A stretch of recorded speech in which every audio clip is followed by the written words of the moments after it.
Janice waited until the last minute to transfer her real estate workload to Cheryl Hall, not really knowing for sure that her workaholic husband would actually take a trip. In any case, she was hoping he wouldn't go because she wanted to go somewhere else.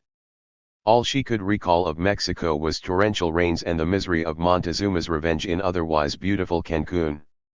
The thought of taking the children on a 3,500-mile driving vacation in a Chevy conversion van to a third-world country didn't quite fit her image of a footloose, yuppie couple sipping pina coladas by the pool under a palapa. Late in the evening of August 25, they left loaded down with what else: bottled water, Pampers, passports and immunization records for everyone.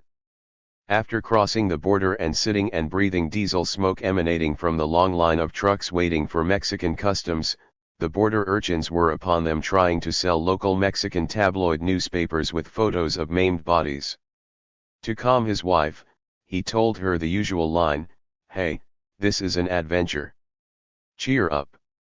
What's the worst that can happen?" After departing Matamoros, where they bought their Mexican car insurance, he was glad he was driving and not flying. As their van dodged the craters on Highway 180, he couldn't help think about the fragility of the machine tools that would have to be shipped into Mexico. He turned to Janice, who, between taking care of the children and reading the map, was also doubling as a traveling secretary.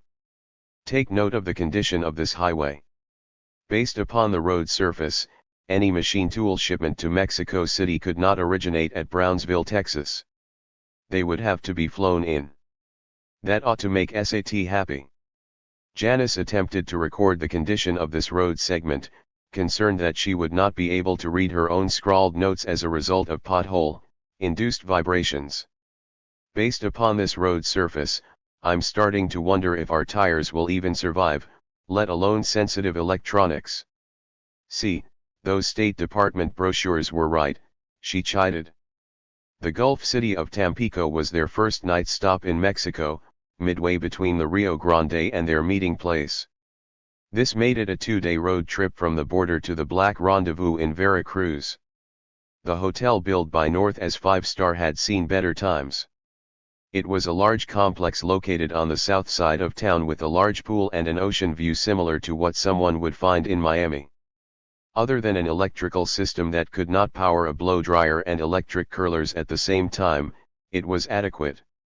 After maintenance upgraded the amperage of the old-style, screw-in fuses for the gringos in Cuarto 505, all was well.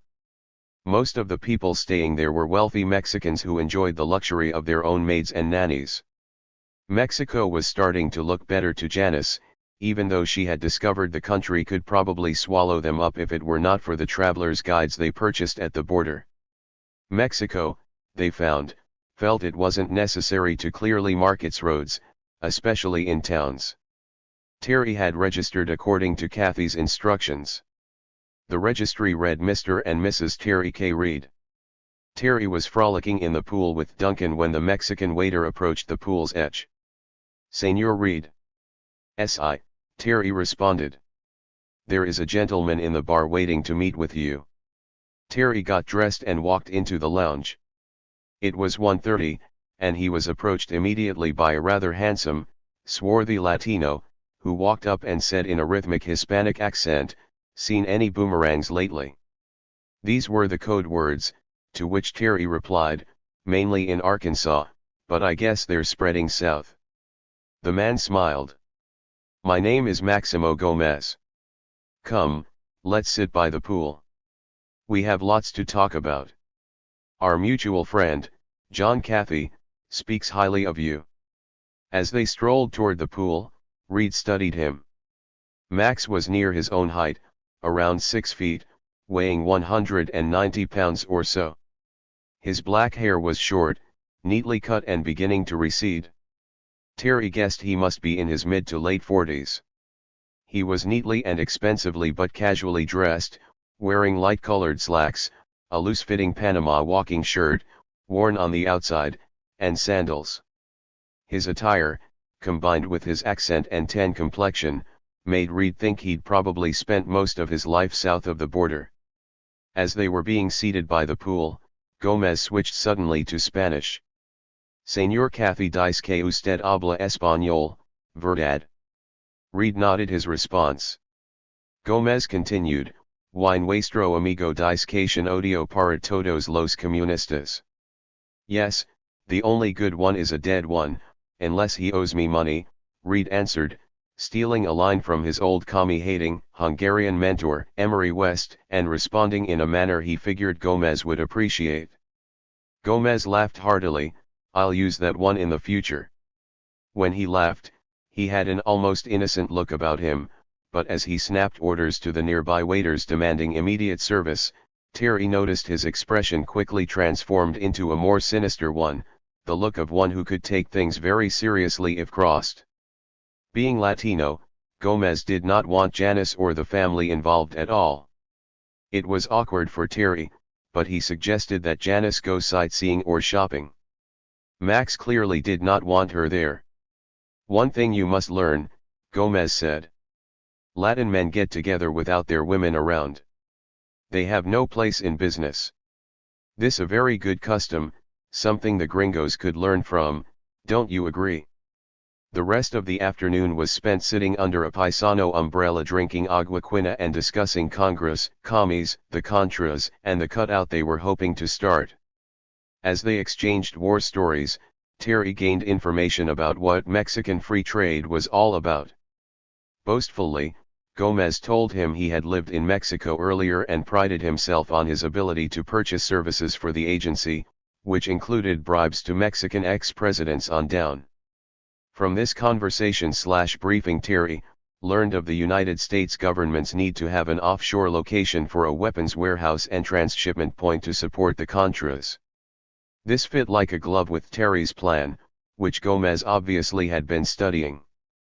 The part of the plan that seemed to intimidate Gomez, however, was his total lack of manufacturing knowledge.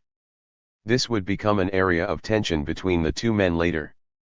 For now, Max said only, I'll learn all about that when the time comes. It can't be too difficult if your commie friends in Mexico City understand it. He was intrigued with the commie connection, as he called it, but he warned Reed about never trusting a communist. He was going along with bringing in the Hungarians only because Cathy wanted to. I don't agree with it, he said. Max boasted to Terry that he had been hand-selected by the White House to set up and oversee this operation. He made it very clear that he would be what Terry later termed the humphick, the head motherfucker in charge. Gomez's constant name-dropping, flamboyant style, and what seemed to be a volatile personality led Terry to believe that Gomez had other highly placed friends besides Cathy. And based on his war stories, if true, he was highly experienced in covert and counterinsurgency operations. Terry sensed early that Gomez was not the kind of person he would seek out as a friend. They were being thrust together for business reasons, and as the day wore on Terry got a sixth sense feeling about Gomez. He was not the kind of guy that you wanted to get into your six, a fighter pilot's term for an enemy plane getting behind you and out of sight. In short, at the end of the marathon meeting, which included dinner by the pool without the family, Terry felt the interview had gone pretty well. The primary thing he felt Gomez could offer was a way to grease up the system and, more importantly, knowledge of who specifically to grease. Terry had informed Gomez that an area of great concern in the business plan was for the front company to be successful in its own right after being given a reasonable period of cash transfusion from the agency. From what he had learned, sure death for any cutout would be its inability to blend in with the real business world. This meant that a new venture like Terry's would have to run at a profit on its own or competitors quickly would see through the veil. Mexico had levied a 100% tariff on all imported machine tools at that time. What bothered Terry was whether Mexican companies wishing to automate could afford to pay the artificially high price for imported equipment. Gomez had a quick solution to the two-part problem. He was certain he could arrange it so that the tariffs on imported heavy machinery for the new operation would be eliminated, thereby giving the CIA's company a pricing advantage over its competition and providing it with an instant market. This, both men decided, would be an enticement to a prospective partner. Together, they worked out a route for the remainder of Terry's trip. He would stay in Veracruz in order to inspect the port facilities available for commerce by ship. From there, on to Mexico City for a meeting with government officials and the Hungarians, and ultimately, a tour of the West Coast ports. Terry was satisfied and encouraged. Yet something gnawed at him about Max. He sensed after the long meeting with the CIA man that under that facade of stone beat a heart of steel. He would not know until later that he had just been hired by the man whose career was built around the murder of Che Guevara. When Terry returned to his room, he anticipated what he was sure would be his wife's reaction. "I know," he said, "we're on vacation and I'm spending no time with the family. But I promise I'll make it up to you tomorrow." But he was already forgiven. "I couldn't bear the thought of being cooped up in here, so the boys and I went exploring. Duncan will tell you all about the big ships we saw at the harbor, but first, tell me about your meeting," she said excitedly. He began to try to capture for her the personality of Max Gomez. He would write in a letter to Cooper more than a month later, "I'm just now recovering from my meeting with Max Gomez, a very interesting character." Gomez left that night, but Terry spent 2 more days in Veracruz inspecting the port facilities and talking to local government officials, who had the Mexican equivalent of the Arkansas Industrial Development Commission. Armed with brochures of foreign-built, computer-controlled machine tools, he was instantly greeted and invited into local business organizations. He felt he was truly going in the right direction. It was clear he had something Mexico wanted, state-of-the-art manufacturing technology. On his way to Mexico City, he visited the Volkswagen Beetle plant in Puebla to do a market analysis. There he learned they had great respect for German and Japanese machine tools and wanted a local supplier. In the capital, the world's largest city, he met with officials of the Mexican Immigration Service and government representatives who dealt with foreign corporations. After 2 days of discussions with them, it was time to renew his acquaintance with Bona. After driving to the northwest perimeter of the city, to Naucalpan, where the Hungarian-controlled company Cortec was headquartered, he was in for a surprise. Bona turned on his European charm when he discovered Janice was accompanying her husband. She and the children were waiting outside in the Chevy conversion van, a true luxury vehicle by Mexican standards. "You have Janice with you? Bring her in. We'll have a celebration. My wife still talks about her and the trip they made to Esztergom. What fun we had." While Terry left to bring in his wife and show off his sons, Bona ordered his secretary to break out the best Hungarian wines. It was, he proclaimed, fiesta time, or was it siesta time? Who cares which one it is? I love it here in Mexico. As they sat down to drink and reminisce, Bona almost forgot what time it was. When he finally realized it was late in the day, he exclaimed, "Oh, I almost forgot. We must send a car to the airport to pick up Fenyu." George Fenyu, Terry's long-lost business associate and the man who had been his host in Budapest 5 years earlier, was arriving in Mexico. Terry had last seen him a year earlier at the Chicago Machine Tool Show. They had gone to dinner and had a few liver shots together. While waiting for Fenyu to arrive, Bona explained he was being recalled to the motherland. The good news for Terry was that Fenyu was being promoted by Techno Impex and was taking over operations in Mexico. This was too good to be true, Terry thought. The Reeds returned the next day to Cortec's offices for another round of partying, only this time without the children, who were being cared for by a paid nanny at the hotel. Fenyu was present now for the day's festivities, and both began discussing business. Fenyu confided that the Home Office was disappointed with Cortec's performance to date. Their Mexican business partner, who by law owned 51%, was contributing nothing to the company and, at the same time, stealing them blind. Terry's timing couldn't have been better. He'd caught Cortec in a transitional phase, trying to become profitable. Fenyu mused that his country was learning this democratic and capitalistic shit has a downside. They want you to make a profit. Bona, he said privately, was being recalled, since he was of the old way of thinking and just didn't seem to care if the company became profitable. Besides, he added, headquarters had a new assignment for him. Reed could only wonder if that meant Bona was going to apply his espionage talents in a KGB hotspot somewhere else in the world, or if, perhaps, he was being sent to Siberia for punishment. Probably not the latter, considering that Bona still appeared as sly as a fox. Fenyu was eager to listen to Terry's proposal for a new joint venture. The conversation focused primarily on the machine tool aspects. But that night, while dining at an expensive five-star restaurant in the plush, European ambience of the district of Mexico City known as the Zona Rosa, Fenyu began to probe into Terry's real motivation for wanting to move to Mexico. "You can tell me we're friends. What is it these silent partners of yours want to gain out of all this? I think there's an easier way to make money than investing down here, especially when you consider these ridiculous tariffs placed on machine tools." A myriad of thoughts raced through Terry's head. Here he was, dining with someone he was sure was a communist agent. A man he liked, to be sure, but a communist agent nonetheless. And Terry was fronting for the CIA. Another strange alliance. He had looked behind the curtain in Arkansas and seen that American politics was a charade. Was geopolitics a charade, too, he wondered? Terry chose his words carefully. "What would you say if I told you, hypothetically, that my backers are so connected politically that I could get the tariffs virtually eliminated if we proceed with this joint venture? I would say I was very interested, but then I would ask who these people are. They sound very powerful to me. Almost too powerful. Before I could sell this concept to my people, I would have to know who I'm dealing with. For sure."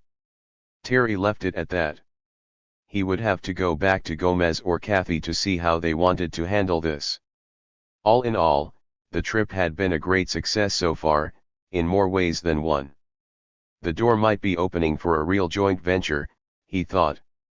And Janice was starting to realize that Terry was right, something she always hated to admit. She'd been lied to by her government-supplied travel brochures. Only propaganda, she thought, courtesy of the U.S. State Department. Once past the border, she had seen no real poverty, no starving children everywhere, no banditos. They had even driven at night. And now here she was in the Zona Rosa looking at the opulence on display by the Mexican elite. The European architecture combined with the Aztec and Mayan influences created an aura of fantasy. What intrigued her the most, having been raised in a Midwestern middle-class family, was the distinct class system. In Mexico, a little money moved you way up the social ladder. She had discovered that many people here had maids and nannies and servants. With 2 young boys and a career, her life in Arkansas bordered on continual chaos. She was beginning to see the world through her husband's eyes. He had always loved the Third World, something she was now beginning to understand. Mexico had a pace and a style unknown to Americans. The people seemed happy, which was somewhat confusing because of the North American propaganda she had ingested about the supposed poverty there. As he drove toward Guadalajara the next day, Terry saw endless possibilities developing with Fenyu. He and Gomez had only discussed the business aspects of luring an international partner into the joint venture as part of the cover.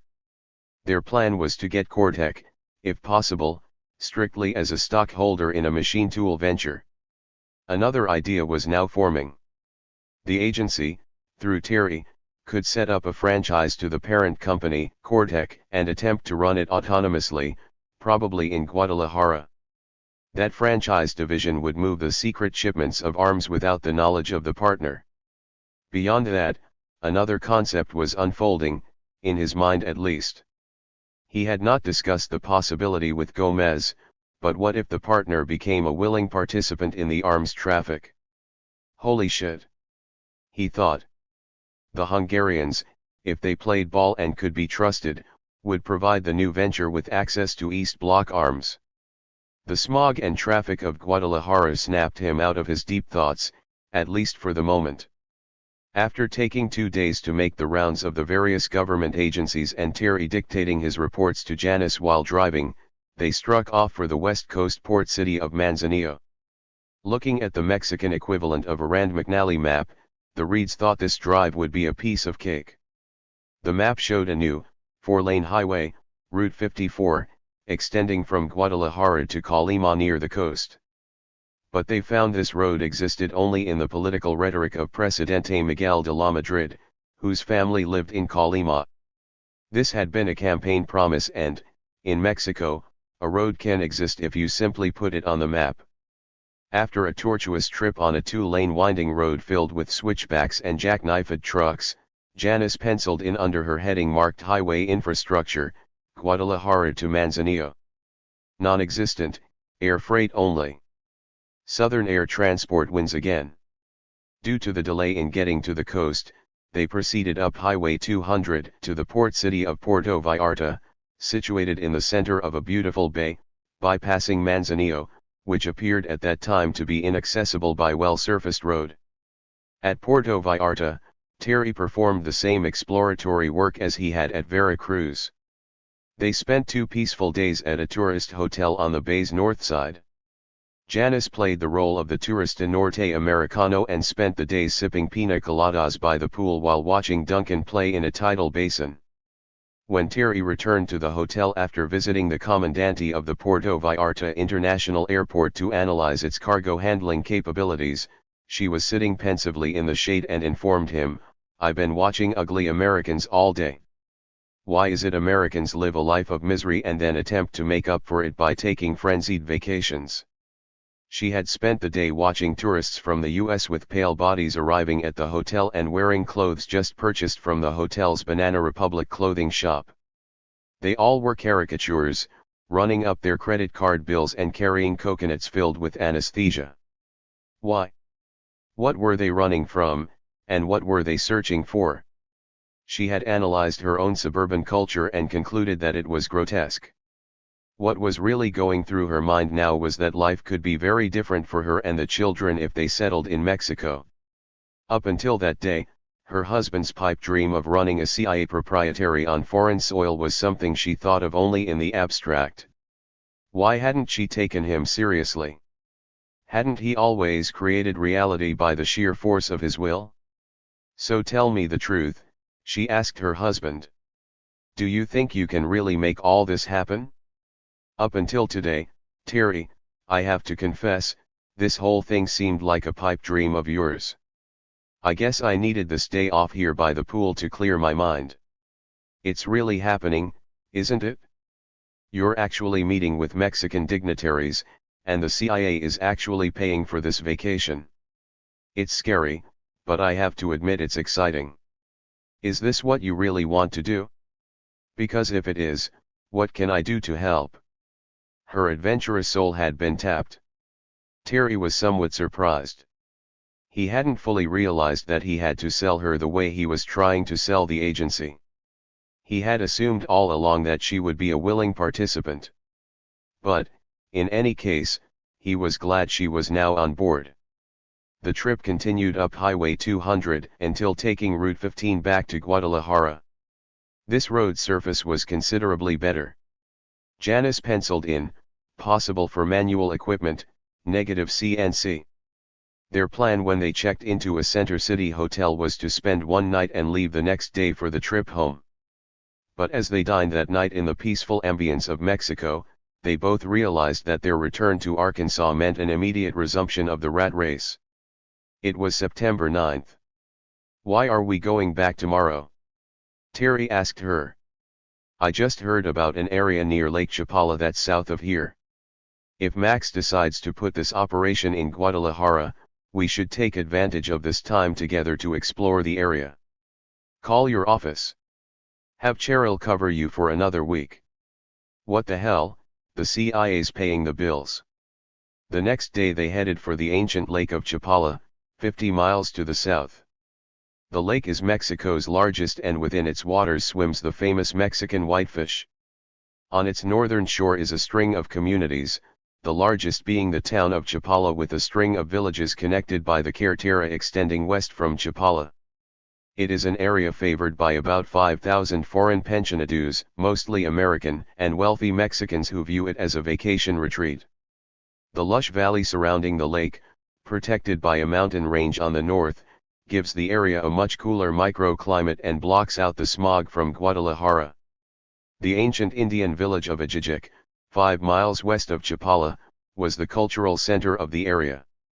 It had strict but self-imposed zoning codes that retained its rustic character. There Janice would learn that strollers are worthless on cobblestone streets. No matter, here the nannies carried the children.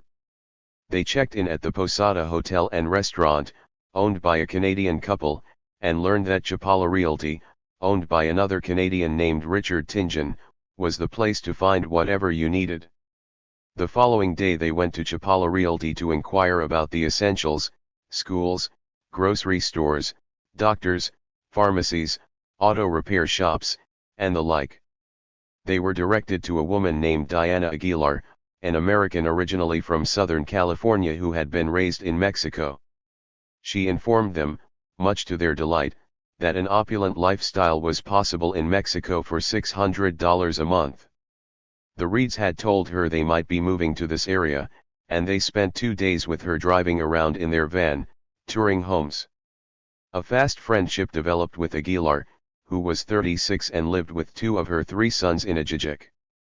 Her Mexican husband, an accountant who lived and worked in Guadalajara, enjoyed a typical upper-class Latino marriage, with each partner living individual lives and pursuing their own careers. She actually ran the real estate office. Her pleasant demeanor and language fluency attracted Americans who were looking for real estate. They toured the lake's entire north shore and were shown homes in Jocotepec, Ajijic, Chula Vista, and Chapala. Janice, familiar with real estate, marveled at the homes and observed that all had servants' quarters and gardeners who took care of the pools. $40 a month. You can get a live-in maid for $40 a month. At home we're spending $400 a month just on daycare. Janice exclaimed in amazement. "40's actually high," Aguilar noted. "I pay my maid $25. 40 will get you one that's bilingual." Janice was starting to realize something else about living in Mexico. There were a lot of perks. Tomorrow they would have to return to reality. But that was tomorrow. That night they put that out of their minds and concentrated on the sound of the raindrops tapping on the red tile roof and reverberations of the thunder rolling across the lake. They moved even closer together in the serape they were sharing. They sat in front of the fireplace of their rustic cottage sipping vintage Mexican wine and recapping the places and things they had found in the last 2 weeks in Mexico as the torrential downpour washed down the Posada's manicured compound. The magic of Mexico had transformed, and seduced, his wife, Terry felt. The trip had been a business success in more ways than one. It had been a renewal for the two of them, something unplanned when they started back in Little Rock. Janice had not been part of the black world he had lived in at Nella, nor in any of the other intelligence loops in Arkansas. They had come to realize that the tourists she had found so distasteful at the hotel in Puerto Vallarta were a reflection of themselves and what they had become. Maybe, they thought, happiness and pleasure don't have to be confined to only 2 weeks of the year. But Terry had had some revelations on this trip. He had been right about Mexico, and he knew his wife could now understand how the third world pulled him like a magnet. She had been able to see the hidden beauty and intrigue through her own eyes. But more importantly, they were a real team again. The critical mass was being reunited. As they re-entered the U.S. at Laredo, Texas, they experienced the only disturbing aspect of the trip. Upon entry, U.S. Customs demanded proof of ownership for Elliot. When they produced a passport for the infant, the customs inspector challenged the photo and informed the Reeds of a child smuggling ring being run out of Mexico, and suggested that they might be spiriting a Mexican orphan into the U.S. This GS Weena, in SEAL's vernacular, backed off when Terry pointed out that Elliot was an Anglo with blonde hair and blue eyes. "Welcome back to the U.S.A., Janice said wryly. "Isn't it great to be back where you're so wanted?" He had had to drag her across the border going south, and now he had to drag her back north. Janice had discovered there was no need to travel halfway around the world to encounter the exotic excitement of the Third World. It was only a border crossing away. It was mid-September when they pulled into the driveway in Mau Mau. They had fully expected things to be hectic, and they were not disappointed. Business at his firm, Applied Technologies Incorporated, was beginning to take off. Why do things always seem to happen in one's absence? It appeared that all the Arkansas industry he had been chasing for months was now chasing Terry for updated price quotations for machinery purchases. Before getting fully immersed in business details, Terry went to see Bruce and to find Sawahata. Bruce told him that Sawahata was in Washington, but that the OSI office in Little Rock would remain open indefinitely. Terry called Sawahata on OSI's secure communications and went over the high points of the trip. Sawahata said he was going to be talking with Kathy, who was extremely busy, but would take time to pass on the positive news about the trip. Asked by Terry about how to proceed, Sawahata told him to prepare a detailed report and send it to SAT in Miami. When asked about Seal's whereabouts, Sawahata said he was working undercover on a special project. A whole new management team, he said, was being assembled to evaluate the feasibility of the proposed Mexican cutout. Terry was confused. Who, he wondered, should he report to now that the Nella operation was shut down?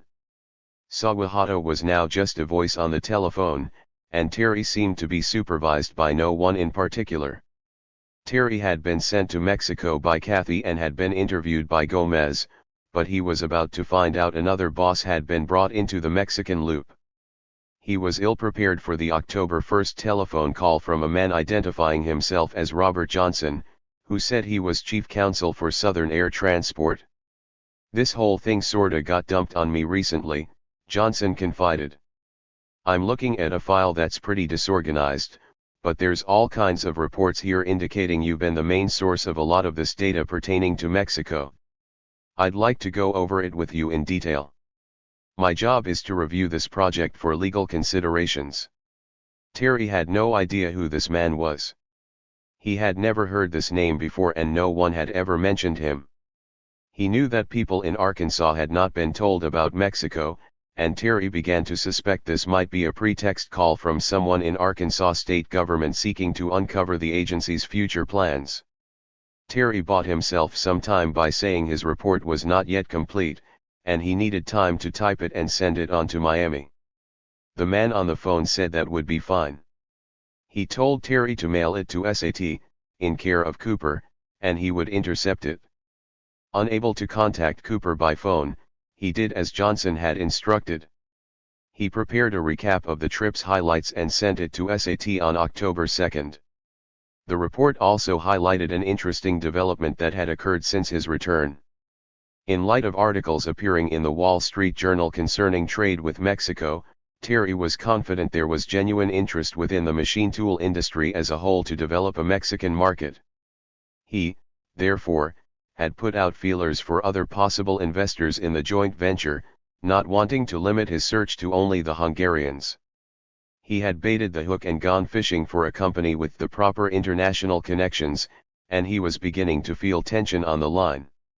This was reflected in the section of the report that read, "For the real good news, I have our Asian connection. The company is named Gomiya, USA. I've had dealings with them on and off since 1980. I know nearly all of the personnel in the US as well as quite a few of the high-level managers in Japan. I spoke to Mr. Frank Fujikawa, the manager of the American division, and they are really up for expansion into Mexico. All they lack is the catalyst to get things going. Gomiya, Japan, is an international trading company with public stock on the Japanese Stock Exchange. You might want to check them out, but they are my first choice, especially since they are set up for this and willing to play ball.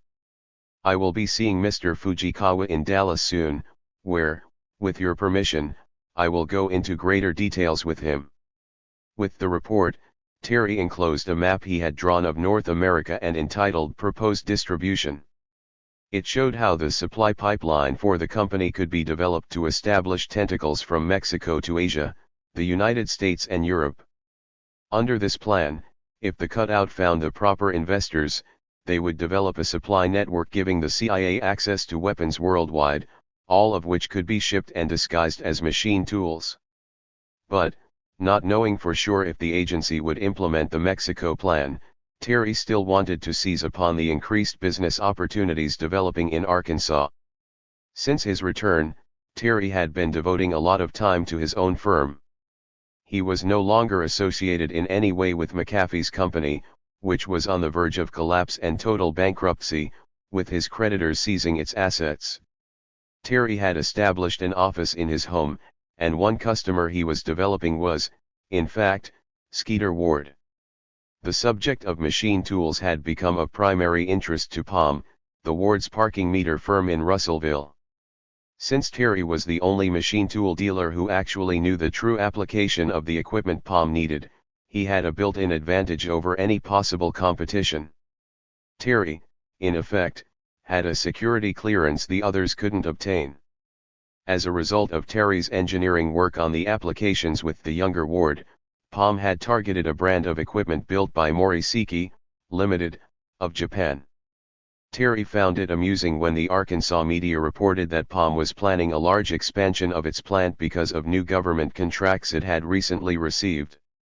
He knew the source of the government work, and he also knew that the U.S. Bureau of Alcohol, Tobacco, and Firearms would have loved to have known about the contract. During the fall months of 1985, Terry settled into a routine that bordered on normality. There were no training missions, and there was time for the family. But he was getting restless. He had whetted everyone's appetite with the Mexican venture including his wife's, but there was no response from the lawyer, Johnson. He was getting positive responses about Mexico from the Japanese and the Hungarians. Janice had purchased a Berlitz course and was studiously attempting to become conversant in Spanish. But the agency was silent, except for a call from Cooper reassuring Terry that Johnson was, indeed, who he had claimed to be. Not only was Johnson SAT's general counsel, Cooper said, but also a stockholder in SAT, and one of those Yale lawyer types who had lately started running the agency. Then, suddenly, in late November, Barry Seal, who had seemed to have dropped off the edge of the earth, reappeared. He called Terry, saying he was in Little Rock in order to do some bankin' at Lasatter's. I'm in town and we need to do dinner at our usual place. I've got good news for ya. As they settled into the corner at Sobs, Terry's curiosity had the best of him. He noticed Seal had put on a lot of weight and seemed to have aged considerably. Where the hell you been? I figured the Bermuda Triangle must have just swallowed you up. Or was it something I said? Terry joked to get the conversation started. Seal told him only that he had been undercover and apologized for not keeping in touch. Let's not talk about old business. Let's discuss new business. I got some inside knowledge that not only affects you but is gonna affect Arkansas. In a big way. The good news is the agency wants to do your Mexican venture. You've got Kathy really excited. The bad news is I've been out of the loop so long that you need to bring me up to speed so I can get involved in this project in order to help you. Terry started from the top. It was napkin time, once again. He recapped his Mexican trip and outlined the proposed arms supply network. When he came to the part about Max, Seal started laughing uncontrollably, leading Reed to realize he had earlier encountered Gomez. What's so funny? Reed asked. So, you met the super beaner. The infamous commie hater. Seal continued laughing. God damn it, why didn't Kathy warn me about this guy? I can't tell if he would be a good manager for this operation, or if he just wants to use it to get at the Hungarians and personally strangle Bona to death. It would have been a real great vacation except for that meeting. I think Max ate one too many worms from the tequila. Seal turned the conversation away from Gomez and to the Arkansas oligarchy. The agency's gettin' real pissed at these guys here. Talk about outgrowing their britches, they're stealing fucking money from the company. Terry, that's like robbing the mob, it's something ya just don't fucking do. I guess Bill Clinton and his gang have been working on a lot more than their 10% cut. The decision has been made to pull the plug on the whole fucking deal. You mean they're shutting down Operation Centaur Rose? Yeah. This worked out real great up here, and we all proved it could work. But the agency's got much bigger plans for Mexico, bigger plans than are included in your proposal. Terry, they want to build whole fucking guns down there. From scratch, using your machine tools. Shit, man, you've really opened their eyes on this manufacturing stuff. I even brought along some blueprints on the first weapon they want to build down there. Seal had discussed agency interest in perhaps expanding the Mexican operation from one of simply housing and transporting weapons to actual manufacture. From what Terry was hearing, a decision had already been made to include manufacturing in the overall scope. Terry liked this. Subsequently, the program would be refined into 2 phases. Phase I was the original offshore front company getting established in Mexico, and Phase 2 would be utilization of machine tool equipment being imported to actually build weapons. High technology for Mexico was on its way. Seal produced a full set of drawings for a weapon that could fire plastic explosive cartridges, a weapon reserved for military use only. But the agency had decided it was what every right-wing third world country needed.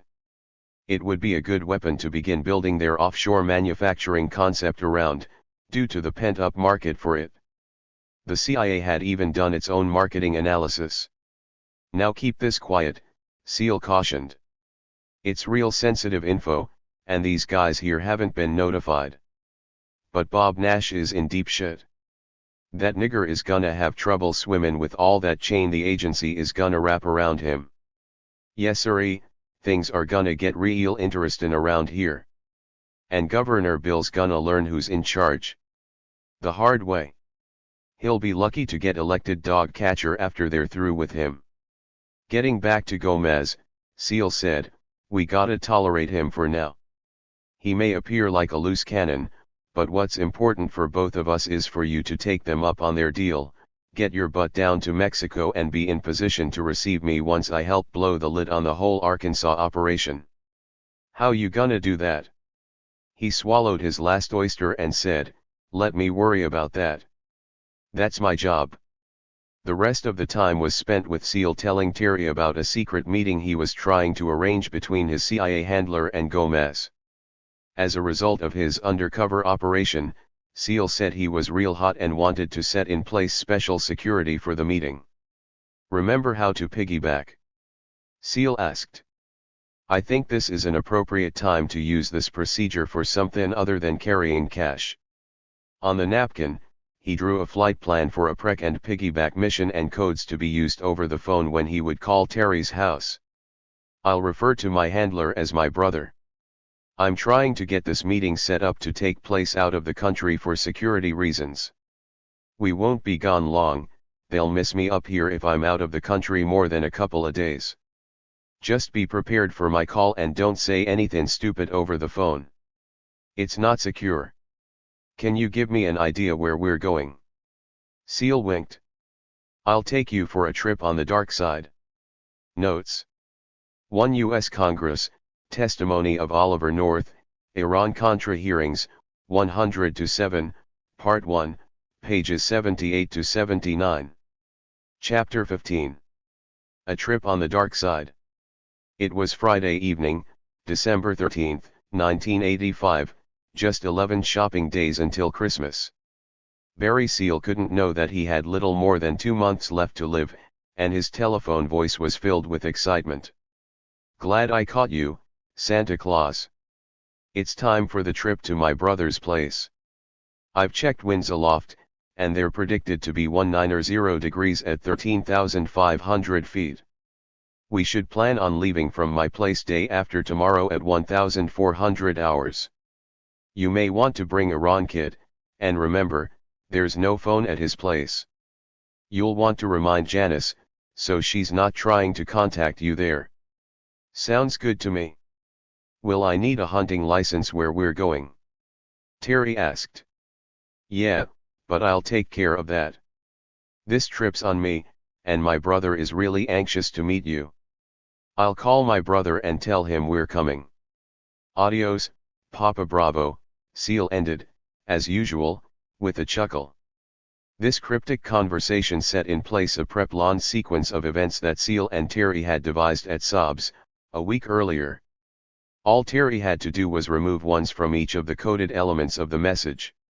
Ever since the FBI/McAfee event that had led to Aki Sawahata's problems, Barry didn't trust Terry's home phone.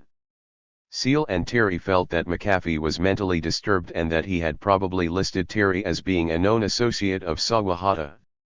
Therefore, they had worked up a way to relay coded flight plan instructions for their secret trip to Panama. As Seal spoke, Terry jotted down some specially coded details on a telephone notepad. To decode Seal's information, Terry merely had to remove one from each item. 190 degrees, 1 equals 90 degrees. 13,500 feet, 1 equals 3,500 feet. 1,400 hours, 1 equals 0400 hours. Day after tomorrow equals tomorrow. This meant Terry was supposed to be waiting to intercept Seal's plane on the 090-degree radial of the Monticello, Arkansas VOR at 3,500 feet at 4 a.m. the following day. His brother was Seal's reference to a CIA handler who was setting up the meeting in Panama. His reference to a Ron kit was his way of advising Reed they might be gone more than one day. The lack of a telephone at his brother's place meant for Janice to understand there would be no way for Terry to be contacted by phone while he was out of the country.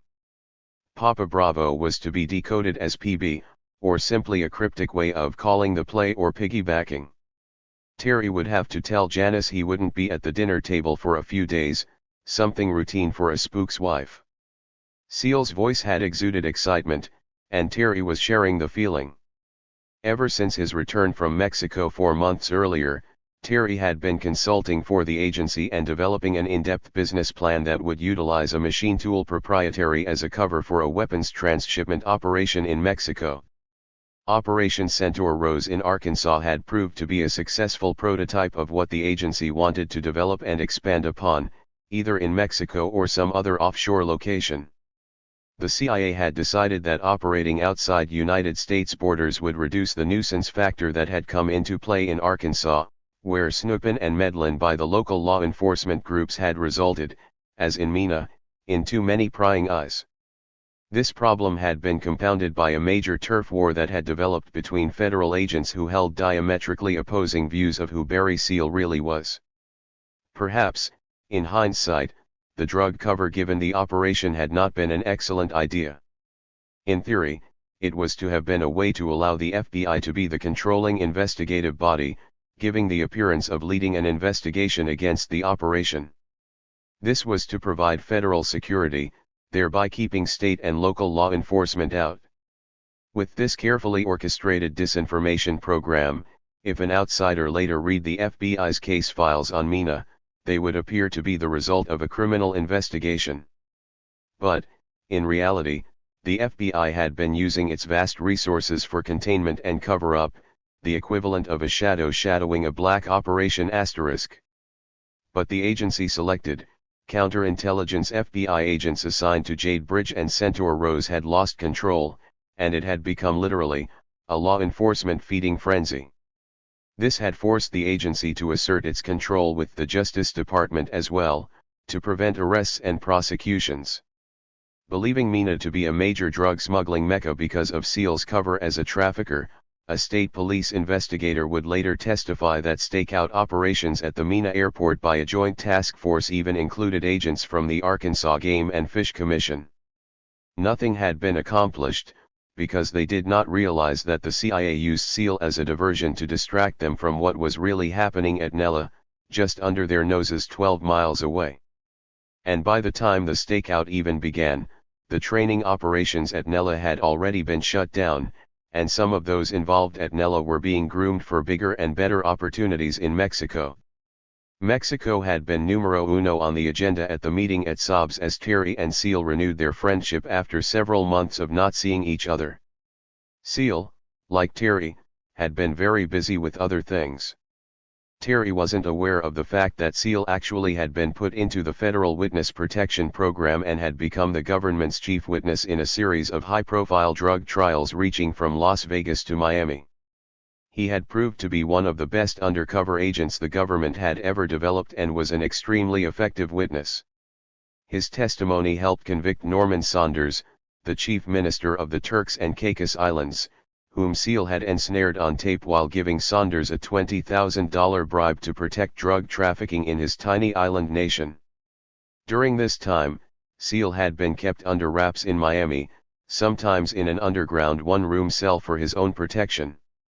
This was the ultimate hell for a man who hated confinement of any kind. Terry did not know any of this when he met with Seal that December night in 1985 in Little Rock, but it was clear from the start of the meeting that Seal was anxious for a change of scene. "Goddamn! You must have hit a nerve with that business plan of yours," Seal proclaimed. "You've really got these people's attention, which ain't easy to do. I think if we handle this right, that this is something we could work on together and out of this fucking country. I don't know about you, but I'm gettin' real fucking tired of the U.S." It was apparent from Seal's comments that he had been in touch with the people at SAT or someone reading Terry's confidential reports. "So you've been in touch with Johnson?" Terry asked. "I was afraid my reports were going into some black hole in outer space. I've been getting no feedback and was beginning to wonder if they were interested at all. This is way beyond the interest phase. Not only do they wanna pursue this ASAP, but their plans down there could make Bridge and Rose and Mina appear as small as the tits on a Vietnamese hooker." Seal was still chuckling as he began to sketch out an operation on his napkin that would possibly be located in the center of Mexico. The map was familiar. It looked just like a diagram Terry had sent to Johnson. "That looks just like the routing diagram I sent to Johnson. Where arms could come in from all over the world, cool off and be transshipped back out of Mexico. Well, if that's the case, I guess John Cathy and my handler are talking credit for your work product. 'Cause this is what they're interested in. And what interests me is they're gonna need somebody to move all this shit. So, Captain Reed, let's just retire to Mexico and live the life of fucking Riley down there. You can teach me Spanish, and I'll teach you how to fly a 130. Deal?" He paused and gulped down a soda, then continued. "Let's start right now. How do you say I want a blowjob in Spanish, anyway?" Terry picked up on Seal's mention of a handler other than Cathy, and was glad to hear Cathy was looking at his reports. "Who's this other guy you are referring to?" Terry asked. "He's my main man out of the country, Leroy. He's tryin' to set up a meetin' between you, me, and this Gomez character you met in Veracruz," Seal answered. "Can you get away for a meetin' to discuss all this face to face, if I can get it set up? They're wantin' to act on this real fast. And you and I need to take advantage of that. And this time, you're through workin' for peanuts. I'll do all the talkin' when it comes to money. Fucking GS weenies. This is really gonna cost Uncle Sam, and this time you'll probably get your jet." It all sounded good. Finally, Terry thought, it was payoff time. The hours sweating in the cockpit with the students at Nella were behind him. He had begun to feel at last that he'd made the right decision passing up Bill Cooper's offer to move to El Salvador and join the Enterprise there as a flight instructor. The door to the good old boy club, he felt, was finally opening. Apparently, he had been doing things right. Maybe the life of a foreign asset, something he had always coveted since his days in Asia, was now attainable. The remainder of the meeting was devoted to outlining the needed codes for a piggyback operation. In addition to the normal procedures, which were to be conducted in matching 400 series Cessna aircraft, Seal said that, after the aerial swap, the two men would rendezvous at Love Field in Dallas, where Seal would have his Lear serviced and ready to go. The Lear, he said, would be used for the balance of the trip south. It was clear that SEAL was seriously concerned about security, which puzzled Terry. If we're going to have a meeting with the agency, why all the added security of a piggyback, he asked. Who are we trying to avoid? The other fucking feds, SEAL snarled. At precisely 0400 hours, Terry was holding in the standard right-hand racetrack holding pattern on the 090-degree radial of the Monticello VOR, looking for the green and red navigation lights of SEAL's Cessna, which should be approaching from the west at 3,500 feet. He was monitoring the Memphis Center frequency on his number 1 radio, waiting to hear SEAL's voice report to air traffic control as planned. His number 2 radio was set to their secret, or discrete, frequency of 122.97. That would be used for private air-to-air communication between the two Cessnas throughout the piggyback maneuver. ATC on the ground would be unaware the two men would be communicating air-to-air or plane-to-plane. Aircraft radios are normally wired in such a way that the pilot can only listen to one radio at a time, in order to avoid confusion. But SEAL's planes were custom wired with avionics packages courtesy of Ultrasonics, Inc., of Columbus, Ohio, and Homer Hall, SEAL's avionics expert, thus allowing both radios to be monitored simultaneously. At 0402 hours, Terry heard SEAL's voice transmitting on the normal ATC center frequency. Memphis Center, this is Twin Cessna November 69889er, level at 3,500, track and inbound on the 265-degree radial of the Monticello VOR, show in 20 DME, squawk in 1200. SEAL's position report to the center included a precise location in mileage from the ground navigation fix, which was the 20 DME to which SEAL had referred. The 1200 code was a frequency set into SEAL's transponder, indicating that the aircraft was on a visual flight plan. Aircraft on a visual flight plan need not communicate with the center. But SEAL had established radio contact for identification purposes and to create a record of entering and leaving the center's airspace. What the center would not be aware of was that while SEAL's plane was under their control, another plane would take its place. The plane initially handled by the center would depart undetected and the rendezvousing aircraft, or Terry's, would proceed on SEAL's original flight plan. One plane takes another's place, but no one other than the two pilots is the wiser. Roger, Twin Cessna 889er. What can I do for you? The ground controller responded. Center, how do you read my transponder?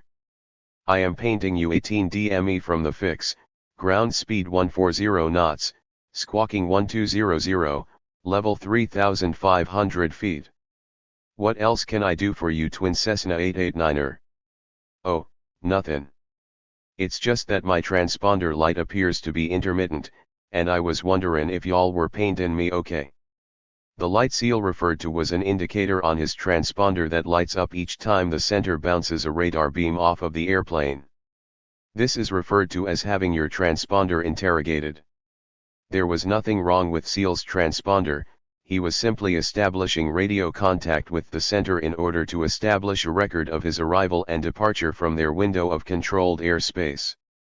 Everything looks fine here, sir. But would you like a transponder check? ATC replied. Yeah, that'd be great. Roger, Twin Cessna 889er, squawk ident. At which point SEAL pushed the ident button on his transponder, causing his radar blip to blossom or enlarge on the controller's radar scope. This enabled the controller to distinguish it from other aircraft on his screen. At the same time, SEAL also switched his transponder from the altitude reporting mode C, as it is called. ATC would no longer be able to determine the plane's altitude.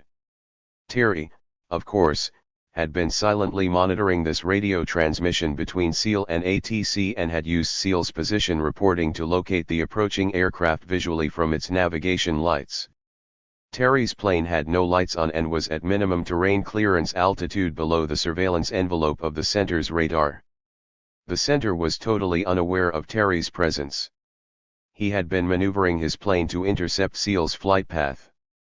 This had been accomplished easily because Seal ran his engines at 55% of their maximum power, and Terry had used this time to assure himself visually that Seal had not been followed.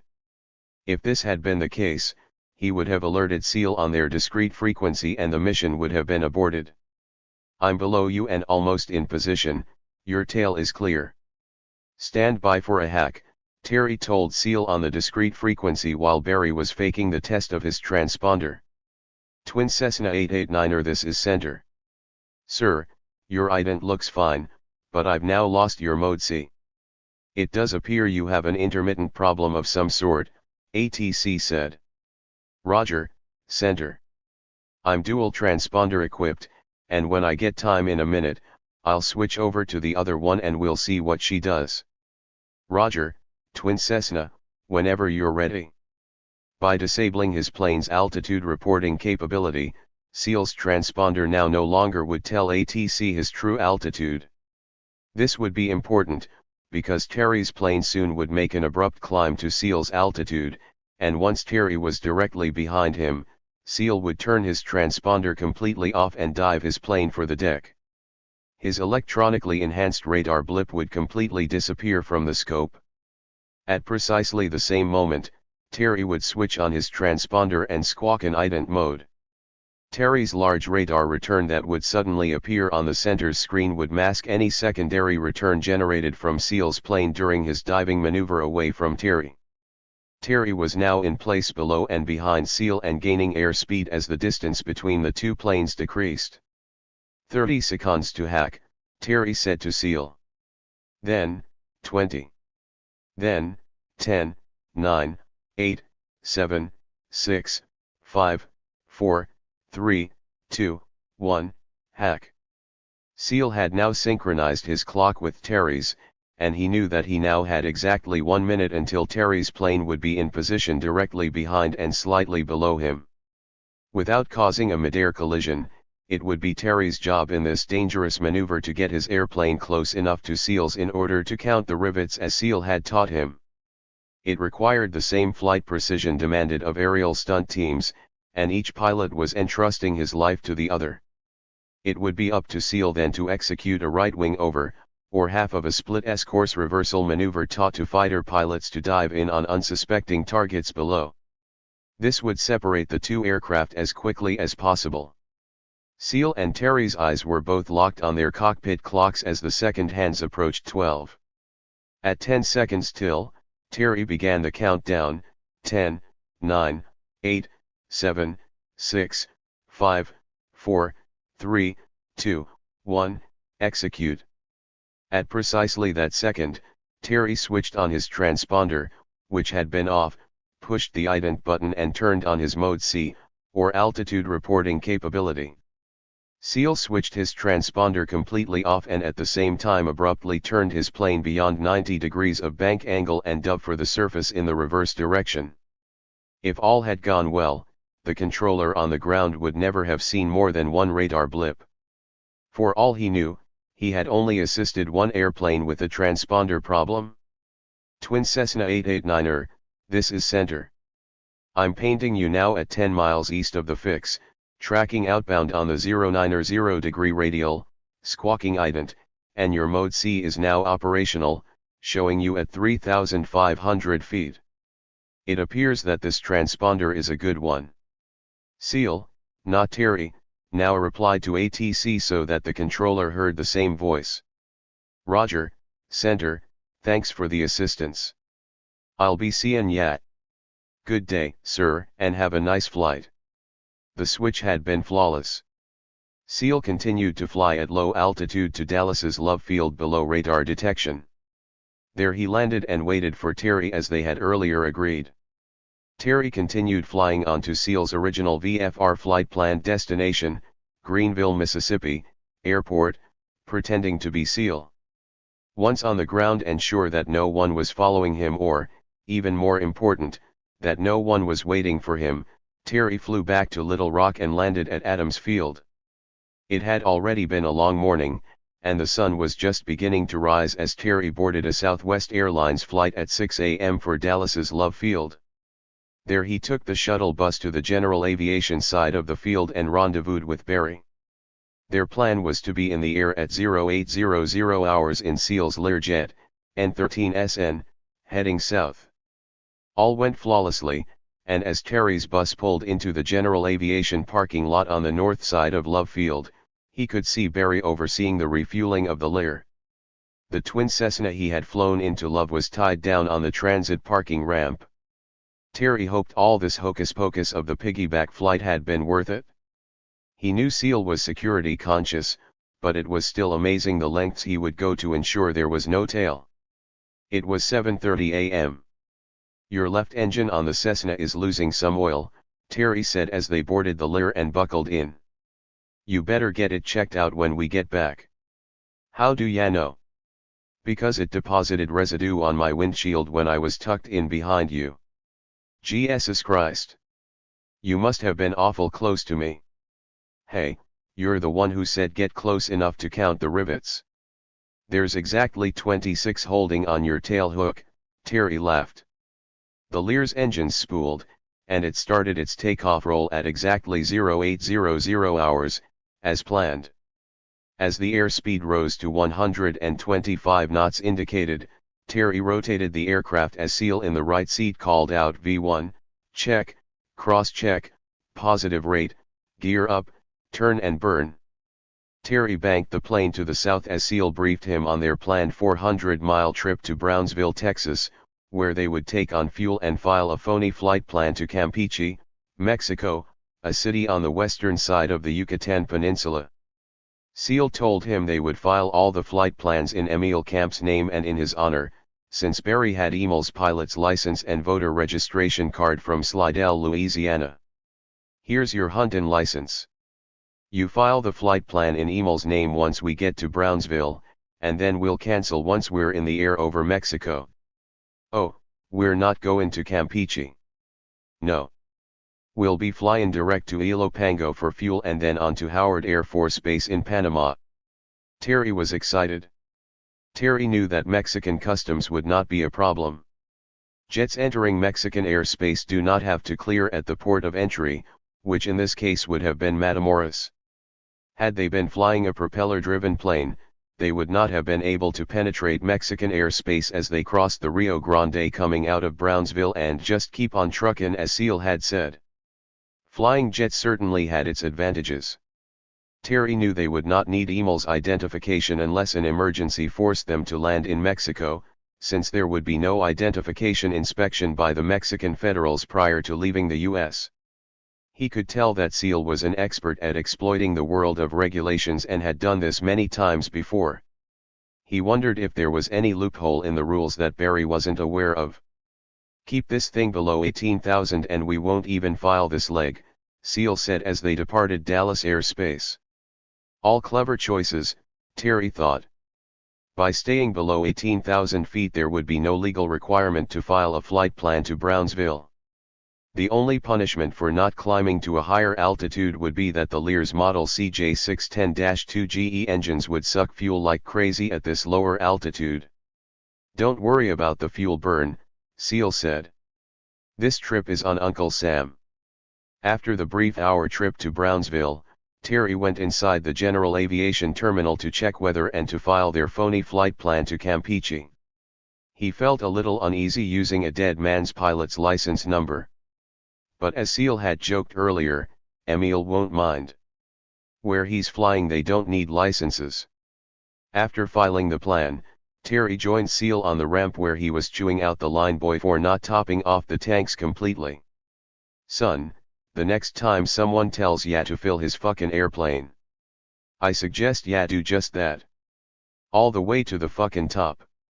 Know what I mean? A friend of mine ran out of gas and died. A pilot can't burn air for fuel. So get your ass over here and top this baby off.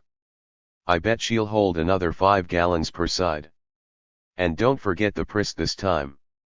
Prist is a fuel additive used to prevent the growth of algae in fuel tanks when flying in humid and tropical climates.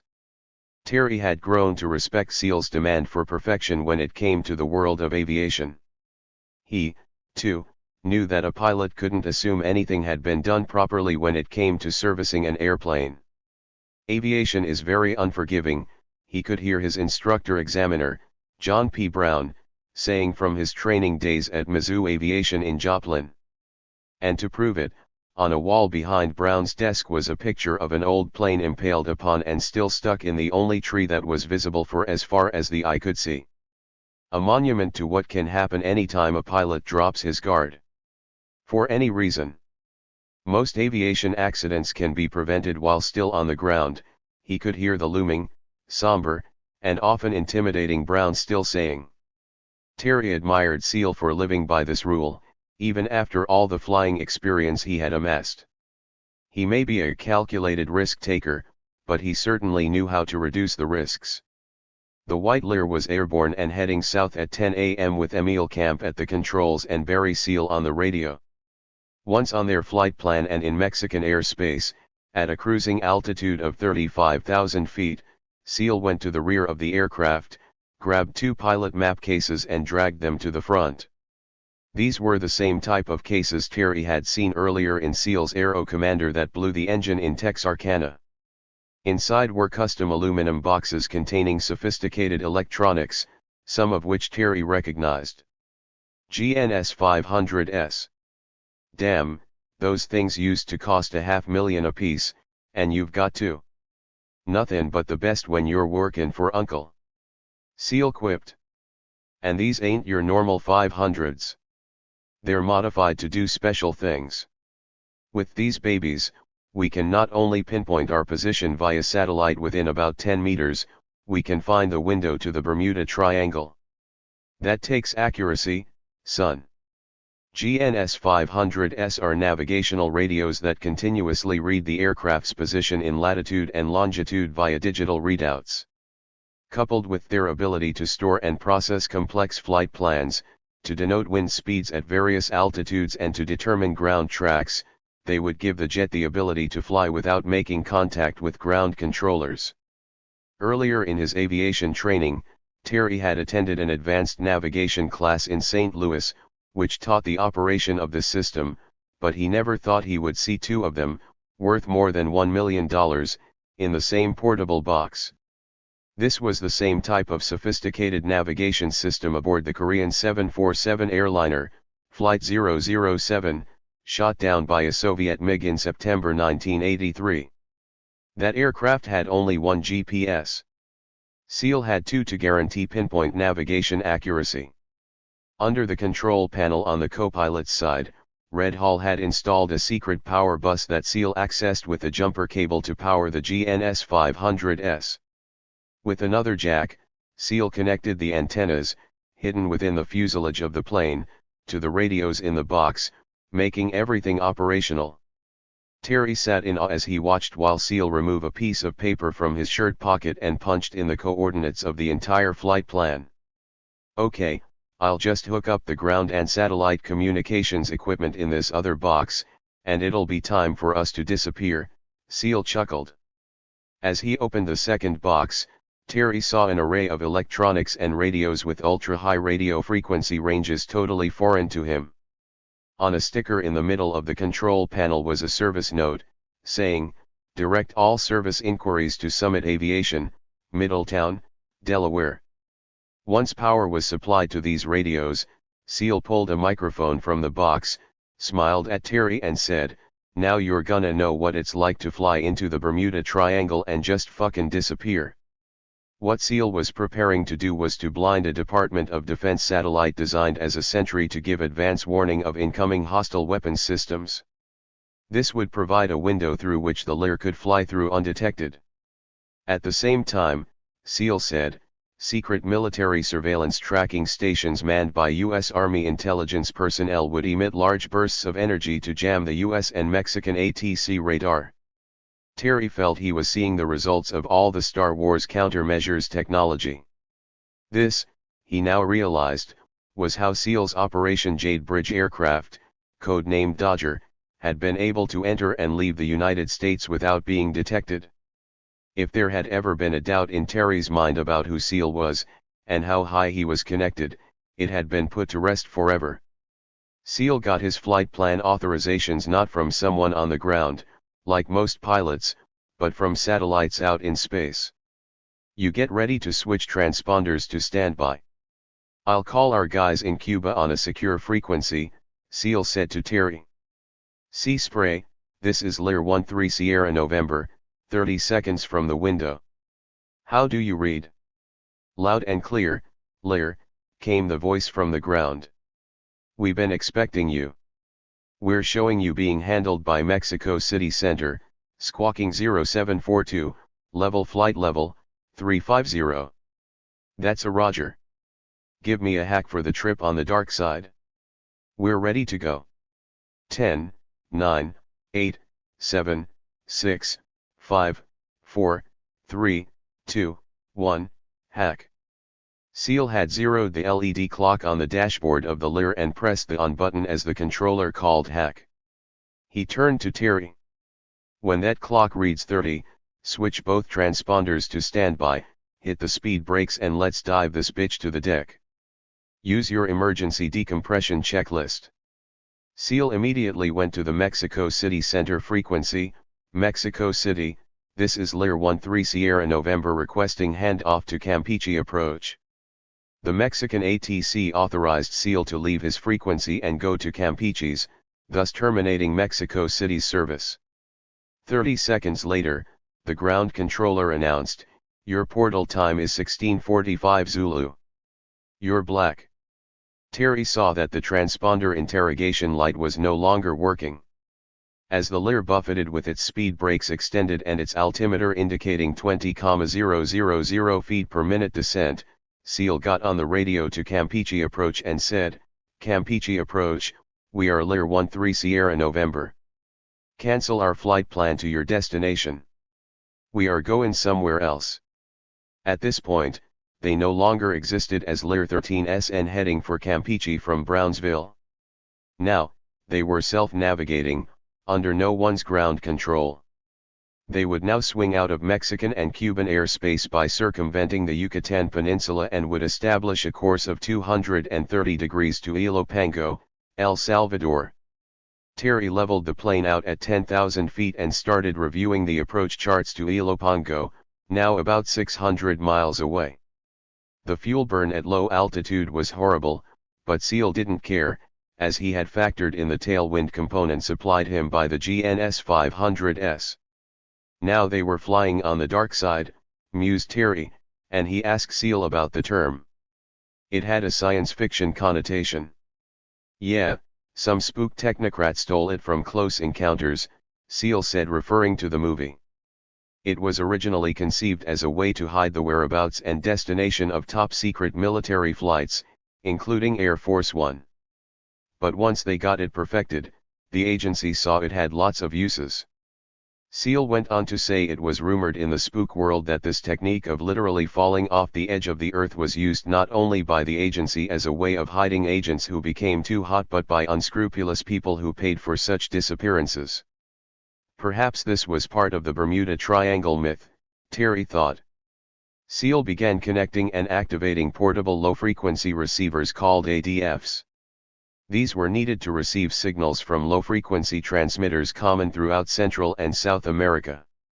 If these devices had been permanently installed in the plane, the Federal Aviation Administration would have flagged this aircraft as one that operated in that area and would have brought unnecessary outside scrutiny. At 1,300 hours, they landed at Ilopango and took on fuel from the Salvadoran Air Force, whose armed guards surrounded the aircraft. Cold Cokes and flight lunches were brought out for the two men. No one signed for the fuel and no money was exchanged. There was no flight plan in or out. They were handled by ATC as a special flight. Terry realized that what he had suspected was true, the CIA owned El Salvador, just as they had owned Laos. As the plane taxied out for takeoff, Seal instructed Terry to stop the Lear in the pre-takeoff run-up area. He had a little cosmetic work to perform before the leaving. Once stopped, Seal got out and removed a mylar mask bearing the plane's tail number. Once removed, a hidden number of N83JA was exposed. Upon re-entering the cockpit, Seal chuckled, one last little detail taken care of. The world now figures that the Bermuda Triangle swallowed up 13SN. Once again airborne, they were headed for their real destination, Panama. During the flight, Seal lectured Terry on how to handle the handlers, something he had promised Terry back in Arkansas. Now keep in mind, you got something these fuckers really want. It's your reputation and experience in the machine tool industry. And that's what you have for sale. They want to build a front nobody will be looking at, and you've got the creds to do that.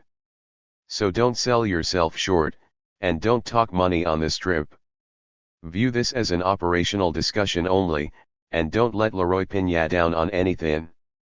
That'll all come later. Don't forget, he's a fucking bean counter just like all the rest of the GS weenies. Sometimes he acts like it's his money and not Uncle Sam's. I'll take care of the money discussions later. So what do you want out of this, Barry? I want a new life. They're gonna need major air transportation capability for this program. I always wanted to own Air America, maybe this is my chance to do something like that. Once on the ground at Howard Air Force Base in Panama, a dark blue Chevy pickup truck bearing a large yellow and black "Follow Me" sign escorted them to a parking area on the east side of the field. Leroy was waiting for them inside the terminal, wearing his Panama shirt and sunglasses and bearing that thin, drawn look of someone whose liquid intake far outmeasures solid nutrition. You guys are on time, Leroy said with a relaxed, wrinkled grin. I love punctuality. The meeting's been moved to Chagres. A couple of the people who are attending don't want to be seen here. I've got us a Cessna parked outside and a pilot that'll fly us over there. It's only 30 miles away. He pointed out the door to a Cessna 172 bearing North American registration. Terry calculated the number and combined weight of the prospective passengers and pointed out that this would require at least 2 trips. Leroy obviously hadn't thought about this. Can you fly this little thing? Leroy said to Seal. If you can, I'll get rid of the pilot. I'll just pay him to sit here till we get back. Well, if I can't, Terry can. We just flew a fucking Learjet. Leroy, I keep telling ya, they all fly alike, just like all women fuck alike when ya get right down to it. They just all come in different sizes. Seal flew the overweight 172 to a small, 2,700-foot dirt strip on the banks of the Panama Canal. It was a former U.S. Armed Forces Aero Club with shelter hangars and a couple of wooden outbuildings. From the building where the meeting was to take place, you could watch the ships on the canal pass by. The 3 men walked inside. Max Gomez was waiting impatiently. He immediately pulled Leroy and Seal off to a corner, out of Terry's hearing.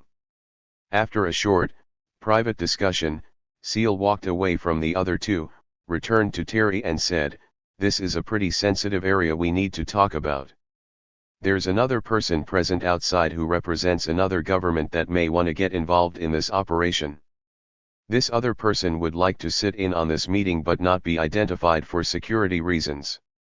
You got any problem with that?" "What's his role?" Terry asked, feeling a little leery. "He just wants to leave this meeting fully informed and then file a report with his boss. He wants to be sure he hears everything straight from the horse's mouth." "I got no problem with that, if you don't." Terry shrugged and said, "Sure, we flew too far to fuck up the meeting now. I guess I can't be trusted yet with this guy's identity, huh?" Seal nodded. "Spook shit, yeah no. Let them play their fucking games." Gomez returned from outside with a man who sat down at one end of the table. Terry had never seen the man before. He was built like Terry, about 5 feet, 11 inches tall, clean-cut and with the aura of a businessman, possibly an attorney. He had the lean, muscular build that gave him the appearance of a distance runner. Terry was struck by one aspect of his appearance. The man's eyes seemed too far apart, giving his face a somewhat peculiar look. It later became apparent to Terry that the man probably had a glass or fake eye. Reed was given no information about this man, not even a name. He would not be formally introduced until months later, and would then be told his name was Pat Weber. This, however, was a code name, and his true identity remained a mystery for much longer. He would become a key and mysterious player in this black game further down the murky road. Leroy was the first to speak. "Mr. Reed Terry, if I may, sorry about the security precautions taken to not divulge the identity of our guest. But I'll show you my identification to allay your suspicions." The CIA credentials laid open on the table were like the ones Terry had seen before in Oklahoma City when he first met John Cathy the Eagle, the photo, and the whole 9 yards. The name on the ID was Leroy Tracta, and he said he had been Mr. Seal's agency contact for quite some time. Terry was relieved that someone had a name and government credentials to legitimize this whole clandestine operation. It was getting close to evening, and Terry felt it was time to get things moving. He had been up since 2 a.m., and he was tired. He sat down at the long table with Seal to his left. Tracta was directly across from him. Gomez was across from Seal, and Weber, taking notes on a yellow legal pad, sat at the far end at Terry's left. Gomez produced a file from his briefcase, which contained copies of Terry's business plan and correspondence with Robert Johnson of Southern Air Transport in Miami. "Mr. Reed, it appears you've been very busy since our meeting in Veracruz," Gomez said. "Mr. Johnson is extremely impressed with the progress of your feasibility study. It is time to get beyond feasibility and into the reality of developing this front company. That is why we have requested this meeting, and I want to thank you and Mr. Seal for coming on such short notice. We felt it best to arrange for a face-to-face meeting and have Mr. Tracta ask you detailed questions. And he wanted to meet you in person." Tracta, nodding toward the man with the glass eye, told Terry to view the unidentified man as a possible foreign investor in the operation. Tracta was sure that the investor would have questions of his own for the purpose of filing a report with his people. "An area of special interest in your plan is the concept of multinational ownership for the machinery company," Tracta said. "Could you start out by recapping your entire concept for the sake of our visitor, and please give special emphasis to the foreign ownership portion of your plan?" Tracta handed Seal, Terry, and the unidentified stranger a copy of Terry's plan. Terry noticed that his work product was now laden with top-secret stamps. He knew from his military intelligence days that it probably wouldn't be declassified until 30 years later. If then. The document on top of the pile of papers was a diagram of Mexico that Terry and Seal had discussed at Saab's the week before. This was the key to the plan. The map showed import routes from Asia, the United States and Europe entering either directly into Mexico or from third countries, all converging on Mexico City. From there, export lines to other Latin American nations trading with Mexico were indicated. Camouflaged within this trading plan was the ability to store and transship large, heavy, crated items to secret destinations. Right now, the interest was focused on Nicaragua, but in the future, who knew? Terry then explained his plan in detail, including the results of his exploratory work that led to the now classified written findings in everyone's hands. Addressing Tracta's request, he detailed the appeal he had developed between Hungarian, German, and Japanese firms that were expressing interest in joint ownership of a foreign machine tool venture in Mexico. Now, he felt, was a good time to bring up a sensitive issue. "I suppose I need to address this question to Mr. Gomez," Terry said. "Has the agency considered having partners involved in this who are fully aware of the business of the company? The reason I ask is that my Hungarian friend, George Fenyu, is very curious about our ability to control the tariffs. I think he suspects who my silent partners are. My imagination runs wild at the thought of international investors who are actually into the loop on the weapons procurement side of the equation. Is this, in fact, the case?" Gomez asked with great excitement. "Do you sense a degree of willingness from your communist friends to get totally in bed with us? I mean to really spread their legs." "Yes. I've known this guy for several years now. and my sixth sense tells me he wants to get involved. And not only that, I don't believe he'll be able to sell his parent company on the idea of a joint venture unless there's something really attractive in this for them. Good. I will go take care of this. This is my specialty. It's important for them to see there's someone behind you. You make the introduction for me and I will go see this KGB guy. It will be fun. Gomez had a broad grin on his face. He had better alert Fenyu, Terry thought. He interpreted Gomez's enthusiasm as a yes answer to his question about inviting the Hungarians into the venture. So much for the complexities of geopolitics. After recapping his written reports, Terry outlined his areas of concern about implementing the plan and focused on areas beyond his control such as Mexican licensing requirements and possibly even favorable consideration, or worse yet, legislation that might be required for 100% foreign ownership of the venture.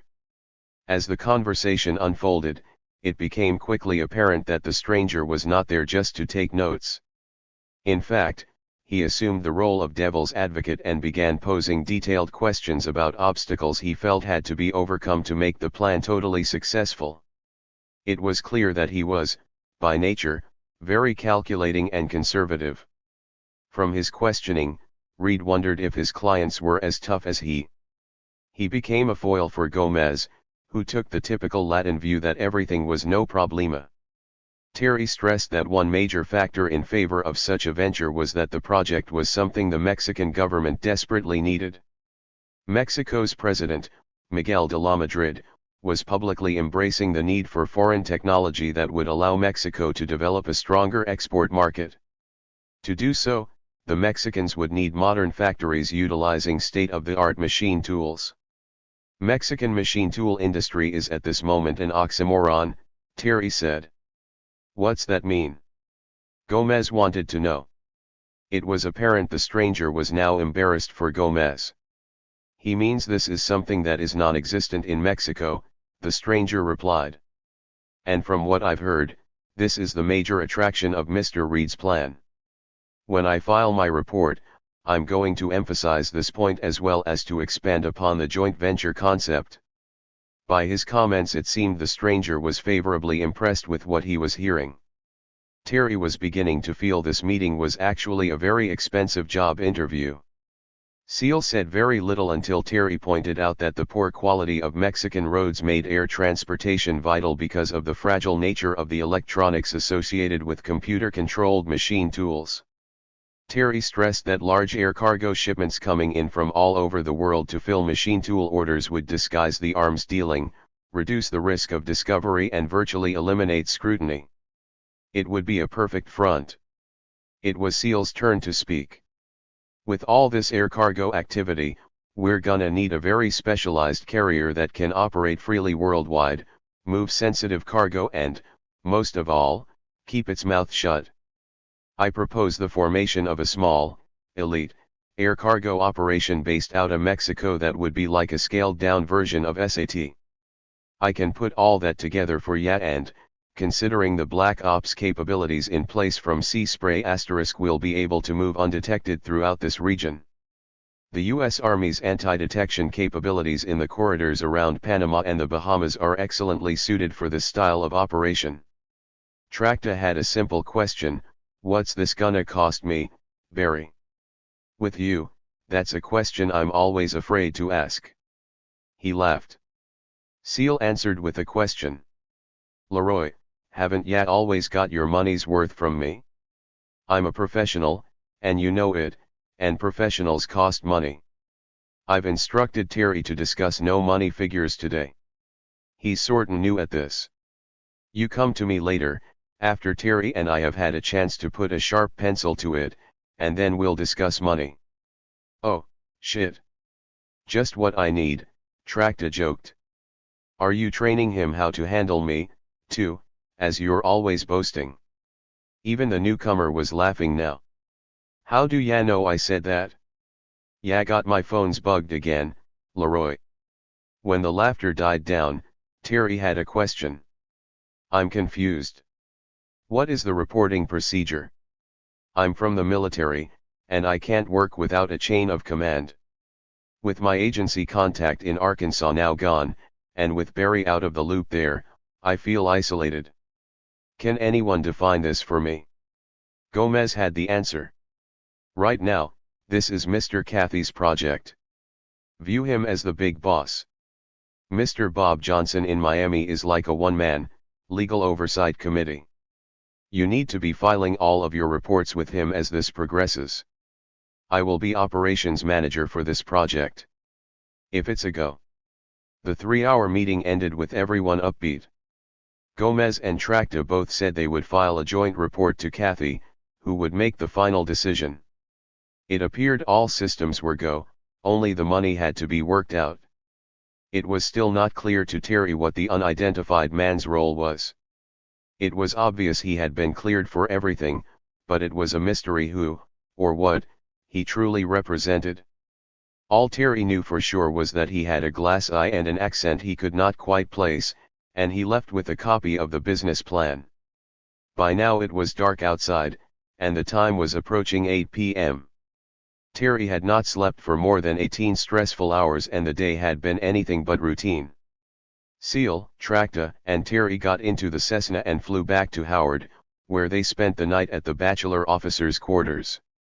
Despite his exhaustion, Terry couldn't sleep. This had been one hell of a day. He noticed the light from Seal's room coming in from under the door. He walked across the hall and knocked on the door. Seal was lying on his bed just staring at the idle ceiling fan. "Barry, tell me about this Gomez guy. Back in the States, you said he was a loose cannon and we had to play ball with him. From what I can see now, he's going to be the guy in charge down here. I can't figure out if he's driven by ideals or greed. Does that bother you?" Seal seemed pensive and in the mood for a philosophical discussion.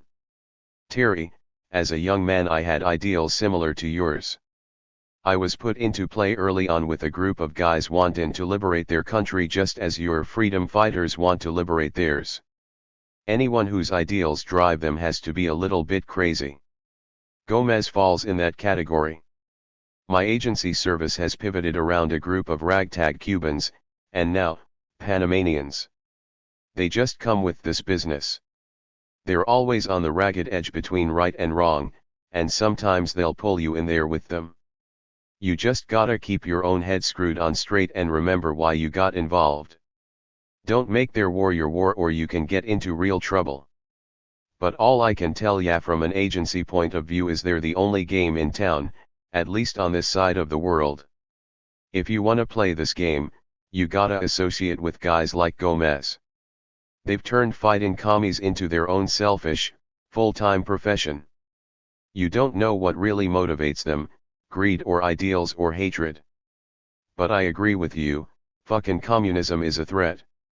I may be a wild-ass free enterpriser, but I'm also a patriot."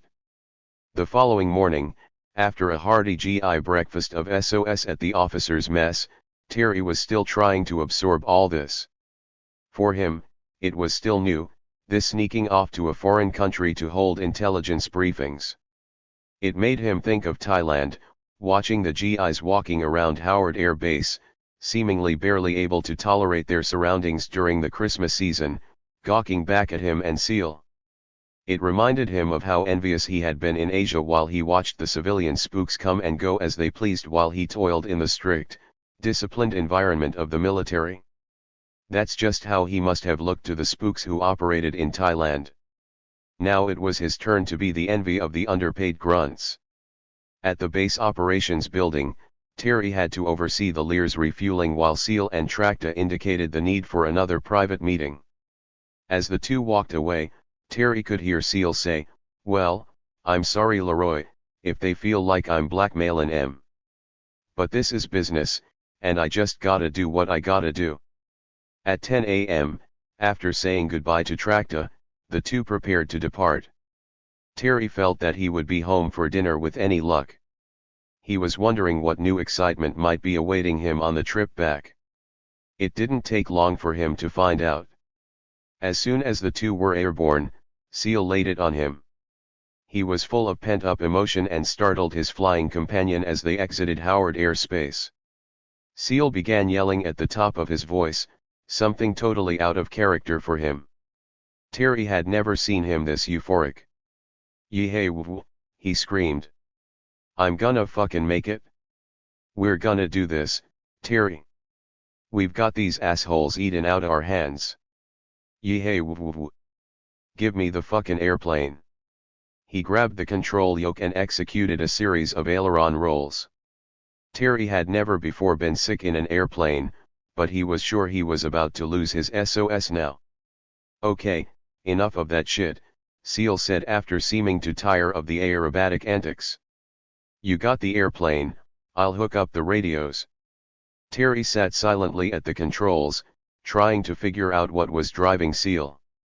As Barry emerged from under the electrical panel, after making the radio connections, he abruptly began pounding with his right hand on the dash of the Lear until Terry thought the avionics in the control panel would be dislodged.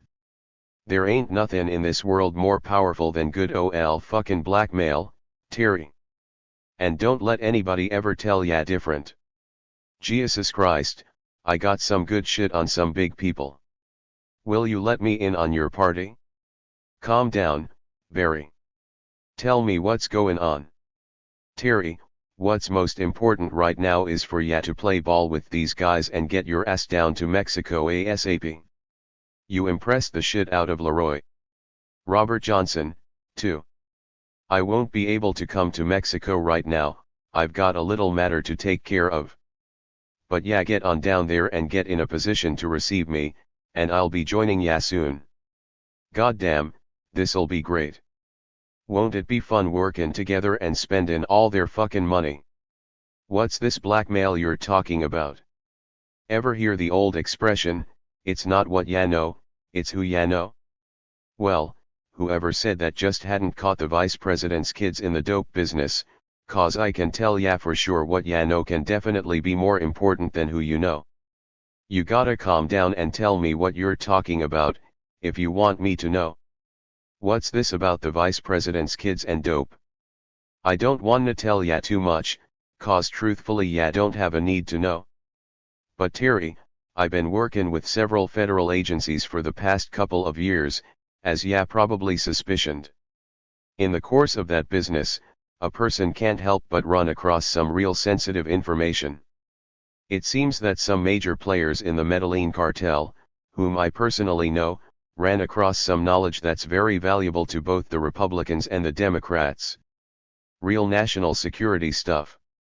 It seems some of George Bush's kids just can't say no to drugs, ha ha ha ha. Well, ya can imagine how valuable information like that would be, can't ya? That could get ya out of almost any kind of jam." Seal paused for a moment then asked, "Ya ever play Monopoly? The information I got is so good it's just like a get-out-of-jail-free card." "Ha, ha, ha, ha yehey woo. Barry, are you telling me George Bush's kids are in the drug business?" "Yup, that's what I'm telling ya. A guy in Florida who flipped for the DEA has got the goods on the Bush boys. Now I heard this earlier from a reliable source in Colombia, but I just sat on it then, waiting to use it as a trump card, if I ever needed it. Well, I need to use it now. I got names, dates, places. Even got some tape recordings. Fuck, I even got surveillance videos catching the Bush boys red-handed. I consider this stuff my insurance policy.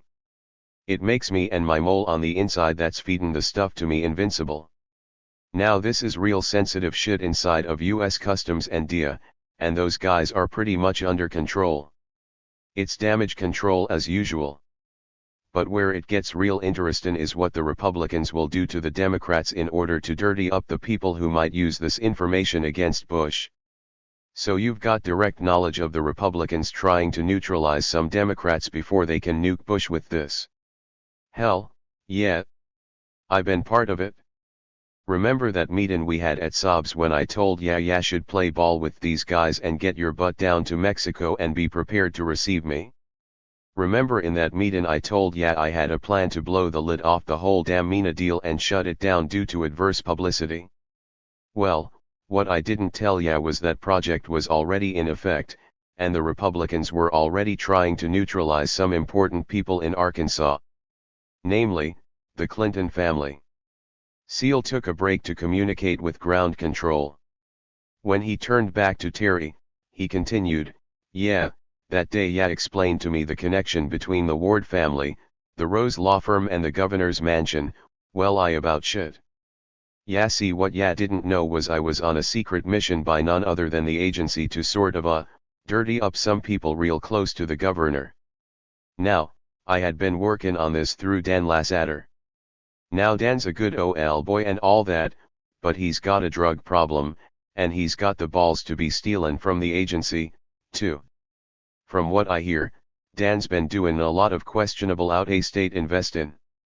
In fact, he's stashin' a lot of cash in a resort in New Mexico *. I was told to exploit that, which I was workin' on. But you come along with this new connection. And when ya told me that Finest Shellnut was the guy at the ranch, dollar signs started dancin' in my head. I saw an immediate way to get some white stuff up some noses around Bill Clinton real fast. Now don't get mad, but that duffel bag I had ya take over to Skeeter Ward wasn't really money. I'm afraid to ask what it was," Terry said as he focused on the little airplane displayed on the Lear's flight director. "Let's don't call it cocaine. Let's just call it neutralizing powder. Least that's the way the Bush family saw it. This is just one family warring against another. Just like the mob. Goddamn, Barry, this is heavy shit. Are you saying you were the source of the cocaine ending up around a lot of important people in Arkansas? Like the ones I've been reading about in the paper? There's a major scandal brewing there." Terry sat silently and continued to think. Seal gazed out the window and said nothing. Already predicting the answer by Seal's silence, Terry asked, "Did you have anything to do with Roger and some of those guys in Lassater's firm getting investigated?" "Terry, I told ya when I met ya, I'm in transportation and I transport what the government wants transported.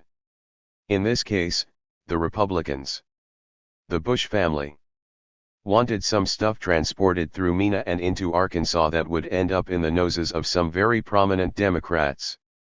And yes, I must fess up, I've had a hand in that. Hey, it's not who ya know, it's what ya know." Terry found all this disquieting. Seal had never discussed drugs with him before, and if Barry was telling the truth, he had unknowingly delivered some to Skeeter Ward. Seal was telling him that he had a hand in the major political storm that was brewing in Arkansas. Terry had not bargained for this sort of involvement. Roger Clinton, the governor's brother, had already been arrested and had pleaded guilty to drug trafficking charges. He was now serving time at a federal prison/drug rehab center in Texas. Rumors abounded that Roger was helping the feds implicate major figures in the Arkansas financial community for cocaine-related crimes. Not only was a federal grand jury investigation getting underway, but panic was already permeating the Arkansas bond business, with fears that investor confidence would be shaken if the feds proved that the bond industry was laundering drug money and its corporate leaders were actually trafficking in drugs. The feds were targeting Dan Lassater and people in his firm, most of them friends of Governor Clinton. But George Bush's real target, from what Seal was saying, was Bill Clinton, and Seal was the instrument that Republicans were using under the guise of the CIA. But Terry was thoroughly confused as this began to sink in. Why would the agency want the bond business investigated, since it was the source of the black ops money being washed there? He began to wonder how much of this was the agency's plan, and how much was just Seal's personal plan. Seal seemed to be enjoying all this too much. Maybe this was Barry's way of extricating himself out of some unforeseen mess and into Mexico. Terry was beginning to wonder why Seal would be needed in Mexico, since the agency already had easy access to southern air transport. SAT definitely was in the transportation business in a big way. Remembering Skeeter Ward's statement about Seal playin' with everyone further troubled Terry. It was beginning to sound like Barry was the instigator rather than the tool in this political sting. Maybe Barry had started out working for the Republicans, but now it appeared he was blackmailing everyone with what he knew. This scared Terry. Where was the Barry SEAL he knew and respected? Where was the man who was going to teach him how to handle the handlers? If this is what he had meant by handling the handlers, Terry realized this was a career he wanted no part of. As the two friends sat there in silence, streaking along in the Lear above a layer of clouds, Terry's mood turned to anger. "Barry, I gotta tell you, I'm sitting here pretty pissed off. This whole thing about putting cocaine up people's noses is not what I'm about. We got thrust together by a guy named John Cathy, and, up until today, I thought he had made a great decision in putting the two of us together. But I gotta tell you, I'm having second thoughts about a lot of this. If we continue as friends, you've got to promise me two things. I know the first one goes against the intelligence grain, but you've got to start telling me everything, so I can make my own decisions. We're treading into some dangerous territory, it sounds like to me. Ours is getting way beyond a need-to-know relationship. Second, don't ever put cocaine near me again. If that's what you have to do for the agency, then you go do it, and I don't want to know about it. Terry, you're my friend and, believe me, I need friends right now. I'm sorry if I upset you or if I compromised your values. It's hard to run across a person with values these days.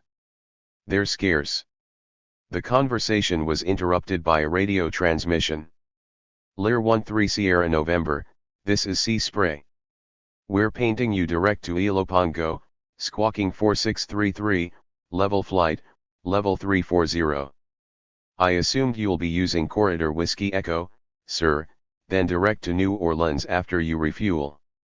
Give me your ETD out of Ilopango, and we'll have the window activated for you." "Roger, Sea Spray, this is Lear 13 Sierra November. We've got horrible headwinds at this flight level, and they don't get any better any lower.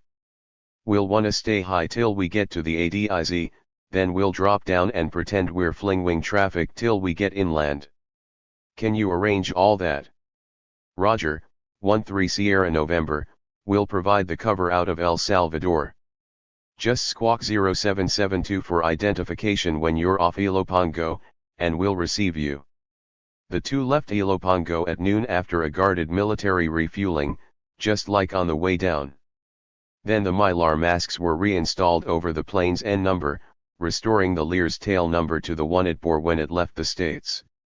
Once airborne and back at altitude, SEAL established radio contact with the Army Sea Spray ground controllers, who gave him a time hack for re-entry into U.S. airspace.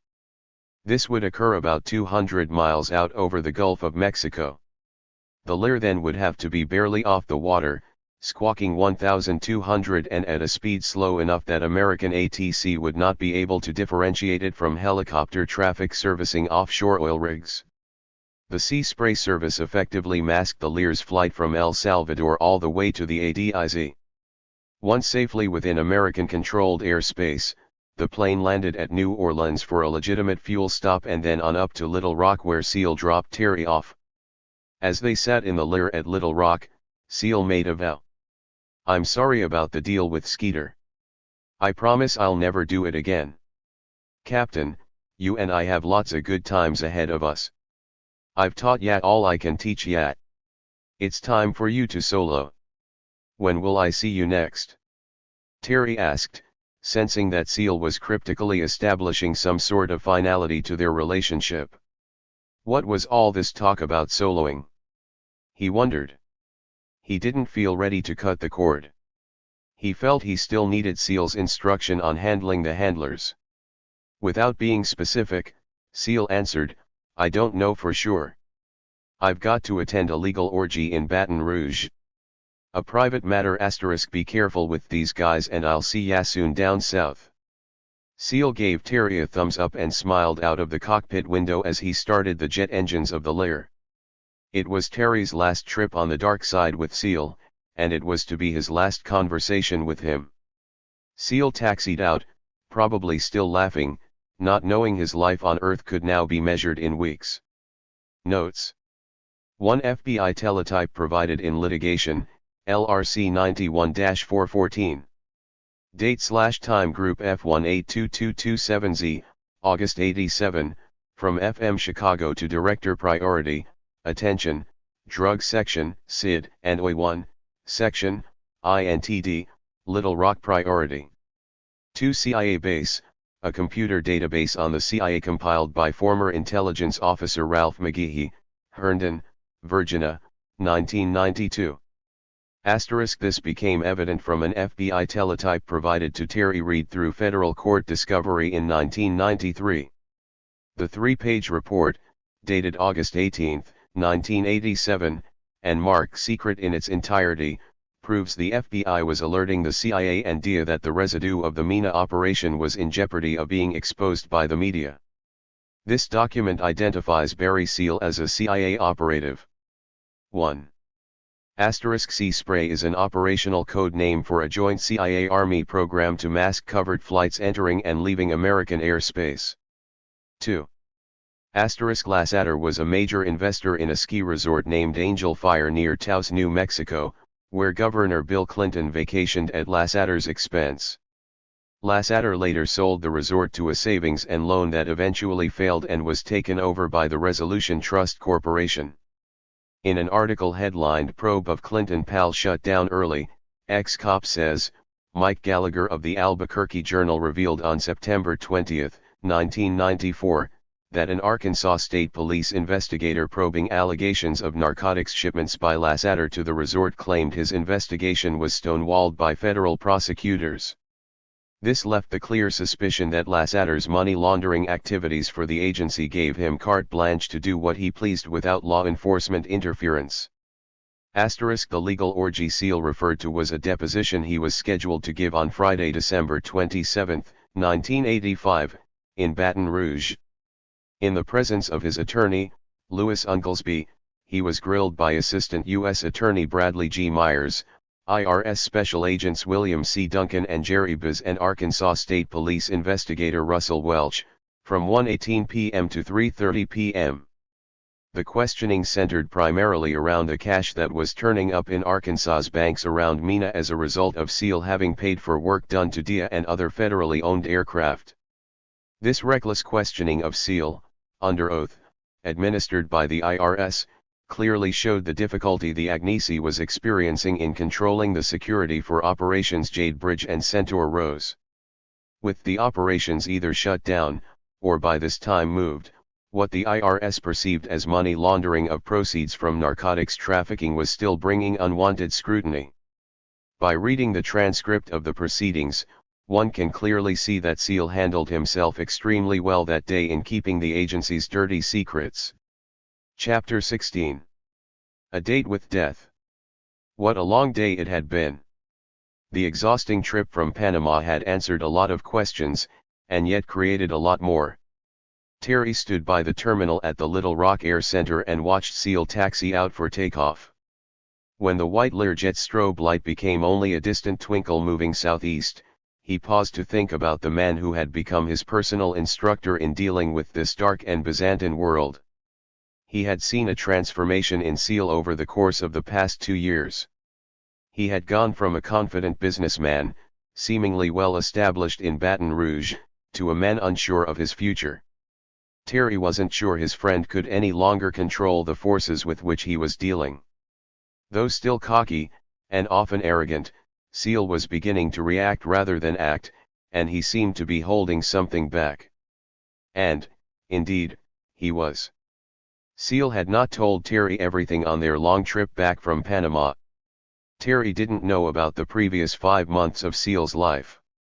Seal had become the most important informant in the history of the Drug Enforcement Administration and had tied the Sandinista government together with the Medellin cartel. As a result of leaks from Oliver North and the White House, the cartel had put a $500,000 price on Seal's head. In addition, Seal had handed the DIA 3 of the best drug cases it had ever had, testifying as the government's chief witness. The DIA was winning plaudits from the White House over the Sandinista sting, but Seal had been left twisting in the wind. While he was undeniably a major asset for the DIA, he was now a major liability for the CIA and George Bush because of the knowledge he had confided to Terry about Bush's sons. Now Seal just wanted to escape and start life over somewhere else. But that was not going to happen. Terry wanted to escape, too. Even though he felt there was a genuine opportunity for him in the Arkansas business community, he had made a near-deathbed vow to make his life count for something beyond making a good living. And most of all he, like Seal, had become addicted to adrenaline. The Black Ops world, he believed, had built a foundation for him in Arkansas, and he could use it to go in several directions. One would be to remain where he was and build up the network of important people with which he had been dealing. He was orbiting in both high social and political circles. Terry also had accumulated a lot of inside knowledge about the secret CIA state connection and who the hidden players were, which could be of immense value in the future. Terry was being drawn toward Mexico, but if he did go, he would be turning his back on unknown business opportunities in Arkansas. From his initial sponsorship into the power structure of Little Rock, he felt, he was beginning to stand alone as an individual and a respected businessman. Janice felt that they were finally putting down roots. There was vacillation, fed by a nagging feeling of uncertainty, but he kept it to himself. After returning home from his flight with Seal, he spoke positively about the trip. He and Janice sat up late that night and reconstructed what had occurred in Panama. This excited her. Mexico was now beginning to looking like a reality. As Terry immersed himself in his workaday world, he continued to put the Mexican plan in place. He was now dealing exclusively with a man whom he had yet to meet, but who was a major decision-maker in the new operations, Robert Johnson. Johnson sounded friendly, articulate, and knowledgeable on the phone, a man accustomed to plowing his way through bureaucratic red tape. By mid-January 1986, the foreign ownership element of the plan was coming into focus. After lengthy discussions with Johnson and the potential investors, an equation of ownership had been established. Rodriguez had also visited George Fenue, Terry's commie friend in Mexico City. Terry believed he was discovering what he had long suspected, that enemies can become friends when there's a mutual benefit.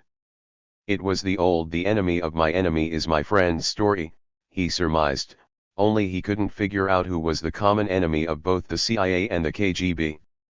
It must be the American Congress, he and John Cathy speculated, in reflecting on their ongoing hatred of that body. Not only had the KGB seen the capitalistic opportunities hidden within the joint venture, but so had the Japanese, who Terry endearingly called the harbor bombers. Johnson's research had uncovered that Gomi-Ya, the Japanese company targeted by Terry as an investor, had strong trading ties with Communist China. The CIA knew about these ties, but Gomi-Ya's American management didn't. Johnson informed Terry that Gomi-Ya was actually exporting restricted computer technology to China. They were doing this by selling computer-controlled lathes built by Dainichi of Japan through Gomi-Ya's communist trading partner. Just like Toshiba, Terry thought.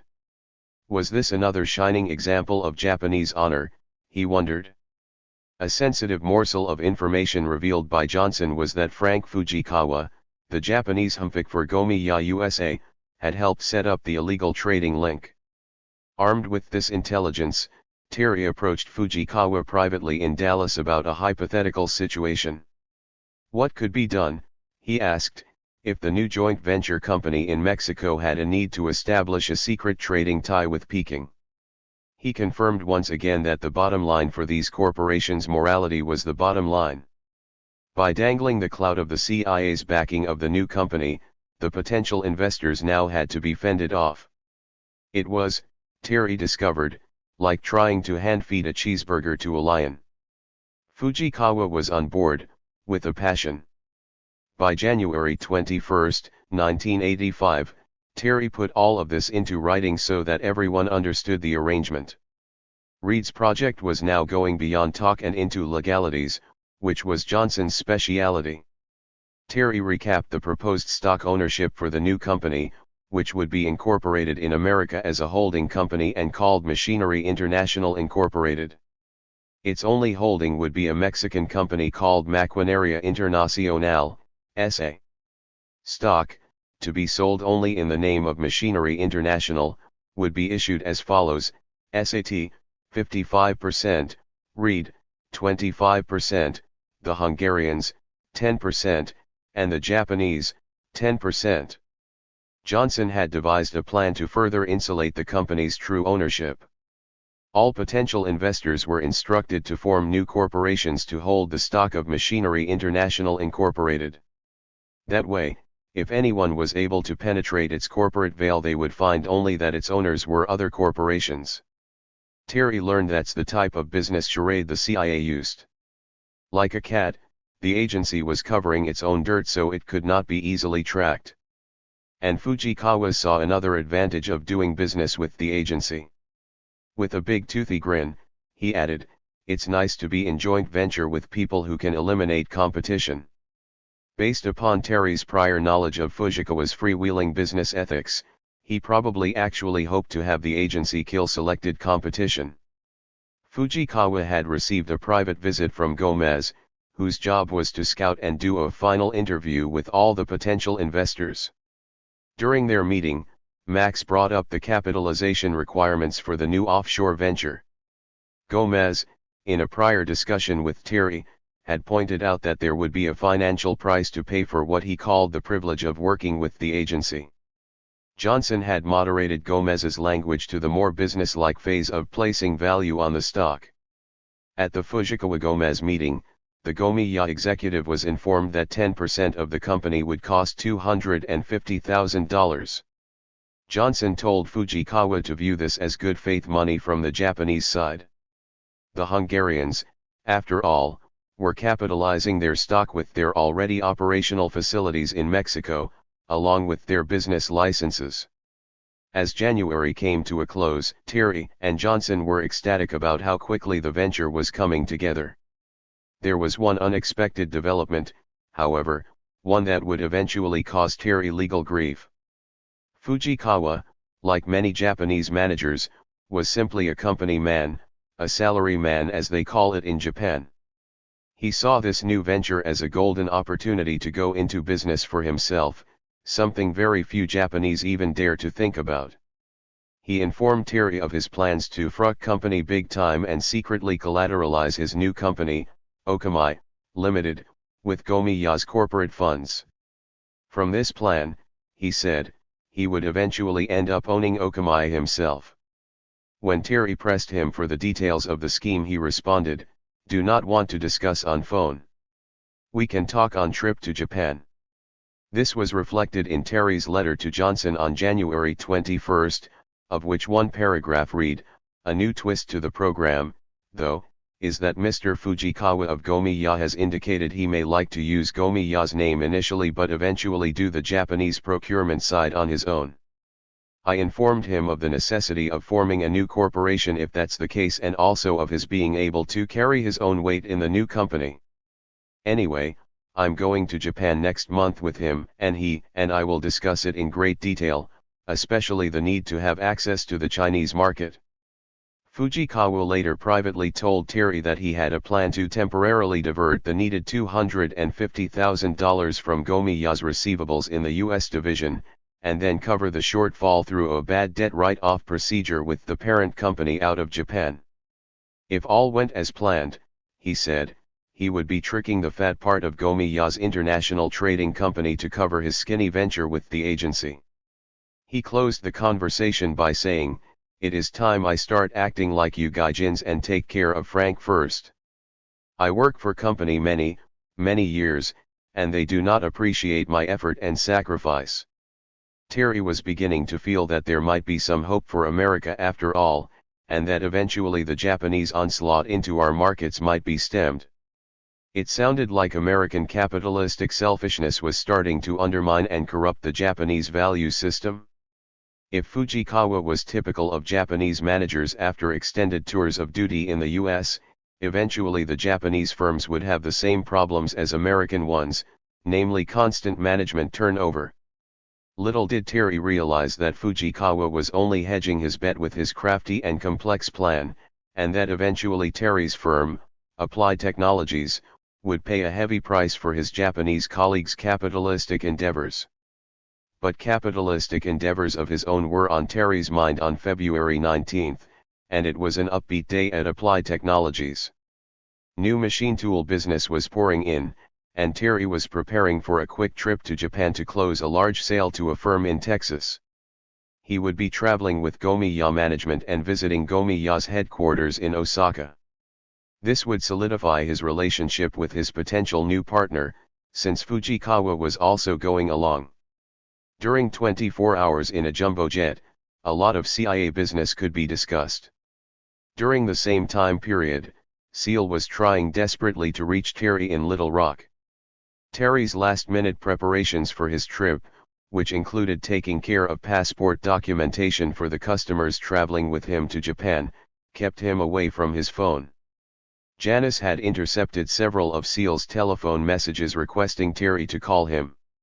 Seal had said he would be in Mina, and that Terry should disregard telephone security and try to contact him at the agency's foundry there.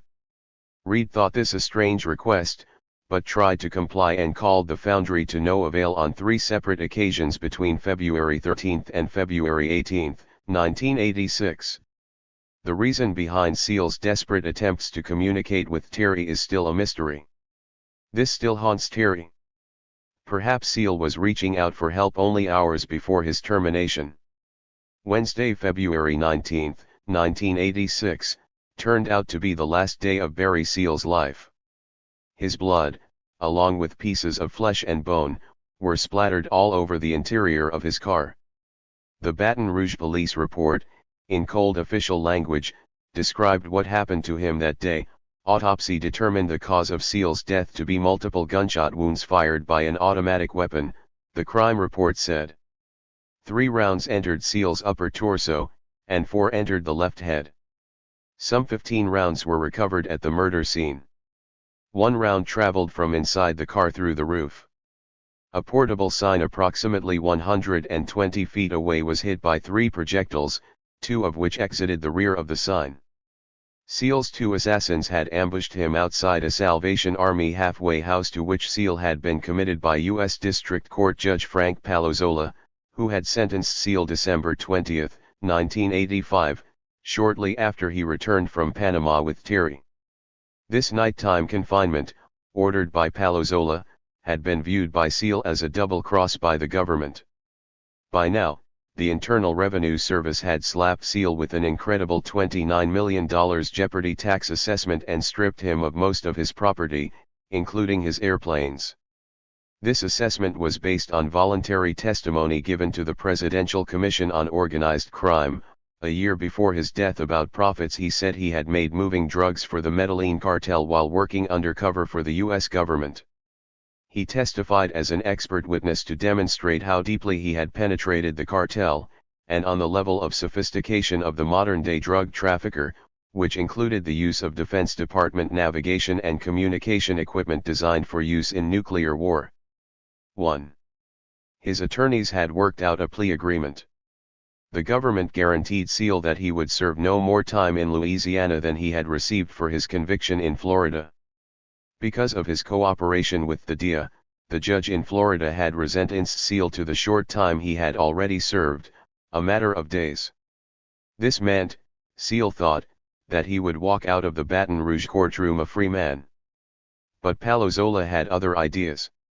Seal and his attorneys were shocked when the judge ordered him to spend the next 6 months reporting to the halfway house and to remain there from 6 p.m. to 6 a.m. each day. The judge also told Seal he could not leave Louisiana, even to work for a government agency, without the court's approval. I don't care if it is the Drug Enforcement Administration. I don't care if it is the CIA, I don't care if it is the State Department, I don't care if it is the U.S. Attorney, I don't care who it is, you don't go any place without getting my written approval in advance, Palazzola told him. Seal's attorney, Louis Unglesby, told Palazzola his ruling was tantamount to a death sentence. Now the Medellin cartel would know exactly where, and when, to find Seal. And it did. A month later, outside the halfway house on Airport Road, Seal was killed. When Seal pulled up in his car to check in for the night, the two Colombian hitmen sent by the cartel, with MAC-10 and Uzi submachine guns equipped with silencers, were waiting near a clothing donation bin. One of the assassins fired into Seal's Cadillac at point-blank range. Seal's skin was festooned from the car's ceiling. Seal was buried 3 days later.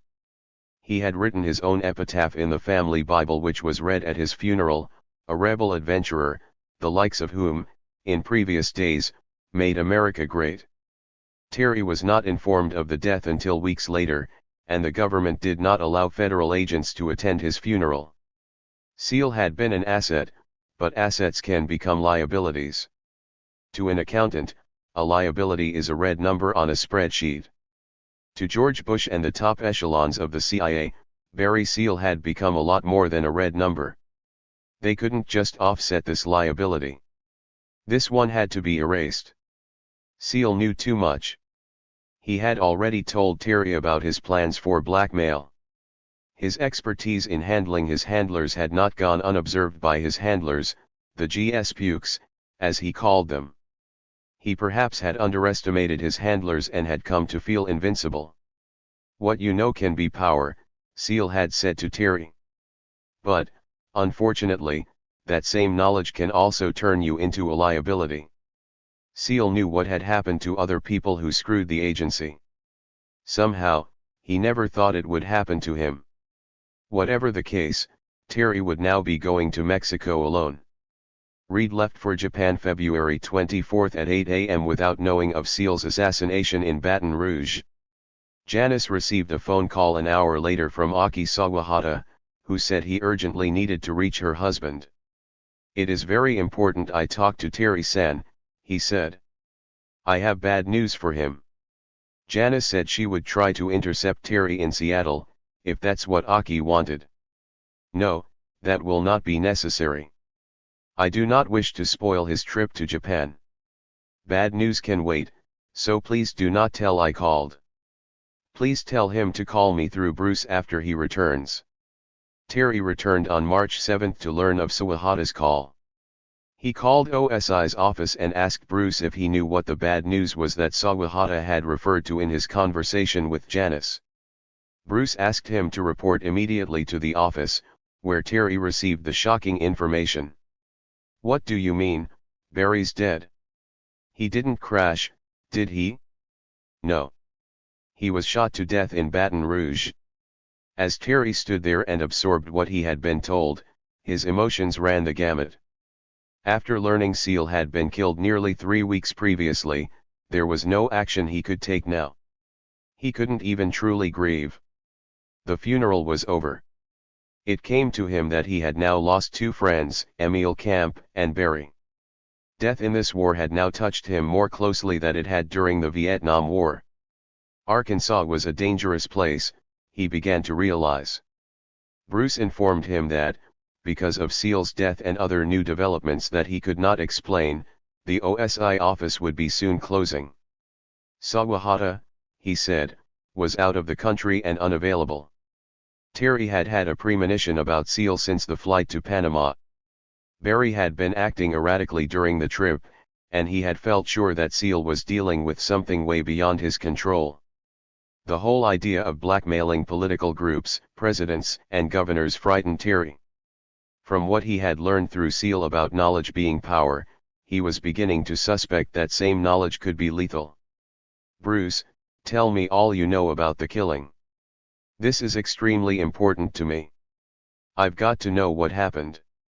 I'm getting involved up to my eyeballs with the agency, and my family's a part of this, too. I can't risk their lives. Is there an agency investigation?" Bruce told him that the assassins had already been arrested in Louisiana, and as far as the agency knew, it was just as the newspapers were saying: Seal had been murdered by the Medellin cartel to keep him from testifying against them. But the agency was conducting its own investigation. Seal's connection to the cartel was news to Terry, who had been compartmentalized from this aspect of the operation. Terry could barely believe what he was hearing while being briefed by Bruce about the other side of Barry Seal's work for the CIA and all of Seal's legal problems. He was also unaware of the television special Uncle Sam Wants You, which Seal had orchestrated to prove that he really was working for the DIA and was not a drug trafficker. Terry recalled the conversation on the trip from Panama when Barry had mentioned only that he had received information from people I personally know within the cartel. There had been no further mention of that, and Terry presumed that Seal would have told him more if he had had a need to know. But, as Bruce continued, Terry was now discovering a dark side to Seal, the man who had led him into the dark world. Unlike the military, the civilian intelligence world is populated by people who wear no uniform, no rank, and no name tag. They give you a name, but they can be someone else. Who else, he wondered, was he associating with now who had a hidden side? As he and Bruce ended their conversation, Terry had many questions, but Bruce had few answers. Bruce advised him to proceed with his present course and continue his dialogue with the agency concerning the Mexico venture. For the time being, he would have to accept what he was being told and what he was reading about Seal's murder. But Terry's thoughts now were about his family. He decided to undertake his own investigation and proceed cautiously.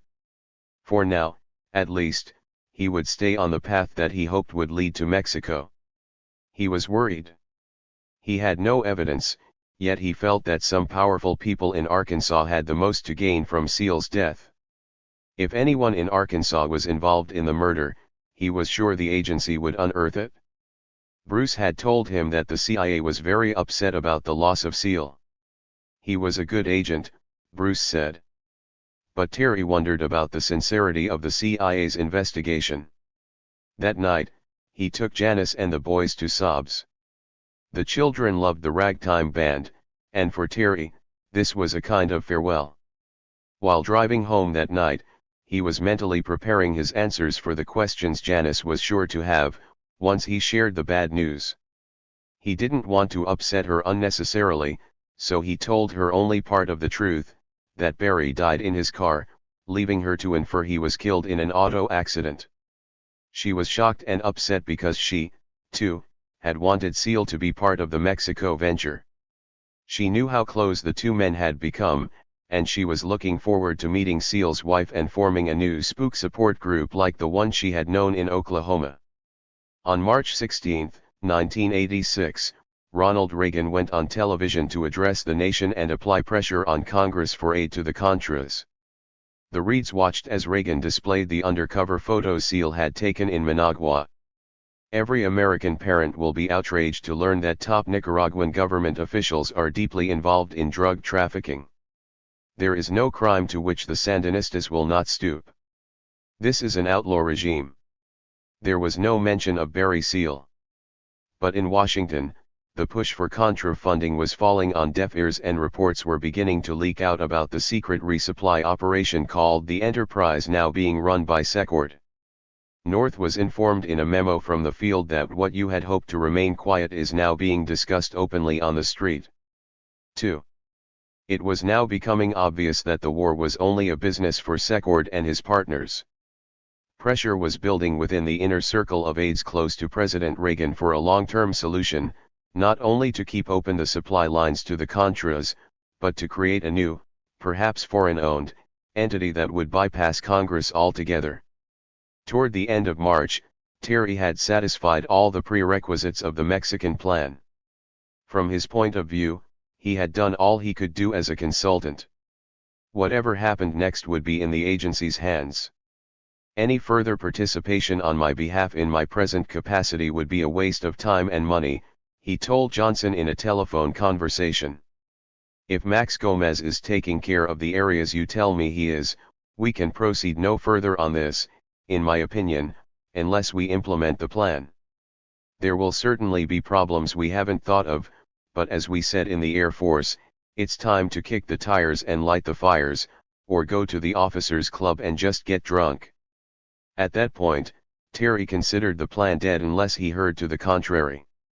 He was busy, had closed 2 major factory automation projects, and was reluctant to take on any more agency obligations. He had to prepare for the possibility that the Mexico plan would be dropped. And something else was on his mind, too. Maumelle, where he lived, was a planned community, built under a federal program by the Department of Housing and Urban Development. There was talk of it being annexed by the city of Little Rock, which most of the Maumelle homeowners were organizing to fight for fear it would drive up their taxes. The Reeds had attended several meetings where incorporation of Maumelle was discussed. If that occurred, a new city government would be needed, and Terry was toying with the idea of running for mayor. Under the HUD plan, Maumelle was to have been a self-contained community, allowing the residents to live, work and play without having to go anywhere else. It was possible to live and play there, but work was a commuter drive away. What little industry had developed within the self-contained industrial park was storage and receiving oriented, offering no high-skilled employment. Through Terry's Japanese contacts, he had located a large Japanese machine tool firm looking for a home in the U.S. Recruiting this firm and bringing it to Maumelle, he felt, would be a great foundation for a mayoral campaign. All of this was on his mind the day John Cathy called him at his home office. "We just had a meeting about the new plan. I've got great news for you. How would you like to head up this project for us?" A shot at the big time was about to come true. Terry felt the next words out of his mouth would change his life drastically, and forever. And he was right. Terry was happy and, at the same time, sad. Finally, his machine tool business was at a point where it could stand alone and support him in style living right where he was. His firm, Applied Technologies Incorporated, was now being courted by out-of-state suppliers, instead of the other way around. He had even been looking for warehouse space in anticipation of becoming an inventory stocking dealer for several lines of new equipment. But, as he listened to Cathy, he envisioned his life as a foreign asset. He could actually enter the world of James Bond. "Terry? Are you there? I need an answer," Cathy pressed. "John, would Curtis LeMay have nuked Hanoi?" he asked Cathy. With those 7 words, he had changed his life forever. "Great. I'm going to make a call to Bob Nash. We need to have a major meeting in Arkansas, and I want him to attend. We've got a lot of old ground to cover, and we'll take that opportunity to swear you in and discuss the fine points of the new plan." "We? You said we. Is somebody coming besides you?" "Yes, but I don't want to discuss it over the phone. Go see Nash tomorrow. He'll give you details on the whereabouts of the meeting. Welcome aboard." Terry called his wife after hanging up. "Honey, let's do lunch. I've got great news. You need to master your Spanish." At that moment, all thoughts of Seal had vanished from his mind. They met at a Mexican restaurant near her office, where Janice expressed both excitement and concern at the thought of relocating in Mexico. "Are you sure you know what you're doing?" she asked, appearing to need his reassurance. "We've both talked about doing this for a long time, and the thought does excite me. But Terry, this is a big decision. We'll be turning our backs on a lot of serious opportunity right here in Arkansas. Janice, I need to attend this meeting. I'll learn a lot more while I'm there. I'll talk to Nash tomorrow and find out where it is. Besides, what's the worst that can happen?" He had bought himself some time. He too still had some doubts about cutting the cord to their way of life in Arkansas. He wanted to bring up the subject of Seal's murder at the meeting. The answers he received would have a big bearing on his decision. He had not been completely truthful with Janice about Barry's death, and that bothered him. The next day, at Foolin's, Nash outlined the details of the meeting, as he understood them. But he had more questions than answers. Terry sensed that Nash was unaware of the complete agenda. "What's this meeting all about?" Nash asked. And he was particularly curious about what Terry had been doing since the training at Nella had shut down in August. "Bob, I'm not being flippant. But honestly, you don't have a need to know. Nash seemed irritated and extremely nervous at the answer. Clearly, the entire Mexican plan had been put together without the knowledge or input of the Clinton administration in Arkansas. Maybe, Terry thought, the agency was getting ready to show Clinton who's in charge, as Seal used to put it. Terry now knew a lot of things that Nash didn't. He recalled what Seal had said about Nash at the last meeting at Sobs, about Nash stealing agency money. He was beginning to wonder just how many people were coming to this meeting and for what purpose. Nash had imparted no information about that and was obviously in the dark himself. Nash's entire demeanor had changed. He reminded Terry of Seal on the flight back from Panama. He seemed to be reacting from uncertainty rather than knowledge. Nash informed Terry that Kathy would pick him up at his Maumelle home late Friday afternoon and transport him to the meeting. As they read their fortune cookies, Nash asked Reed what his said. He smiled and replied, "It says I've got travel in my future." "What does yours says, Bob?" "Oh, nothin'," he said glumly, tossing the slip of paper into the ashtray. As Nash went to pay the tab, Terry retrieved Nash's fortune and read it. It was the same as Reed's, "There is travel in your future." Apparently, the thought of travel didn't fit in with Nash's career plans. As the two men departed the restaurant, Terry was thinking about what Seal had said. "Yes sirree, things are gonna get real interestin' around here." Notes. 1 Arkansas Gazette, June 27, 1988, p. 1. 2 U.S. Congress, Testimony of Robert Owen, Iran-Contra Hearings, 100-2, pages 405-406. Chapter 17. New Covenant. Nothing works against the success of a conspiracy so much as the wish to make it wholly secure and certain to succeed. Such an attempt requires many men, much time, and very favorable conditions. And all of these, in turn, heighten the risk of being discovered. You see, therefore, how dangerous conspiracies are. Francesco Guicciardini, 1528. The men alighted from the three waiting cars as the governor's van rolled into position and turned off its headlights. The van's front seat occupants stepped out and took up security positions. The van's driver positioned himself in front of the vehicle, installed his earphone and spoke distinctly into his attached boom microphone to the unseen recipient of his communication. He then racked the bolt of his Uzi and said, "C1 security to Robinson, ready team, we're in position and on duty. How do you read?" From a receiver still on in the van, the somewhat static-laden response returned immediately from a monotone, no-nonsense voice. Loud and clear, C1. Perimeter secure, 12 in place. The door is closed. Radio to me to reopen. The governor's chief of security, Lieutenant Raymond Young of the Arkansas State Police, had already advanced to the side of the vehicle and opened the door in preparation for the passengers to disembark. The five waiting men were clearly taken aback when Governor Bill Clinton stepped from the vehicle with his aide, Bob Nash, and led the entourage into the World War II ammunition storage bunker that would serve as the meeting place.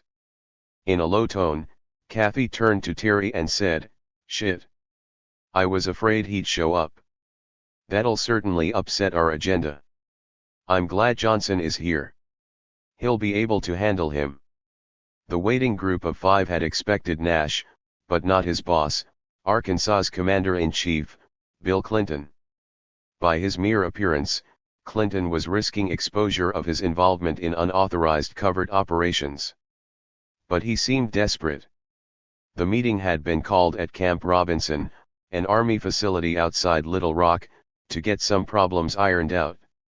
In addition to the governor and his aide, the guest list included Max Gomez, John Cathy, resident CIA agent Akiide Sawahata, agency subcontractor Terry Reed, and the man in charge, the one who would call the shots. He called himself Robert Johnson. Johnson had been sent from Washington to chair this very delicate operational briefing which would hopefully extricate the agency from its entanglement in what was becoming a messy situation in Arkansas. A lot of loose ends were yet to be tied up. It was a rendezvous that would change the complexion of the secret American policy in Central America and would outline the impending Operation Screwworm in Mexico. An oscillating sound signaled that the handheld electronic metal detector had been activated as it passed over Gomez's left, upper torso. Young, who was performing the weapons search of each individual entering the earth and concrete bunker, stepped back to receive what was obviously a concealed weapon. Reluctantly, Gomez produced a customized, black polymer, housed, Glock 9mm pistol, with a nickel-plated side. Without breaking his glaring, eye-to-eye contact with Young, and without blinking or looking at the weapon, Gomez deftly and, as if in one rehearsed motion, removed the magazine, racked the slide to the rear position, ejecting a live round to the ground, and surrendered the weapon. "Grip first. Take good care of this," he snarled. "This is a special gun.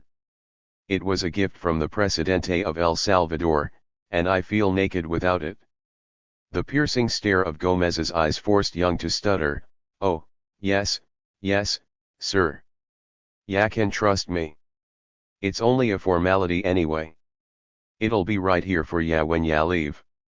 Kathy and the undercover resident CIA agent, Aki-Ide Sawahata, voluntarily surrendered their government-issue .357 Magnum revolvers without the pompous ceremony that had preceded them. On that March night in 1986, 7 men entered the ammunition storage bunker at Camp Robinson while Young stood outside on guard. The bunker, dimly lit by a series of one-bulb fixtures suspended near the ceiling, emitted a musty and damp odor. The principal sat down around the gray, government-issue metal tables and chairs while Kathy began the briefing. "Governor Clinton," he began, switching to his Toastmaster tone, "I'm glad you could attend tonight's meeting with us. We're both surprised and honored. Bobby didn't inform us you would be attending. However, let's get down to it. I know you've previously met some of the people here, but, for everyone's convenience, I'll just go around the table." Terry could tell by the hypocritical change in Kathy's behavior how Nash and Clinton were viewed as outsiders, and the formal tone of voice had been solely for their benefit. Nash, Kathy noted, was Clinton's top economic aide and the state's liaison officer with the secret intelligence operations Centaur Rose and Jade Bridge that had been carried out, undetected, at the Mena Airport in western Arkansas. Next came Gomez, whom he described as the agency's man in charge of planned operations in Mexico. Sawahata, who had been the agency's resident field agent in Arkansas for operations at Mena, would now serve as the transition officer until things in Mexico were fully operational. Terry Reed was introduced as the man who had worked in both Mena operations and was now being put in charge of setting up a proprietary operation in Mexico. Terry viewed this meeting as his initiation into the inner circle.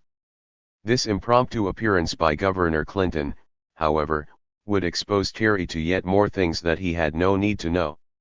It would also confirm his suspicions that operations in Arkansas were being run with Clinton's full knowledge. Kathy described himself as CIA operations officer for Rose and Bridge, who was now transitioning over to the job of operations officer for Mexico. "Gentlemen," Kathy said, "this meeting is classified top secret. The items discussed here should be relayed to no one who does not have an operational need to know. I repeat, top secret. There are to be no notes taken." Then Johnson rose to speak. He was the only person attending the meeting who Terry did not recognize. Until now, Johnson had only been a voice on the telephone. He was taken aback with how young the bespectacled, cherubic-looking man appeared. From the sound of his voice, Terry had expected an older man. His boyish and overly serious look reminded Terry of fast-track junior officers he had seen in his Air Force days. But Johnson's aloof, yuppie demeanor made Terry think of him as akin to the Bond daddies he associated with in Little Rock and as someone who would be only a message carrier back to men with the real power in Washington. Even his impending introduction did not convince Terry he was truly the man entrusted with decision-making authority for this sensitive project. Johnson, Kathy said, was the personal representative of CIA Director William Casey and had been sent to chair the meeting. Casey was too important to show his face, Terry assumed. But he felt honored, and yet surprised, to find he'd been dealing with someone so closely connected to the Director of Central Intelligence, the top of the intelligence pyramid. "Thank you," Johnson said. "As Mr. Cathy mentioned, I am the emissary of Mr. Casey, who for obvious security reasons, could not attend. We are at a major juncture of our Central American support program. And I am here to tie up a few loose ends. As you are all aware, the severity of the charges that could be brought against us if this operation becomes public. Well, I don't need to remind you of what Benjamin Franklin said as he and our founding fathers framed the Declaration of Independence." Cathy interrupted. "Yeah, but hanging is a much more humane way of doing things than what Congress will put us through if any of this leaks out."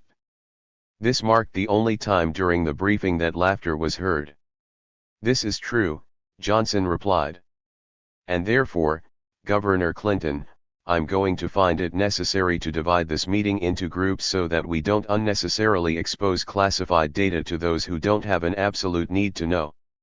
We can first discuss any old business that concerns either Centaur Rose or Jade Bridge, and I think that you will agree that afterwards you and Mr. Nash will have to excuse yourselves."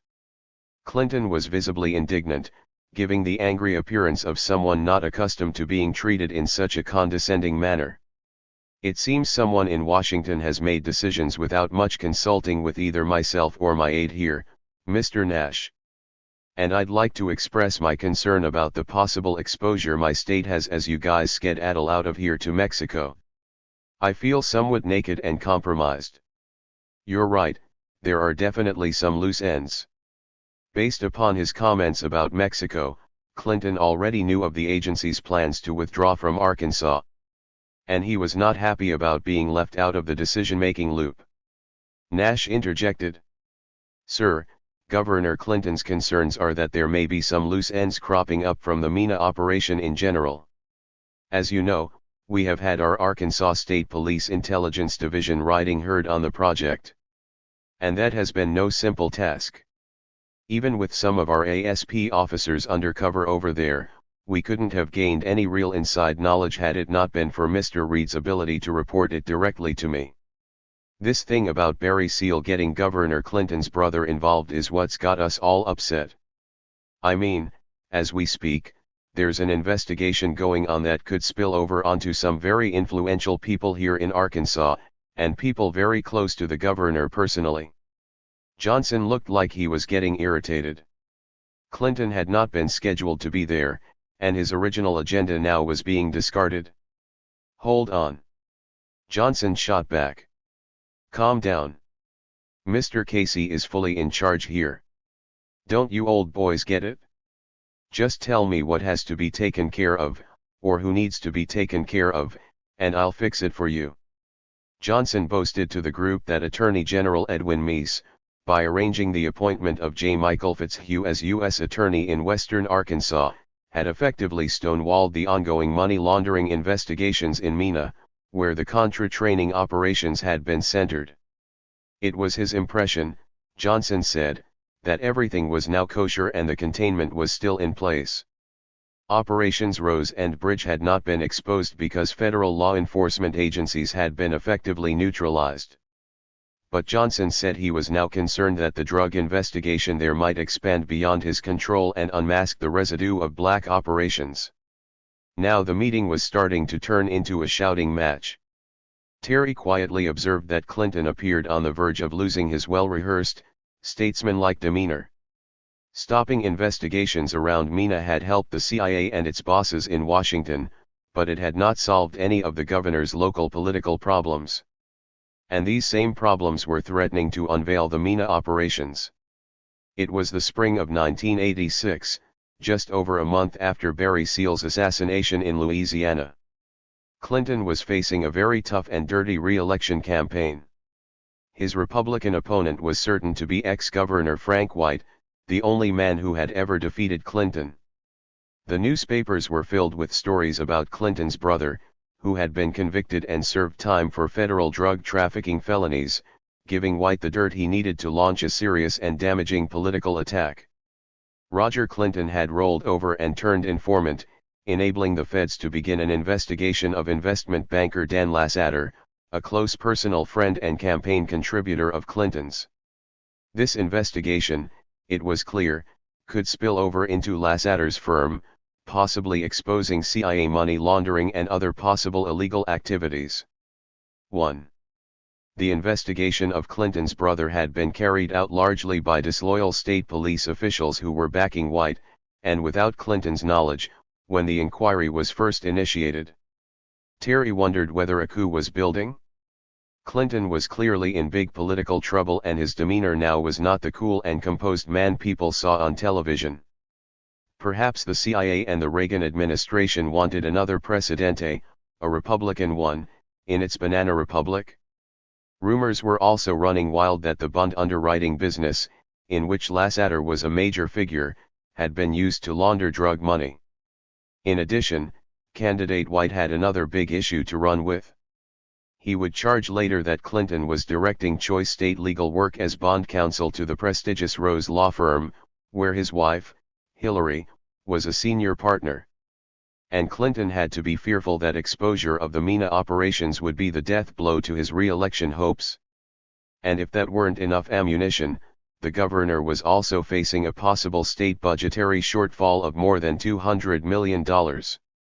By his comments, the governor revealed that his political problems and his potential exposure were clearly on his mind. Clinton showed his contempt for the young man from Washington as he lost his composure, jumped to his feet and shouted, "Getting my brother arrested and bringing down the Arkansas bond business in the process isn't my idea of kosher. You gents live a long way from here. Your meddling in our affairs here is gonna carry long-term exposure for me. I mean us. And what are we supposed to do, just pretend nothing happened?" He was angry.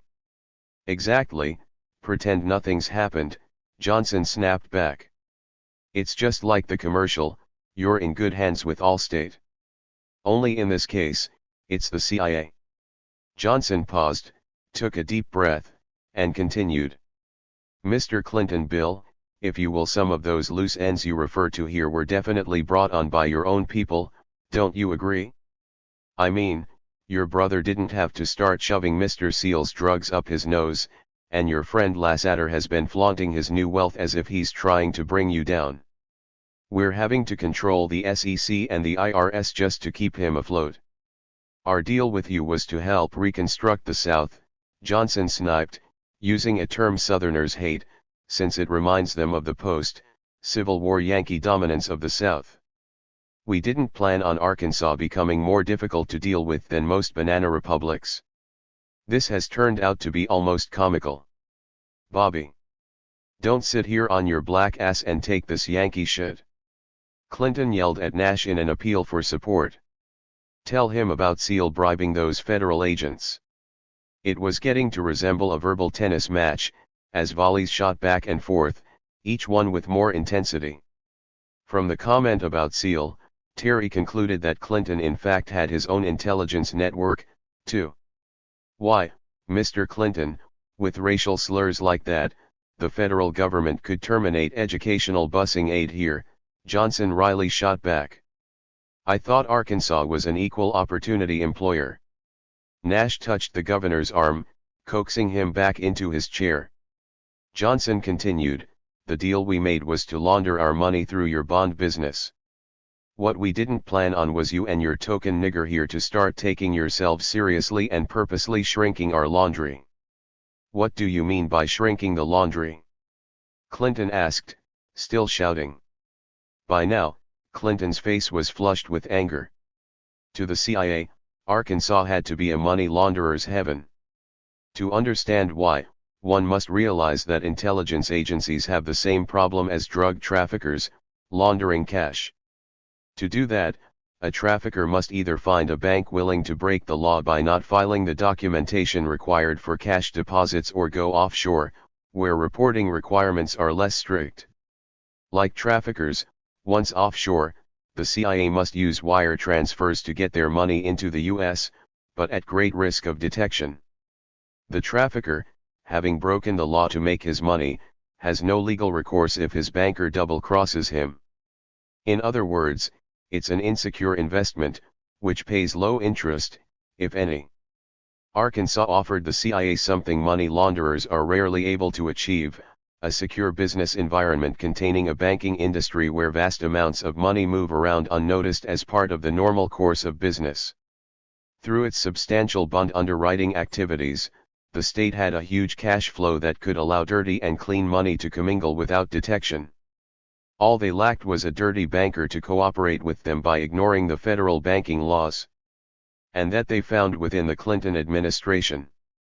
This banker was none other than the Arkansas Development and Finance Authority, which was a creation of, and directly under the control of, the governor's office. Its official mandate was to loan money to businesses either already in or coming to Arkansas in order to develop an industrial base for new jobs, which Clinton had made the centerpiece of his administration. ADFA was, in effect, a bank making preferred loans.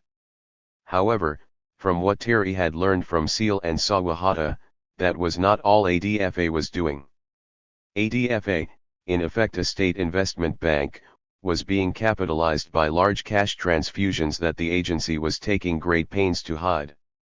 No paper, no trail seemed to be the dominant doctrine of the agency's activities since, by design, cash dropped from an airplane in a duffel bag is not the standard way of transferring money. ADFA was designed to compete for the profits generated by the bond issues necessary to industrialize Arkansas. The old Arkansas Industrial Development Commission that Clinton had inherited had no money of its own and was forced to send prospective clients seeking industrial development loans to the established, privately run investment banking industry in Little Rock. The state could be very selective in its referral business, however, and those who received the state's business stood to profit handsomely. This insider referral business was alive and well when Terry moved to Arkansas and saw Seth Ward's son-in-law, Finis Shellnut, jockey for position to reap these profits by going to work for Lasseter, who was getting the lion's share of the secret sweetheart deals.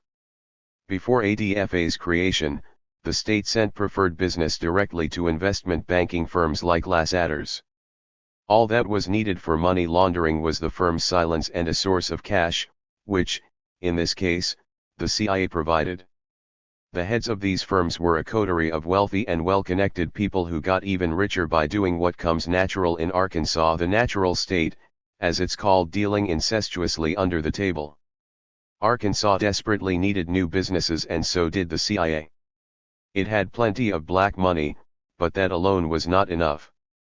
"You can't kill an enemy by lobbing dollars at him" was the phrase Kathy had used with Terry to explain the CIA's dilemma of having the monetary resources to fund the Contras, but no legal way to deliver it directly. The agency was barred by Congress from converting the cash into weapons and training the Contras needed on the battlefield, at least not through traditional Department of Defense suppliers. Under Director William Casey's plan, the CIA needed other companies that would be a source of secretly produced weapons which would find their way into the hands of the Contras. These selected businesses needed payment to perform these services for the CIA, and that cash came to them conveniently in a legal and undetectable manner, through ADFA, in the form of industrial development loans backed by tax-free development bonds. The CIA should have been showing a profit through accrued interest on their secured investments. But a problem had arisen. As Johnson had said, the laundry was shrinking. And Johnson was not happy about that, as evidenced by the way he was firing back at Clinton.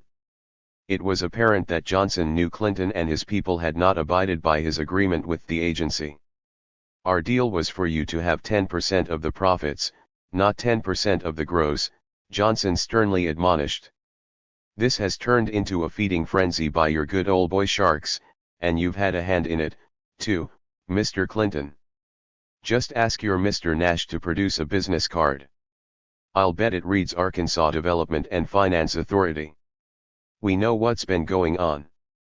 Our people are professionals, they're not stupid. They didn't fall off the turnip truck yesterday, as you guys say. This ADFA of yours is double dipping. Our deal with you was to launder our money. You get 10% after costs and after post-tax profits. No one agreed for you to start loaning our money out to your friends through your ADFA so that they could buy machinery to build our guns. That wasn't the deal. Mr. Sawahata tells me that one of ADFA's first customers was some parking meter company that got several million in. How shall we say it? In preferred loans. Damn it, we bought a whole gun company lock, stock and barrel and shipped the whole thing down here for you. And Mr. Reed even helped set it up. You people go and screw us by setting up some subcontractors that weren't even authorized by us. Shit, people who didn't even have security clearances. That's why we're pulling the operation out of Arkansas. It's become a liability for us. We don't need live liabilities. Terry was fighting to control his open astonishment at what he was hearing. He didn't understand all the subtleties of this black financial maze constructed by the CIA and implemented through the state of Arkansas. But Bill Clinton, it appeared, was finding out the hard way that accounting procedures the agency utilized were the envy of the business world. This meeting had turned into a bean counters seminar with discussions of post-tax profits seemingly running into the millions. But Terry didn't need to be an accountant to grasp the significance of what was occurring. It sounded to him like the Clinton administration had been caught with its hand in the till, and Clinton personally was learning there were no free rides with the CIA. Johnson's worry was centered on security. He had referred to the CIA's buying and relocating to Arkansas an existing arms manufacturing firm, Iver Johnson's Arms, which had formerly been based in New Jersey. But what the agency had hoped would be a very secret operation to build weapons for the Contras had been gobbled up as part of Clinton's industrial plan and had now become an open secret among Clinton cronies. These insiders, having learned through a security leak what Iver Johnson's Arms was really doing, had demanded a piece of the action for themselves and had blackmailed their way into this black operation. POM, the parking meter manufacturer in Russellville, Arkansas, was an example of a company that had leveraged its way into the underground arms manufacturing loop.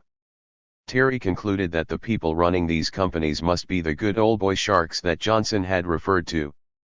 The weapons clique was composed of 5 companies situated around Arkansas, at least 2 of which had received state-backed loans for the machinery necessary to perform the CIA work. This total lack of security and intelligence professionalism was apparently the reason the CIA was preparing to extricate itself from Arkansas and set up operations in Mexico. The primary loose end that Johnson could not tie up was the investigation of Roger Clinton and his friends, brought on by his drug problem.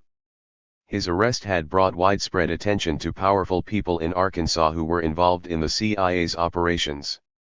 In addition, close Clinton political allies, including a state senator, had become targets of the drug investigation. Terry mused as he absorbed what he was hearing. He realized for the first time the impact of what he believed was Barry Seal's secret plan to expose and shut down the Arkansas operation. Terry reflected how 3 months earlier Seal had confided to him his disgust with the people he was working with in Arkansas and had revealed the secret plan to bring these operations in Arkansas to an end. Had the CIA known about Seal's plan and helped implement it to dump Clinton and vacate Arkansas? Terry wondered. Or was the Bush family and the Republican Party playing games with Clinton and his friends? True banana republic intrigue.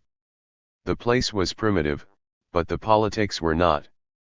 Clinton had paused for a moment to ponder Johnson's words. "What do ya mean, live liabilities?" he demanded. "There's no such thing as a dead liability. It's an oxymoron, get it? Oh, or didn't you Rhodes scholars study things like that?" Johnson snapped. "What? Are you threatening us? Because if ya are." Johnson stared down at the table, again took a deep breath, and paused. It appeared he wanted to elevate the tone of the disintegrating exchange. "Calm down and listen," Johnson said. "We are all in this together. We all have our personal agendas. But let's not forget, both the Vice President and Mr. Casey want this operation to be a success. We need to get these assets and resources in place and get them self-sustaining and prospering on their own while we have the chance. This is a golden opportunity. The timing is right. We have communists taking over a country in this hemisphere. We must all pull together and play as a team. This is no time for lone wolves. Mr. Seal is an example of what happens to lone wolves. They just don't survive in the modern world of intelligence. I'm not here to threaten you. But there have been mistakes. The Mina operation survived undetected and unexposed only because Mr. Seal carried with him a falsely created, high-level profile of a drug runner. All the cops in the country were investigating a drug operation. That put the police in a position where we could control them. We fed them what we wanted to feed them, when we wanted to feed them. It was our restaurant and our menu. Seal was himself a diversion. It was perfect until your brother started free enterprising, and now we have to shut it down. It's as simple as that. Mr. Seal was a good agent, and it's a shame he's dead.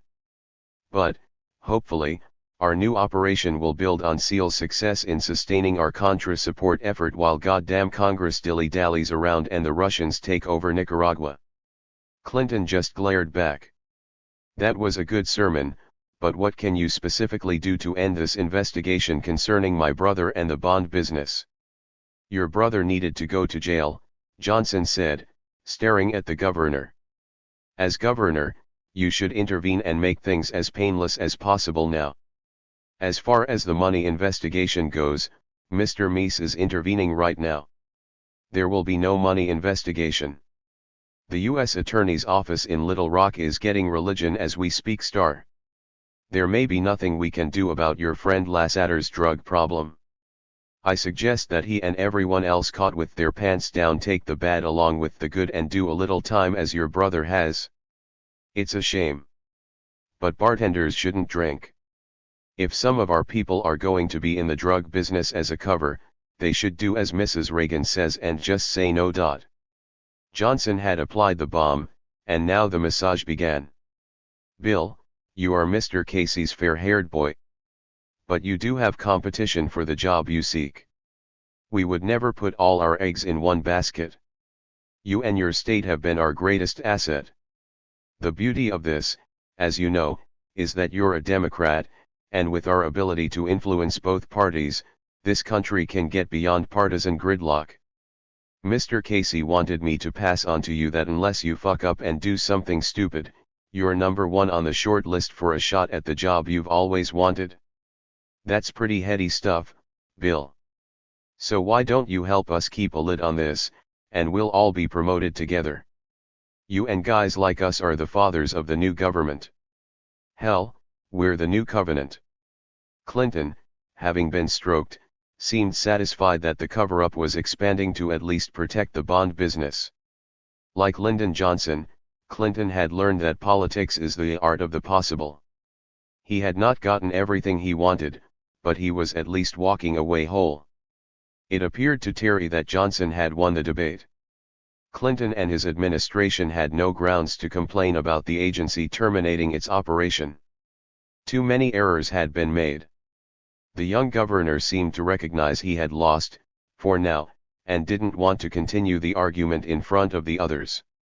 Bobby, I guess you and I should excuse ourselves, Clinton said while turning to his aide. These gentlemen have other pressing business, and besides, we don't have a need to know. Nor do I think we want to know. When Clinton exited the bunker, Terry took a moment to absorb what had happened. Clinton had been treated badly in front of the others. Terry had certainly underestimated Johnson, the man he had sized up initially as a mere errand boy for Casey. His youthful demeanor had been misleading. He was clearly a skilled hatchet man. But Terry felt somewhat embarrassed for the governor. Johnson had effectively neutralized the governor of Arkansas's argument by simply changing the subject, and what a subject it was. Was he hearing that the presidency is offered to a few groomed men groomed by the CIA? Who was this guy Johnson, who so easily manipulated Bill Clinton? He made Bill Clinton, on his own turf, appear to be under the control of an invisible force. Until now, Terry had known Johnson only as the lawyer for Southern Air Transport. He was obviously a lot more than that. he was beginning to take on the mannerisms of a viceroy, and Clinton was certainly showing his obedience to authority and paying the price for fealty. Clinton was compromised. Who was this Johnson, really? It would be 8 more years before Terry would finally find out his true identity and how highly connected he was. When Clinton and Nash had gone, the mood changed dramatically. A mood of familiarity returned, and only the brotherhood remained. Gomez was the first to speak. The man who was to be in charge of the new operation in Mexico was indignant. "Presidente Clinton," he said with disgust in a thick Hispanic accent. "Why is it I have more respect for the enemy I've slain on the battlefield than I have for that yuppie kid governor? I've seen everything now. Republicans conspiring with Democrats. Isn't that similar to capitalists trusting Marxists?" Johnson restrained himself, as if wanting to chastise Gomez for not showing proper respect for Clinton in front of the others.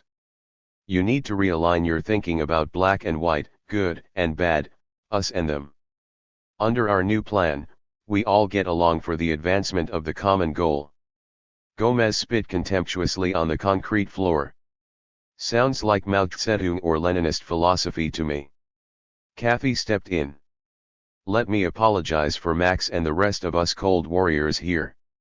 We're a product of our training, and old hatreds die slowly, if ever. But what we must all come to understand is that communism is our common enemy and not our dislike for one another. We are all hand-chosen by the highest office in the land to be entrusted with this mission. We should all feel honored to be here. Our objective is twofold. 1. To rid this earth of the evil communist element we've been trained to seek out and destroy. The other is to set in place a true, self-sustaining, and modern Black Operations Division worldwide, as Mr. Casey has envisioned." Johnson interrupted. This was no time for a marathon speech, something Kathy appeared on the verge of making. "That, John, should be my lead-in for the briefing on the Mexico operation. I remind you gentlemen, this is a top-secret discussion. Centaur Rose and Jade Bridge are transitioning to Mexico. The new code name is Screwworm. Notes.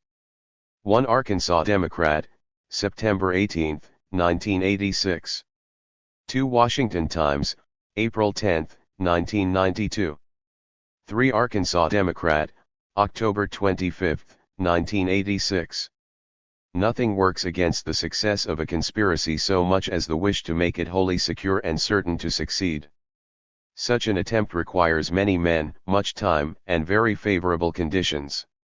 And all of these, in turn, heighten the risk of being discovered. You see, therefore, how dangerous conspiracies are. Francesco Guicciardini, 1528. ADFA had been the center of major political controversy by that time.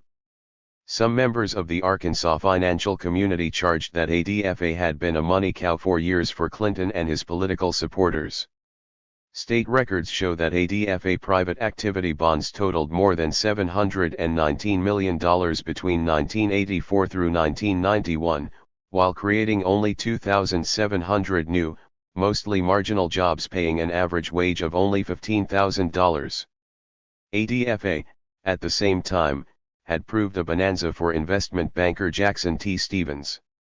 As head of Arkansas's largest investment banking firm, Stevens and Company, he made at least $3 to $5 million in bond underwriting fees between 1985 and 1991. Stevens helped underwrite 60 state bond issues worth $18.82 billion. In addition, more than $100,000 was paid by ADFA in legal fees to the Rose law firm. 2. And indeed, the federal prosecutor had become a believer. With much fanfare, U.S. Attorney George Proctor announced the following October the indictments of Lasseter and others close to Clinton on minor drug charges involving recreational use. Because of later guilty pleas, no politically embarrassing trials were necessary. No other charges were brought, and Proctor shut down the investigation, saying there was no evidence of illicit activities being linked with the bond business, which had been widely rumored in the media for months. The containment continued, and the investigation was limited to the casual and social use of narcotics, with Proctor proclaiming, "The case illustrates that the law not only prohibits the selling of cocaine for profit, but it also prohibits one person giving cocaine to another." And that was that. 3. Chapter 18. Withdrawal symptoms. Bill Clinton had been pacified and subdued for the time being at least. With this distraction behind him, Robert Johnson was anxious to get on to the new business. But there was still a lot of old business loose ends to be dealt with. A keen-eyed Sawahata wanted to make sure that Johnson grasped the significance of the overall money problems. Even though the federal prosecutors in Arkansas had gotten religion, as Johnson had put it, and had been brought into line, the tenacity of some of the field investigators had been underestimated. They were refusing to be stonewalled. They really had religion, and they refused to shut their eyes to what was happening. With Governor Clinton gone, "Mr. Johnson, I would like to express concern about some loose money ends right here in Arkansas," Sawahata said. "Some unfinished business concerning Rose End Bridge. We have overzealous IRS SID agent taking his job too serious. He is still pressing for indictments on money laundering in the MENA area, and also pressing the U.S. Attorney to seek indictments against our assets at Rich Mountain Aviation and the local banker. He just won't back off." Sawahata was referring to Bill Duncan, an IRS investigator who had been sent to MENA after the Drug Enforcement Administration tipped the IRS about what appeared to them to be massive laundering of drug profits there. As usual in government, no one was really in charge, and the right hand apparently did not know what the left hand was doing. Or did it? Duncan did find evidence of money laundering involving officials of Rich Mountain, the fixed base operation at the MENA airport that Barry Seal had been running as a CIA front company. Try as Duncan would, however, the federal prosecutor refused to present the case properly to a grand jury sitting in Fort Smith, Arkansas. 1. Duncan would later say that his investigation was probably just a diversion and that what he was really doing, without realizing it at the time, was protecting the MENA operation. The CIA, by helping to place him there and feeding Duncan what they wanted him to know, could watch and oversee what he was doing and be assured that his activities would preempt any other investigations. They apparently and mistakenly thought Duncan's behavior would be predictable. That he would confine his evidence to within the law enforcement and federal judicial system. But he didn't. Now, through frustration, he was allowing his close associates to leak information to the media about the inexplicable stonewalling he was encountering with the prosecutor. Duncan felt that he and other investigators had been put in harm's way. That was a correct assumption. He had been assigned, without his knowledge, to investigate an agency black ops program that was employing Cuban exile criminal elements who were conducting political assassination training. At the same time, the operation carried with it a high-profile drug cover that could have easily produced a shootout between law enforcement agents unknown to each other. The worst part, Duncan now says, was being kept in the dark. "If they had told me to stop, I would have," he told one of this book's authors. "But all I heard was sic fido." This was nothing new. It's an old agency technique to manipulate other federal agencies without them knowing they are being manipulated. It's what they do best. This is what Johnson had meant when he said we fed them what we wanted to feed them. When we wanted to feed them, it was our restaurant and our menu. The American public is led to believe that this is done only outside American territory because the CIA, by law, can only conduct operations on foreign soil.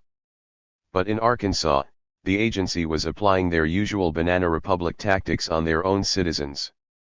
But Duncan still had to be contained. He was like a fly annoyingly buzzing around an elephant's ear. And they thought they had a strategy for this. "Does this guy have a boss?" John Cathy asked. "Go tell his boss to have him back off. Tell the boss national security and all that good stuff. A high-level federal matter." Sawahata answered back. "Yes, boss name is Paul Whitmore, and his office is right here in Little Rock. Problem is we have contacted him already. He also determined to expose money laundering, which he thinks is from drug proceeds. Jesus Christ. Kathy said. Just what we need. A couple of dumbass GS types out to get promoted. What's the field agent's name? Bill Duncan, Sawahata replied. And his friend Russell Welch, an ASP officer, are nirvana bent on exposing all this. I'm afraid that with SEAL now gone, their attention will now focus on these other people and they will apply pressure until someone breaks. Kathy decided it was something he would have to handle personally when he returned to Washington. I'll call Revell and see if they can't fix it, he said. Sawahata wanted to know what Kathy was planning. We'll toss Em a bone, Kathy replied. Maybe we'll have them promoted and transferred out of the field, at least the IRS guys, that is. The ASP officer? That's another story. You'd better contact Colonel Goodwin and have him sit on this guy. Maybe our FBI agent over there can help with that. Kathy was referring to Colonel Tommy Goodwin, the director of the state police. Welch was the resident state police investigator in Polk County, where Mena is situated. Whatever Kathy did back in Washington, coupled with the containment by the U.S. Attorney in Fort Smith, it worked. Duncan and Welch were testaments to that. Regardless of reams of incriminating evidence, no arrests or prosecutions ever resulted from the countless man-hours spent investigating Mena. Duncan later testified on June 21, 1991, that he had lined up 20 prospective witnesses, and the U.S. Attorney called only 3 before the grand jury. 2 of these witnesses, Duncan said, were inexplicably not allowed to furnish any evidence to the grand jury. 3. One was a vice president of the Union Bank of Mena, who, Duncan said, had conducted a search of the bank's records and provided a significant amount of evidence relating to the money laundering transactions. He also was furious that he was not allowed to provide the evidence that he wanted to the grand jury. Duncan said that the deputy foreman of the grand jury subsequently told him that the jurors were not allowed to hear the evidence. The juror also told Duncan that the U.S. Attorney, J. Michael Fitzhugh, refused the jury's request to bring Agent Duncan in to testify, telling them that Duncan was in Washington, which was not the truth. When Duncan complained about Fitzhugh's actions to his superiors, including local IRS SID Chief Paul Whitmore, Whitmore went to Fitzhugh to check on the allegations. Fitzhugh eventually wrote Whitmore, telling him not to come to his office complaining, saying that it was unprofessional behavior. Whitmore called the entire matter a cover-up. No indictments were ever returned and, to this day, no one connected with the Mena operation has been charged with a crime, a testament to the CIA's long-standing efforts to pervert the justice system. And so the government-sanctioned cover-up goes on. Welch, of the Arkansas State Police, later also provided further corroboration about the cover-up. In a sworn oral deposition given the Arkansas Attorney General's office on June 21, 1991, he said that 2 FBI agents, Floyd Hayes and Tom Ross, came to him sometime in 1987 to discuss Mena. They told him that a CIA source of theirs at the Hot Springs airport had received a phone call from the CIA in Miami, saying that the agency had something going on at the Mena airport involving Southern Air Transport, and the agency didn't want the FBI to screw it up like had the last one. 4. The last one was an obvious reference to the Nella operation, giving an outsider the definite impression that the FBI was involved in the overall security program for the agency's operations. It was, after all, an FBI special agent that Terry had seen SEAL hand a parcel to outside the Mena airport the previous fall when SEAL went to slop the hogs. FBI agent Ross even showed Welch a classified FBI interoffice message to prove to him officially that an ongoing CIA operation would be in jeopardy of being compromised if Welch continued investigating. Welch told author John Cummings that Ross now denies ever having had this conversation or showing Welch the secret FBI telex divulging CIA activity at Mena. Author Terry Reid has obtained under court discovery the secret FBI telex Ross had in his possession when he was cautioning Welch not to compromise the operation. The message, dated August 18, 1987, clearly outlines the government's concern about pending media exposure of the airport and also refers to Barry Seal as a CIA operative. 5. Duncan also revealed that Ross became his shadow during the IRS investigation. Ross would suddenly appear on the scene, Duncan said, whenever he was about to conduct a critical interview. 6. Sawahata shifted to money problems. What about bribe money? He asked. The others stared at him with confused looks on their faces. You mean the stuff that ended up in M's personal account? Kathy queried.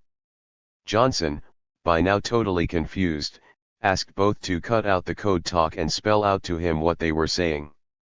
Well, Bob, this is a little embarrassing, Kathy acknowledged. It seems that Barry Seal, God rest his soul, had a very unique trait of being able to compromise damn near everyone he came into contact with. I attribute it to good intelligence training, but he had this knack of paying people commissions, as he liked to call them. And during his period in Arkansas, I guess he bribed. Paid commissions to damn near everyone over there. Kathy noted that this normally wouldn't have been a problem, since intelligence operations are built on bribing all kinds of people. In fact, as you know, that's right out of the agent's handbook, Bribes 101. But Seal, he said, was doing something different and quite unorthodox. He was paying bills and bribing people with dirty money. Seal wasn't laundering the money before using it for bribes, and this left an embarrassing trail that Duncan was following. Sort of like the stones that led Hansel and Gretel out of the forest. Kathy said that one source of Seal's dirty money came from the DIA, part of which had been confiscated in drug raids in Florida and used to operate Rich Mountain and procure what he called aviation services for the agency. He was using this dirty, or marked, money if you will, to buy influence from high-ranking officials, Kathy said. We don't know if Seal was just having fun or if we were setting some of our people up. But anyway, his activities were putting this IRS agent, Duncan, on a very compromising and embarrassing trail. Where does this trail lead? Johnson asked in a slow, deliberate tone after listening with rapt attention. He seemed almost fearful of the answer. Somberly, Kathy replied, oh. Right to Ed Meese's personal bank account as well as to several FBI, DIA, FAA, and Customs officials. Because he uncovered this alleged bribe concerning Attorney General Meese, Duncan invoked the wrath of his IRS superiors in Washington. Duncan testified at a congressional hearing in 1989 that the IRS wanted him to perjure himself before another congressional committee if they asked him about his knowledge of any Meese payment. 7. Duncan resigned from the IRS in 1989 because he did not want to be part of an organization that wanted him to lie under oath. Duncan confided to author John Cummings that a confidential source of Welch's told him that Seal bragged on several occasions about bribing Meese with sums of money running into the hundreds of thousands of dollars. Meese's identity was revealed in closed-session testimony Duncan gave before the House Subcommittee on Crime in 1988. "Goddamn," Johnson snapped, as he referred back to Seal. "Seal's still gonna have the last laugh in this if we're not careful. It wasn't enough for him to get the governor's brother addicted and bring down half the Arkansas elite in a drug investigation. Shit. What was wrong with this guy? He bought off the attorney general? What the hell for?" "We thought maybe you could answer that," Kathy said to Johnson. "But it seems Barry had a death wish. That only makes about 4 federal agencies, a governor, an attorney general, at least 2 foreign governments, the Medellin cartel, and 50 or 60 individuals that had motives to kill him." Terry could understand the confusion in the minds of Kathy and Johnson as he sat and listened. He had seen firsthand the complexity of Seal's thought process and behavior. Seal had been through too many handlers and too many objectives and, clearly, had an agenda of his own. If these were the people investigating Seal's motives and his death, it was clear they had no simple answers. What confused Terry was why Seal would purposely bring attention to a successful covert operation. The men sitting with Terry in the bunker wanted the program to be a success. Was Barry being controlled, not just by these men, but by the Republican Party and the Bush family as well? He recalled Barry's conversation about transporting some stuff through Mena and into Arkansas that would end up in the noses of some very prominent Democrats. Was it possible the Vice President of the United States would jeopardize a CIA operation just to retaliate for his own family's behavior and dirty up some Democrats? Terry knew now why the Arkansas operation was being shut down. It was out of control. There had been too many cooks, and the chef took the secret ingredients to his grave. There was no other way to say it, the recipe was now fucked up. Representative Bill McCollum would later write a new epitaph for Seal. Referring to the knowledge he gained during congressional hearings on Seal's death, McCollum would say, Barry Seal was a tough informant to handle, and he would have become even tougher. In short, the DEA had a monster on its hands. Terry spoke for the first time. "I'm glad you brought this up, John," he said to Kathy. "This Seal killing really bothers me. People having motive is one thing, but opportunity and means are two others. I'm not buying this Colombian hitman story. I grew to know Barry quite well during Rose and Bridge, and something still doesn't fit. From what I've read and been told, Seal was under some sort of house arrest when he was killed. Can you explain that for me?" Kathy answered, "It was part of his ongoing cover. He was placed there by a pissed-off, do-gooder judge who hadn't gotten the word from our guys. We were in the process of getting him out of there without blowing his cover when he was hit. You know the rest. Like the papers said. Some Colombian hitman. We guess Seal must have been trafficking on the side. He certainly had opportunity, and he must have crossed someone down there. We're still checking it out." Kathy was lying, but Terry had no reason at the time to suspect otherwise. He did not know at the time that Kathy was really Oliver North, and it was North who helped leak the information about Seal to the media, and blew Seal's cover. So Kathy could not honestly answer, fearful that Terry would see that agents are expendable under the right circumstances. "But what about those photos on television that President Reagan was showing?" Terry asked, referring to what he had seen on TV. "Wasn't that the fat lady the photos were taken from?" On March 16, a little less than a month after Seal was murdered, Reagan went on television and revealed the secret photographs taken by Seal showing cartel officials helping load drugs aboard Seal's plane, a military C-123 called the Fat Lady, which had been outfitted with cameras by the CIA. Seal was given no credit and was never mentioned by the president despite his undercover activities conducted at great peril. "Yes," Kathy said, responding to Terry's question about the plane. "But you've got to keep in mind that Seal had a multi-mission, if you will. His drug cover gave him the ability to move around freely in several areas for us. It's very unfortunate, but someone at DEA or the White House level made the decision to use the photo, or they just plain old fucked up. I suspect that Reagan didn't even know what he was doing that day. That guy's scary. Just wind him up, give him some props, point him towards a teleprompter and it's action on the set. You know what I mean. If it wasn't for Bush and Casey and guys like Johnson here, I'd be really frightened." In hindsight, once Terry discovered that Kathy was actually North, he realized that North had been feeding him lies about his knowledge of how the leak was made that led to Seal's death. Terry was surprised to note that Ronald Reagan's name had been strangely missing from all this. Only Bush and Casey's names were being discussed in a respectful tone. But Terry was no fan of Reagan's, and had always assumed he was only a puppet. Maybe he was discovering who really ran the White House. Bush and Casey. Terry was still dubious about what Kathy was saying regarding Seal, and Johnson quickly picked up on that. Now Johnson was applying the bomb to Reed. Johnson shifted quickly to the need for trust. "Mr. Reed, if I could add," Johnson began. "I'm aware of your friendship for Mr. Seal. He always spoke highly of you, and he is a main reason you're going to Mexico for us. He was your sponsor, as we say in the agency. We viewed Barry as we view you now, an asset to our activities, an asset to our common objectives, an asset to our national agenda, an asset to our foreign policy. This has to be a relationship built on trust, however.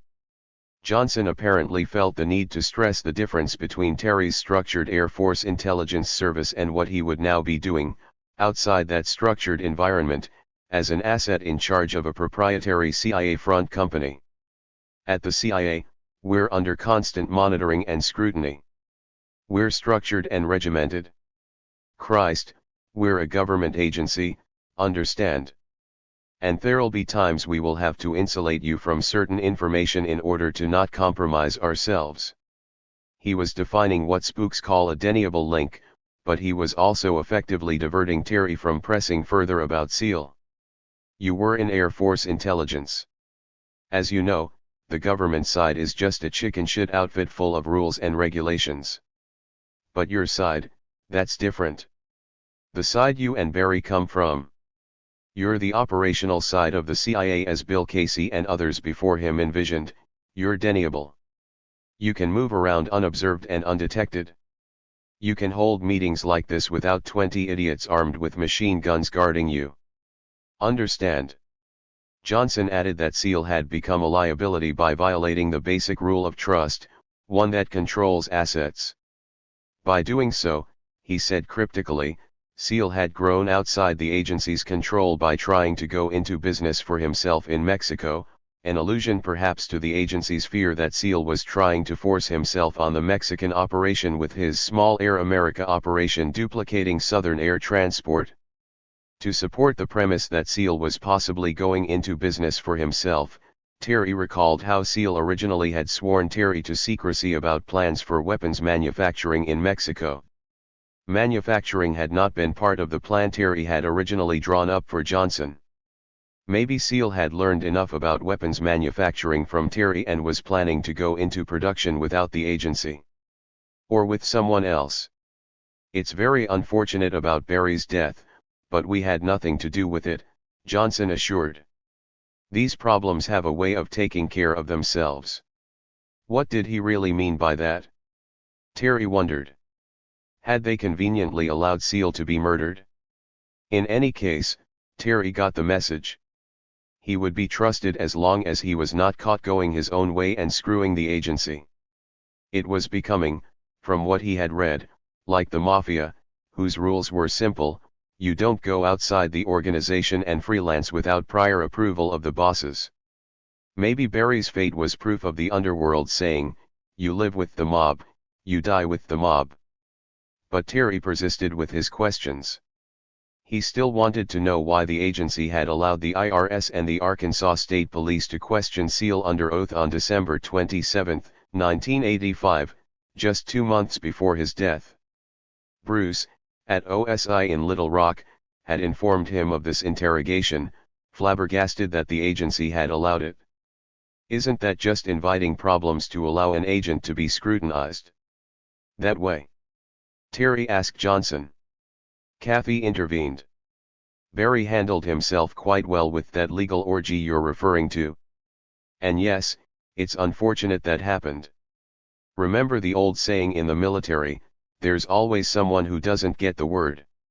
Well, in this case, that someone is that IRS agent, Bill Duncan. Gomez jumped into the conversation. There's another way for people like this guy Duncan to get the word. This upset Kathy. Now Max, with talk like that, Terry might get the wrong idea. We're not like the mob, Maximo. We don't kill people. So explain that last comment for the benefit of Terry and the group. Like we say in Cuba, the most precious gift a person can receive is a gift of the rest of his life, Gomez responded, with laughter filling the bunker.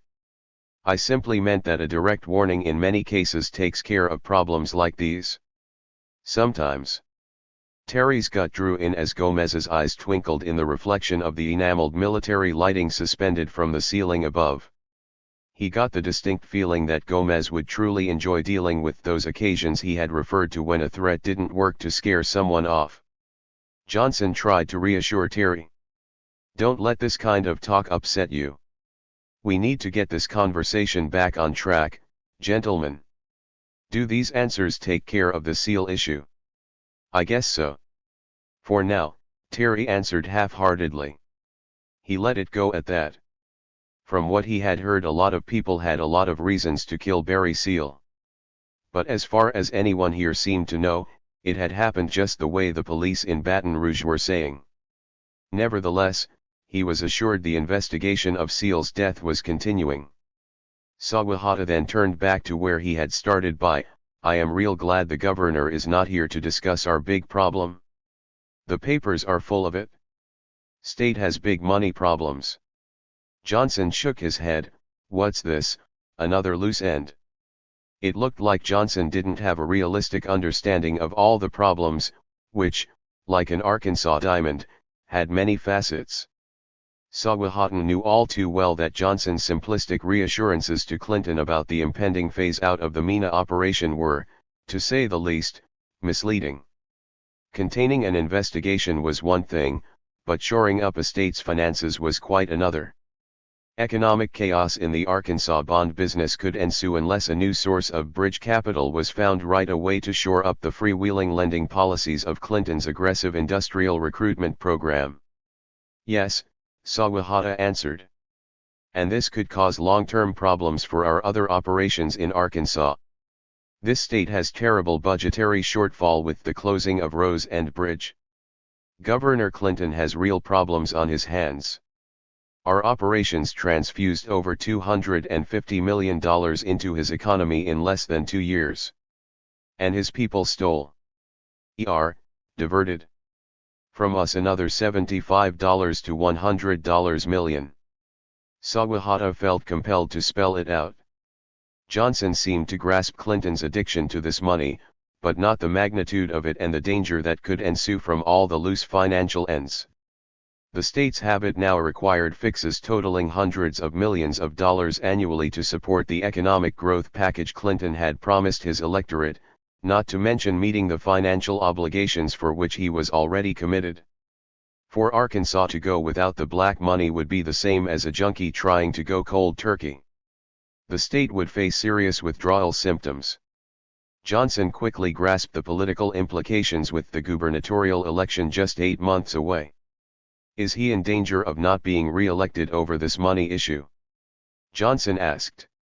I do not know, but Bob Nash tells me they are having to access funds from First American in Washington in order to cover the commitments they made for industrial development, based upon our cash flow into their economy. You mean they are borrowing our money from First American in order to make up for their cash shortage? Johnson was clearly startled. Exactly. And this cannot go on forever, as you know, without causing audit problems from bank examiners, Sawahata told him.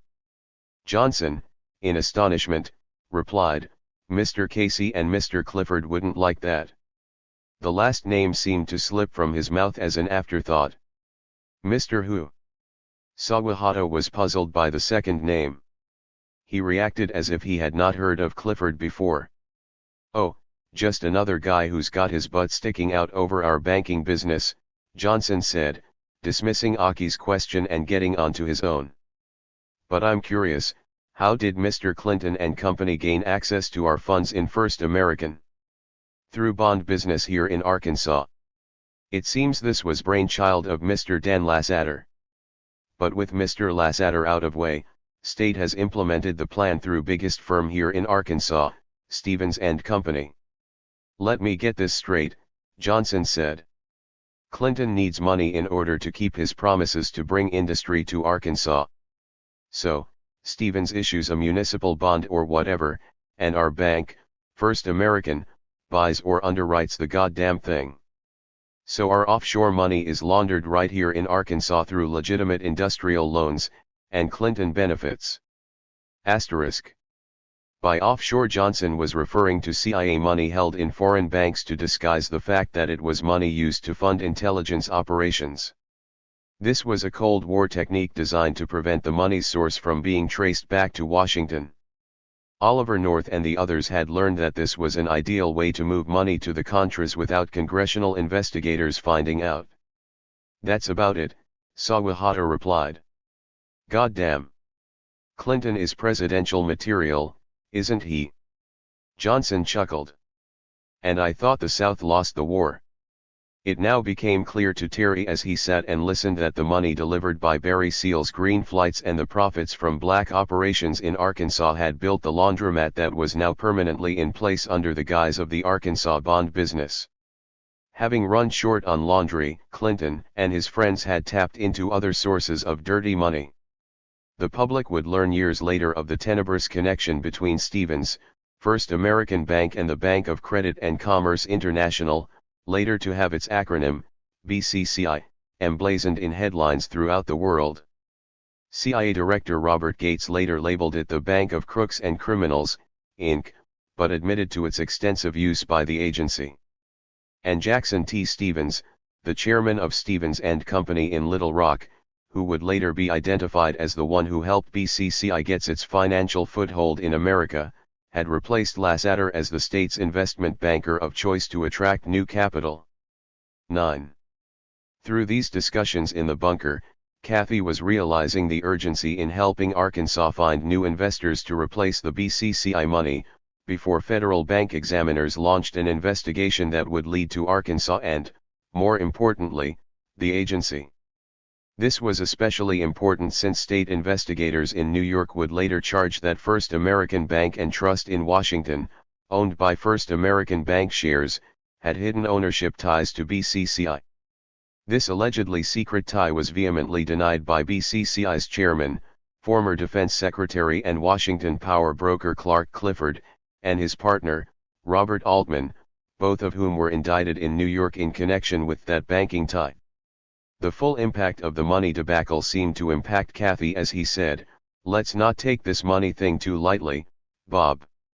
We'd better do something to cushion the blow economically, so that Clinton can try and wean himself of our first American money. That can't go undetected very long, even if he is successful in bridging the shortfall through savvy bond investments." "Yes," Sawahata answered, "and now with his friend, Dan Lasseter, under investigation and out of way, Clinton will not have his expertise to fall back on. But I am curious, Mr. Johnson, what other money is there that can be diverted to Arkansas that will not come leaving trail?" An interesting question.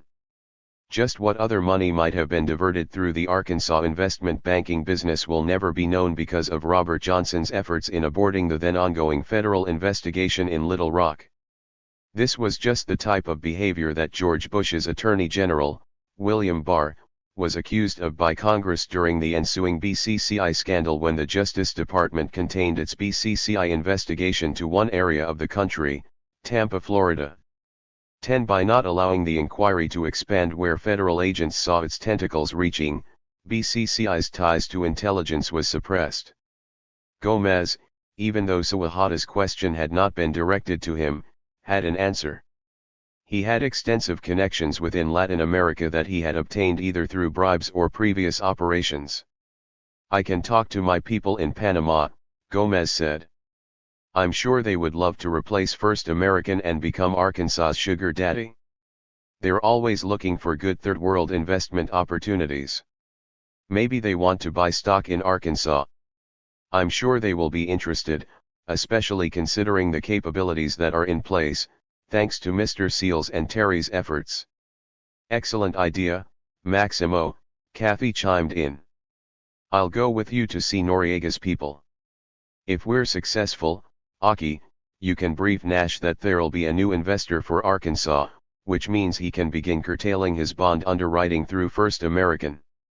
And Terry, for the record, exactly what capabilities are in place here as a result of Rose? Just what do we have to sell?"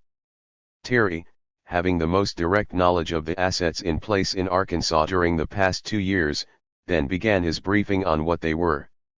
And they were substantial. Just about any high-technology manufacturing expertise needed to produce high-quality, world-class weapons components up to .50 caliber at the present time, he said. There was metal casting capability for both ferrous and non-ferrous materials. The company providing that service had a wide array of computerized, modern, design and testing equipment. "We have non-destructive testing equipment, which includes X-ray imaging, magnetic particle inspection, finite element analysis, and state-of-the-art CAD capability, Terry continued. We also have a wide range of modern machining options, from computer numerical controlled machine tools to metal treatment templating capabilities.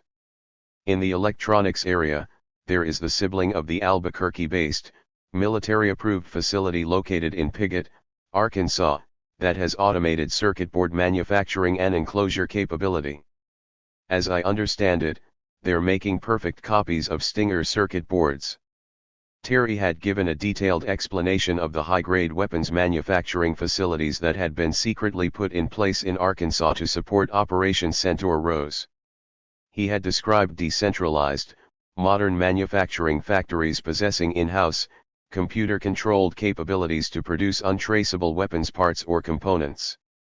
This enabled the enterprise to bypass the traditional arms suppliers, who must document and serialize certain parts they produce. Without such controls, federal agents would have little way of discovering their manufacture. The agency had thought of nearly everything, including a method of secure transportation. No paper, no trail, Seal had said in describing the operation to Terry.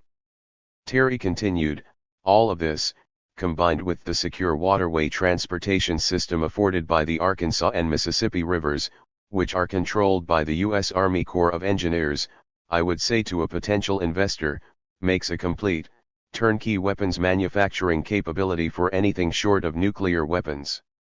Terry smiled. Kathy mused and said, how do you know Clinton doesn't have that, too? It sounds like you've done too good a job, Terry. Considering the nuclear reactors here that could breed fuel, we had better add Arkansas to the list of third-world countries that could produce a nuke. So it was all in place: weapons, transportation, and the money to finance it all. But it had been jeopardized because of unprofessional behavior and greed. Sawahata understood that the ability to handle questionable financial transactions would be the best selling point of all. John, besides what Terry just explained, I think Noriega's people will be most attracted to money laundering aspect.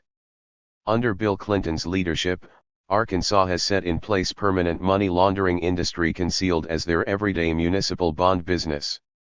They do not care where funds come from. In fact, dirtier is better. Regardless of the method used by the money launderer, the common denominator is finding a bank or financial institution along with people in a position of power who are willing to break the law and not ask questions. Money laundering, by definition, involves commingling clean and dirty funds and making both indistinguishable.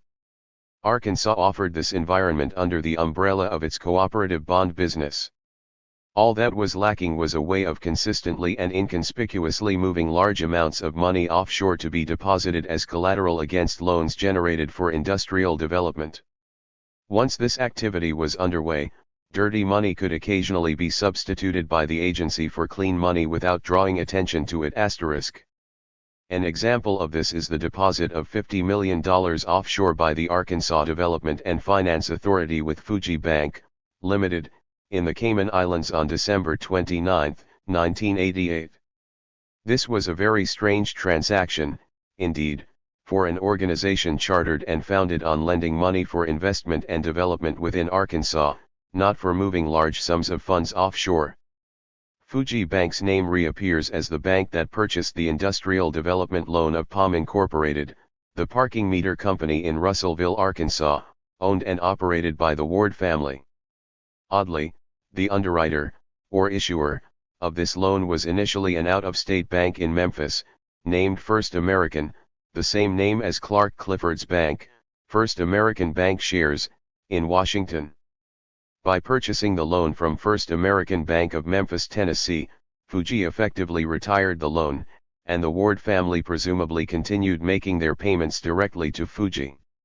This was curious behavior on behalf of POM, since they were giving up a long-term, fixed-rate, low-interest loan issued by ADFA, which had a guarantor, the bank in Memphis, to back it up.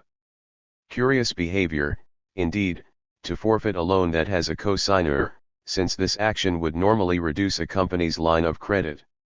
Unless, of course, the objective was to move the loan offshore, where repayment ledgers are nearly impossible to attain. Webb Hubbell, Hillary Clinton's law partner, was Palm's corporate attorney at the time.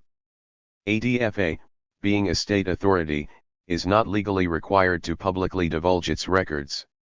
And therefore, the millions of dollars that flow through the Arkansas agency's coffers can be shrouded in secrecy, just like the money that flowed offshore in the ADFA investment just cited.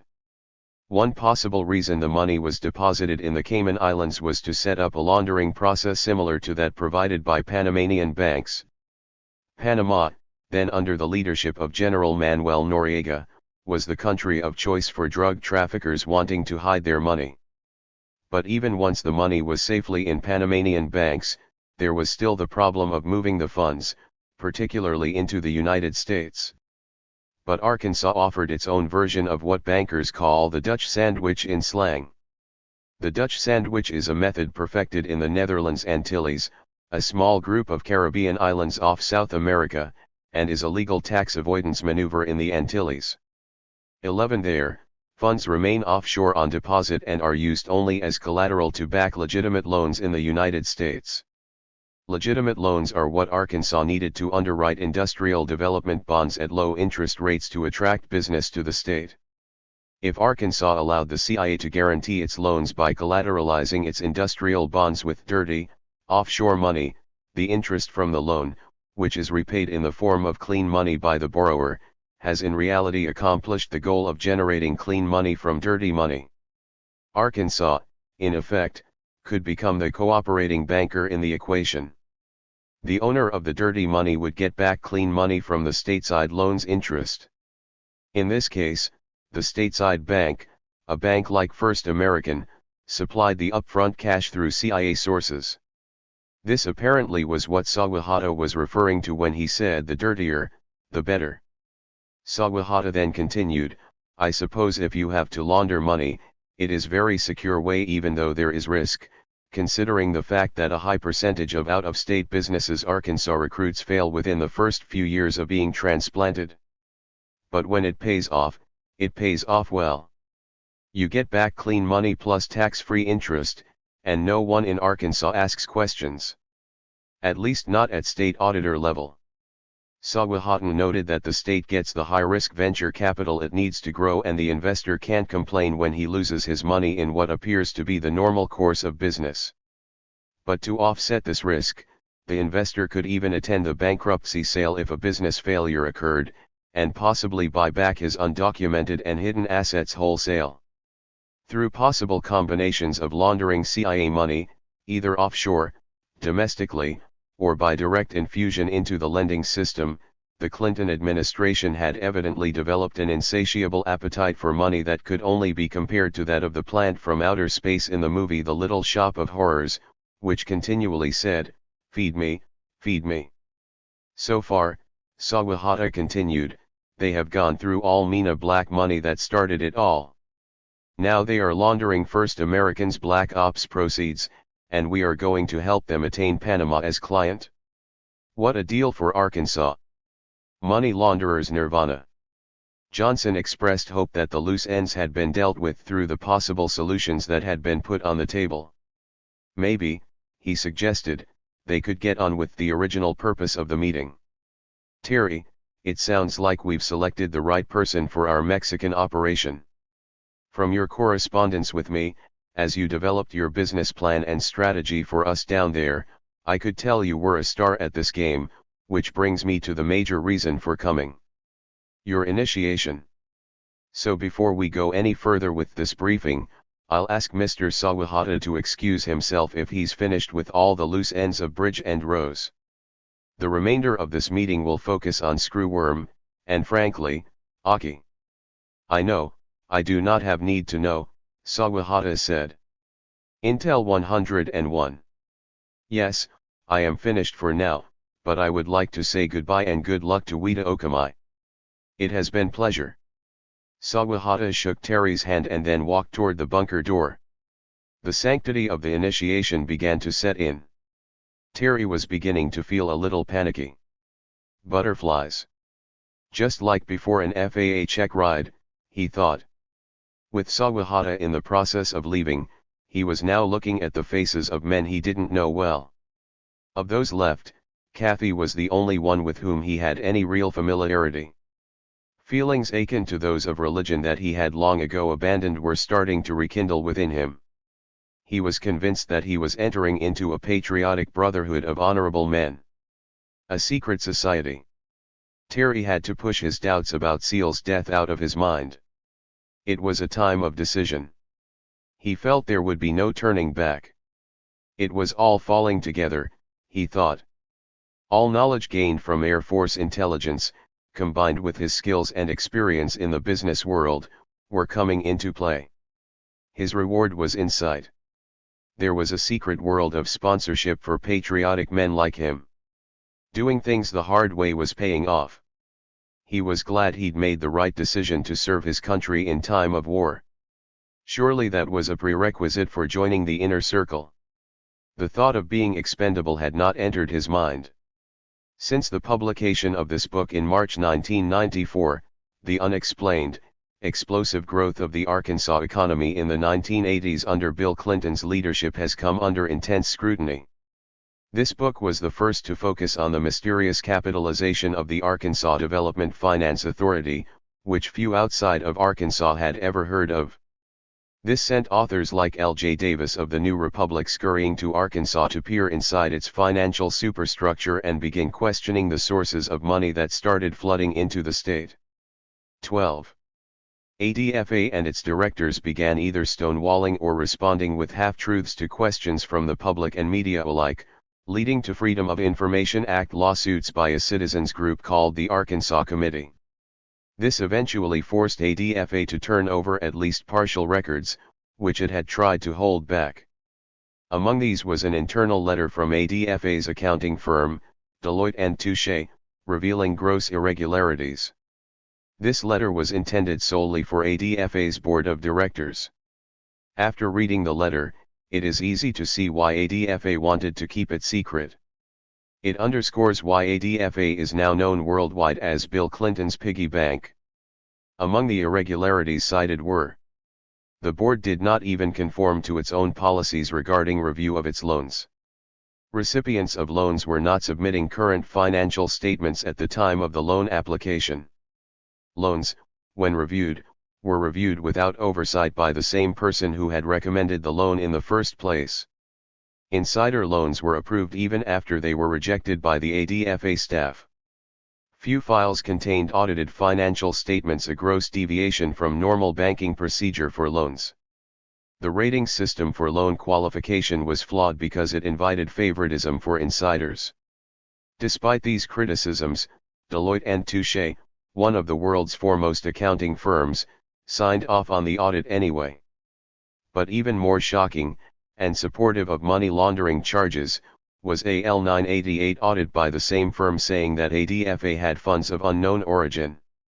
Notes: 1 U.S. Congress, testimony of William Duncan, July 29, 1989, House Subcommittee on Commerce, Consumer, and Monetary Affairs. 2 Confidential FBI telex, dated July 26, 1984, from Little Rock FBI Field Office to Assistant FBI Director Oliver Revelle, obtained by Terry Reed under court discovery, LRC 91-414.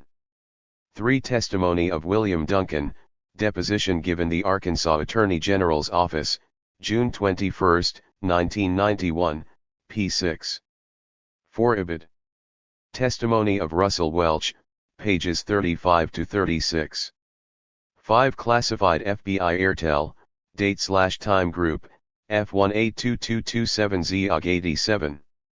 6 Duncan, deposition given the Arkansas Attorney General's Office, June 21, 1991, p. 21. 7 U.S. Congress, testimony of William Duncan, House Subcommittee on Commerce, Consumer, and Monetary Affairs, July 29, 1989, and Executive Session of House Subcommittee on Crime, February 26, 1988.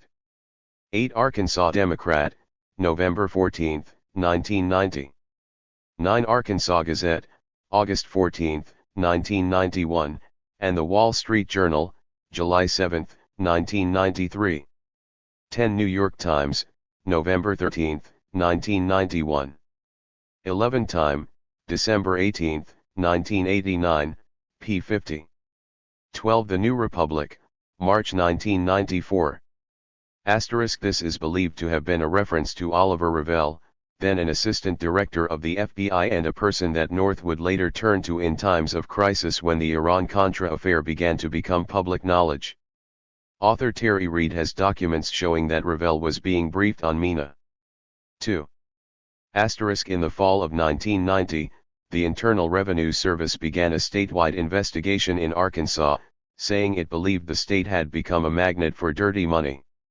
An IRS spokesman, Phil Beasley, said information compiled by the Federal Reserve Board and the FBI showed a 210% increase in cash surplus in Arkansas in 1988 and 1989 alone.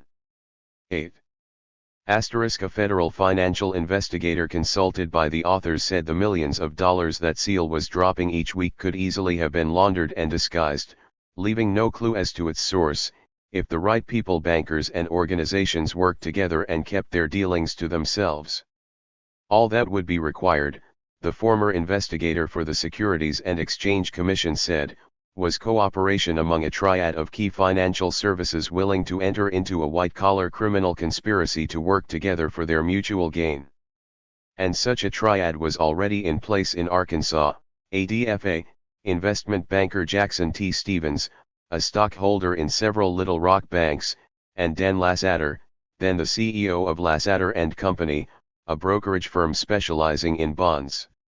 These three institutions could share top management or simply operate autonomously if the proper amount of trust existed among these key conspirators. The Arkansas banking business, investment banking business, bond business, and state development authority do, in fact, orbit around a very small and centralized power base, in many cases sharing the same boards of directors.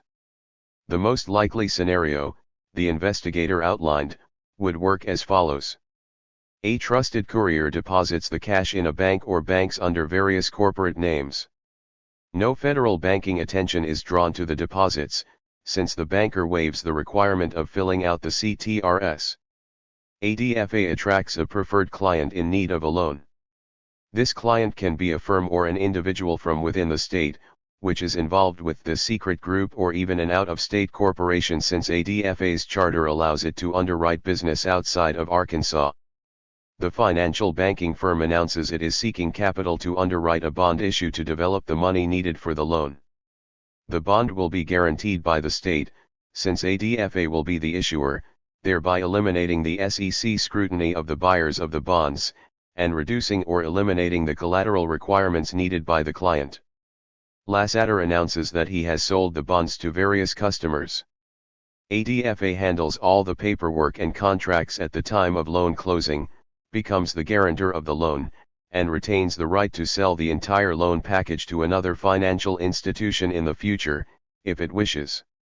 Lassater's customers issue checks to Stevens and Company earmarked for this bond issue. Stevens issues a check to ADFA in order to buy the bonds for Lassater's customers, after deducting commissions on the transaction for his firm and Lassater's. The bond certificates are then issued and are held by Lassater's customers as security and collateral. ADFA issues a check to the client and it builds or buys whatever it needs in order to comply with the conditions of the loan. The client puts the purchased equipment to use and creates a positive cash flow as any legitimate business would, and makes monthly payments in order to retire the bonds. The principal and interest received by the lender is clean.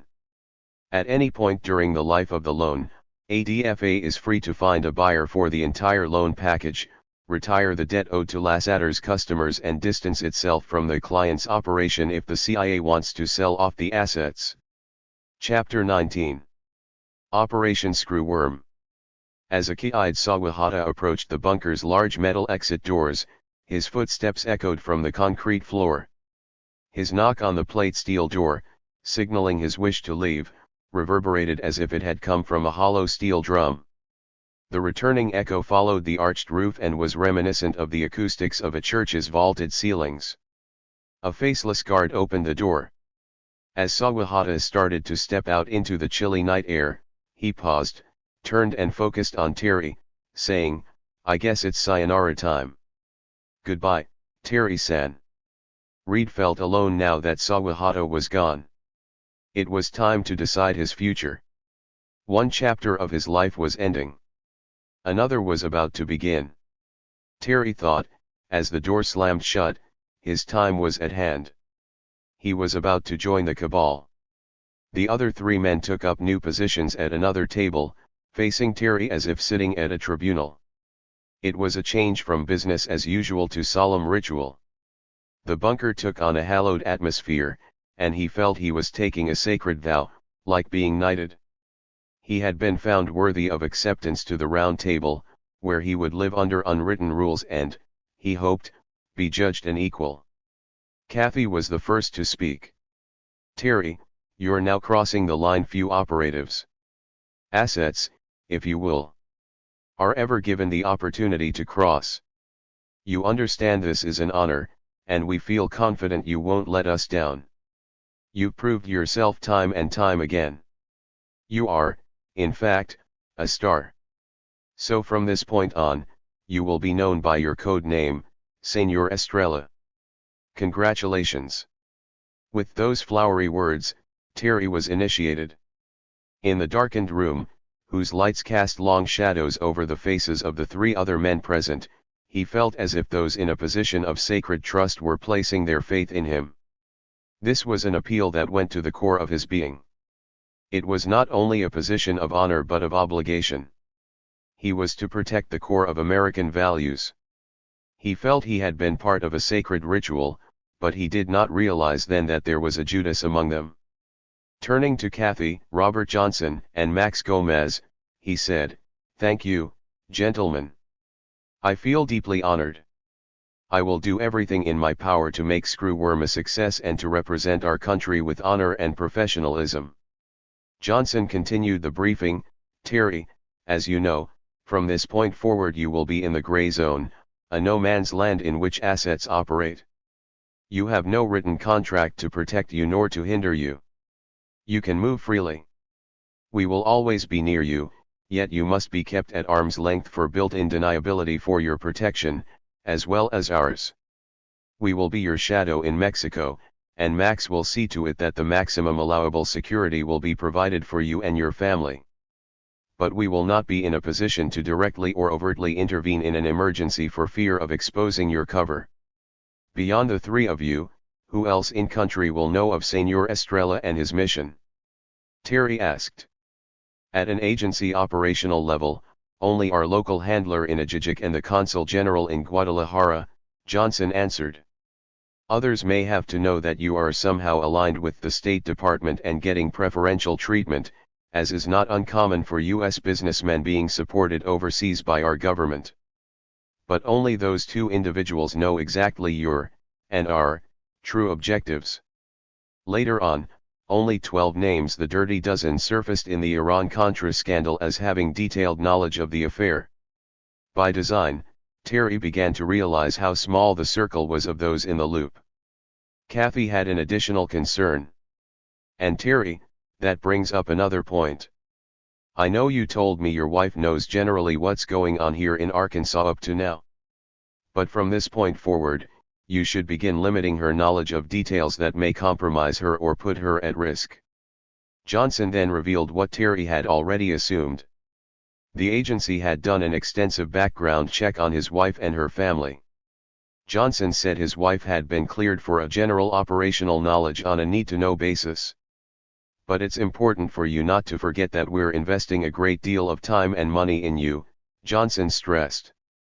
"And we wouldn't want to jeopardize the whole operation over a mere marital dispute. Spouses have been problems in the past, not saying that yours will be. I've been told you have a very stable family relationship." Gomez had another point of view. It was clear by this time that a subtle friction was already developing between him and Terry. Only later did Terry realize that Gomez didn't hold most Anglos in high esteem. "That's where we Latinos make much better agents than you gringos," he said, reflecting his Latin macho attitude. We don't tell our wives fucking shit. You guys just tell your secrets to your mistresses in order to impress them, Kathy shot back, shaking his head and laughing. Some security. Johnson stepped in to head off any more racial comments and to soothe ruffled feelings. After referring to Gomez as the Field G4 screwworm, he asked for an up-to-date operational briefing about Mexico, which ended the squabbling. Well, at the present time all should be in place to receive Mr. Reed and start up the operation within 60 days. By May at the latest, Gomez replied. Terry said he needed more time to phase out his regular business in Arkansas to avoid bringing attention on himself by making a too rapid departure. There are ongoing automation projects both here and in Texas that require my involvement. I can't go that soon, Terry said. He's right, Max, Kathy said. Let's move slow on this, so it appears that Terry is just making a career move. That way his present customers and suppliers won't get jumpy or suspicious on us. We have all worked too hard in order to develop this multinational front for Machinery International, and we don't want to blow that cover. It's excellent for our purposes. Terry had been successful in attracting 2 other companies, one Japanese and one Hungarian, into this operation to make it a real multinational joint venture. Maquinaria Internacional, S.A., was the name of the company Terry was setting up to front for the gun-running operation. Headquartered eventually in Guadalajara, it would serve as a legitimate import-export, machine tool trading company. For now, at least, the new company would use Cortex warehouse facilities in Mexico City, and Reed's operation would serve as a satellite or franchise operation based in Guadalajara. Robert Johnson had liked the idea of remotely locating Reed's warehouse away from Cortex, not only for security reasons, but for giving the business the appearance of being one that was expanding from an already established firm. From the onset, Seal had told Terry the agency's attraction to him was his ability to move in international trading circles that included German, Japanese, and Hungarian companies. This would give the operation firm business roots and a true multinational flavor. Front companies, or proprietaries as they are called, must not only appear to be legitimate businesses, they have to be legitimate so as not to be exposed. Carrying out seemingly real operations requires real businessmen who speak the language and understand the intricacies of the front business they are carrying on. Even in a dark world, some things must be opaque or their true function will quickly become transparent. Gomez did not wait long to respond to Kathy's fear of going too fast for Terry's investors, adding fuel to the existing tension. After my visits to Reed's commie friends in Mexico City, the Hungarian KGB assholes, I don't think anything we do can scare them off. They know opportunity when they see it. I've been able to buy off more motherfucking Mexicans in the past 5 months than those Russian influence peddlers have in the past 3 years. This is a good deal for them, and they know it. Gomez's prejudice highlighted a problem that plagued the operation from the beginning. Reed's commie friends, as Gomez had put it, were legitimate Hungarian businessmen operating a machine tool company named Cortex in Mexico City. This is what made the plan attractive to the CIA. But Gomez couldn't overcome his continually professed hatred of anything communist. Terry was beginning to view Gomez as something akin to an Air Force guard dog that can never be retrained to become anything more than a killer. Terry had informed the agency earlier that one of the Hungarians was indeed KGB, something he had been told earlier by the FBI. But the CIA found this attractive and intended to use this as a conduit for disinformation and, possibly, as a source for obtaining weapons from Eastern Europe. The buy-offs Gomez was referring to were bribes he had been paying high-level Mexican government officials to ensure total foreign ownership of Machinery International, something rarely allowed under Mexican law. It was essential to the CIA plan because the agency wanted to be certain that no Mexican partner would be brought in, as is normally required. There could be no security leak. Stepping in again as mediator, Johnson replied, "That may be true, Maximo, but, for Terry's sake, let's go slow on this. We've waited too long for an opportunity like this just to blow it through impatience." Don't you have a sufficient stockpile of weapons in place in country to carry the Contras through until summer? With all the disorganization down there, I don't know, Gomez admitted. These guys you brought into the supply side of this, John, are just not professionals in my professional opinion. 1. If worse comes to worst, Johnson replied, I can get Southern Air Transport to fly some missions direct to Honduras or El Salvador, but I don't want to. It's too risky. That's the beauty of Screwworm. Once this front is set up in Guadalajara, the pressure will be taken off. We can control things in Mexico, and no one will be looking there. Terry's facility can warehouse several months of munitions and supplies, with the ability to bring in weapons from all over the world through this multinational appearance. That's why Operation Screwworm is so important to Mr. Casey's plan. Max, you can control things in Mexico for us? Over the long haul, I mean. By this time next year, I'll have Mexico wanting to apply for statehood in the U.S., Gomez said. I'll have them all speaking English as their native tongue. I'll be the true conquistador of Mexico. I will make Cortez appear to be a coward. Kathy had had enough. Calm down, Maximo. I'm sure you could do all that. With enough bribe money. But, in the meantime, please brief us on the operational considerations of Screwworm, okay? After a piercing stare at Kathy, and a long pause, Gomez returned to the agenda. I have been in touch with my good friend at the DFS in Mexico City, Mr. Jamie Bravo. He is taking care of security at both facilities, the Hungarians' warehouse in Mexico City, as well as the warehouse at the Guadalajara airport. By working through his people in the Mexican army, he can station DFS agents within pissing distance of all our materials. It will be secure. My good friend Capitan Raúl Fierro, the ex-commandante of the Guadalajara airport, will be in charge of operations. He's connected with the Mexican FAA and can fix anything as it pertains to flight plans, documents etc. Kathy liked what he heard, but he was still worried. What about flight records maintained by the Mexican air traffic control system? Specifically, Kathy wanted to know, now, are you sure that if one of Southern Air Transport's planes delivers a load of guns to Terry's facility that Fierro can fix the international air traffic control system so that there is no permanent record of that flight? Either from its origination as it penetrates Mexican airspace or to its destination at Guadalajara. Señor Fierro said to tell you he has a brother who provides the same security service in the Bermuda Triangle, Gomez joked. What flies in never flies out, at least not from ATC point of view. That took care of Mexican airspace. With everyone still laughing, another problem occurred to Johnson. What about our own satellite reconnaissance, he asked. Kathy had the answer to that. The same procedures as we used for Dodger sorties. We will have them blinded just as we did for SEAL's departures and penetrations. The military's satellite coverage is from the equator north all the way into the U.S. But I'm curious, Johnson said. I've never understood how SEAL got back in. Taking care of the defense system is one thing, but what about American ATC? Don't these two systems overlap? Sea Spray is the coordinator, Kathy replied. For the purpose of my report, remind me what Sea Spray is, Johnson requested.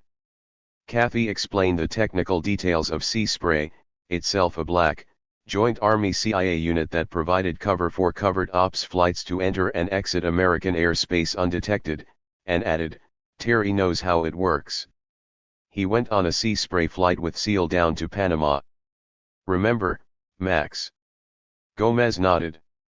Beautiful, Johnson said. The flights just never happen. Satellites in orbit provide the primary defense network that protects American coastal airspace. By blinding those satellites, Kathy was referring to the Defense Department's ability to selectively turn off their detection capability. This had to be done in order to prevent a triggered response from the military, whose mission is to intercept unauthorized incursions into U.S. airspace. Southern Air Transport's aircraft, which would be carrying the weapons to Guadalajara, would be exiting and entering United States airspace without flight plans. For such black flights to come and go, avoiding detection and interception by the military, certain select air corridors would momentarily be established, allowing penetration without detection. Electronically, a hole is temporarily created in the defense network. This was how Barry Seal was able to fly weapons south from Arkansas for so long, seemingly without interference. The same was true for return flights, when Seal and others were hauling drugs. Gomez said that he was going directly to Miami after the meeting in order to brief the black operations commander at Southern Air Transport about the procedures their air crews would need to use. Mr. Fierro has developed a system for penetrating and departing Mexican airspace while on a Sierra Whiskey mission, Gomez added. Sierra Whiskey? Johnson asked. Screwworm, Gomez replied. Oh, yeah, Army talk, Johnson confirmed, appearing a little embarrassed. Reed guessed he hadn't been in the military and didn't know the phonetic alphabet. Since he had to separate and safeguard the shipments after they arrived at the facilities in Mexico, Terry expressed concern about flights where legitimate machine tools would be arriving and how he would be informed as to which flights were which. Gomez said the legitimate flight plans would be processed in normal fashion and would be labeled negative Sierra Whiskey. He went on to say that Fierro's people typically would know 24 hours in advance of the arrival of black flights, and they would nearly always be at night. All Terry had to do, he said, was to have his warehouse ready to receive cargo. How does Terry know when to ship black cargo that he has been warehousing? Johnson asked. His local boss in Mexico, Mitch Marr, will alert him, Gomez answered. He's in charge of that. I will communicate to Mitch by a secure system and he will then inform Mr. Reed. Or Senor Estrella, that is. They will be living in the same village south of the airport. The problems arising from air operations seem to have been addressed. Now they turn to licensing aspects of Machinery International. What about all the necessary business licenses Senor Estrella and Machinery International will need? Johnson asked as he appeared to check off a list in his pocket-sized day planner. Where do we stand on all that? I've already greased the wheels in Mexico City, and they are just waiting for the green light, Gomez boasted. Senor Estrella will have to appear personally before several personas muy importante in Mexico City. I can't do anything about that. That is just a Latino formality. The meeting was winding down. It was time now for a Kathy pep talk. Good, gentlemen. Let's all make Phase I of Screwworm a gigantic success. I would like for the brass upstairs to hear nothing but glowing reports on this operation so that we can implement Phase II of the plan as soon as possible. So, Terry, Senor Estrella, what is your commitment date to move? When can you be in place so that we may get started? Let's do it the government way. I'll be in place the first day of fiscal year 1987, Terry said. Everyone was finished but Gomez. I would like to add something, a personal message to Mr. Reed. I am a professional agent. I have spent my whole adult life involved with the CIA in one way or another. I know that you come to this operation with high qualifications technically, but from an intelligence point of view, I still consider you an amateur. This is my operation and you are a key player. But don't screw this project up by playing like a spy.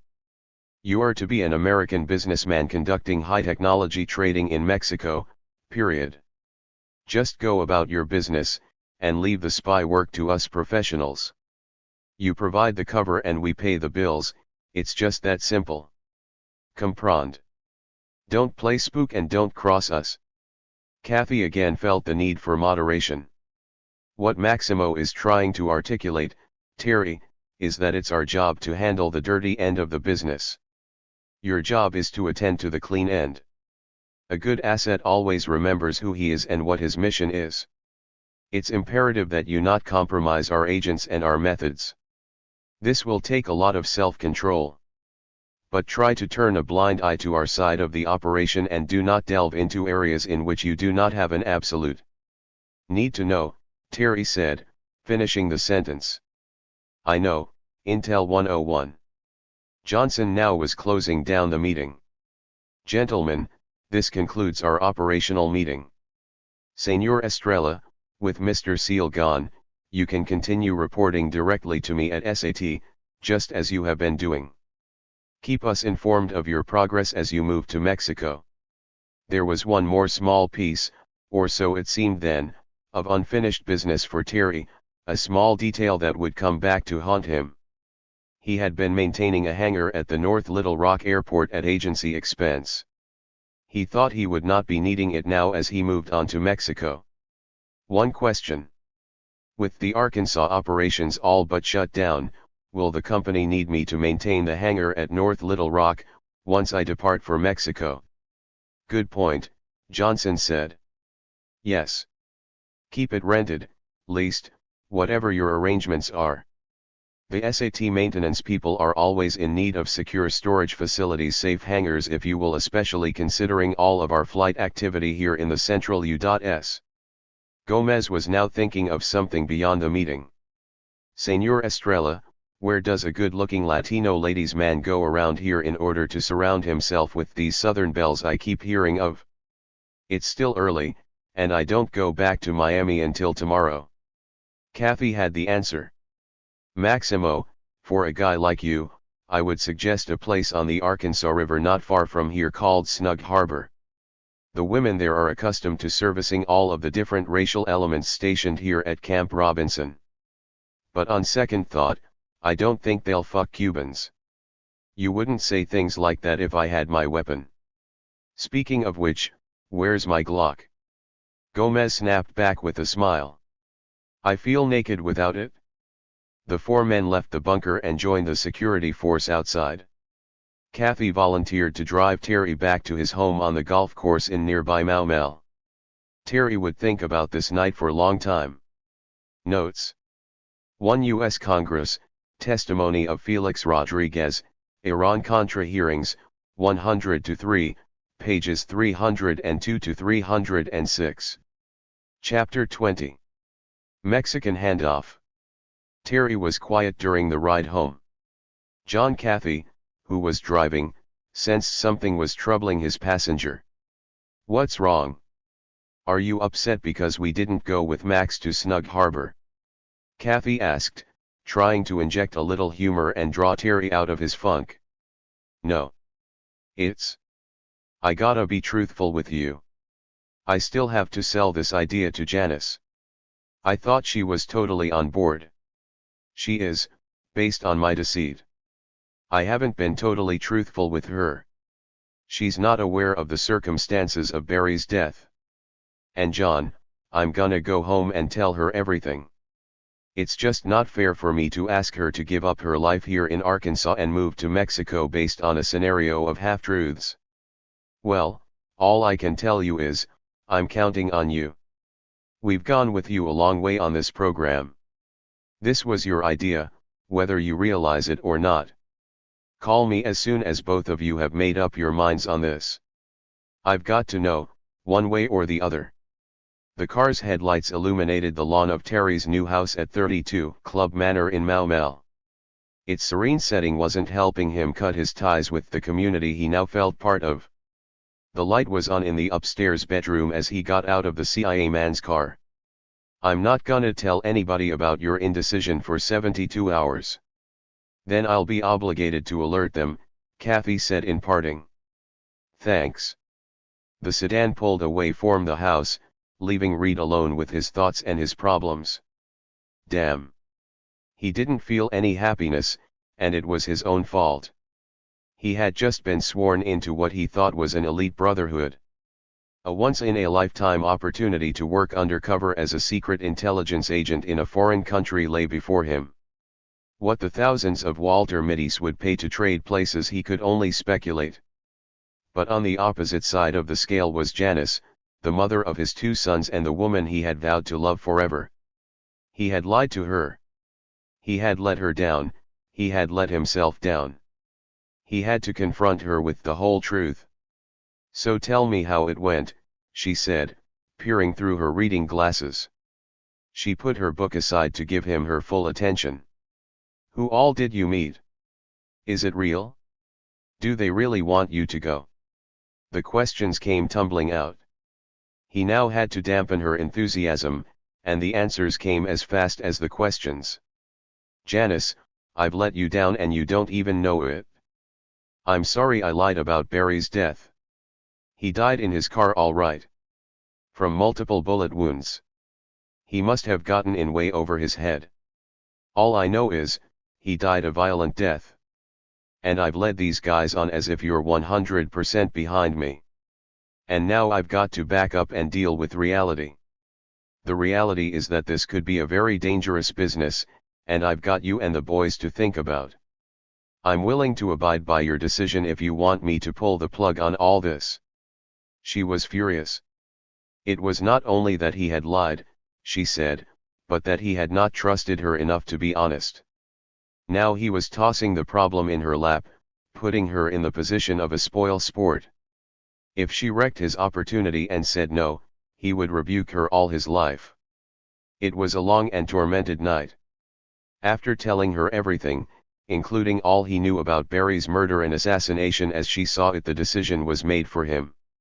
He realized as he was describing the gruesome details, as he understood them, that this flirtation with danger should not have gone this far. It was no kind of life for a family. "Terry, Barry Seal was assassinated," Janice lectured. "You need to accept that and quit referring to his death as a murder. I know you weren't doing anything wrong, but you were around Barry so often that whoever killed him probably thinks you were in on his activities, too. You may be next. They would love to get you out of the country where it would be easier to kill you. And maybe me too." He awoke early the next morning. As he surveyed the bedroom his sleeping wife had so tastefully decorated, he realized she was right. They were giving up too much security to leave Arkansas for the unknown. His cooling off period had given him a new focus. He would not go to Mexico. He called his attorney, Mark Stadler, at his new office. He was now the Little Rock City attorney and a political wannabe who had run unsuccessfully for county prosecutor. "Can I take you to lunch?" he asked Stadler. "I need some advice on running for office." Over lunch, Terry outlined his hope of running for mayor of Mau Mau. Stadler said he would contact a political handler named Buddy Violins, a former Little Rock mayor. Violins, Stadler said, had been the mastermind behind several political upsets. Terry left convinced that Violins was on the inside of the political fast track and looked forward to meeting him. The following night, he drank with Violins, a man with a hollow leg at the Faded Rose, the political hangout in Little Rock. Violins drank multiple whiskey sours, starting at happy hour and all through dinner. He seemed impressed with Terry's plans for bringing foreign industry to Mau Mau.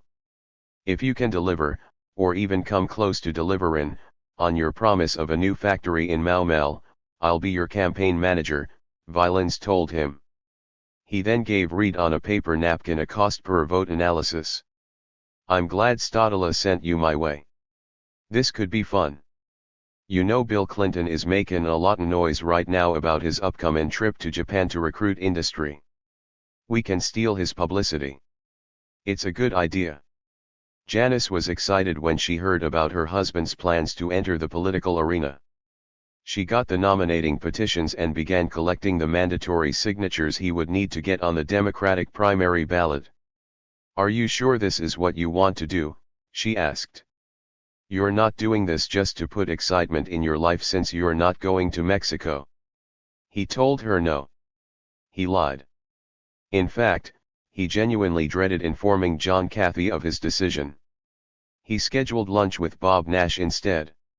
Nash and Clinton had left the bunker meeting with a compromise settlement. Reed felt it politically advantageous to inform Nash of his decision to stay in Arkansas.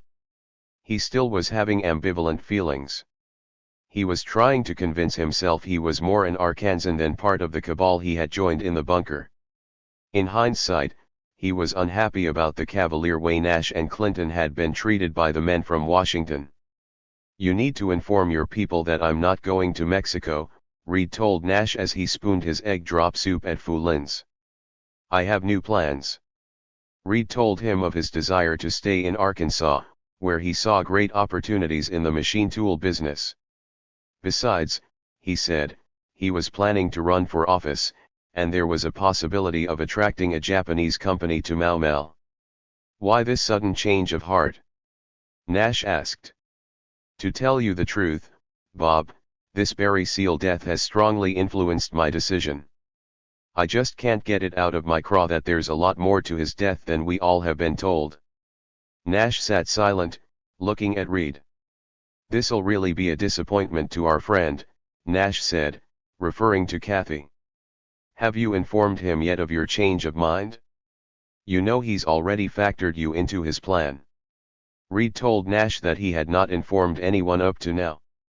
His primary reason for not going, he said, was concern for his family's safety in Mexico. But there were other considerations, too. There was the burgeoning media coverage of the drug trial of Hot Springs attorney Sam Anderson, Jr. The trial was bringing Roger Clinton's name back to public attention. Roger, who had pleaded guilty to drug trafficking charges, had turned informer and was the government's star witness against Anderson. This scandal was certain to spread, if it hadn't already, into Dan Lassater's bond firm, which handled millions in state bond business along with Seal's money and the deposits from the green flights. All of this renewed media coverage about Roger was generating haunting thoughts of Seal's comments about being involved in a Republican-backed sting operation to bring down some major Democrats. He was certain that somehow Seal's name would surface in all of this and that other motives behind his death and connection to Arkansas would be revealed. He couldn't be sure how much Nash knew about this. "I still have unanswered questions about what all Barry Seal was doing here. You and I both know Barry was doing a whole lot more than just flying green flights into the Triple S," Terry said. "What are you referring to?" "Well, since Barry's dead now, I guess he won't mind me talking about it. But he alluded to being the source of the drugs that are bringing down some important people here. I guess you know all about that." It had been discussed by the governor himself, in a roundabout way, during the bunker meeting at Camp Robinson. Nash shot back, "You weren't involved in any of that, were you? 'Cause Bill is really pissed. And if you were, it'd be my advice not to plan a political career in Arkansas. In fact, if I were you, I wouldn't plan any career in Arkansas." Terry shook his head. "No. I wasn't involved in any way. That I know of. I was aware of some mutinous planning by Seal, but I thought it was only against the agency. It certainly didn't involve Roger, Lassater, or anyone else close to Bill. What I did learn was strictly after the fact stuff. Bob, I've never had anything to do with drugs." "That's good. I'll tell Bill. I've got to call Kathy on something else anyway. Do you want me to tell him about your decision not to go?" "Yeah, I'd really appreciate that. It's a call I haven't been looking forward to, and I have no way to contact him directly anyway. I'm sure he won't be happy. But you know the feds, they're never happy anyway." Reed felt they parted as friends. Whatever Kathy's reaction, Reed's news would certainly not sit well in the governor's mansion. Terry Reed had been an eyewitness during the secret Camp Robinson meeting when the CIA, through Robert Johnson, gave the 39-year-old Bill Clinton his marching orders. Now Terry, who had been privy to unauthorized Contra operations and money laundering in Arkansas, was not going to Mexico. Instead, he was planning to stay in Arkansas and attempt to build a political power base there, just as a major political scandal was unfolding. He would be an ongoing threat to Bill Clinton, who was already in trouble. Because of his agency connection, Terry had inadvertently amassed a lot of political dirt. Locked in Terry's head, which had a tremendous capacity for detail, were enough dark and dirty secrets to send half of the Arkansas oligarchy to prison. Clinton didn't need another loose end in Mau Mau. The phone lines between Little Rock and Washington had to be buzzing about Reed's decision to stay. For the next 3 days, Terry kept waiting for the phone to ring with an irate John Cathy on the other end. The call never came, and it was beginning to eat at him that he had not told Cathy personally of his decision. But what was really tearing at him was whether he had made the right decision about staying in Arkansas. He endured a hectic week wrestling with all the turmoil of his decision and trying to get in the groove of his machine tool activity. How could he ever live the life of a mundane suburbanite, even as a small-town mayor, with the secrets he had acquired in the spook world? Janice knew by the look on his face that he was faking contentment with his decision. Twice she had broached the subject of his decision. Had she been responsible for it? She had asked. Both times, he assured her that was not the case. He lied. It was a Saturday afternoon, April 19, 1986, and Terry was in the garage for a self-imposed therapy session. Restoring the 1967 Corvette he had purchased was actually therapeutic. Janice leaned through the doorway holding the receiver of the hall phone. "I've got Cheryl Hall on the phone, and she wants to know if we want to go with her and Wally tonight to a new Mexican restaurant." The last thing he wanted was to be reminded of Mexico, but he knew Janice wanted to go out for the evening. "Sure. Why not? It'll get my mind off things." What the hell, he thought, there'd be a price to pay if he didn't. As he continued reassembling the Corvette's engine, all he could think about was how he wished he would be going to dinner with Barry Seal or someone else with whom he had something in common. He knew Barry liked engines. If he were here, they'd both be shootin' the shit and discussing such things as the compression ratio of a 327 cubic inch, small block Chevy engine. Wally Hall was just not his type.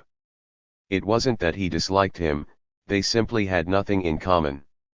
Terry knew the evening would be occupied with idle chit-chat centered on what jock could jump the highest, who'd elbowed who, sports injuries, coach gossip and, of course, which star athlete was servicing the wife of some Arkansas power broker. Yup, he thought, that about sums up Wally Hall, the famous Arkansas sportscaster and sports editor of the Arkansas Democrat. His wife, Cheryl, now, that was something else, he decided, as he torqued the cylinder head bolts. Cheryl and Janice had become rather close friends, but it was a friendship founded on convenience. They worked together in real estate, had joined the same firm at the same time and had had a child the same age. Cheryl, for some reason, had decided to share with Janice all the intimate, blow-by-blow minutiae of not only her present extramarital affair but the details of her previous criminal charges stemming from drug addiction while living in Virginia Beach.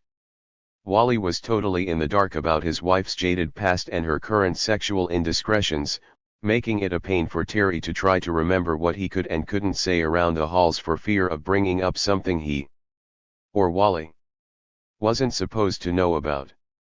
Yeah, it was sure to be a hell of an evening. "Shit, Barry, it's all your fault. I miss you. If you hadn't gone and got yourself riddled with bullets, Janice wouldn't have turned on me, and we could all be in Mexico tonight having fun," he thought to himself while caressing the body lines of Zora Duntoff's creation. But Terry made one of those marital compromises a wise husband makes. His wife wanted to go. That night, the four of them drove to Juanita's restaurant in the Reed's van. Terry was at the wheel making idle conversation with Wally, who was seated in the front with him. The two wives were laughing in the back, drinking Prep-Repard margaritas as part of their mood adjustment. His thoughts were not on Wally's gossip about basketball coach Eddie Sutton leaving Arkansas and going to Kentucky. He needed some adrenaline, he thought. Damn, it had been a long time since the Contra graduation. He needed a fix. He was certain he had made the wrong decision, but he couldn't admit it. And little did he know that Janice in the back seat was thinking the very same thing. She and Cheryl's conversation had gravitated to a discussion of the Montessori school system, where their children were enrolled. Is this all there is to life? She thought, as she listened to Cheryl worry about the school letting in black children. She had forced Terry into making the wrong decision, but she couldn't admit it. It was what marriage is sometimes all about, pursuing a course that each thinks the other wants and that makes neither happy. My God, look at the crowd. They're standing outside just to get in, Reed said, looking for a place to park a block away. The sight turned Terry off. Here was Little Rock's who's who, all fighting to get into what was now becoming the new in place, where one would go to be seen and dine on Tex-Mex food. Whose idea was this? Reed asked of no one in particular. Let's go to Sob's. At least they've got a band there. No, Cheryl said, we have to go here. Everybody in the office is just raving about this place. Terry was outvoted, 3-1. Before elbowing their way through the Corona drinking crowd that spilled out onto the sidewalk, Reed noticed a dark-colored van parked directly in front of the screen door, which served as the entrance. I've seen that van before, Reed thought to himself, and then shrugged it off as he searched for the right person to bribe for a table. The women remained outside, while Wally accompanied Reed to the maitre d'. Terry pressed a $20 bill in his hand and said, we're the Reed party of 4. I hope the wait won't be long. As they returned to their wives with 4 bottles of beer, Wally said for everyone to hear, shit. I can't believe it. Terry just bribed that guy $20, and the maitre d' said we'd only have to wait 15 minutes. Janice threw him a dirty look. He shrugged and said, hey, I couldn't help it. I've been practicing for Mexico by bribing people. This looks like Mexico to me, or at least as near as I'll ever get. Cheryl was impressed. Wally never bribed anyone. She admonished him that he probably didn't even know how. They were ushered in past the throngs of people and seated in the back on the west side of the packed restaurant. In the southeast corner of the main dining area was a large, rowdy group of people seated around several tables put together to form one large one. The Reed party ordered their Tex-Mex gringo food and passed the time in meaningless conversation. This was very much like the vacation scene in Puerto Vallarta, people trying to offset their week-long misery with 2 hours of drunken merriment. Why couldn't people live a life that made them happy most of the time? Why did people find it necessary to group together and make fools of themselves on the weekend? It rekindled the thoughts Terry and Janice shared in Mexico. He didn't want to be like these people, yet here he was, with them, instead of in Mexico. By the strained look on her face, he knew Janice was sharing the same feeling. When the check came, Wally placed the cash Terry had laid on the table in his pocket and pulled out his company credit card, saying, I hope you don't mind if I take your money. I need some cash for the weekend and this way I won't have to use the money machine. I'll just put the whole bill on my credit card. Reed shrugged, figuring the newspaper had probably just bought the 4 of them their dinner and Wally had turned a profit by pocketing the cash. Terry hadn't noticed a man approach their table. He looked up and saw Bob Nash standing beside him. I noticed you were just finishing with your dinner. Bill would like to talk to you outside, Nash said. Bill? Yeah, he's right over here in the corner. Oh, here he comes now. Reed turned around in his chair to get a better look and saw Bill Clinton walking away from the unruly group in the corner toward Reed's table. Clinton made eye contact with him but sauntered by without stopping. Hi. Bye, was all he said, as if speaking to no one. The young governor continued walking until he reached the exit. It was easy to see by his glassy gaze and relaxed posture that he was under the influence. Nash shrugged his shoulders and conjured up an apologetic expression, I guess that means we're going. I hope you'll excuse us, Nash said to Janice and the Halls. I'm sure we won't be gone long. Terry excused himself from his wife and the wide-eyed Halls. Outside, Clinton was already seated in the park security van with the side door open. A man and a woman stepped out of the van as Reed and Nash approached, and the governor told Nash, Bobby. I'd like to talk to him privately. Reed stepped in and Nash closed the door. Standing guard outside the restaurant watching the van was Arkansas State Police Lieutenant Raymond Young, the governor's chief of security. This was the same vehicle he had witnessed Clinton arrive in for the agency's meeting at Camp Robinson. Clinton was comfortably seated in a plush, swiveling captain's chair on the street side of the van, and Reed took the one opposite him on the curbside with his back to the van's side door, which was now closed. His eyes scanned the interior of what was really a mobile command post equipped with an array of electronics that included a computer terminal. It was a much scaled-down, wingless version of Air Force One, he thought. The governor's invitation had come as a surprise to Terry. He would be even more surprised by what he was about to see and hear. "Bobby says you've got a problem about going to Mexico because of the deal with Barry Seal," the glassy-eyed governor began. By this time, the smell of marijuana was unmistakable. Clinton paused for a moment as if trying to sort out his thoughts. "I can see your concern. I understand Seal was a friend of yours.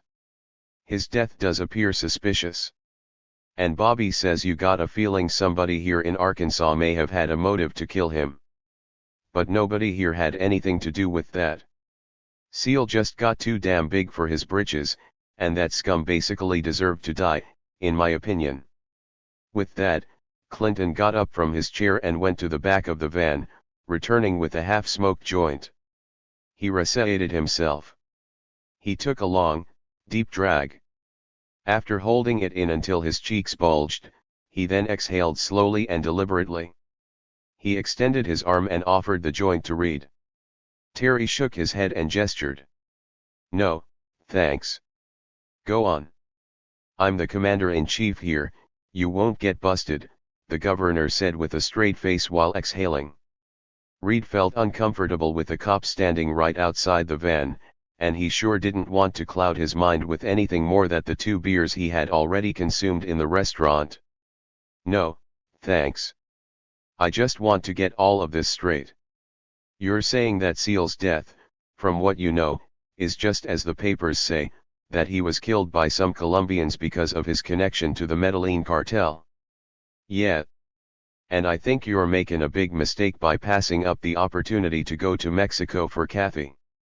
It sounds attractive to me. I wish I could go in your place. Terry, these guys are counting on you, and they're leaning on me to get you to go. I'm not standing in your way. I just want to tell you that if you want to still go to Mexico, you'd be leaving here with my blessing. There's no hard feelings about anything that happened here. I wanted you to hear that coming from me." Clinton took another deep drag, held it and exhaled. In a raspy voice, with smoke still coming from his mouth, Clinton added, "Sure you don't want some of this? This is good shit. We sure do grow lots of good things besides watermelons here in Arkansas. Thanks again, but I gotta get back inside with my group before they wonder what happened to me. So what's your decision, you gonna go or aren't ya?" "I gotta tell Kathy something ASAP to get him off of my ass. It's ridiculous, but he's holding me responsible for your vacillation. Tell him I'm going." "Good." Terry walked back toward the restaurant entrance and could hear Clinton calling out to Nash. "Bobby, get em rounded up. I'm ready to go." How could Terry know then he had just witnessed the future president of the United States smoking a joint and inhaling with expertise? As he rejoined his wife and friends, Terry felt elation beginning to bubble up inside him.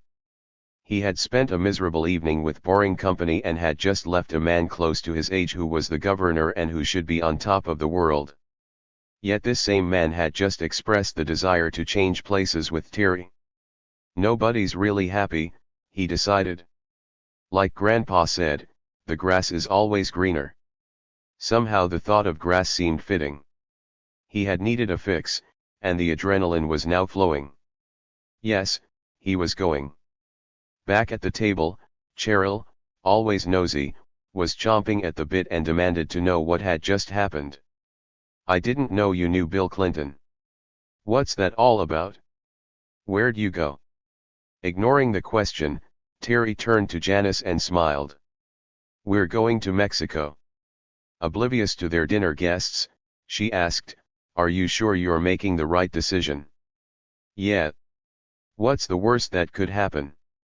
We're off on an adventure. On the drive home, he had time to think about what had happened in the governor's van. With all things considered, and even having inside knowledge of the source of capitalization of the governor's industrial plan, Terry still liked Clinton. He and Janice had found it refreshing to live in a state that was ruled by someone of their generation.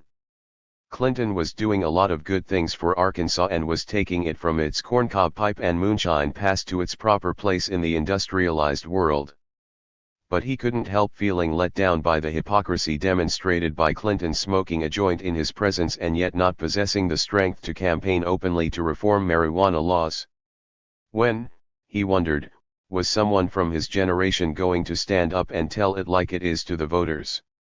Throughout the state that night, Terry was sure, kids were being busted and their lives destroyed for the possession of a few joints of Arkansas's finest. Chapter 21. Escape from Freedom. In a 1984 Chevy conversion van, loaded to the ceiling with all the Reed's important, have to have, can't live without, absolutely essential stuff, Terry, Janice, and the two boys sat waiting for the United States Customs agent to raise the barrier, allowing them access to Mexico. It was June 15, 1986, a day they thought would never arrive. The mystique of a secret agent's life lay just across the meandering stream called the Rio Grande. Presidio, Texas, which advertises itself as the onion capital of the world, was both their port of debarkation and their springboard to happiness, or so they thought. Across the river lay the sweltering and dusty Mexican town of Ojinaga, one of the typical armpits strung along the border. It was early Sunday morning, and they were the first car of the day to pass southward through the checkpoint, catching by surprise the U.S. Customs agents who had to rouse themselves and raise the barricade. Terry had honked the horn, thinking the booth was unmanned. The confused, young agent walked out with a mirror mounted on wheels and rolled it underneath the van to inspect it for contraband. "Excuse me, we're going into Mexico, not coming out," Terry reminded the groggy agent. An embarrassed G.S. Weena, as Seal would have called him, raised the barricade, and they made their escape. 15 minutes later, after bribing Mexican customs officials in exchange for expeditious and hassle-free passage, they were on their way and free at last, dodging the potholes on Mexican Highway 16 en route to Chihuahua. Janice was in the back entertaining the children and breaking out the toys she had packed to occupy them for their journey. They were a full 30 miles inland and avoiding cattle roaming the road when it finally hit them. They had done it, they had escaped the American rat race at last. Everything was now a blur from this point back to that night 2 months earlier at Juanita's restaurant when Bill Clinton had personally taken the trouble to encourage Terry to join the operation. This gesture had removed Terry's fears about any sort of ill will or retribution coming as a result of confusion that he may have been part of Seal's dirty tricks campaign. John Cathy and Robert Johnson were relieved that both Reeds were now 100% on board. Besides putting final touches on the business plan with Johnson, Terry began interfacing with Gomez in anticipation of his handoff from the States to Mexico.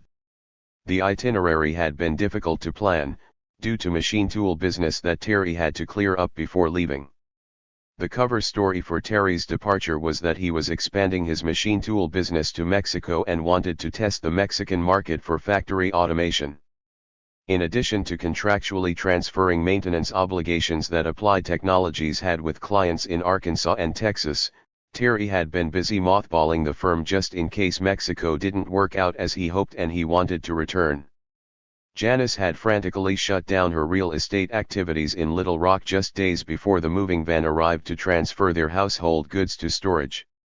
Then there were the usual goodbyes to friends and associates and the calls from well-wishers who couldn't believe they were actually taking children to Mexico, considering all the disease and filth they had heard about there. Janice and Terry knew this was a myth perpetuated by ill-informed non-travelers, but they didn't wish to correct these misconceptions for fear that too many gringos might move there and destroy the paradise they had discovered. Janice and the children had departed Little Rock on June 1 to visit her parents in Kansas City, while Terry had gone to Texas to oversee a large machine tool installation. While in Texas, Gomez called him with the itinerary for Mexico, and he was told to be at the Hotel Playa Conchas Chinas in Puerto Vallarta by June 21. It was a remote hotel on the outskirts of town, he was told, and it was frequented primarily by Mexican tourists. A man by the name of Michmar, he was told, would find him and rendezvous with him there. Why meet him in Puerto Vallarta? Aren't we going to set this up in Guadalajara? Terry asked Gomez. There is a very large gringo element in Guadalajara, Gomez explained. That's a bad place to meet. Someone who knows him might see the two of you together there. Remember, you and Mitch are never to be seen together in public. Mitch wants to meet you in PV and spend some time with you. You know, get to know you. He'll be your handler and, I'm sure most important to you, your money man. Besides, this trip is on Uncle Sam, and Mitch wants to take advantage of the scenery and the women at the beach. The Reeds had planned a leisurely trip to PV, which included a stopover at several cities they had never seen. They had factored in several days for the trip from the border to their destination, and the second night in country was spent in Durango, home of the large Hollywood movie set where John Wayne and other Western stars filmed some of their best. After finding El Centro, they purchased a brochure on the city and discovered that Pancho Villa was assassinated right across the street from where they were parked. They decided anyway to spend the night in the very room the assassin had taken. The foreign intrigue began to remind them of their honeymoon in Budapest. Janice was very amorous that night. This was, after all, Mexico, with its endless, night-long street sounds mixed in with mariachi music and laughter. Both were starting to settle in together, and the aura of pending danger, coupled with cutting the cord to the life she had known, excited her. The next day, they proceeded on to Mazatlan on the Pacific coast, after first crossing the famous gorge of El Diablo Canyon. In Mazatlan, they found a very Mexican beach hotel, away from gringos, and checked in for the night to watch the sunset and take on a supply of margarita mix.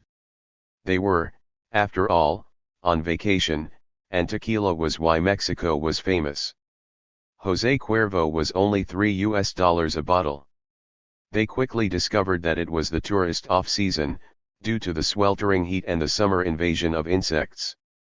The humidity was unbearable, and only the poorest Americans turistas were showing up now, causing the hotels to virtually give the rooms away. For every minus there is a plus. They had been out of the US for 3 days and still having difficulty dealing with having no phone and no schedule.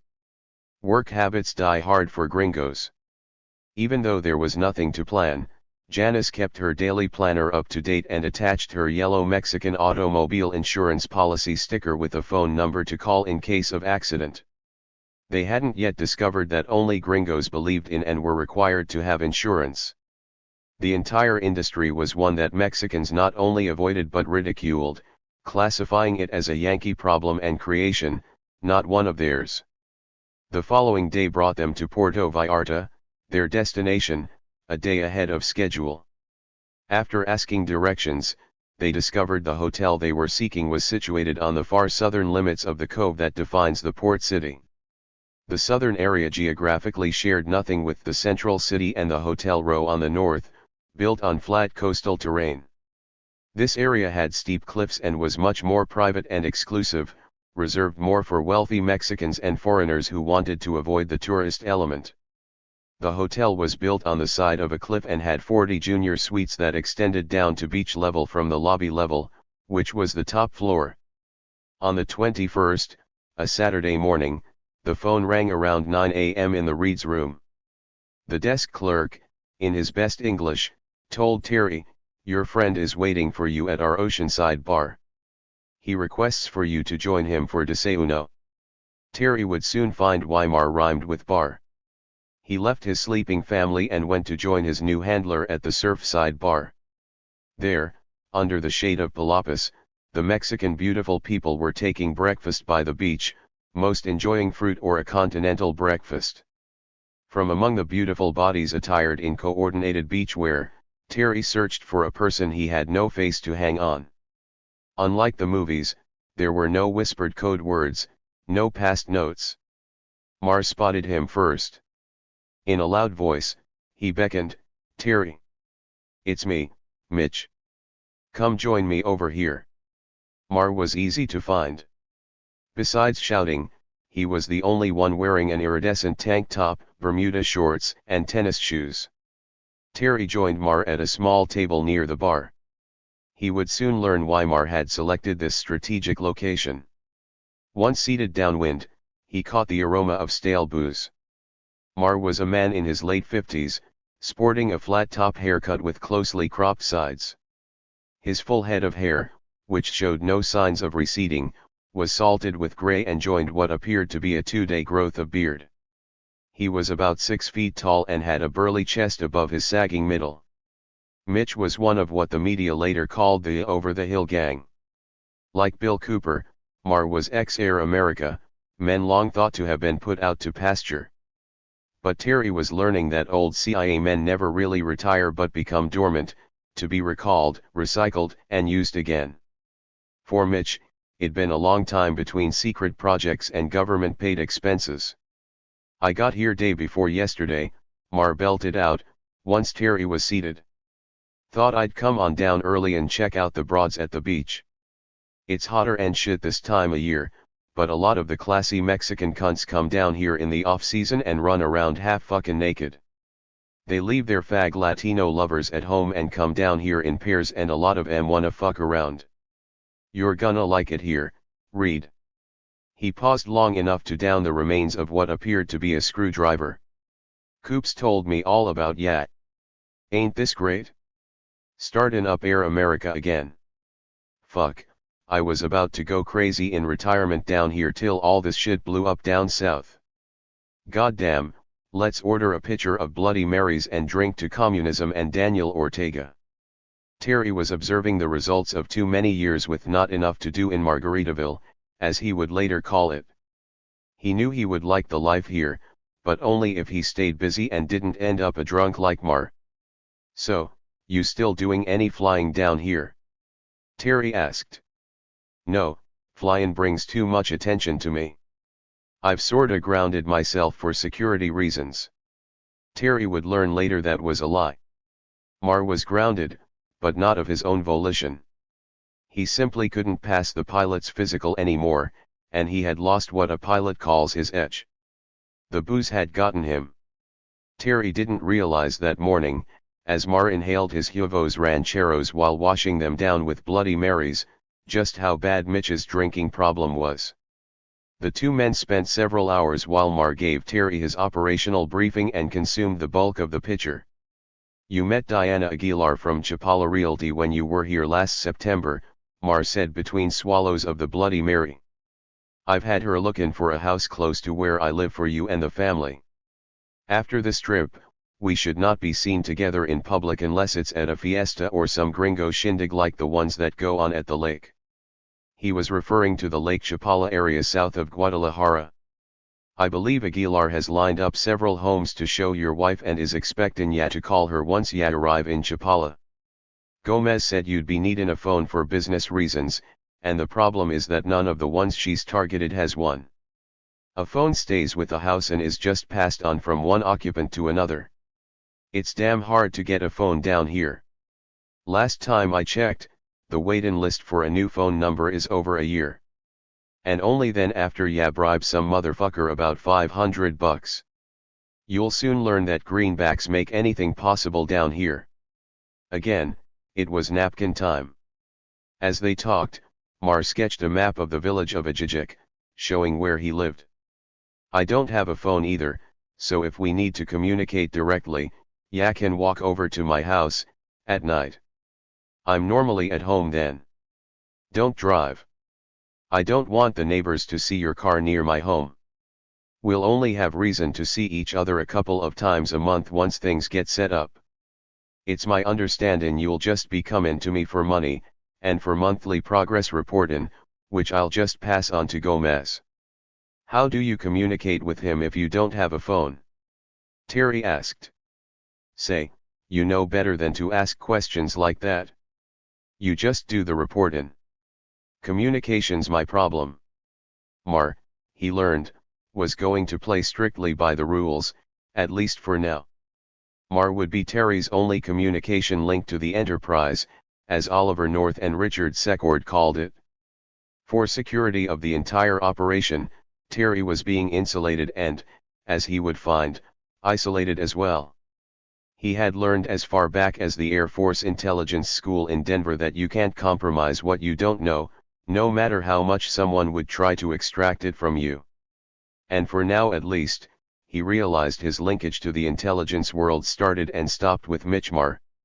What a scary dilemma, Terry thought, as he watched the ex-Air America cowboy wolf down the last of the refried beans and fart loud enough to attract the attention of the classy Mexican cunts sitting near them. Mar certainly wasn't as well preserved as Bill Cooper, for whom Reed had nothing but admiration. Oh, well, maybe he was seeing Mar on one of his bad days. We all have those, he rationalized.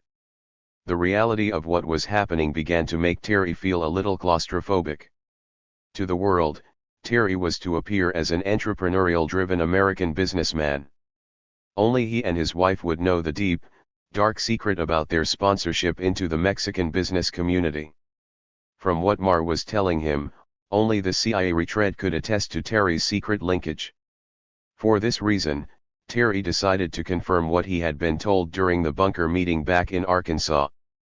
Up in the States, I attended a meeting with Gomez, Cathy, and Johnson in which I was told that the American consul also knows of my true mission. Is that so? They told ya that? Mar asked, somewhat taken aback. I didn't think ya were supposed to know that. But hell, if they told ya that, I guess ya know already. Yeah, his name is Daniel Darroch. What else did they tell ya? Only that I was to turn to him only in an emergency.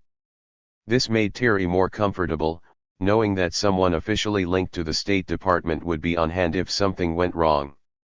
But ya shouldn't be going there and talking to him or anything like that. He's only there, like they said, for an emergency, Mar stressed.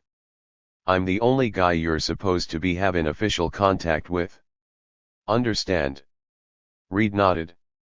The balance of the conversation at the beach that morning consisted of an outline for a trip, during which Mar would introduce Terry to the people selected to provide the services he would need in order to operate as a businessman in Mexico. When ya get ready, I'll take ya to the Guadalajara airport and introduce ya to Comandante Raúl Fierro. He's an old buddy o' mine and we go way back, Mar boasted. He ain't the real Comandante anymore, but ya still gotta call him that or he'll get offended. He's big on respect. You'll find his family is the Mexican equivalent of the Wright brothers, Charles Lindbergh and Chuck Yeager all rolled into one. His brother flew an airplane non-stop from Mexico City to New York, and somehow these fucking Mexicans think that compares to Lindbergh's flight over the Atlantic. No one's ever confirmed if he even fucking did it non-stop, or over any fucking water for that matter. So does Fierro know what I'm doing here? Terry asked, trying to probe deeper into the command structure in Mexico. He knows enough, and another guy in Mexico City named Jamie Bravo, who's with the DF will take care of all the flight plans in and out, or at least that's my understanding from Gomez. Remember, you're not supposed to be poking your nose into areas ya don't belong. Gomez told me to remind ya not to be playing a spook. Just run the fucking company. You've mentioned Gomez several times today, you know him pretty well. Terry asked again. Yeah, but he's one of those guys you'd like to forget sometimes. We all go back to sea together. Back when killin' commies was legal, uncontrolled, and fun. Weren't no limit on 'em then. I always liked killin' slant-eyed commies the best. Somehow I just never caught on to killing the ones with round eyes, though. They seem a lot more human. It was apparent from Mayor's comments, and what was not being said, that Mitch had seen a lot of action in Southeast Asia. He would later learn that Mar had been in Korea as well as Vietnam and Laos. Mar looked pensively at the water lapping over the beach next to them and added, some of us have grown up since then, though. But then there's Gomez, He'll never change. He's made commie killin' his life's occupation. Nah, me and Coop, we see through it all now that we're older and wiser. We're just in it for the money and adrenaline. Adrenaline keeps ya young. This lapse into personal philosophy and war stories was a sign that the endless Bloody Marys Mar had consumed during the past 2 hours were starting to take effect. It was 11 a.m. and the palapas could no longer insulate them from the heat. Say, it's gettin' fucking hot, Mar said. We don't have to cover all this shit in one day, ya know. Why don't we knock off till tonight when the sun goes down? One good thing to remember is there's no hurry down here, especially when the company's payin' the bills. Terry suddenly heard Janice shouting from the balcony above them and waving, "Is it okay if I come down and join you? These kids are driving me crazy cooped up in this room." She and the children, dressed in their bathing suits, joined the two men. Duncan, their oldest, ran to the coral-rimmed tidal basin, while the younger, Elliot, now 13 months, contented himself with playing in the sand. Terry took the opportunity to introduce Janice to his new CIA handler. She was not impressed. He represented all the attributes of the male stereotype who looked at women as decorations and something to be tolerated in exchange for sex. Something better rented when needed and not owned. Based on her initial conversations with him, she could tell Mitch was not someone with whom she wanted to socialize. She was definitely not offended when Mar told her they could not be seen together in a jijik. "It's real unfortunate I won't be able to introduce you to the little lady," Mar said, referring to his wife. The term made her cringe. "She needs a new friend, someone to keep her occupied and off of my ass." He laughed. Janice winced. He was not the type of spook she was used to seeing. It was only 11 a.m., he was already drunk and no party was going on. She also found his words offensive and his macho, condescending attitude toward women insulting. And Terry found the situation uncomfortable because he had to make excuses for someone he had only just met and would be dealing with on an ongoing basis. She learned quickly that spies come in many styles and varieties, and this guy was certainly not like Joseph Bona or Wayne Barlow back in Oklahoma. After making his excuses about the heat and leaving the table with plans to meet that night, Mar staggered off to his room and left Terry to defend his unprofessional actions. "Hey, Janice, we all get drunk occasionally. The guy said he's been waiting here for 2 days, and he's obviously been relaxing a little too much and vacationing on the CIA. I'm sure he has a good side to him, otherwise he wouldn't be in charge of this project at this level. I don't know. There's something about him I don't like," Janice said apprehensively. "He seems like the kind of guy that would stab you in the back if he had to. I do want to meet his wife, once we get settled, in order to learn more about him." She got no argument. Such information would be helpful to Terry as well. After a day of frolicking in the surf and admiring the golden brown bodies of the Mexican cunts, as Mitch referred to them, Terry decided it was time to prepare for the evening meeting with Mitch. The family retired to their room to shower and dress, waiting for Mayor's call. The call never came. A check of the front desk revealed that no one by the name of Mar was registered there. Either Mitch was using an assumed name or was staying somewhere else. Terry figured that was just spook caution. But regardless of the reason, being stood up was something else, something that bothered Terry. And this made Janice even more suspicious. "I'll bet he's dead drunk somewhere and doesn't even know what time it is," she said in a chiding tone as they headed out on their own for dinner. Nor did she appreciate Terry's idea of humor when he said, "Maybe some commie assassin got to him." They dined that night at a place named Le Bistro, which was situated near the river that flows through Puerto Vallarta and turned out to be the #1 action spot in town. The continental atmosphere, the gourmet food and the romantic setting peopled by mostly upscale Mexicans helped compensate for his wife's uneasiness with Mar. Having subcontracted the children's care that evening to the hotel nanny, they both settled into what they envisioned more to be the life of a CIA asset with his family in a foreign country. Later that night, as the sound of the pounding surf echoed up the cliff and into their suite, Janice had to take special care to touch only the areas of her husband's sunburned anatomy that had been shielded by his swim trunks. The pleasure and the pain offset each other. Early the next morning, an apologetic and still unshaven Mitchmar summoned Terry back to the breakfast bar by the beach. "I guess it's a combination of the heat and the remnants of Montezuma's revenge. I took some medicine that wiped me out for the night. But I'm feeling great today, so let's get on with the details.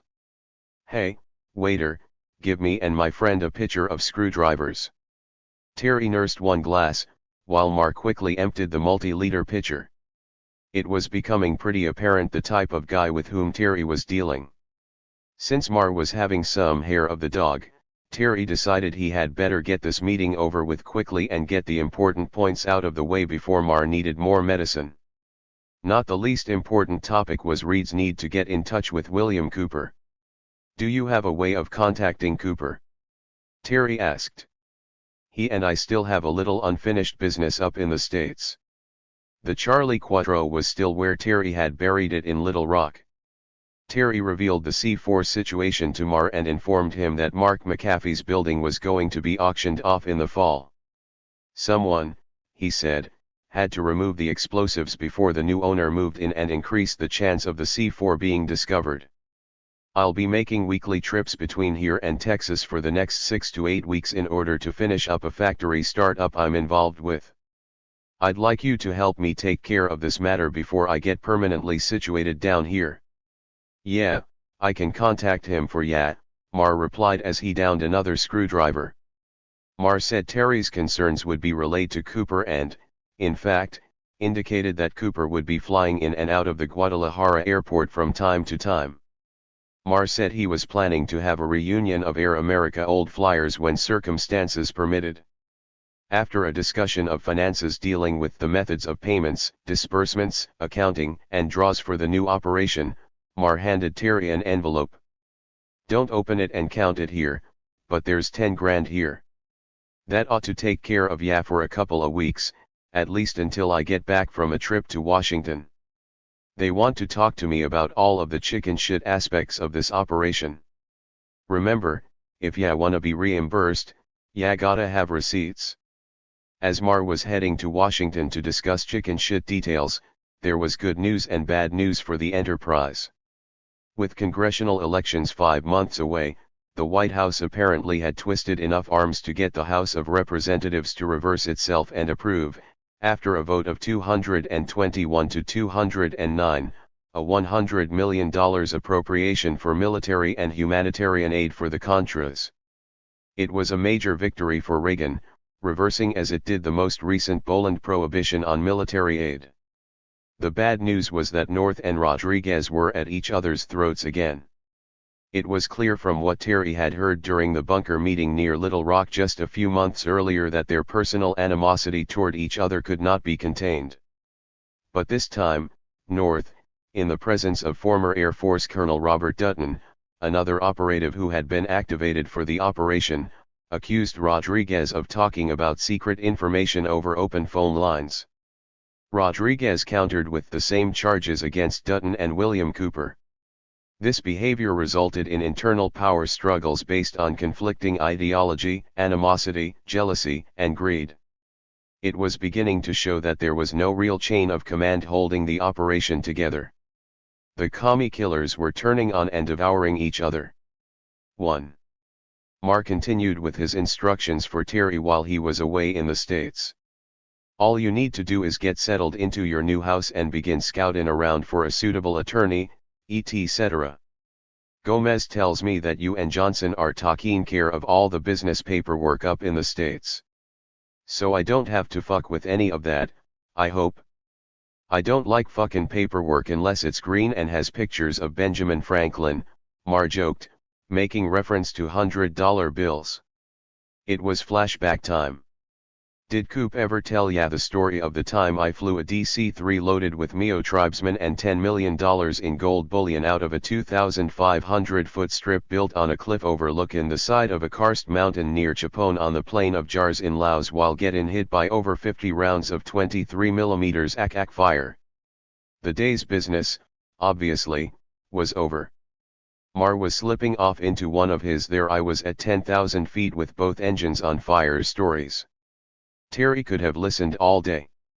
That night, Reed made the mistake of calling Texas and checking on the status of his machine tool installation in progress there. He learned to his dismay that his presence was needed there immediately. He made plans for Janice and the children to remain in PV until he could return by air. Deplaning from Aeromexico Airlines on his return 4 days later, he was greeted by a sunburned, very relaxed, beautiful woman wearing a strapless sundress and escorted by 2 handsome young sons. She had enjoyed some quiet time with only herself and the children, had become immersed in her own thoughts and adjusted to the time warp separating the Mexican and gringo cultures. In her bag was a newly purchased, must-read book entitled Distant Neighbors, analyzing the chasm that separated the cultures of the US and Mexico. She was trying to understand what made this nation of 25 million people so different from the chaotic environment she had just left. She watched Terry clear customs and saw a man in a business suit and carrying a briefcase, the modern American's battle dress.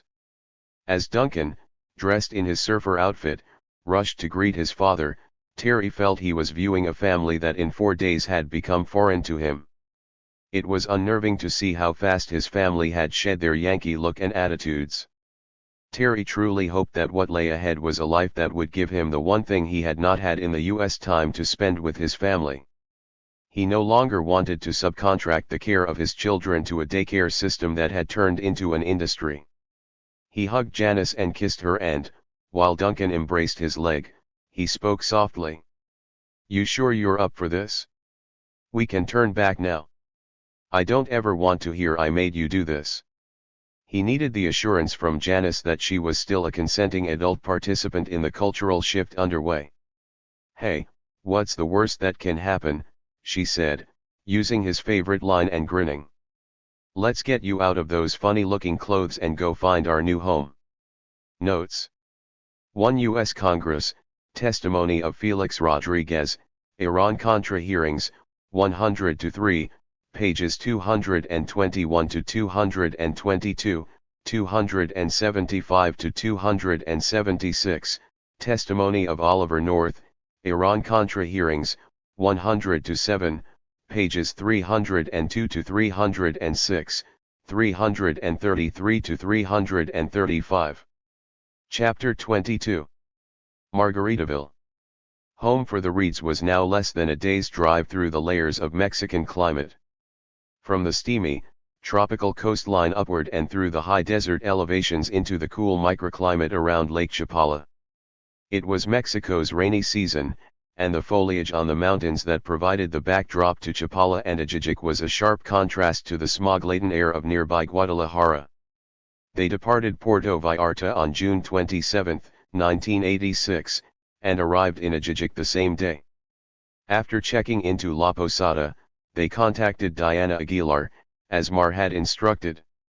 After 2 days of searching, they found the house they wanted, one just off the square at 57 Calle Hidalgo, which was being vacated by a congenial male couple who were part of the large gay community there.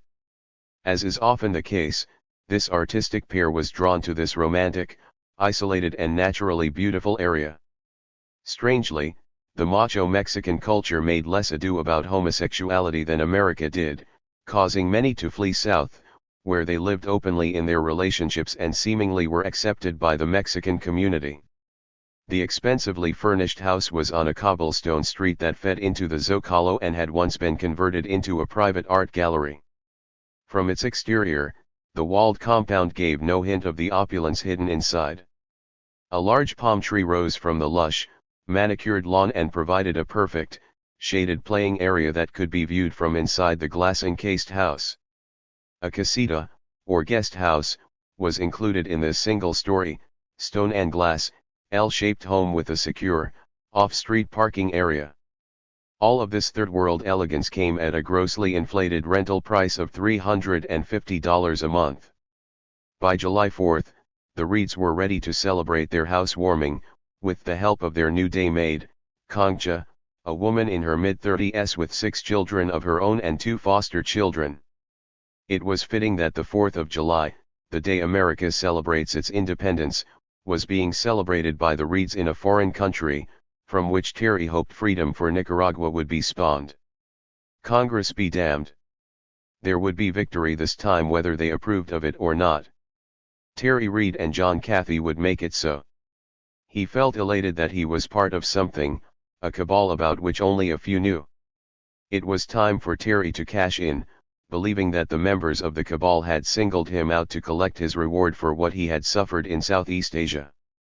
That's what he thought, anyway. That evening, as the colorful, handmade firewheels spun in Terry's front yard, he felt light years removed from July 4th just a year earlier when he was training Contra pilots in Arkansas. He thought of his students, probably jettisoning cargo over some battle-scarred area of Nicaragua, and he hoped for their safety on that night of the celebration of freedom. In addition to getting his household in order in the early part of July, Terry had gone to Mexico City to visit with George Fenyu, his Hungarian soon-to-be partner, to discuss the types of machinery likely to be preferred by Mexican customers.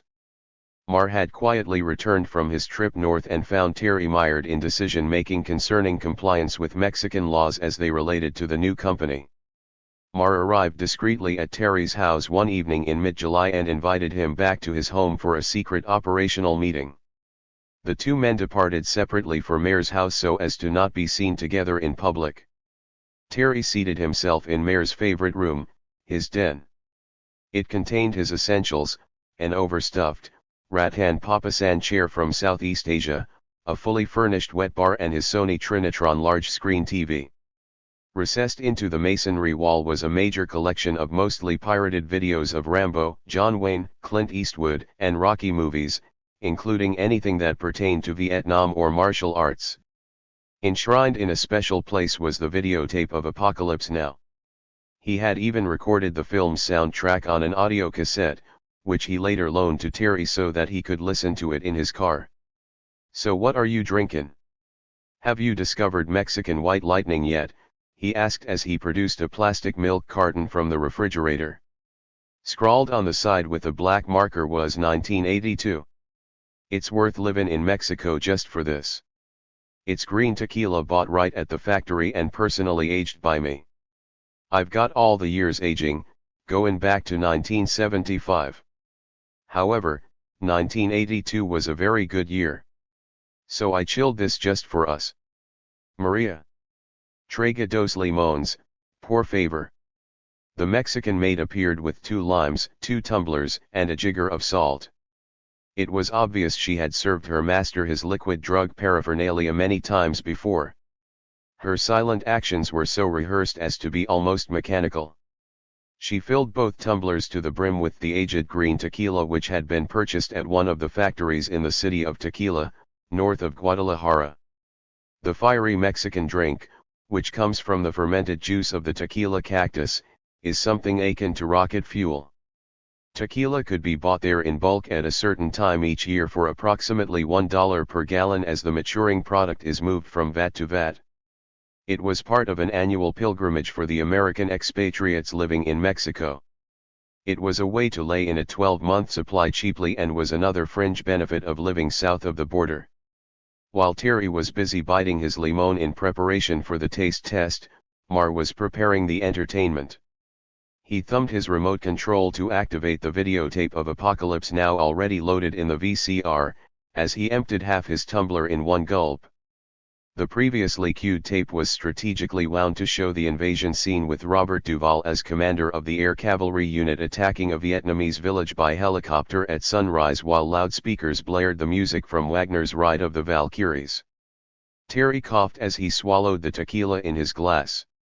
Suddenly his attention was drawn to Mar, who was mouthing the dialogue of the entire battle scene being played out on the giant screen. The sounds of war shrieking from the dual speakers reverberated off the arch brick ceiling, causing Mar's eyes to glass over as he joined Duvall in saying his famous line, "I love the smell of napalm in the morning."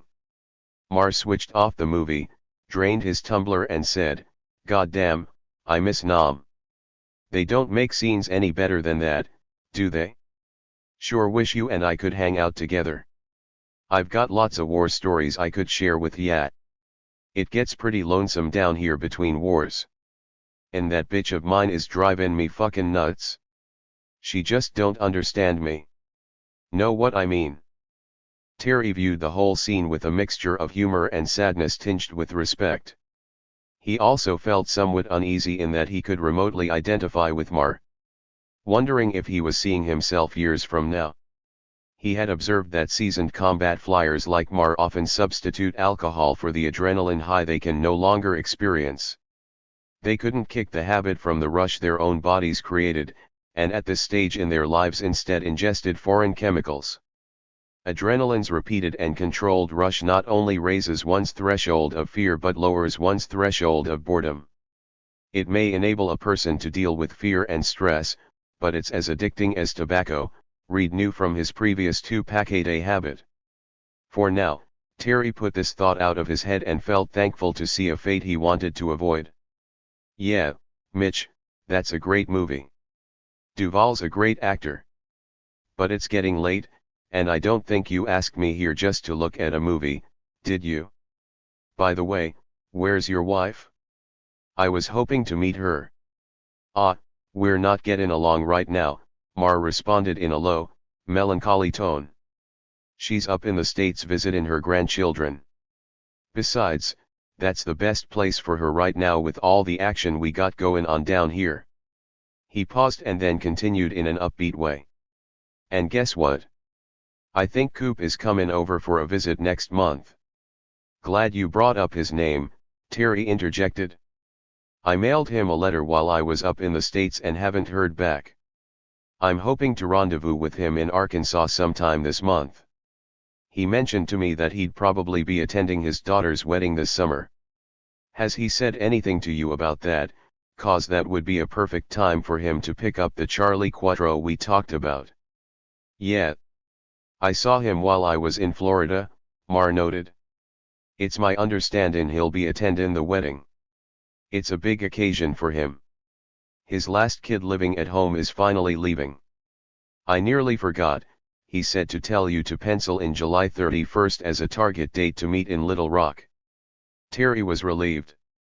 Finally he would be able to resolve this problem. Mar continued, this time on the business arrangements and partners. And Johnson wants ya to meet him and your Jap friend Fukikawa in Dallas around the same time. He wants to talk to you about the stock issue and all that business stuff. So if you can make it, I need to know soon, so I can relay the info. Tell them I'll be there. The remainder of the evening centered on the plans for Terry to meet Raúl Fierro, the Mexican contact, at the Guadalajara airport and to deal with problems that had arisen as a result of the American Drug Enforcement Administration moving its aircraft maintenance to a company called Aviación del Pacífico, which was situated next to the warehouse Fierro had selected for Terry to house the machine tool company. In some ways, that's bad. You'll have to be awfully careful not to compromise yourself or our mission with these beaner flyers the DIA is using down here. Ever since that Camarena shithead got greased down here, the DIA has been on red alert about cartel sabotage to their airplanes. They trust this cat nicknamed Gato. His real name is Ricardo Davil, he runs the maintenance for Aviación del Pacífico. His chief mechanic is a Mexican by the name of Pablo Ponce. Pablo used to fly agency missions down here until his brother cracked up doing the same. He sorta retired from flying after that. You know, lost his nerve. He's still a good mechanic, though. He used to work on my 123. So you'll have feds, if ya want to call them that, crawling all over the place right next to your facility. But it's been my experience when you're dealing with these card-carrying government types, the best place to be is right under their noses. They never think to look right there. So we'll go out there tomorrow and talk to Fierro. I won't be hanging around with ya once the introduction is made. Is it safe for you to be going to the Guadalajara airport? What if you get spotted out there? Terry asked, recalling the never be seen together rule. No one out there will think anything of it, Mar said with a shrug. I hang out there a lot. I know all the pilots in Mexico, foreign and Mexican. You forget, I flew C-123s out of Guadalajara for 6 years for the agency. Terry had learned from Mayor's discussions at the beach that several of Air America's old crews and aircraft had been reassigned to Mexico when the CIA cut back operations in Southeast Asia. Mar had been based at the Guadalajara airport since 1973 and had been involved in a program, also called Screwworm, to secretly photomap portions of Mexico using state-of-the-art infrared surveillance equipment to pinpoint poppy fields grown for heroin production. All of this had been done by the CIA without the Mexican government's knowledge under the cover of a United States Department of Agriculture program to eradicate a parasitic worm that attacks cattle.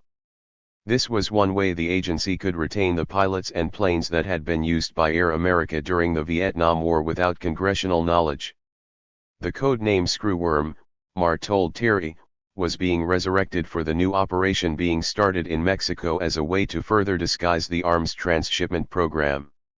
If the name was heard by compromising ears, they would probably think it was only a reference to the old operation and not suspect there was a new one. They wound down with a plan to meet the following morning near the base of the VOR transmitter centrally located near the airport terminal. As the mate opened the squeaky wrought iron gate to let Terry out of the compound, Mar had restarted the VCR and Terry could hear Duval screaming amid the mortar explosions, "Lance, get me my surfboard. Sure the beach is secure. Charlie don't surf. Señor Mitch es muy loco," Maria said as she chuckled at the door. The next morning, at 1000 hours, the two men met at the designated spot, and Mar took Terry to the general aviation terminal that housed Aerovias Castillo, a fixed-base operator, and the pilot's lounge. When the two men entered the combination lounge and flight planning room, Comandante Fierro was already regaling a group of airline pilots with one of his famous flying stories, something pilots call hangar flying. Fierro was not only the scion of Mexico's premier aviation family but had become the patron of the Guadalajara airport. Though he was no longer in charge officially, he nonetheless was the man without whose approval nothing moved or happened. The group of uniformed, off-duty pilots from various international airlines stood captivated around Fierro as he talked about shooting an instrument approach while flying an ice-laden 707 through a mountainous pass in the Andes on one engine. Out of respect, Mar waited for the group's laughter that signaled the end of yet another tale that always improved with age. Aviation, by Fierro's macho interpretation, was a Latino invention. When the story ended, the time came for Fierro to switch from entertainer to store owner and sell supplies to the waiting aviators. Fierro's concession stocked not only the usual array of pilot necessities such as charts, plotters, flashlight batteries, flight computers and Ray-Ban sunglasses but also a good-sized supply of miniature bottles of liquor in the glass display case that served as a checkout counter. To Terry's shock, many of the Mexican and Latin American airline pilots were popping the caps and downing several shots of whiskey as they charted their next flight. Aviation rules in the Third World appeared to be a lot more lax than in the US. There clearly was no rule here about time restrictions between bottle to throttle. From the embrazo Raúl Fierro and Mar exchanged, they actually were the blood brothers Mar had said they were. They were about the same age, and as they hugged, Terry could see that Fierro had the same stocky build as Mitch, though he was slightly shorter. His light complexion suggested to Terry that he was of the Mexican ruling class, meaning someone of Castilian descent. He, too, had a full head of dark hair peppered with gray. A relaxed demeanor and cherubic face radiated the quiet confidence of someone who didn't need to demand respect. Since he knew he was going to get it. "Raúl, this is my friend from the States, Mr. Terry Reed," Mar said as he introduced them. "He's the one you've been waiting for." Fierro seemed apprehensive, looking around as if to see who might be watching. He quickly ushered the two men down the hall to his office. The rather functional office, whose walls were adorned with framed mementos and photographs of Fierro and his family shaking hands with dignitaries, contained a singular gray metal, U.S. government-issue desk, around which the men seated themselves. Terry was somewhat surprised at Fierro's tact. Instead of an operational briefing, Fierro launched into a lengthy personal interview that included extensive questioning about Terry's family, background, and religion. "So, Mitch tells me you, how do you say? Cut your teeth in Southeast Asia supporting Air America and fighting communism," Fierro said in his soft-spoken, broken English that reflected his bearing. "And did you work with my good amigo, Maximo Gomez, while over there? Fighting communism," there were those words again. The common thread that seemed to tie all these people together, the reason or the excuse for all their actions. "No. I didn't work with Mr. Gomez or with Mitch while in the Air Force over there," Terry replied. "The man I knew best who worked for Air America out of Laos was Mr. Bill Cooper, who is presently based in El Salvador, as I understand it." "You know Guillermo?" Fierro shot back. "He is one of my other best amigos. We go way back together. Guillermo is the only gringo I know of that can tell a better flying story than myself, and he certainly doesn't let the truth limit them."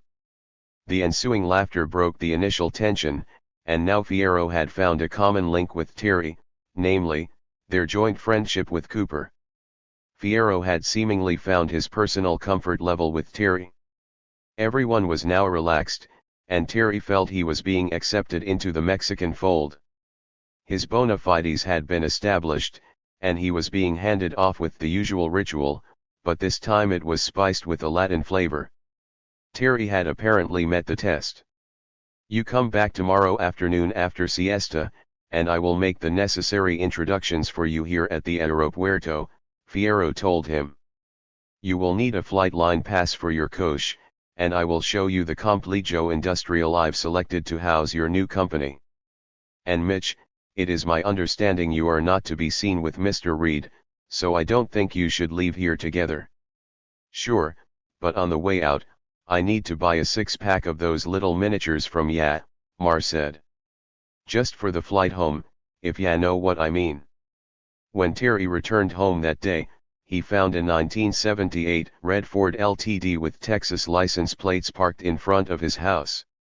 Upon entering his living room, he was struck by the presence of a stunning, statuesque Latin beauty in her mid-20s, with long, flowing black hair and dark eyes. Janice introduced her as Patricia Juin, a Colombian who now lived on the lakeshore and who was married to a Frenchman named Patrick. Janice and Patricia shared something in common.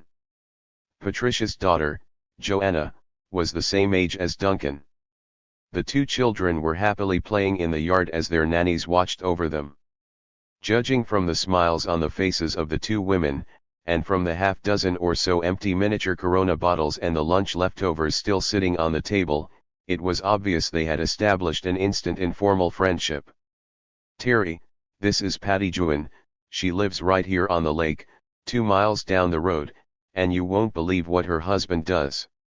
He flies ultralights and a hang glider, and Patty says he's setting up a company to give tourists ultralight rides from hotels on the beach."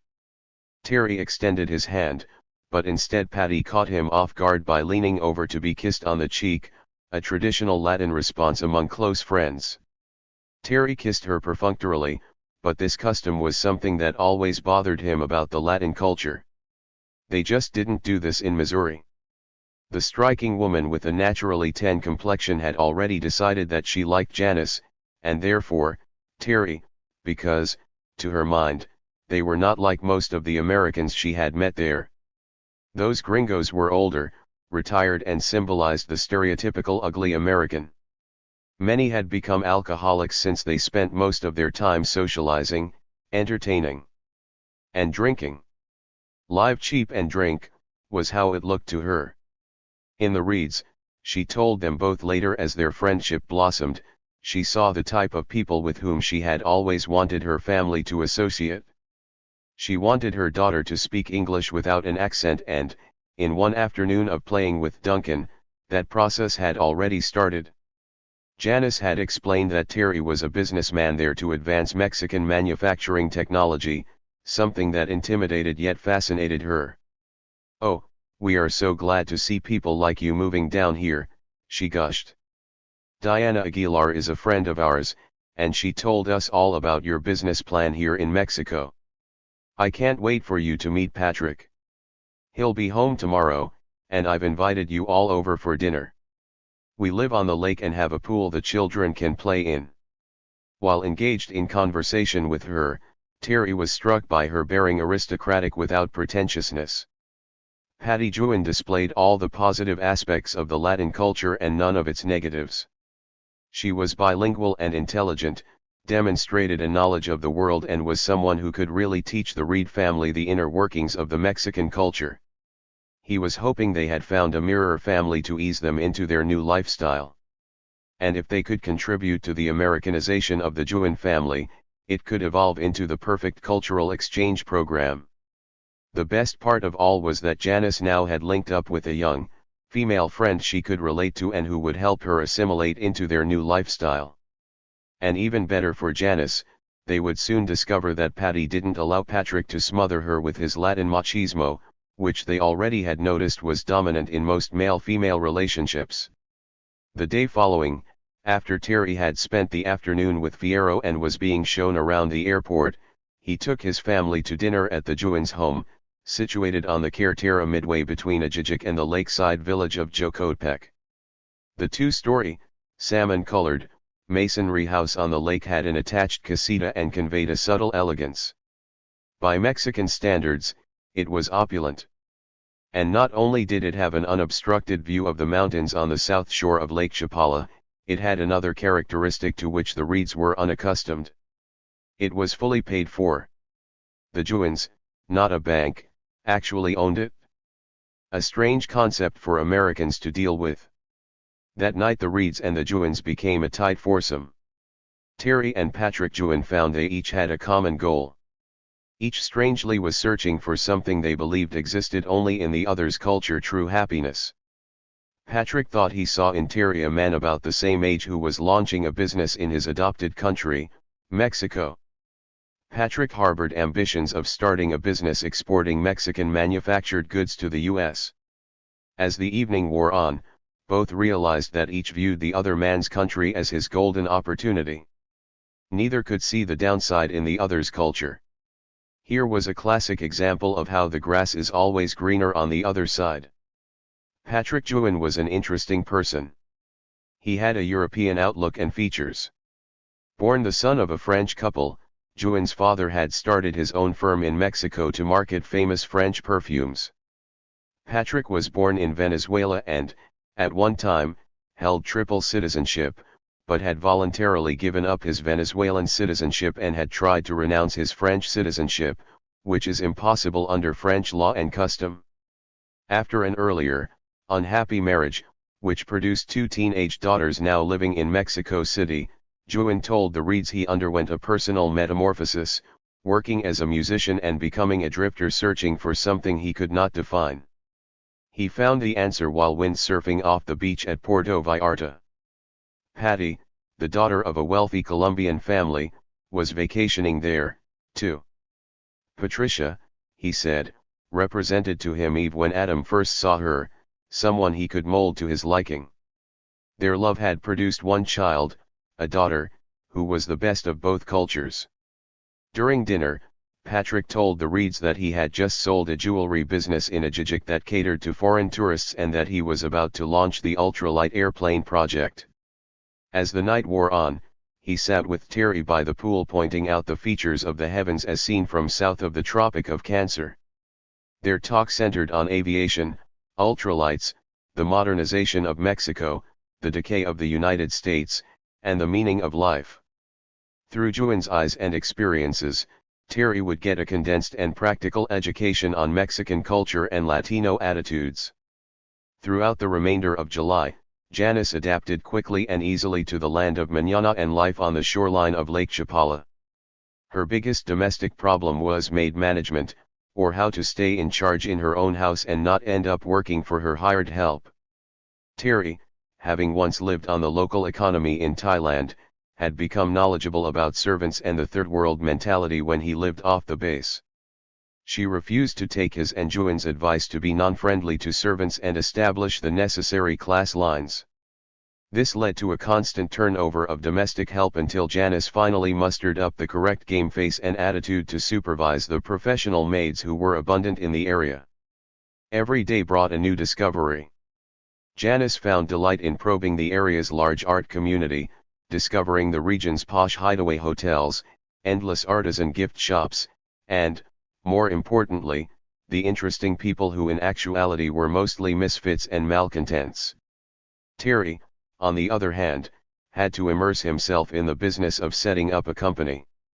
Mar arranged a meeting with a local abogado, an attorney named Arturo Velasquez Lopez, who Terry was told had done work for the agency in the past. "He's connected, and he knows how to keep his mouth shut," Mar assured Terry. "He's expecting you. Don't talk about anything we're doing, only discuss the business aspects of your licensing with him. He'll keep ya straight when it comes to Mexican law." It was late July when Mar told Terry it was time to travel to Dallas for a meeting with Robert Johnson of Southern Air Transport and Frank Fujikawa of Gomi-ya, USA, the Japanese investor in the Mexican operation now called Machinery International, on the American side of the border.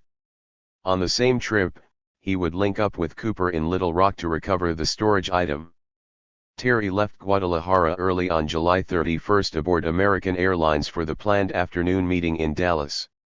He was told that the meeting was to spell out Fujikawa's contribution to the project and would take place in a rented conference room at Dallas-Fort Worth Airport. Fujikawa, in typical Japanese fashion, wanted to meet face-to-face with the operation's top man, Johnson, before finally committing himself. Terry's presence was requested to answer any questions that Johnson could not and was designed to give Fujikawa a comfort zone prior to consummating the deal. Fujikawa, he was told, had recently inspected the Hungarians' facilities in Mexico City, and Terry took with him photographs of the facilities now ready to be leased at the Guadalajara airport. Key to the plan, he also had important Mexican client information provided him by the Hungarians, showing projected sales to industries presently operating in Mexico. All projections showed Mexico with a pent-up demand for high-tech manufacturing equipment as well as the government's burgeoning desire to develop an export economy. In that year, 1986, tourism dollars for the first time exceeded petrodollars on Mexico's GNP spreadsheet.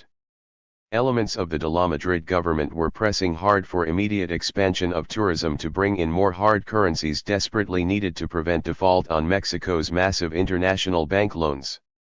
Brazil had already declared a moratorium on interest payments on its billions in loans from world banks. But the group Terry had been dealing with in Mexico City represented a consortium of Mexican banks and businessmen pressing the government equally as hard for tax and banking law changes to help establish an export economy. This group's views dovetailed with the agency's plans, and Terry was excited about the future. No one, including Johnson, Fujikawa or Reed, could have predicted how far the slipping peso would eventually fall.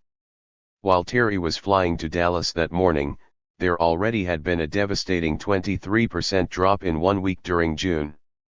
But the Mexican government was declaring that the monetary adjustment was over and that the nation's financial condition was stable. This did not provide much solace for the individuals and companies that had converted their strong currencies into pesos and had lost 50% of their value over a period of a few months. After clearing U.S. Customs in Dallas, Terry called Johnson's office in Miami and discovered a glitch in their schedules. Bill Cooper, Johnson told him, had already attended his daughter's wedding and had departed Reno, Nevada, en route to Little Rock. Cooper had expressed dismay at having no way of contacting Terry directly but was requesting his assistance immediately in Little Rock. Johnson told Terry to go on to Little Rock and he would see Fujikawa alone, hopeful that Terry could make it back to Dallas before the meeting was over. Terry flew on to Little Rock, confident he could return with knowledge that the C4 problem had finally been resolved. Upon landing, he rented a car at Adams Field, drove to the North Little Rock Airport and found Cooper waiting in the city terminal. "I guess Johnson was able to get a hold of you, but I think we need to wait until dark if we gotta go dig the stuff up at your friend's warehouse," Cooper cautioned. Terry agreed, and both men killed the day by going to the Jacuzzi Corp in Little Rock, one of Applied Technologies' accounts, where he supervised a machine tool installation that was underway. After dark, the grave robbers went to what had been McAfee's warehouse and spent a half-hour digging up Charlie. Back at the North Little Rock Airport, they loaded it aboard a MAL plane that Cooper had flown in and parked near Terry's hangar. The MAL, he had said earlier, was another new plane destined for action in Central America. Cooper departed the North Little Rock Airport at around 10 p.m., establishing a course of approximately 120 degrees, heading southeast. Terry breathed a sigh of relief. At last, he could clear his mind of this troubling issue and get on with his business in Mexico. He closed and securely locked the door of the hangar that now housed an ultralight, a monument he had saved to remind him of his near death, and several file cabinets containing mostly business records. He went from there to a motel and left for Dallas the next day. In Dallas, he caught up with Fujikawa, who had stayed for other business. He told Terry the meeting with Johnson went without a hitch, and he was ready to close the deal. The money was ready, he said, and just waiting for Terry to tell him where and how to deliver it. All was well. He returned home and told Mar that Cooper was, in fact, going to try to visit Guadalajara for an Air America reunion. Hopefully, he would be bringing another friend of Mare's by the name of John McRaney and possibly some others. Mar was ecstatic. The resurrection of the Over the Hill gang was in full swing, and Mar began immediately making plans. That's great news. I'll go down to Chapala Realty tomorrow and attempt to get a hold of the bitch by phone, Mar said, referring to the real estate office as telephone central for Americans there and a way to contact his wife. She's still up in the States visiting the kids, and that's right where I want her to stay. I don't want her down here fucking up my party. You're gonna love these guys, Terry. The first few weeks of August Terry spent shuttling between Guadalajara and Mexico City, visiting potential clients with Fenyu. Fierro was working out the final security details on Reed's new airport facility. It was scheduled to be turned over to Maquinaria Internacional by the 1st of September, if the attorney finished the paperwork in time. Terry was learning that Mexico's centralized bureaucracy made legal affairs move at a snail's pace. No document was complete unless it was affixed with enough official-looking seals to obliterate its contents. It seemed bureaucracy was a problem no matter where you lived. The Reed's immigration problems had been ironed out. Terry had been given a temporary business visa, which allowed him to do marketing analyses and set in place all the necessary elements for the planned transition to 100% ownership of the Mexican corporation by the U.S. corporation. At that time, this was prohibited by Mexican law.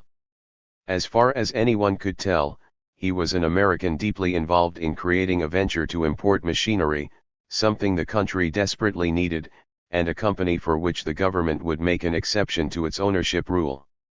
This was humorous, in a way, because when comparing the list of companies to which this exception had been granted, one would find the likes of Ford Motor Company, Goodyear Rubber Company, DuPont, RCA, and then Maquinaria Internacional. In the third week of August, he received an oral invitation from Mar to attend the official Air America reunion that was to take place at Mare's home. Without the bitch. I'm going out to the airport to pick up Coop and McRaney today. Fierro says their plane is due in around noon, Mar informed him. Why don't you come on by the house after dark tonight? We'll down a few and talk about the good old days in C.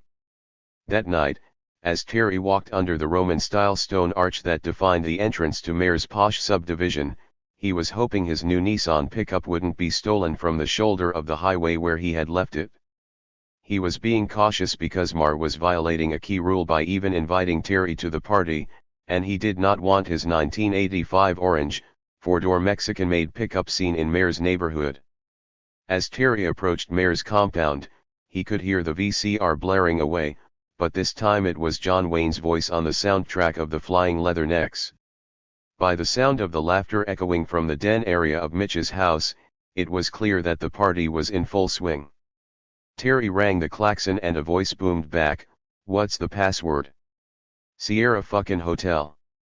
Terry's response brought Mark quickly to the door, and he ushered him in. When the door closed behind him, he felt as if he had stepped back through time and walked into the lounge of the Cairo N Hotel, Air America's hangout in Udon, Thailand. Only the Thai hookers were missing. But the talk had already turned to what carnal adventures might lie ahead in Guadalajara later. Cooper introduced Terry to John McRaney, another ex-Air America pilot who was flying C-123 air supply missions for former General Richard Secord's enterprise based in El Salvador. The slender, stylishly dressed McRaney was tanned and fit, giving the outward impression of being a conservative businessman, a banker, or maybe a corporate attorney. Also present were 2 Salvadoran Army officers in civilian clothes and 2 contract American aircraft maintenance personnel. Terry would learn through conversation that the whole group was shuttling an old, previously mothballed C-123 to El Salvador to join the Contra resupply operation. They had flight planned their route through Mexico to stay overland, considering the unairworthy condition of the plane, which had not been flown since the mid-70s. "Cooper's told me all about you. You're one of the guys that was training Beaner pilots up in Arkansas for the agency," McRaney said as he approached, acting openly friendly. "Can't believe you survived it all, considering the level of skill you had to start with. I got involved in a similar situation training Laotian pilots. Wasn't fucking Vietnamization a great program? Let's all toast to the hen nats we defended and to Richard Milhouse fucking Nixon." As the tumblers clinked together and slopped portions of their contents onto the floor, Cooper added, "Here's hoping Daniel Ortega butt fucks Henry Kissinger before we kill him." Terry looked around him.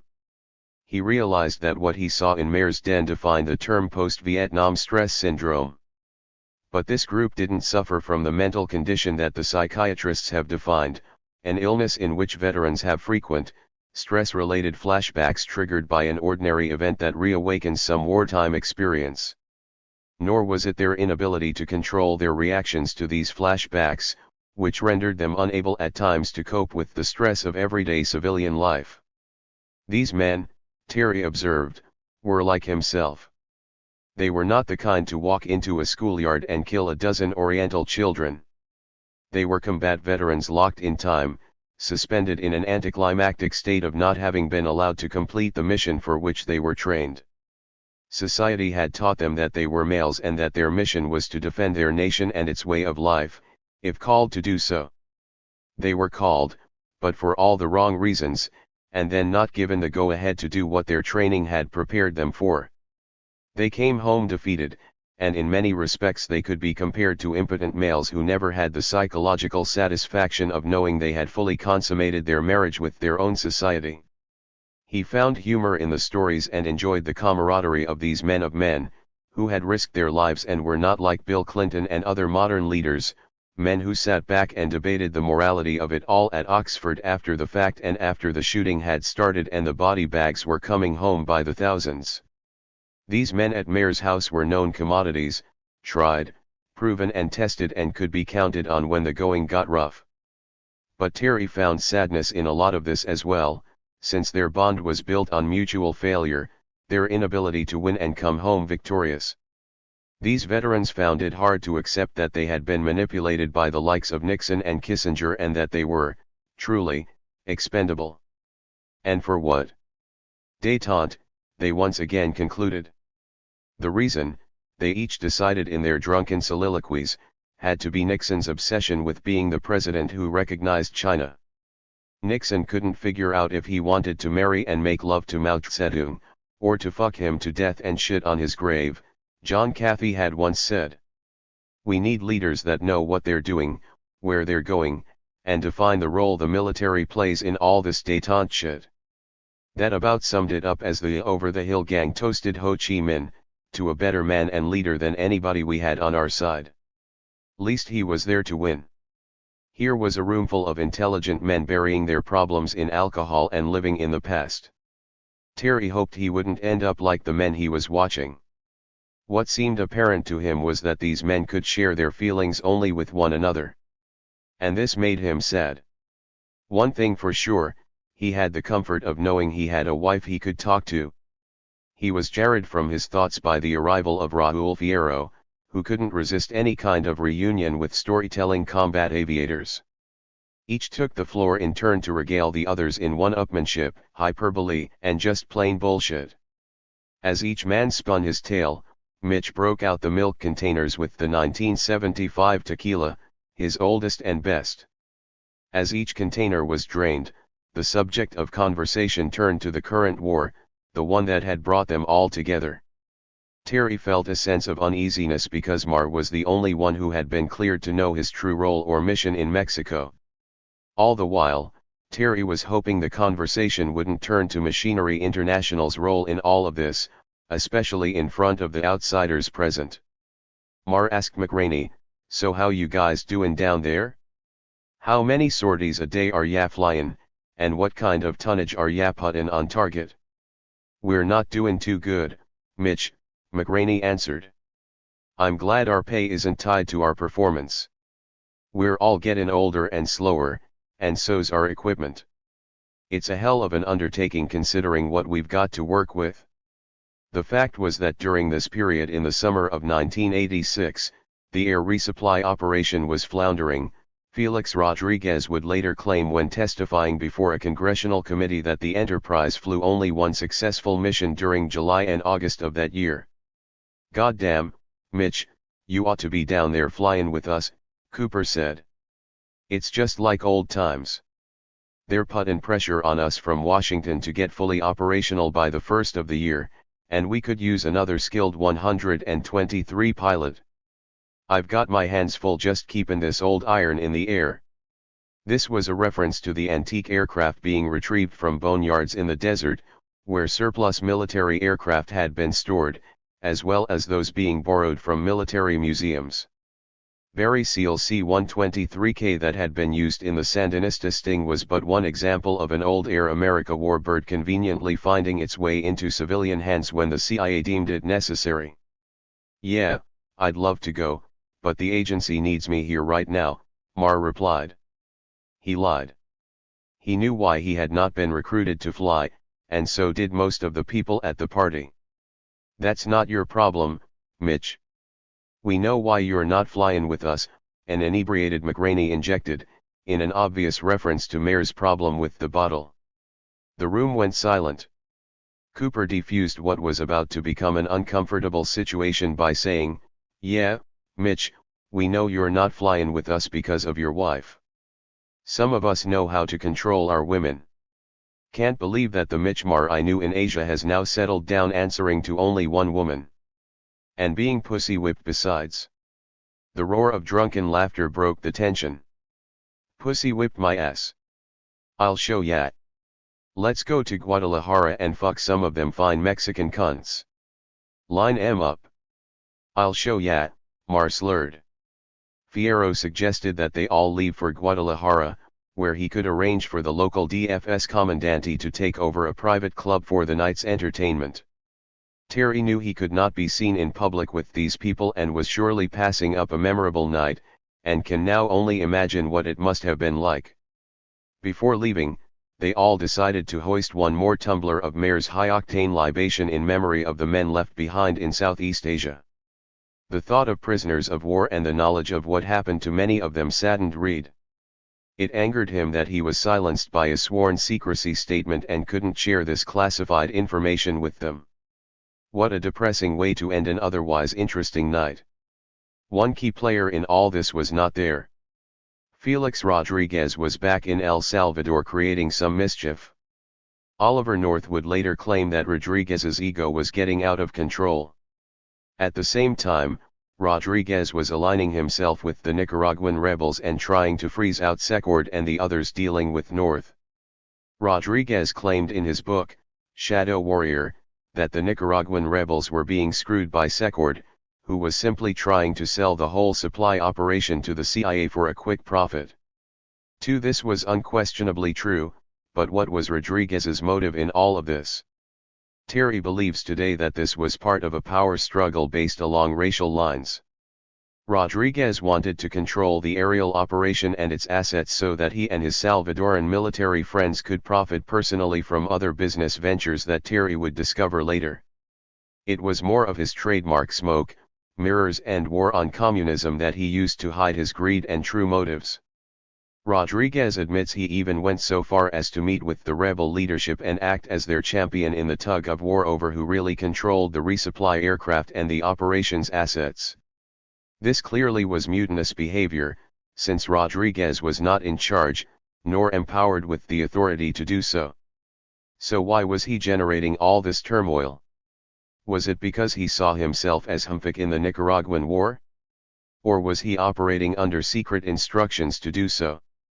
Did someone want the Enterprise's spooks pushed completely out of the operation so that it could be conducted more as the vice president saw fit? After all, didn't Rodriguez have the ear of then Vice President Bush's closest advisor, Donald Gregg? 3. Rodriguez made the puzzling admission that he persuaded the rebels to put armed guards on the resupply aircraft to keep the Anglos working for the Enterprise from making off with them. But where would they have taken them? All this backstabbing and infighting was part of a power struggle that created an environment of an accident waiting to happen. And that's exactly what happened. 4. But Terry knew none of this in the summer and fall of 1986 in Guadalajara. To him, all looked well and everything was falling into place. By early October, Terry was up and going with Maquinaria Internacional. Even though the Mexican corporation's ownership had not yet been approved by the Mexican government, he was using the license of Fenyu's Hungarian company, Cortec, to get business started. Things looked so permanent that Reed signed a lease on a larger and more family-style home situated directly on the shore of Lake Chapala, and the family was preparing to celebrate Duncan's 4th birthday in a very Mexican way. There would be piñatas, mariachi music and authentic Mexican food served by the maid, and the guest list was growing. On October 4, Janice savored her newfound lifestyle, which allowed her the time to bake the birthday cakes depicting the Sesame Street characters Bert and Ernie. How could the Reeds know they were 24 hours away from disaster? Since the Air America reunion at Mayor's house 2 months earlier, the Over the Hill gang was getting their act together. By mid-September, the antiquated pilots and their planes were proving they still had the right stuff. On September 13, 1986, they had managed to put 5 planes in the air simultaneously and, on one flight alone, 10,000 pounds of supplies had been dropped deep into Nicaragua into the hands of freedom fighters trying to establish a toehold in southern Nicaragua. Bob Dutton, who was reporting to North from the field, said that more than 180,000 pounds of supplies had been dropped successfully. But in the Reagan administration's rush to accomplish the aerial delivery effort, there were lapses in security that would soon impact on the Reeds and compromise the Enterprise's operations. Their lifestyle in Margaritaville would literally come to a crashing halt. October 5, 1986, was a cool night on the north shore of Lake Chapala, and the Reed family was just preparing for a sweater weather barbecue when the klaxon rang at the compound's front gate. It was a strangely sober, and somber, Mitch Marr standing outside the iron gate. "I guess you heard the news. Hassan's fucked." "What do you mean?" "I don't get it," Terry responded. "And besides, aren't you breaking your own rule by being here? You said we were never to be seen together. And this is a very public location," Terry said, referring to the home street side entrance that was in view of the Zocalo. Marr spoke slowly, coherently, and very low-key as he went on. "After tonight, nobody may ever give a fuck if we're ever seen together, alive or dead." A confused Terry just stared at him, wondering what on earth was going on. "What's the matter, Mitch? And what does Hassan's fucked mean?" "His name is Hassan Fuss. He was the kicker on the plane. You don't know, do you?" Marr began to realize. "I forgot, you don't have satellite TV. Cooper's dead. He got shot down." After a long pause, Marr sighed and continued. "Some commie should put a heat seeker up his ass and his 123 went down in flames. He died with his boots on, though. That lucky shit. He always did have all the fun. While reeling from the shock of the statement about Cooper's plane, Terry began to analyze Mayer's comments. It was obvious, based on what he was saying, that what Terry had suspected about Marr was true. He was envious and miserable. Envious of the men still flying under fire and wallowing in his retirement lifestyle that he blotted out with booze. Here he was, wishing he could die in combat with honor like Cooper just had. After another pause, Marr turned to a briefing mode. But I guess this guy Hasenfuss survived the crash, and the commies got him. I thought you knew him, too. Though Terry didn't know it at that moment, words like Iran-Contra and Iran-Gate were being written by newspaper editors everywhere. As Hasenfuss was being pulled out of the jungle on a leash by a Sandinista soldier, political shockwaves were beginning to reverberate around the world. Back at the White House, damage control was already underway. There would be a flurry of questions about why a C-123 military cargo plane registered to a CIA proprietary in Miami had been shot down that day in Nicaragua with gringos and guns aboard. There were, of course, responses from Washington. President Ronald Reagan said, "There is no connection with that at all." He lied. Vice President George Bush said, "This man is not working for the United States government." He lied. Assistant Secretary of State Elliott Abrams said, "Let me repeat flatly that there was no U.S. government involvement in this. Direct, indirect, provision of material financing, whatever you want to call it. None." He lied. Eugene Hasenfuss, the survivor and now a prisoner in Managua, told it somewhat differently. "I worked for the CIA, who did most of the coordination of these flights." He had a rope around his neck. He told the truth. The covert supply operation had turned overt, and Oliver North was heading for the shredder. Notes. 1 U.S. Congress, Testimony of Richard V. Secord, Iran-Contra Hearings, 100-1, p. 446. 2 U.S. Congress, Testimony of Bob Dutton, Iran-Contra Hearings, 100-3, pages 219-220. 3 Ibid, pages 221-222, 275-276. 4 U.S. Congress, Deposition of Donald Gregg, May 18, 1987, pages 28-31, Testimony of Felix Rodriguez, Iran-Contra Hearings, 100-3, pages 311, 349-350. Asterisk from an organizational chart later supplied to the Iran-Contra congressional committees by retired Air Force General Richard V. Secord depicting the enterprise's reporting structure, one could find directly under the name of W. Cooper, Manager, C. 123K/C7A/Mall AC, the name of J. McRaney. His title was noted as Operations Director, C. 123K/Mall AC, another of the now activated Air America over-the-hill gang. 1. Sierra Hotel was a term used by pilots in Vietnam. To understand this, you must understand the use of the phonetic alphabet by the military to prevent miscommunication by radio. Each letter has a word such as A for Alpha and Z for Zulu. S is Sierra and H is Hotel. What the pilots must relate to each other during an air strike is the level of destruction of a target or bomb damage assessment reports. When a target was destroyed by a direct hit in Vietnam, the pilots for a time were yelling "Shit hot" to signify total destruction.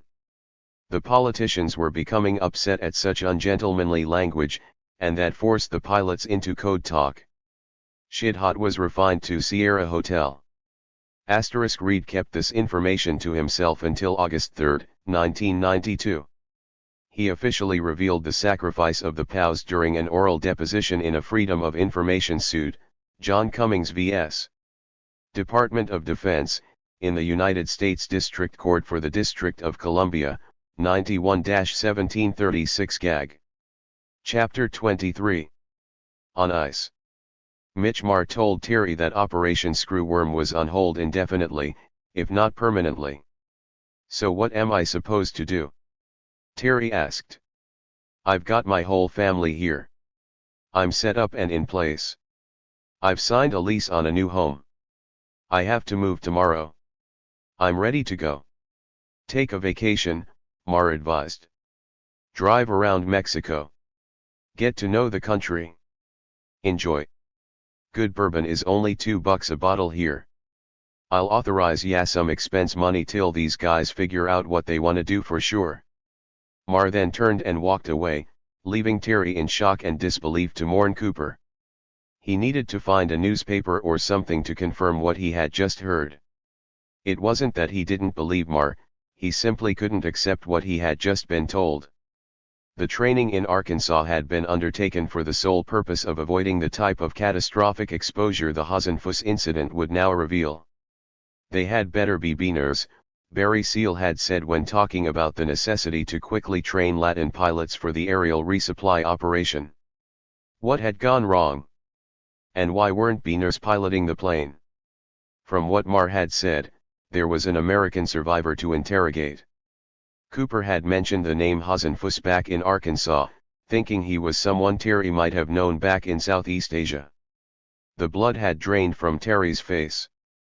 He walked back into the kitchen, where Janice was practicing her kitchen Spanish with the maid. "What's wrong?" she said, immediately realizing something had happened. "You look like you just saw a ghost." "Bill Cooper's dead." The words did not come easily. "He was shot down, from what Mitch just told me. I'm gonna jump in the car and drive out to Patrick's house and see if I can get something on satellite TV from the States. The papers probably won't carry this until sometime tomorrow." At the Jewin house, he learned from the maid that the family had gone to the beach. He was asked inside and turned on the TV to watch the American news reports. It had happened, all right. It was the usual media feeding frenzy, interviews with State Department spokespersons and reporters having endless consultations with each other. A United States military plane had been shot down, and Daniel Ortega was claiming it contained weapons and CIA personnel. It was worse than Mitch had told him. This was proof, Ortega had charged, that Reagan was lying to the American people and Congress about his true, aggressive intentions. It is clear the U.S. intends to invade. The United States clearly does not want a negotiated peace. An emergency meeting of the United Nations Security Council had already been demanded by Nicaragua. As Terry drove home, he activated his pilot's checklist mentality and was contemplating his possible exposure from all this. What, if anything, did Hasenfuss know about him and Screwworm? Had Cooper told him anything? What's the worst that can happen, was no longer just a rhetorical question for Terry. He was now adding things to that list of unpleasant possibilities. For now, he needed to reassure his wife, get some rest, and analyze his liabilities and options. The ensuing 24 hours would decide a lot of things. The next day was still moving day. Diana Aguilar showed up early with the Mexican helpers and the moving truck to relocate them to their new house at 20 Linda Vista, a picturesque lakefront property that literally meant beautiful view. The family had looked forward to moving day with eager anticipation. The new house Diana found for them was much larger and comfortably suited the family's lifestyle. There were even quarters for a live-in maid. Unfortunately, the shoot-down crisis was robbing them of the happiness and excitement they had anticipated. Moving did indeed turn out to be exciting, but for all the wrong reasons. Diana Aguilar was in a total buzz about the Hasenfuss affair. As she poured herself a cup of coffee, she highlighted what she had witnessed on her TV and was clearly relishing the knowledge that the U.S. got caught with its pants down. Aguilar, a Californian, had lived in Mexico for most of her adult life and had adopted the Mexican view that the United States was, as the Ayatollah once said, the Great Satan. Her philosophy represented that of most of the expatriates and artists living in Mexico, who had adopted a left-wing attitude toward America, the United States was a meddler and troublemaker in Latin American politics and sided with the oligarchies to keep the poor people repressed and in line. They did not like the Sandinistas, but they felt the US should stay out of Nicaragua and let the Latin Americans deal with their own problems.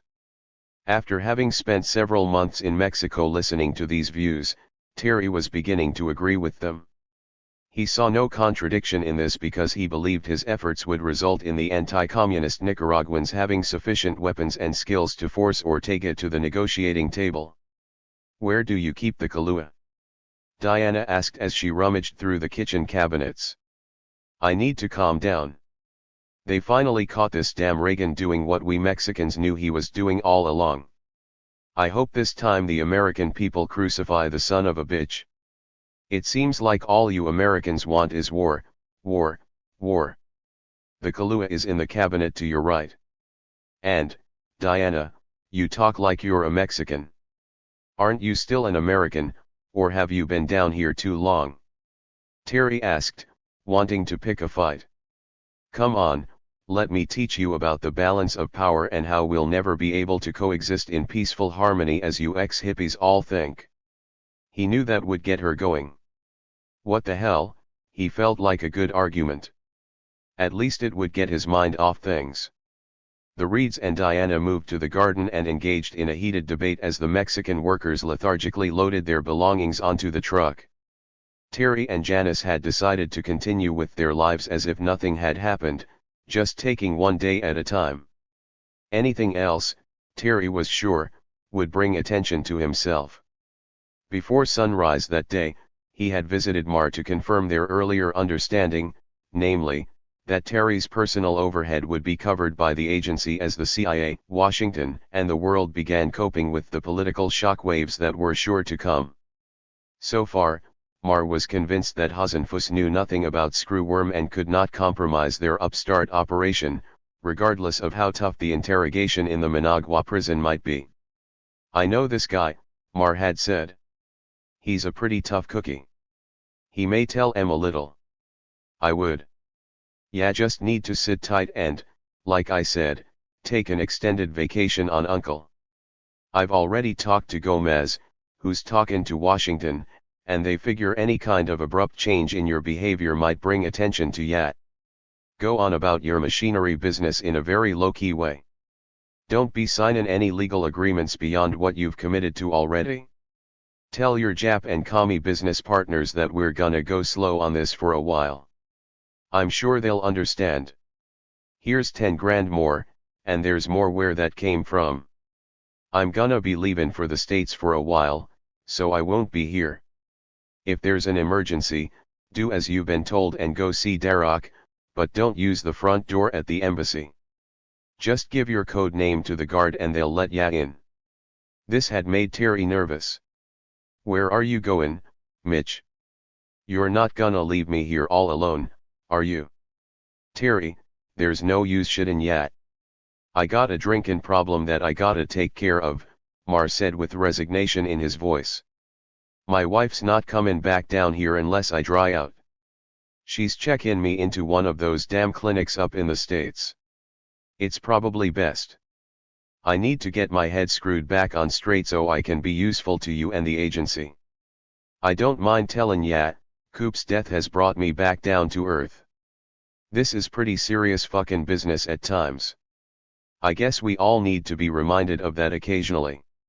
Terry realized that some good had already come out of Cooper's death, a positive for every negative, as always seemed the case.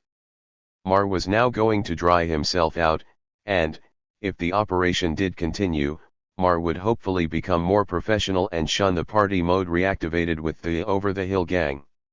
An old comrade had died, and now an aura of seriousness was starting to develop. Terry had relayed Mayor's instructions to Janice before Aguilar arrived that morning.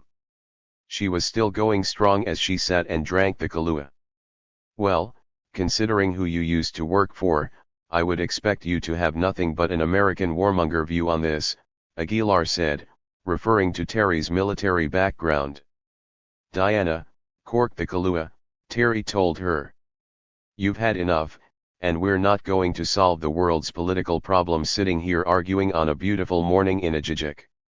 Besides, we gotta be moved out of this house by tonight, and at the rate these guys are moving, the new baby will be here before they're finished. Let's get on with it. The romanticism of Mexico had definitely drawn Terry and Janice closer together than they had ever been before. The early pregnancy test Janice had taken showed positive, she was pregnant. They were ecstatic. There were going to be 3 little Reedlets. Terry only wondered why James Bond was never confronted with this situation. Terry viewed the upcoming birth as his final contribution to the world's population, and he hadn't realized that getting Janice pregnant was a Latino sign of being genuinely macho. The gardener, Geronimo, now held Terry in true esteem. He had become one of them. Now they would call him Patron. One of the Reeds' first tasks, after moving into the new house, was to find the right obstetrician for Janice. After much consultation with the aristocratic women they were beginning to socialize with as a result of Terry's business dealings, Janice was referred to Dr. Roberto Lopez Ramirez. He was a Cesar Romero look-alike who had been educated in both Mexico and the United States. His practice catered not only to the Mexican upper crust but to Americans traveling to Guadalajara to give birth. In Mexico they would be assured of more personalized care at a fraction of the cost in the States. Janice at first was apprehensive about having her baby in Mexico. But Lopez's charm matched his professionalism, and she was soon at ease with him and the Mexican medical system. He personally took her on tour of the Mexican-American hospital to overcome any preconceived notions she had about third-world medicine. Terry also selfishly saw future business advantages in having a Mexican-born child. As a Mexican citizen, the child could own land outright, which foreigners such as himself could not do at that time, and, more importantly, own 100% of a Mexican corporation. Someday, he told his wife, the child could be his joint venture partner and their legitimate tie to Mexico. Terry decided to use this time to do a first-hand market survey and acquaint himself with the rest of the country. This downtime could be spent analyzing Mexico's manufacturing base while also exploring the country from a native's perspective. Because the Juans were friends and seemed to have a flexible schedule, they were the perfect couple to help the Reeds discover the real Mexico. Before beginning their odyssey, however, they needed proper transportation. It was now mid-October, and the Reeds decided to travel to Kansas City to purchase a motorhome as their land yacht. The visit to Missouri served a dual purpose. The children visited with their grandparents while the Reeds picked out the new motorhome. They then set sail, bound for Guadalajara by way of Albuquerque, New Mexico. Terry wanted to visit John Disco, his old comrade from Task Force Alpha, whom he hadn't seen for more than a year. Terry still considered John his only true friend, since their bonding traversed divergent experiences shared in the Southeast Asian War. Terry had a reason beyond friendship for wanting to see Disco. There was a possibility, considering the non-stop headlines emanating from Washington about the fallout from Cooper's crash, that the agency would wash its hands of Screwworm and force Terry to make a decision about his future. Southern Air Transport had become the center of 2 major investigations, one by the Federal Aviation Administration and the other by U.S. Customs. Cooper's photo ID card, found in the wreckage by the Sandinistas, had been issued by SAT, the CIA proprietary in Miami.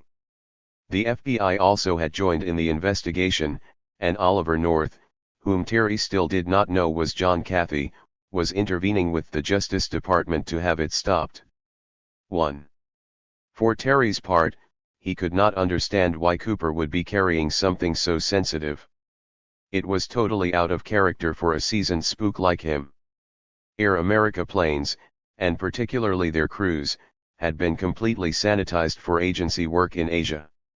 It just didn't add up, and Terry was beginning to sense something very, very wrong with all of this. The SOP for deniable flights called for all data plates showing aircraft serial numbers to be removed so that they could not be traced to a particular federal agency and for the crews to carry no ID at all. Even their flight suits were sanitized and bore no rank or insignia. Only basic maps and charts were carried, and these were destroyed at the first sign of trouble. If positive identification had to be made of a downed airman, the official identification records, known as SAR cards, were retrieved from the pilot's home base. This classified card contained very personal information, such as the mother's maiden name, first automobile owned, and the like, and was used for authentication purposes if positive ID had to be confirmed by radio communication during the SAR process. Flyers' dental records and X-rays were also available for identification of their bodies, if it came to that. It continued to haunt Terry. Could Cooper have been that sloppy? Daniel Ortega had been smart enough to reveal the SAT ID card to the American media. They did the rest, and the feeding frenzy was underway. The predators could smell raw meat. Janice and Terry, though, were far away from the escalating tumult in Washington. They were mobile and free to roam. They had fallen in love with Mexico and its lifestyle and with each other all over again, and they desperately wanted to stay there and live successfully off the local economy. Terry was developing an idea about becoming a middleman, or manufacturing broker, to bring together American retailers with Mexican manufacturers. This concept was just developing along the U.S. Mexican border, and Terry was already discovering the diverse manufacturing base located deeper inside Mexico that was anxious to find American partners to market their products or services. When the Reed motorhome pulled into Albuquerque that day, Terry was thinking of the various products Disco needed on a daily basis to supply his company. "No, I'm not going in there," Janice said to her husband as their motorhome came to rest behind Disco's warehouse. "That place gives me the creeps. Every time I go in there, I'm afraid the place is gonna blow up or I'll be raped by some Hell's Angel biker who's shopping in there." "Oh, come on, and get out of the car, Janice," Terry coaxed. "You know he's my best friend, and he's a hell of a nice guy. Quit exaggerating about all the evil equipment John sells. Most of it's police equipment, and besides, I like this stuff, too." "Post-Vietnam stress syndrome, here we go again," Janice said under her breath, but loud enough for her husband to hear. As they walked toward the door, Terry spotted Disco's pristine, white 1978 BMW R100Rs parked next to the owner's custom Harley-Davidson Sportster. And then there was the 1,000 cubic centimeters, ragged-out Suzuki that one of the female employees, Allie Helmer, rode. "Good, the gang's all here," Terry said to Janice, who was still wearing a frown but reluctantly following with the children in tow. "Raquel is the only reason I'm going in there," she snipped, referring to the owner's daughter. Janice considered her the only sane person inside. Upon entering quartermaster sales facilities on West Menuel in Albuquerque, one was struck by what looked like a Hollywood prop room for an S&M movie. The first thing that caught one's eye was a giant map of Southeast Asia hung from the ceiling and emblazoned with 6-inch-high words, "Kill Jane Fonda, Pinko Kami Bitch." Adorning the walls near the ceiling was a selection of posters advertising weapons and SWAT team gear, most being draped across aggressive, barely clad Amazon females holding weapons of death and destruction.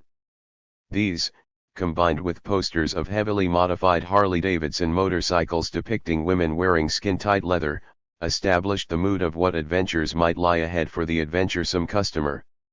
High above the counter was a sign that said, "No more Vietnams. And don't forget the POWs. We'll never rest until they're all accounted for." This was a veritable supermarket for survivalists. In addition to walk-in customers, the store sold for the most part to mail-order markets and distributed SWAT team paraphernalia to police departments and to federal agencies all across the United States. Although not primarily a gun shop, one could purchase any and all gun accessories known to man: night vision scopes, laser sights, magazines, ammunition, holsters, belts, bandoliers, stocks, flash suppressors for gun barrels, and bayonets. Popular sellers were self-defense items like brass knuckles, nightsticks, mace, and taser and stun guns. In addition, there was a complete line of clothing that included camouflage and black fatigues, boots, hats, body armor, bulletproof vests and industrial-strength camping equipment. "Hey, guys, what are you doing in town? I was afraid that Mexico had swallowed you guys up," John Disco said as he looked up from his desk. Grinning, he picked up Duncan and gave him a big hug. "John, does G.I. Joe really live here like Daddy said?" the awestruck little boy asked. "Gosh, Duncan, you just missed him. Hey, this calls for a celebration," he yelled to Allie, a 90-pound woman who was wearing one visible pistol on her hip and a second one tucked inside her boot. Allie ran the shipping and receiving end of the company's thriving mail-order operation. As he locked the door to the shop, Disco told Allie to pull out the large plastic garbage bin and start icing down the beer. "It's party time. I'll go tell Bob you're here." Bob Province, the owner, was a man whose biker image belied the real person.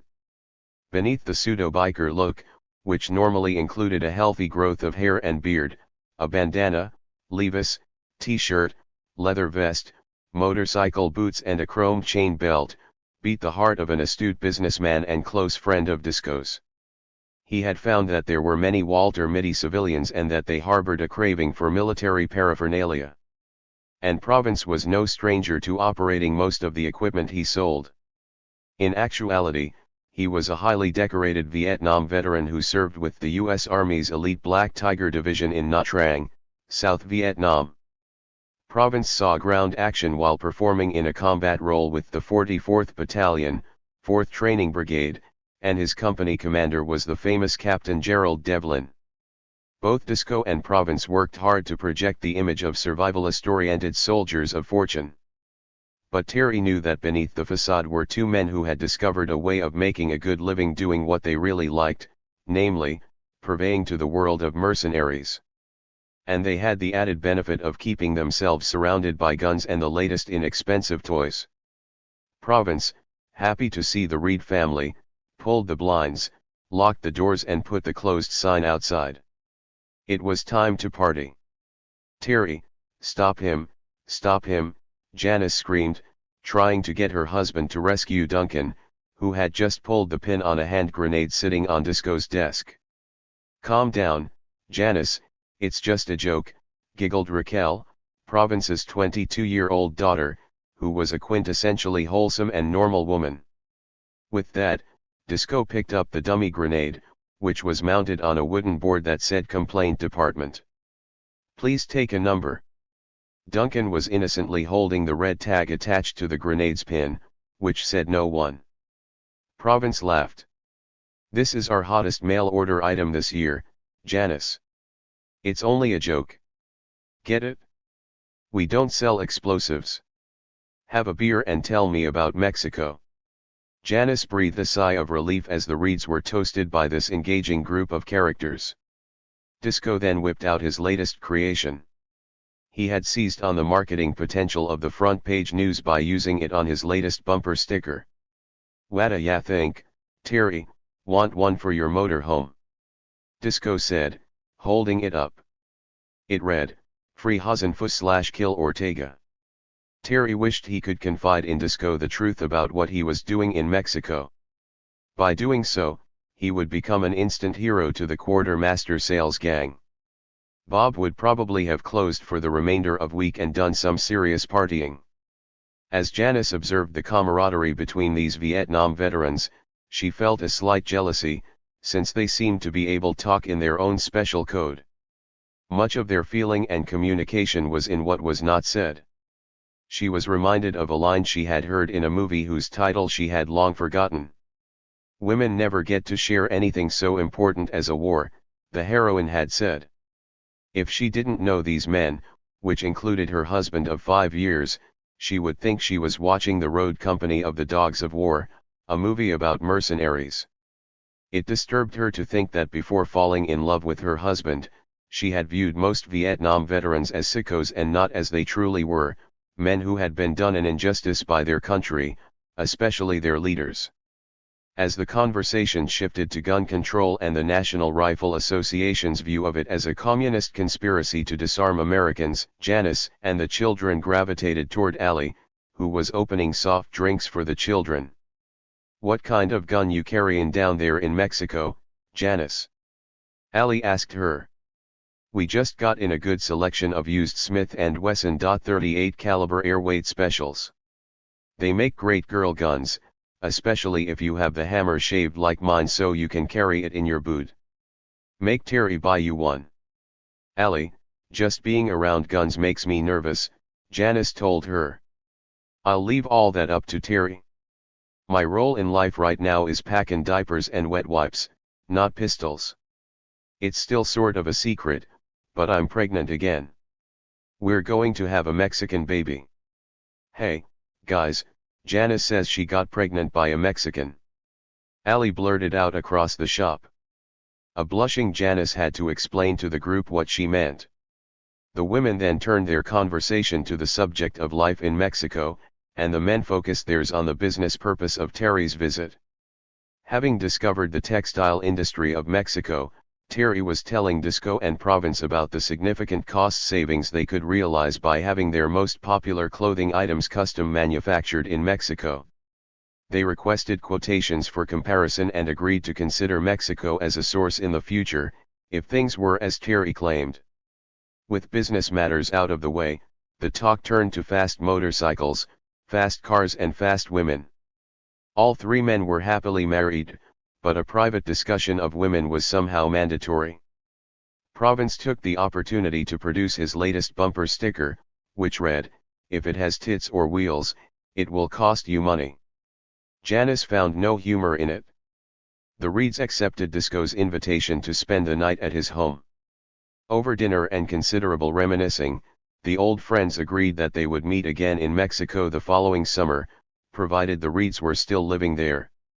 Later, as Terry drooled over John's immaculate 500 cubic centimeters Penton dirt bike in his impeccably clean garage, John asked, "So what kind of firepower are you carrying to neutralize the banditos down there?" "I was hoping to come by your shop in the morning and buy a couple of items before leaving town," Terry replied. "Come on down. I'll get you fixed up with whatever is necessary."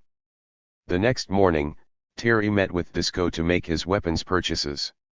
He selected a nickel-plated 9mm Smith & Wesson for himself and, per Ali's suggestion, the airweight special for Janice. That, along with several boxes of ammunition and a selection of survivalist-oriented items, gave Terry a more warm and fuzzy feeling for what dangers might lie ahead while camping in Mexico.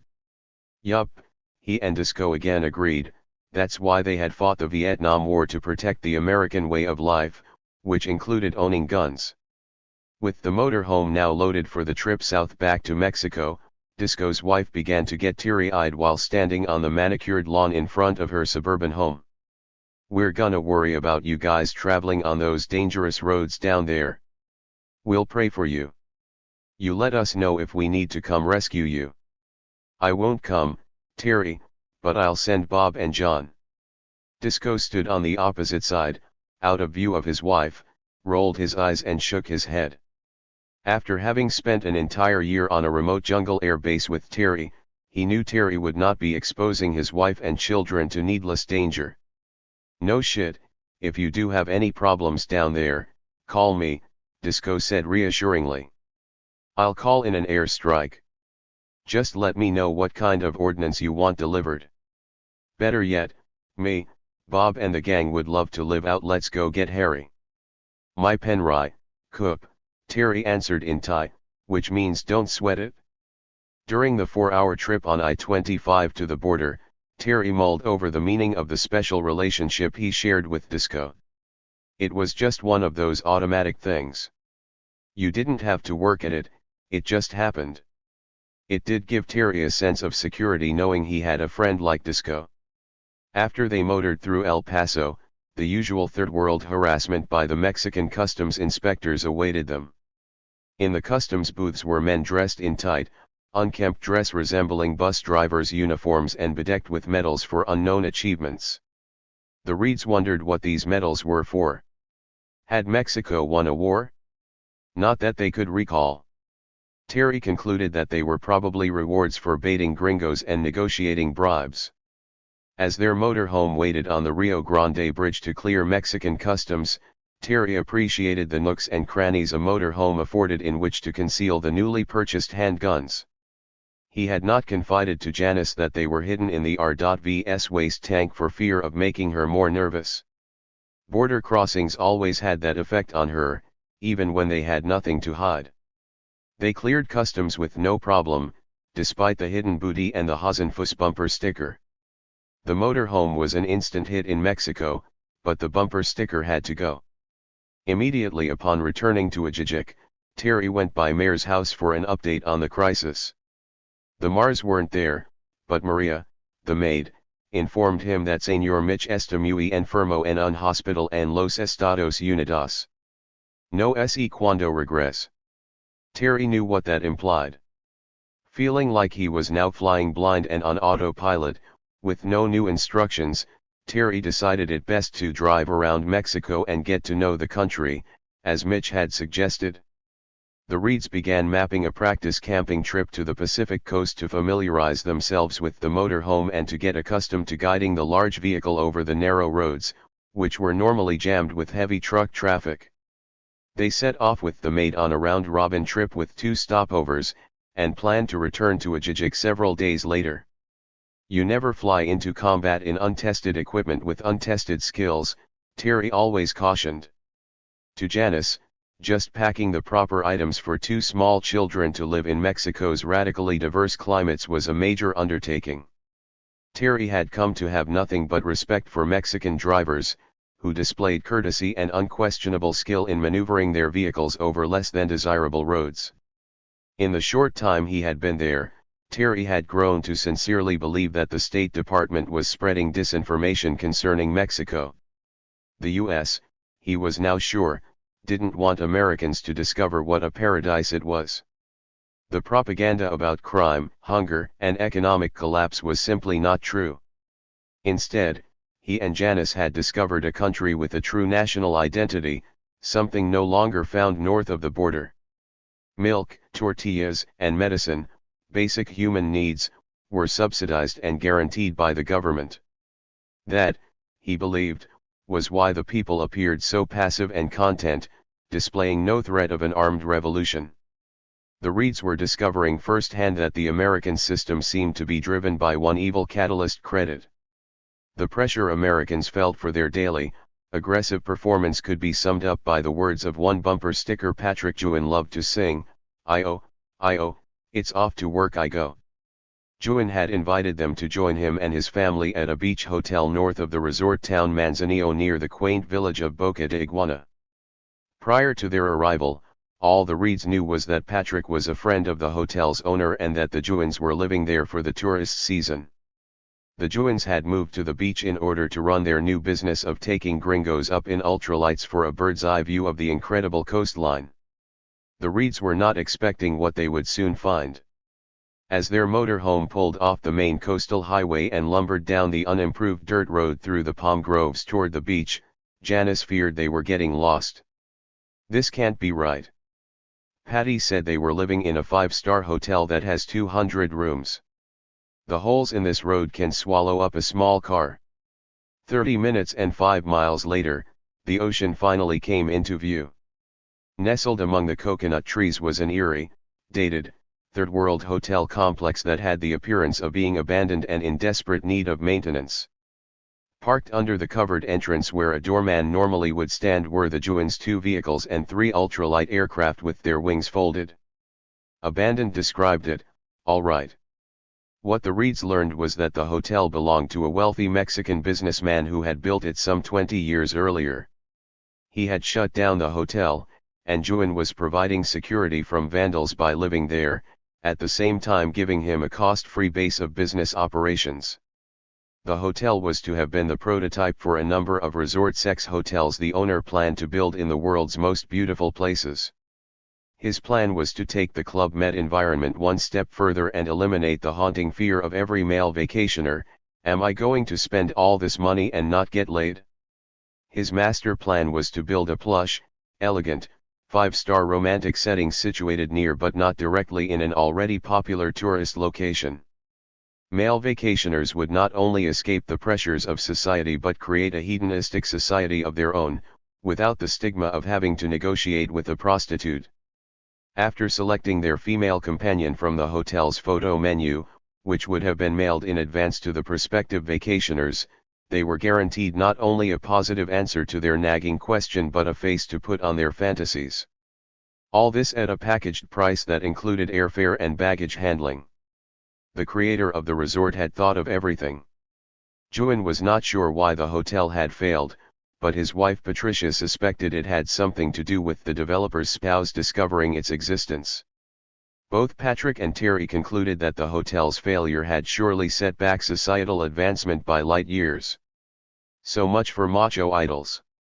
As the adults sat in the gargantuan lobby drinking Bohemia dark beer, sunlight flooded through the massive domed skylight onto its marble floors, where the children were racing their tricycles from one end of the lobby to the other. "Mommy, this floor is a fast racetrack. Can I ride my trike inside when we get back home?" Duncan asked, leaving skid marks as he came to a halt in front of his parents. After explaining that this wouldn't be acceptable behavior at home, only to watch her 4-year-old do a wheelie across the lobby toward the marble-inlaid fountain, Janice realized she was getting accustomed to out-of-the-ordinary sights. She decided to just take it all in stride. This was an adventure. Patrick explained the details of his new business and introduced Terry to his ultralight pilot employees, one an American and the other a Frenchman. The new business concept was simple and highly lucrative. From the hotel's packed sand runway, he could service other tourist hotels up and down the coast, which included Fiesta Americana, Club Med, and Los Hadas. For $10 US, you got a 15-minute ride over the ocean and surrounding countryside. Juan would be making money for something he would be doing anyway, relaxing at the beach and flying his ultralights. When Juan learned that Terry's silent partners were reassessing their business commitment in Mexico, allegedly due to the peso devaluation, he begged him to become his partner so that he could expand and service the entire coastal tourist trade. Terry found the offer tantalizing. Later that evening, as he grilled huachinango over the open fire on the beach, basting it with fresh lemon and garlic, he watched another of Pacific Mexico's intoxicating sunsets, and his children frolicked in the surf. But a nagging thought disturbed his reverie. "What are you thinking?" Janice asked as she approached. She was wearing a diaphanous dress over her bathing suit. Pregnancy had not so much changed her appearance as added a glow to her complexion that accentuated her sensuality. "I wish I had the ability to slow down and try out a lifestyle like this. But I don't," he replied sadly. "I just know it would drive me crazy after a while. I guess I'm just driven to be successful. Let's pack up in the morning and get back to Guadalajara's pollution before I begin to like it here. I'll bet you'd stay if this hotel was still operating," she said with a grin. The following day, they headed toward their next destination, leaving the Juans with the understanding that the two families would soon make a motor-home trip together through some of Mexico's more remote industrial areas. The Juans said they would be returning to Ajijic by Halloween to attend the annual private masquerade party hosted by a mysterious and wealthy Mexican woman who was an heiress to a department store fortune. Mexican custom allowed the Juans to invite the Reeds, even though they had not gotten a direct invitation from the hostess. When they reached home, Terry returned to Mayor's house for a status check. Maria informed him that she had no news about Señor Mitch. Terry felt uneasy.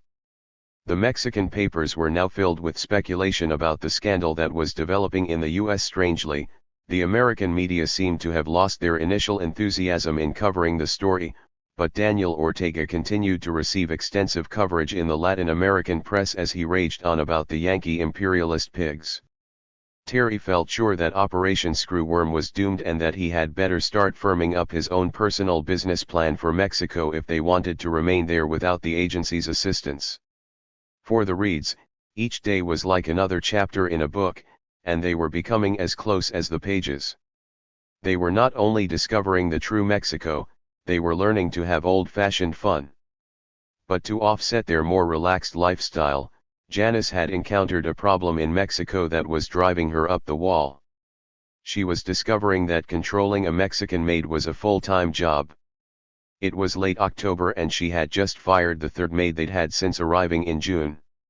This one had run up a $400 phone bill to her cousin in California. Janice decided this time that she was going to take the Juans up on their offer of letting them conduct the job interviews. Managing a domestic staff was the least of Oliver North's problems, though.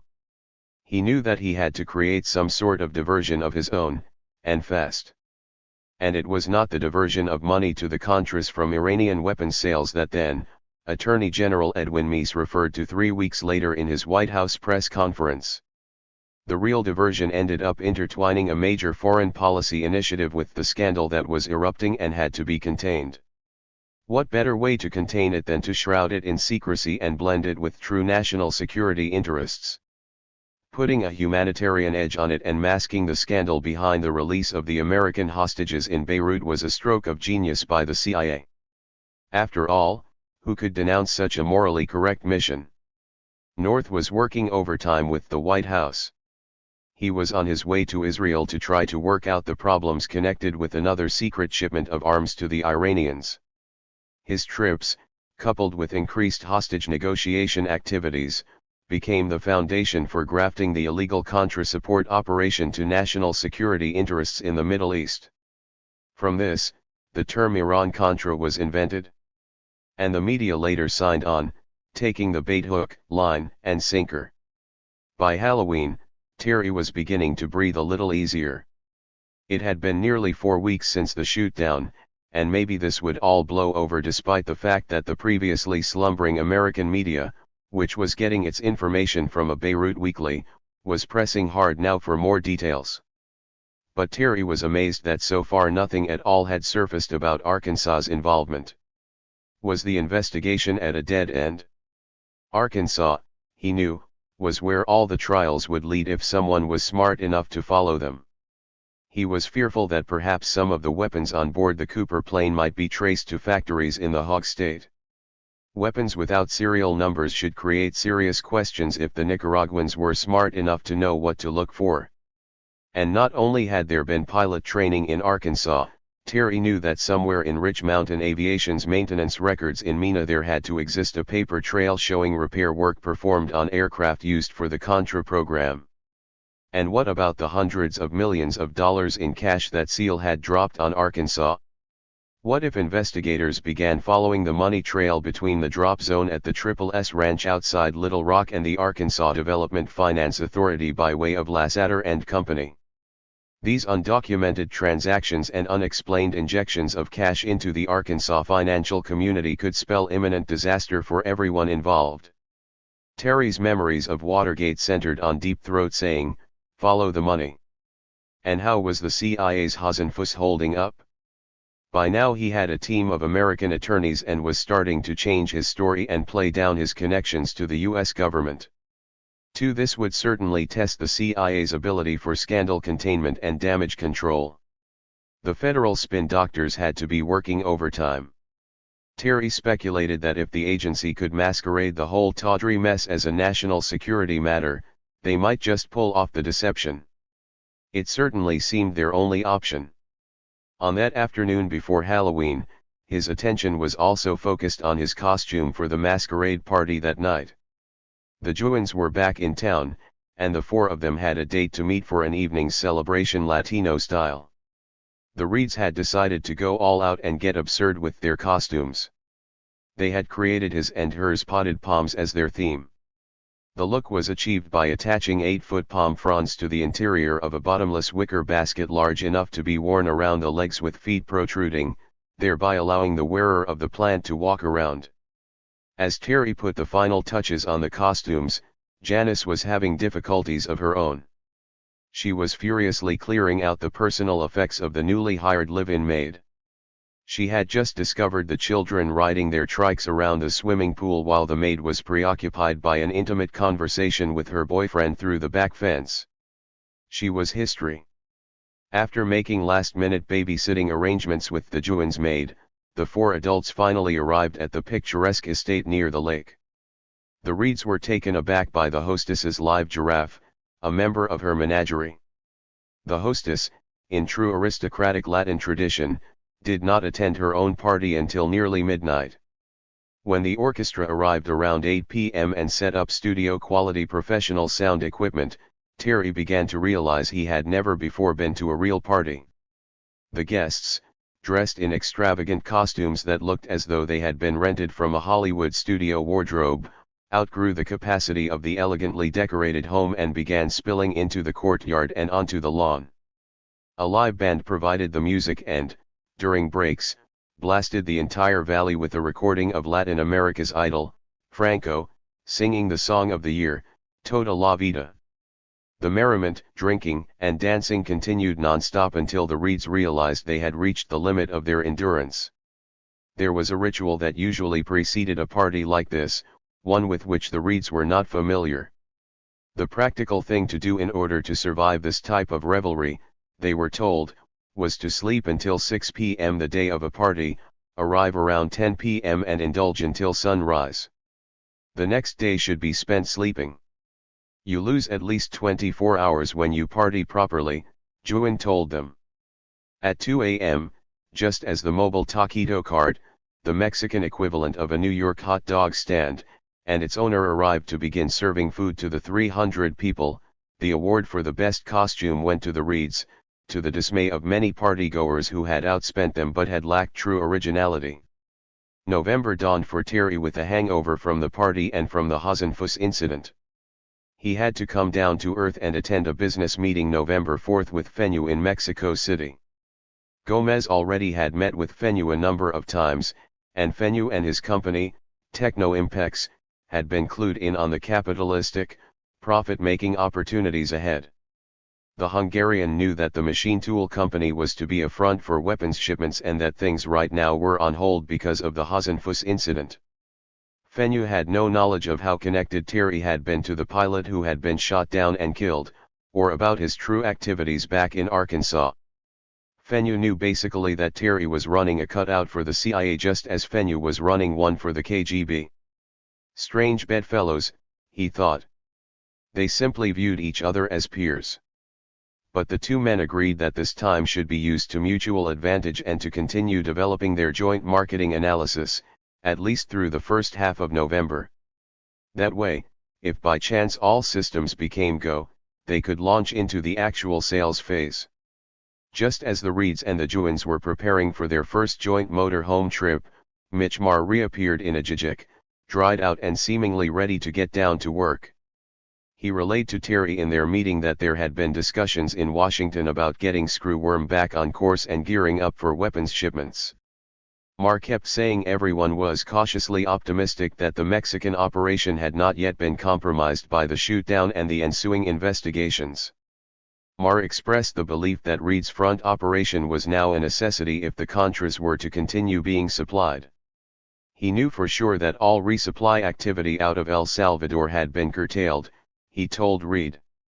Marr was confident, based on his talks in Washington, that the agency needed a new source of arms delivery to be developed and put into place regardless of what Congress did with their yo-yo actions toward the Contras. He said Kathy had told him that CIA Director William Casey had invested too much time and money on preparing the groundwork for Screwworm to abandon it now. The agency, Kathy had told Marr, was working on a secret plan that hopefully would contain the scandal and divert the media and Congress away from Mexico. Marr told Reed to continue with whatever you're doing until further notice. Don't worry, the expenses are on Uncle. It was great to actually meet the real Mitch Marr. This one was articulate, much less vulgar, and behaved more like a take-charge pilot type. It was unnerving and saddening to discover through Marr that Bill Cooper's remains had still not been laid to rest. Marr told Terry it was driving Cooper's wife and daughters crazy not having a proper funeral, but for some strange reason, the State Department would not release the corpse to the family. Terry drew more expense money and set out with the Juan family on a small fact-finding trip to Cuernavaca. After visiting several industries, including the Nissan truck factory located there, the two families returned by way of the Mexican resort area of Valle de Bravo, west of Mexico City. The breathtaking beauty of this area, where Juan had once lived, further convinced the Reeds that they had found their hidden paradise. Terry now hoped the State Department would continue spewing out its misinformation and propaganda so that not too many ugly Americans would discover their secret and screw it all up.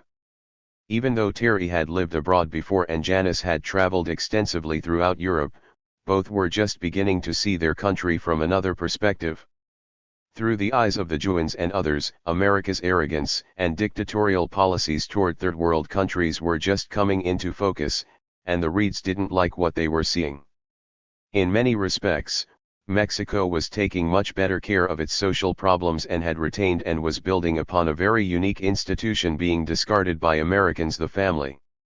The way the U.S. government was trying to force American attitudes, values, and way of life upon Latin America, the Reeds were beginning to wonder if it wasn't, in fact, a giant step in the wrong direction. The Mexican people, for the most part, seemed happy and content, and did not rely upon the government to cure their ills. Instead, they turned inward, to family, church, friends and the community, like America used to do in the days when Terry was young. It was simple, Patrick reminded him once again. America's problems centered around their Yankee aggressiveness based on overextended credit, and that leads to I owe, so it's off to work I go. And yet, strangely, that's the kind of life Patrick's wife yearned for. It was at times a peculiar and argumentative group, motoring around Mexico, analyzing the world's social ills. With the rule in effect that all four would speak only Spanish to one another half the day and English the rest, it was turning into a cultural exchange on wheels, and both families were pleased to see how quickly the children were learning each other's language. Upon Terry's return to Ajijic, Mar had good news for him. Gomez wants you to be in Mexico City for a meeting he has set up for December 4th. Meet him at the Hotel Century in the Zona Rosa. The address is Liverpool, number 152. You'll like it there. It's a spook hangout. And oh, yeah, he said to bring the Japs money, Mar instructed, referring to Frank Fujikawa's capitalization of Machinery International Incorporated. By this time, Attorney General Meese had set in place what Mar had referred to earlier as Casey's secret plan to contain the scandal and divert attention away from Arkansas and Mexico. Meese, at a White House news conference on November 25, 1986, had revealed what he said was the diversion. Meese said funds from the sale of U.S. weapons to Iran were being diverted to aid the Contras.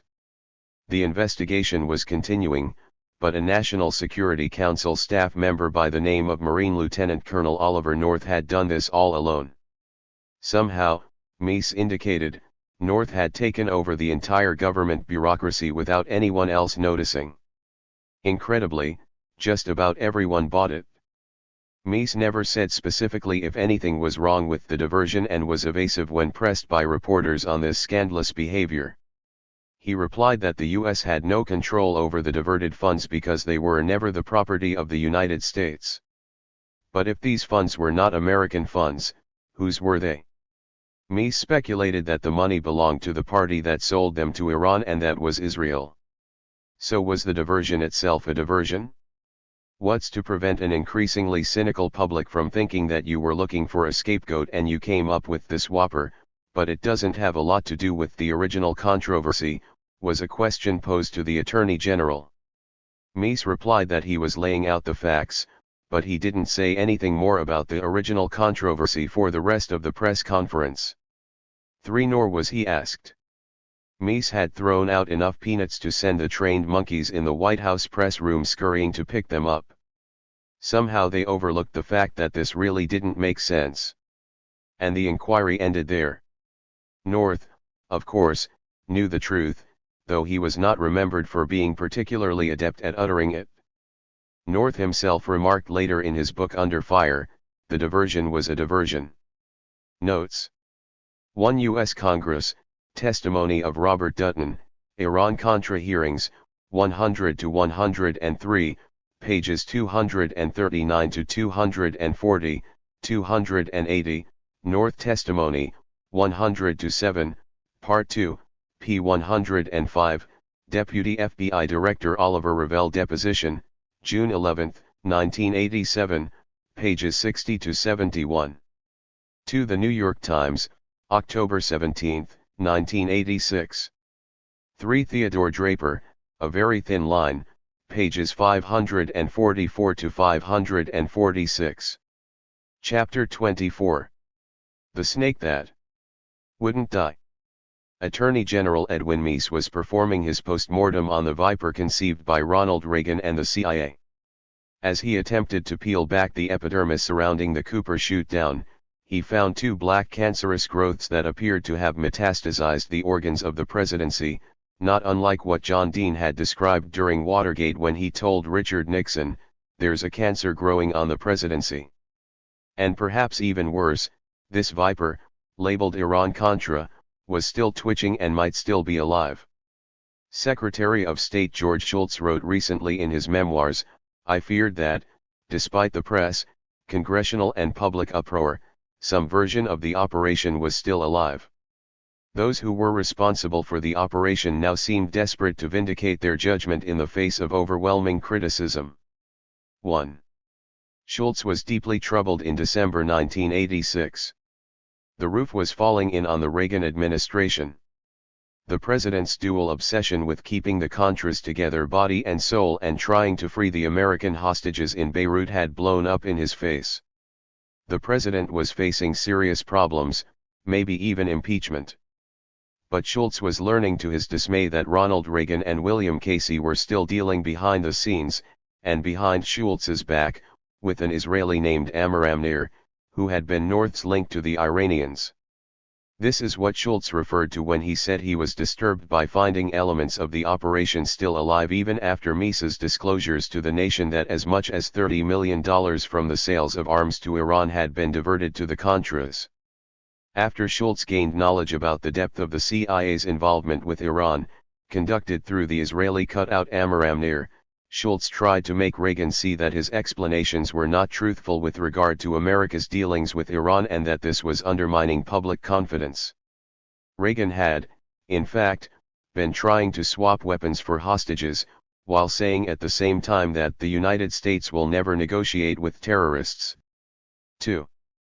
But what did secret dealings with the Iranians have to do with Cooper being shot down over Nicaragua? Shultz, like the rest of America, didn't know there was any connection at all. This signaled to Shultz a total lack of leadership at the top, allowing compartmentalization of policies and conflicting goals, with no feedback to those in charge of implementing policies, namely, the Secretary of State and his department.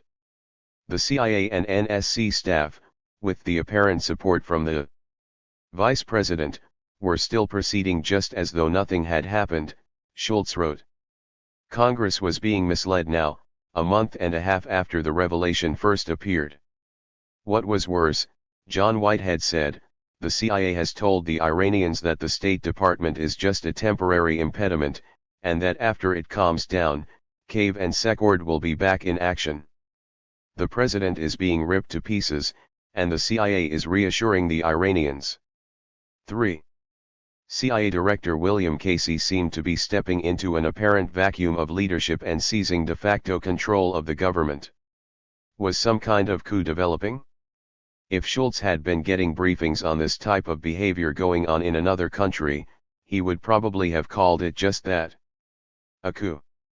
And, as in any coup attempt, at least two factions are involved. Who was behind this coup? Casey had no political ambitions. And if not Casey, then who? In private meetings that included Reagan, Bush, Casey, Defense Secretary Caspar Weinberger, White House Chief of Staff Donald Reagan, National Security Advisor John Poindexter, and CIA official George Cave, Shultz was learning to his dismay that the CIA was running foreign policy and possibly controlling the president. Unlike Shultz, they were telling Reagan what he wanted to hear, namely, that his goals were correct and that he should continue pursuing them despite everything. The end justified the means. Shultz was discovering this was another real-life example of the emperor's new clothes. He was the only one telling Reagan to his face that he was naked, that he had violated his own stated policy and was lying to the American people and the world by stating that the US would never deal with terrorists. The others in the Reagan circle, led by Casey, were telling the president that his wardrobe was superb and that deceit was necessary for security reasons to carry out the secret policies with which the president had become obsessed. But to Schultz it appeared that Reagan didn't fully understand the depths of the CIA's activities in the Middle East and had no knowledge of the two secret operations being intertwined. And he refused to even consider suggestions that he and others had been breaking the law. Attorney General Meese confided to Schultz during his internal investigation, certain things could be a violation of law. The president didn't know about the Hawks in November 1985. If it happened and the president didn't report it to Congress, it's a violation. 4. Perhaps this was part of the plan Michmar had referred to as the CIA's secret way to steer attention away from Arkansas and Mexico. If so, it was working. Oliver North had been successful in weaving the two operations together. He had taken the illegally generated profits from the arms sales to Iran and diverted them to purchasing arms and supplies for the Contras. Neither action, Schultz was learning, was legal, nor were they approved by Congress. But if a Marine lieutenant colonel and an admiral, National Security Advisor John Poindexter, had been the only ones influencing Reagan and had now been fired, why was this monster still alive and breathing? Was Schultz dealing with a hydra-headed serpent? And, if so, where were the other heads hidden and likely to surface? When Terry Reid and his wife checked into the Century Hotel in Mexico City on December 3, 1986, as instructed by Michmar, he was carrying with him the Japanese investor's contribution to Machinery International, the company whose job it was to create the new head of the serpent. "What are you going to do with all that money between now and until your meeting tomorrow?" his wife asked nervously as the Mexican bellboys unloaded the baggage from their car. "Nothing special. Just don't be nervous and bring attention to it. Nobody knows I'm carrying $250,000 in cash except you. Relax. Let's enjoy this trip. Besides, who would think there's that much money in a plastic, $8 briefcase?" Janice still occasionally marveled at her husband's ability to put on a poker face and pretend nothing was out of the ordinary. She was still in training as the wife of a spook and was having difficulty dealing with some of the job's requirements. Mayor's instructions to bring the Japs money meant he had to get the money down to Mexico and in cash. Frank Fujikawa's $250,000 had been on deposit in a bank in Kansas City awaiting instructions on the transfer. Fujikawa and Robert Johnson had agreed in Dallas that the Japanese businessman would hand over $250,000 in untraceable cash in exchange for stock in the new American corporation. There would never be any official record of this transaction, and the stock would be reflected on the books as issued with no compensation received.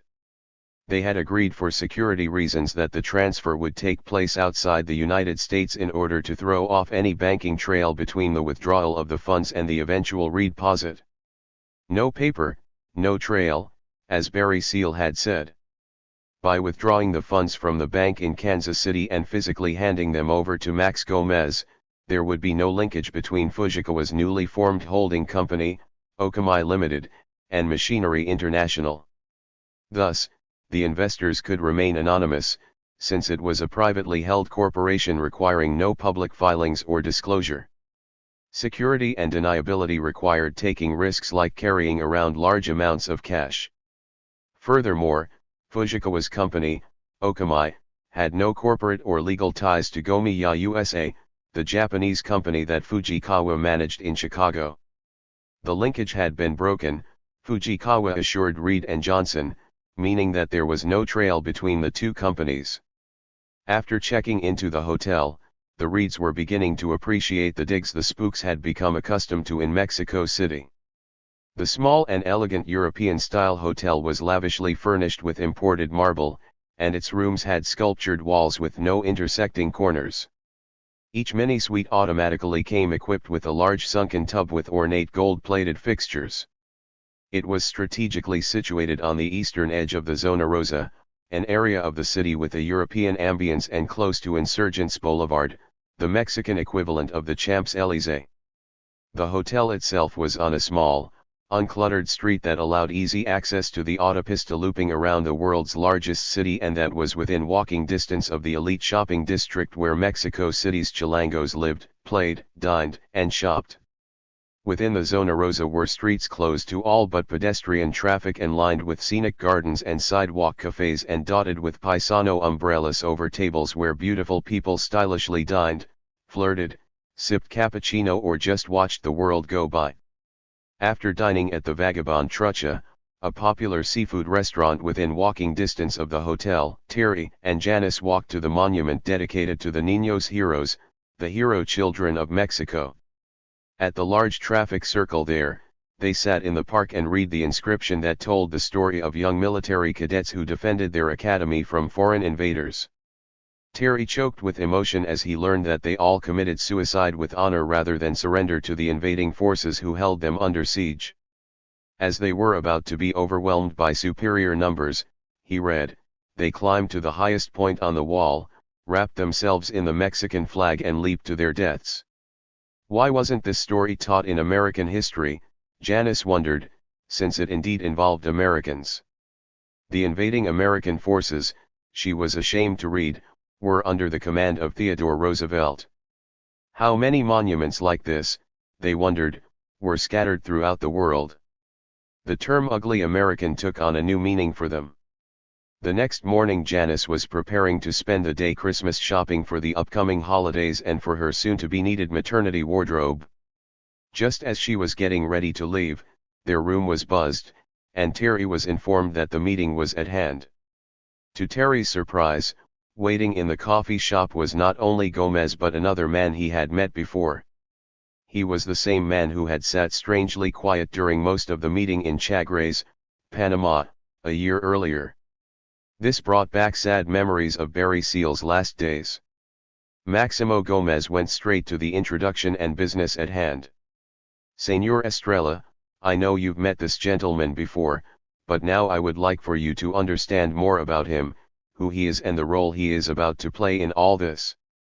But first, el dinero Japones, por favor. Terry handed Gomez the briefcase containing the money and, without bringing unnecessary attention of any kind, casually set it between himself and the other man. Terry was sure from the aplomb Gomez demonstrated in taking the money that this was an exercise he had gone through many times before. After executing the trade, he introduced Terry to Señor Pat Weber. In reality, Weber was the very same Amaramnir that George Schultz was so concerned about at that very moment. The serpent was still very much alive. With no discussion at all about the contents or the amount inside the briefcase, Gomez began, I have good news from north of the border. All systems are go, as we pilots like to say. In fact, in light of recent occurrences, we are going to expand into phase 2 of your plan immediately, if not sooner. Terry was surprised at what he heard as the briefing unfolded over cups of strong European coffee and croissants. The agency was literally pulling out all the stops. Gomez was requesting Terry not only to return to Guadalajara and immediately consummate all outstanding legal agreements being held in limbo as a result of the shootdown, but to begin implementing Phase 2 of the plan ahead of schedule. Phase 2, as it was referred to in the business plan provided to Johnson, was the portion dedicated to the manufacturing of weapons and components. But it had been designed to be implemented only after successfully developing the storage and transshipment portion, which was Phase 1. Gomez said it now appeared that Screwworm had not been compromised in the 2 months since the scandal broke. As a result of the shootdown, however, and since Centaur Rose was now shut down, the agency was desperate for Screwworm to come online immediately. The need now was to begin quickly producing arms, not just storing and shipping them. What Terry was hearing from Gomez was that the CIA no longer had time to fully develop Phase 1 before cautiously transitioning into Phase 2, per the plan. The Contras are rapidly depleting inventories warehoused in Central America, Gomez said. Even though Congress has turned on the lethal aid valve, it may only be momentary. That's why it is necessary for you to get down to business with the production phase. But Max, I'm only one guy, Terry complained. I've been devoting my time with marketing efforts to develop legitimate Mexican clients. And now you're telling me I have to duplicate Arkansas overnight? In a country that has an acute shortage of skilled machinists. It took a year, Terry knew, to get the arms manufacturing loop in Arkansas into production and stabilized, and that was in the U.S., where raw materials for the weapons were produced to strict standards. Arkansas also had the necessary infrastructure in place to build upon, not to mention the support they could count on from the governor's office. Gomez was asking him to do something he felt was reckless and way too much of an undertaking to attempt by himself, especially in a third world country. That's why Mr. Weber is here. Pat and his people can make things happen here in Mexico, fast. Almost as fast as I can, Gomez said in his typical braggadocio. Pat and his people. Terry was confused. Are these machine tool people you're referring to, people with weapons manufacturing background? Yes, Weber answered. My people have much experience, not only in manufacturing, but, I think you'll agree, in using them as well. Weber and Gomez both laughed, but the humor escaped Terry. Señor Estrella, I represent the government of Israel, Weber informed him. Holy shit, Terry thought. Who am I dealing with here? His mind flashed back to the Panama meeting. Had the Israelis been part of this plan for more than a year? He could remember Weber sitting there in Panama taking extensive notes and later asking detailed questions concerning all aspects of Screwworm.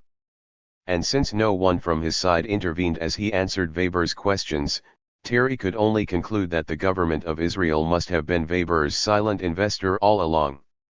I can see by the expression on your face that you are reviewing your memory concerning what we discussed in Panama, Weber said. Enjoy your croissant for a moment while you adjust to who I am and who I represent. I would wish the same. It was obvious to Terry that this guy hadn't just left the kibbutz. Terry didn't know that this man with a glass eye and undefinable accent was traveling in the same circles as John Cathy and had just a few months earlier personally briefed George Bush on Israel's role in acting as a middleman for the United States to establish diplomatic contact with Iranian moderates wishing to undermine the Ayatollah Khomeini. Had Terry known all this then, he would have felt even more honored to be involved in such a high-level loop. Terry was getting a lesson in geopolitics as well as the spy business and manufacturing. He had accepted the CIA's behind-the-scenes liaison with the KGB, but to now be spicing the clandestine recipe with the addition of what he assumed was the Mossad made him curious. And he was wondering, did the Mossad have this symbiotic relationship with the KGB elsewhere in the world? What did the Israelis really want out of this triad? For them, weapons export is vital to their existence for two reasons, one obvious, the other less so. First, their battle-proven weapons such as the Uzi submachine gun bring in hard currency. But second, and equally important, arms bring the Israelis influence in the countries to whom they sell. 5. After Weber gave Terry an appropriate amount of time to finish chewing his croissant and his thoughts, he turned to security. Mr. Estrella, I am fully briefed.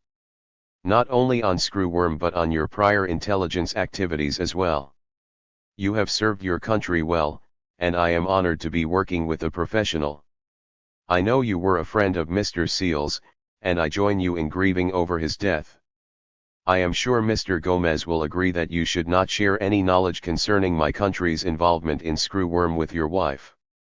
There's no need to transfer potentially dangerous information to her. Do we all agree with that? By now, they were all chewing chiclets sold them by a street urchin who was in the process of being run out of the coffee shop's street-side entrance. Yes, I agree, Terry answered. But I am curious. What can you specifically do for me in light of the pressure Max here is exerting? Do your people have plans for getting directly involved in Maquinaria Internacional? Just what are we discussing? What you need here in Mexico is what you had going for you in Arkansas, Weber replied. You need a state government on your side, with a governor desperate to make things happen quickly for his impoverished state. Do you know such a place? Terry asked. One in which your people can exert the same type of influence the agency did in Arkansas. Yes. Max and I both have friends in high places in the state of Michoacan. The governor there in many ways compares to the man who was in charge of the state of Arkansas. He has high political ambitions and is willing to, how do you say? Play ball. Reed guessed. Oh, yes, that's the expression I was searching for. One of your great American pastimes. What are the others? Gomez asked. I know of only one besides baseball.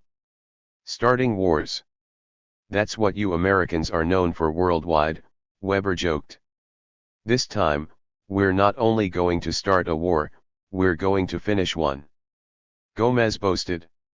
Communism is going to die out in this hemisphere, at least with all our joint efforts. Not if you keep behaving as unprofessional as you were and by allowing such an embarrassment to happen, Weber said, chastising Gomez about the Cooper crash. Actually, my people are being drawn into this quicker and deeper than we would like, in an attempt to help you keep control of this messy situation. Gomez now seemed anxious to shift the conversation away from intelligence foul UPS and onto something he did well, namely, bribe people and arrange meetings. He produced a portion of a topographical map detailing the remote, high-elevation region of north-central Michoacan. He pointed to the city of Morelia, which he said had been targeted as home of the new manufacturing complex where the agency would secretly produce weapons as they had in Arkansas. On the west side of town, near the airport, we have selected a piece of land to build a new building to your specifications, Gomez briefed. We can co-locate the manufacturing with a new technical school the governor wants to build. That will be a way to train the machinists to make the weapons parts. See, that's simple. We've thought of everything. That's what bothered Terry about Gomez, always oversimplifying. Sawahata and Seal had learned the hard way that there was a lot more to any type of close-tolerance manufacturing than meets the eye. But he continued to listen without comment. With his pencil, Weber traced a route that began at Morelia and continued 50 miles west to the town of Pátzcuaro. From there, his pointer went south to the small town of Santa Clara del Cabra and then 10 miles further west to a small lake. On the west side of this lake is a small village by the name of Zirawan. You need to be there on January 5 for a very important meeting with Governor Cuauhtémoc Cárdenas and others. The man he was referring to, Cuauhtémoc Cárdenas, had high political ambitions that came to him naturally, since his father had once been president of Mexico. He later ran for the presidency in 1988. Many say the election was stolen from him by the vote-counting fraud traditionally employed by the ruling party, called the PRI. This entrenched political machine has held office for more than 60 years. Cárdenas is now the head of a new political party known as the PRD, which was gaining popularity and positioning itself for the 1994 election. The meeting will be very similar to the one you attended in Panama, Weber continued. I will make the introductions, and you should be prepared to make a presentation to these people. Like you did for me in Chagres. I'm sure no one on his staff will be able to ask technical questions, but be prepared to cover all facets of what you will need to make this project happen. Bring your shopping list. Where will we meet once I get there? Terry asked. You'll be driving your new motor home? Weber asked, with Terry now realizing the agency and the Mossad were keeping track of what he drove. Terry nodded. It's a very small place. We'll find you, Weber said. Gomez added, you should go to Morelia first by yourself and take a look around. It's a good-sized city, and I would like for you to see the town through your eyes, without the governor's entourage that will be accompanying you later. For once, Terry thought, Gomez was making sense. From his earlier experience in the States, he'd found it best to always scout around a prospective factory site alone. That way, you get an uncensored view of the area, its people, and its problems. Gomez went on, saying, "Don't take your Mexican friend Juan with you on your scouting trip to Morelia. We don't want anyone getting any idea of our plans for there." This bothered Terry. Someone had been watching him. Was it Mar? Or someone else? Someone was reporting not only what he was driving but about the personal relationships he was developing, and Gomez must have been aware of Terry and Juan traveling together earlier to Cuernavaca. He put these feelings aside for now, figuring it came with the job. Immigration became the topic.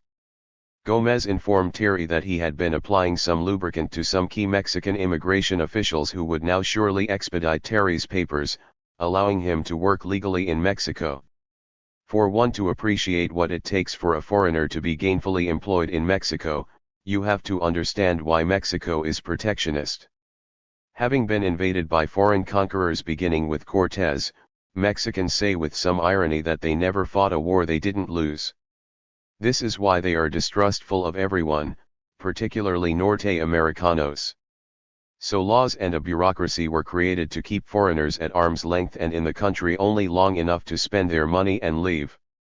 Retirement incomes are welcome, but for Terry to be out aggressively soliciting business in his own name through his own company is normally viewed as a threat to national security.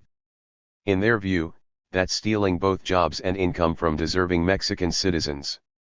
Even though he was now in country, Terry was still running headfirst into an invisible wall that kept him in visitor's status and unable to negotiate and close business contracts. This was essential for his company's existence. The full impact of just who Gomez was lubricating to get over this legal hurdle Terry would not fully appreciate until he later relayed his stories of this trip to gringos in Chapala. They had been fighting unsuccessfully for years to qualify legally to work on the open Mexican economy. "Mañana en la mañana, you need to go to the lobby of the building located at this address," Gomez said as he passed to Terry a small slip of paper that had typed on it. "Subdirección de no inmigrantes. Insurgents Sur number 1388. KCESQ. Con Paranquilla. Horario de 9.00 a 13.30. Go there before they open officially, around 800 hours. You need to ask for a Señor Iturralde.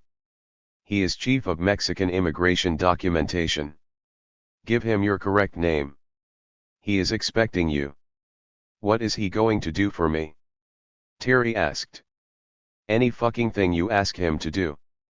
If you want a Mexican birth certificate for the non-existent children of your children, he will give it to you," Gomez said with a boastful laugh, obviously trying to impress the Israeli participant in these shadowy affairs. "He's on my payroll. And you tell me if he gives you any shit." "Fine," Reed answered. The meeting was over. The following morning, at precisely 8 a.m., Terry's taxi pulled up in front of the federal building whose address Gomez had given him. The two army guards positioned in front of the locked glass doors indicated to Terry that somebody had not gotten the word and that he'd probably have to wait outside until the building opened. Just for kicks, though, he said in Spanish that he was there to see Señor Iturralde concerning an immigration problem. Much to his surprise, both soldiers came to present arms, the equivalent of a salute, and allowed him to pass through the door unescorted, where he was joined by a shapely Mexican secretary typical of the lighter-skinned Chilanga women who populate Mexican government offices. She wore 5-inch spiked heels, black mesh stockings, a skirt that looked like it had been painted across her slightly plump posterior, and a ruffled blouse that was one size too small. She walked with her shoulders thrown back and her head erect to accentuate a well-endowed chest that kept one's initial gaze off her overly made-up face. She exuded an aura of importance as she paraded past the lesser secretaries, who had darker skin and belonged to the working classes. On their desks were antiquated typewriters and piles of yellowed papers stacked on their work areas and beyond. It was an image of third-world bureaucracy raised to its highest art form. As the secretary approached a massive door at the end of a hall, Terry's licentious viewing from the rear came to an end. Without knocking, she opened the door and led him into an ornately furnished office. He concluded that the opulent and somewhat gaudy furnishings were probably the fruits of decades of kickbacks, or commissions as they are politely called. The Mexican bureaucrat sitting behind the carved wooden desk looked too young to fit the dated Spanish decor. He had to be important, since his trademark credenza, which was centered under a huge portrait of Presidente Miguel de la Madrid, held the requisite number of continental telephones. The more telephones, he would learn, the higher the rank in Mexico. Standing on either side of his desk were huge Mexican flags, giving the whole room the appearance of an altar where some Mayan might sacrifice a virgin to the sun god. The young bureaucrat sprang from behind his desk, snapped to attention, clicked his heels and bent forward slightly at the waist in order to greet Terry. The only act of deference that was omitted was the kissing of Reed's ring. "My name is Licenciado Felipe Urbiola Ledesma. I am Chief of the Department of Immigration for all of Mexico. I am here to serve you in any way I can. Mr. Iturralde will not be available. I am his superior. When he told me of the importance of your request, I felt it necessary to get personally involved. What may this office and the government of Mexico do for you, Senor?"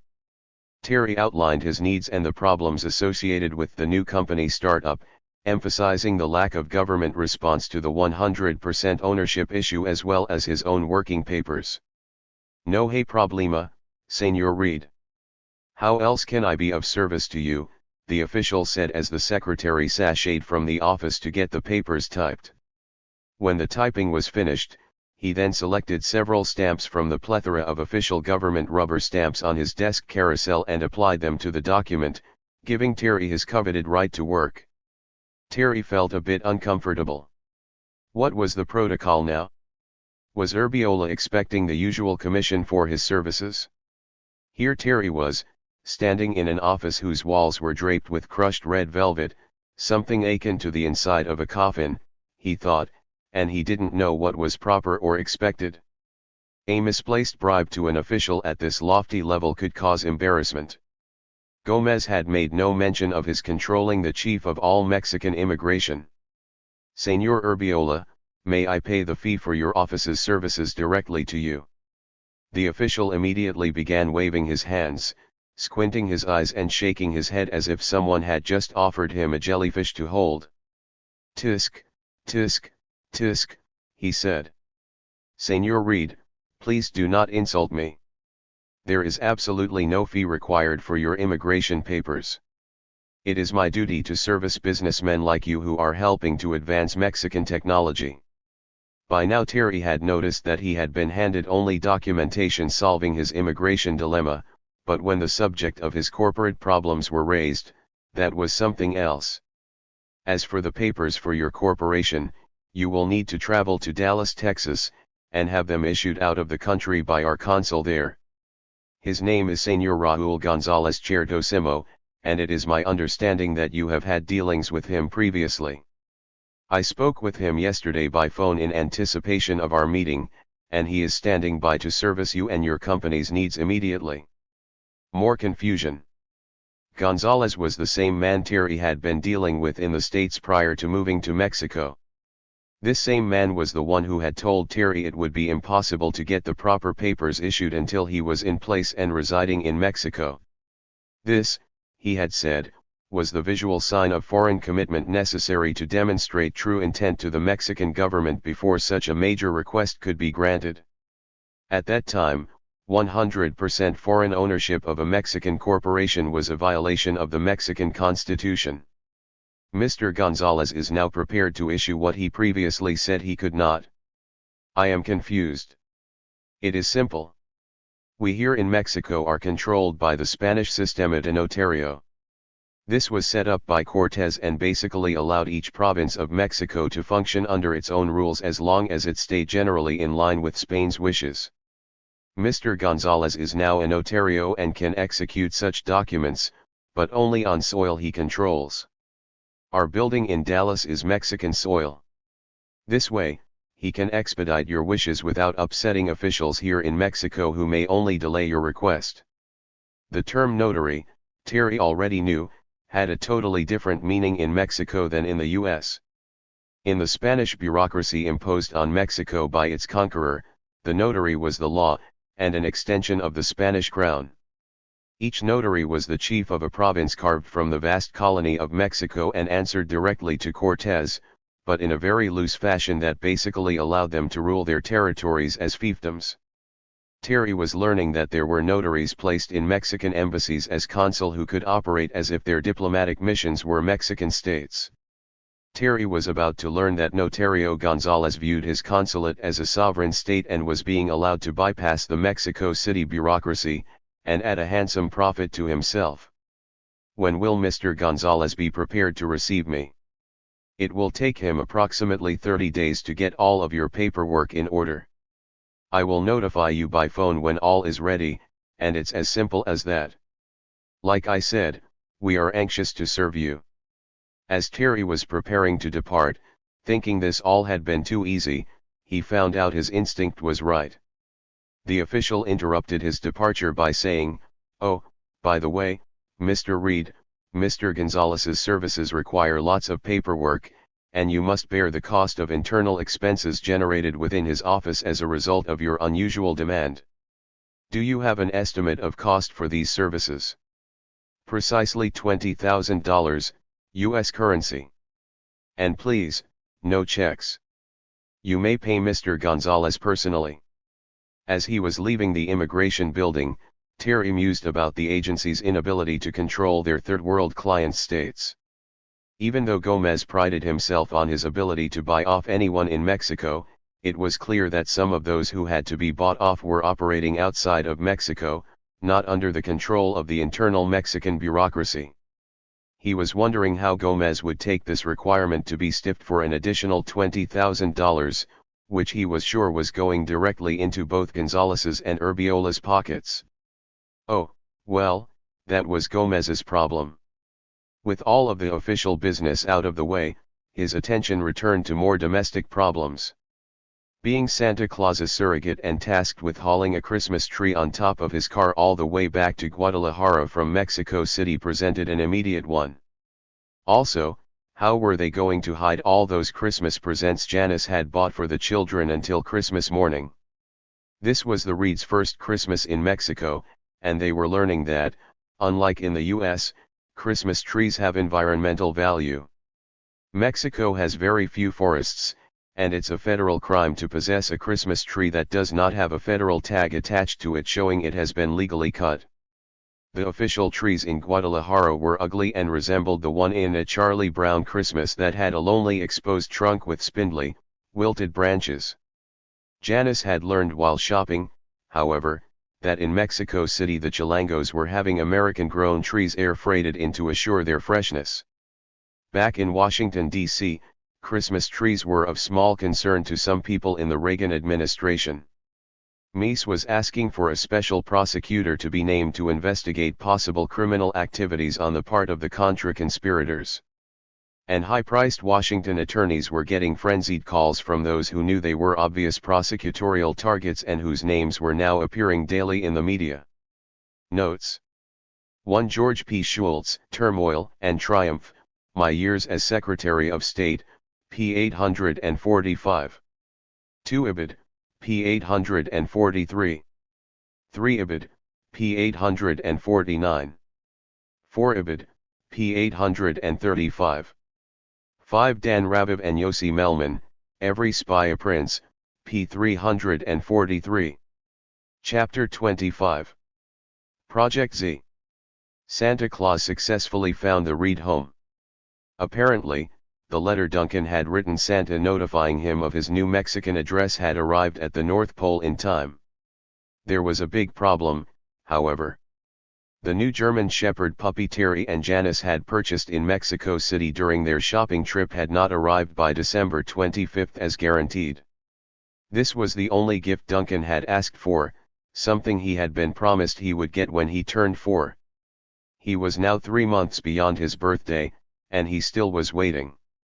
But fastened to the Christmas tree was a note Santa had left saying that this year, due to his unusually large sleigh load, he could not carry all the gifts to the children and was having to use Mexicana Airlines to deliver his surplus.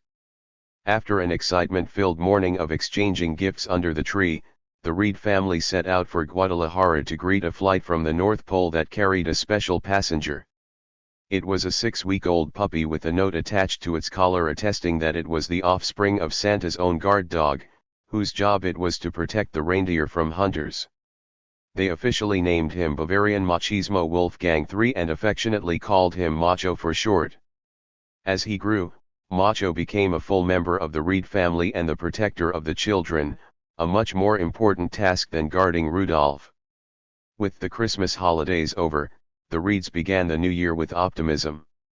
The previous year, 1986, hadn't been the best of years in many ways. Terry had lost 2 good friends. Barry Seal had been murdered, and Bill Cooper had died with his boots on. Cooper, like Seal, had been a true silent warrior for a long time. But due to his photograph having been laminated to the Southern Air Transport identification card he was carrying at the time of his death, he was now famous. His picture and headlines bearing his name were in print throughout the world. The on-again, off-again project was now back on, for good it seemed, and Terry was in a hurry to put the last elements of his business plan in place. He also felt the added pressure and anxiety of being pushed to rush into phase 2 of his plan. Manufacturing. He had notified the Hungarians and the Japanese of Gomez's response all systems are go and was spending a lot of time at the offices of Capitan Raúl Fierro and lawyer Arturo Velázquez and at Mayor's house ironing out the legal details concerning the warehouse at the Guadalajara airport. With any luck, machine tools would be arriving there in February, and already local politicians and industry were talking about the new firm, Maquinaria Internacional, and its goal of assisting in the automation of Mexico. On January 3, the Reeds were busy packing their motorhome for the 200-mile trip over improved Mexican roads to Zirawan, where the meeting with the former governor of the state of Michoacan was scheduled 2 days later. Terry had decided to take along the entire family and the nanny in order to share the beauty of the Michoacan region with Janice. He had made 2 exploratory business trips there in mid-December and was anxious to show Janice the charm and aristocratic elegance of the city of Morelia, the future home of Agency Project Z, as it had been code-named. The plans called for finding a hotel room in Zirawan for Terry, Janice, and the children, thereby allowing the nanny to serve as night guard by sleeping in the motorhome. At least that had become the drill on the majority of their other excursions, since they were finding the term Mexican campground was mostly an oxymoron. Mitch Marr had been unable to provide much advance information about what the meeting would entail, or even who the participants would be. All I know is Gomez and his Israeli friend will be there with the governor. But you can bet on him having his Askisan entourage in tow, it's the Latino way, Marr had said in his usual demeaning way. Then he added, the agency is giving him a big break by putting this factory down there. So don't let him or any of his third world henchmen give ya any shit. You got something they want and need. Their road trip took them through the industrial town of Zamora and on to Pátzcuaro, a picturesque lakeside town famous for the strange-looking yet unique-tasting nearly transparent fish indigenous to this lake. The Reeds stopped for a photo session, capturing the local fishermen plying their trade with butterfly nets on the deep blue lake. Not everything, however, was so picturesque. The bases of the trees of the heavily forested town had been whitewashed midway up their trunks and converted into gaudy political advertisements.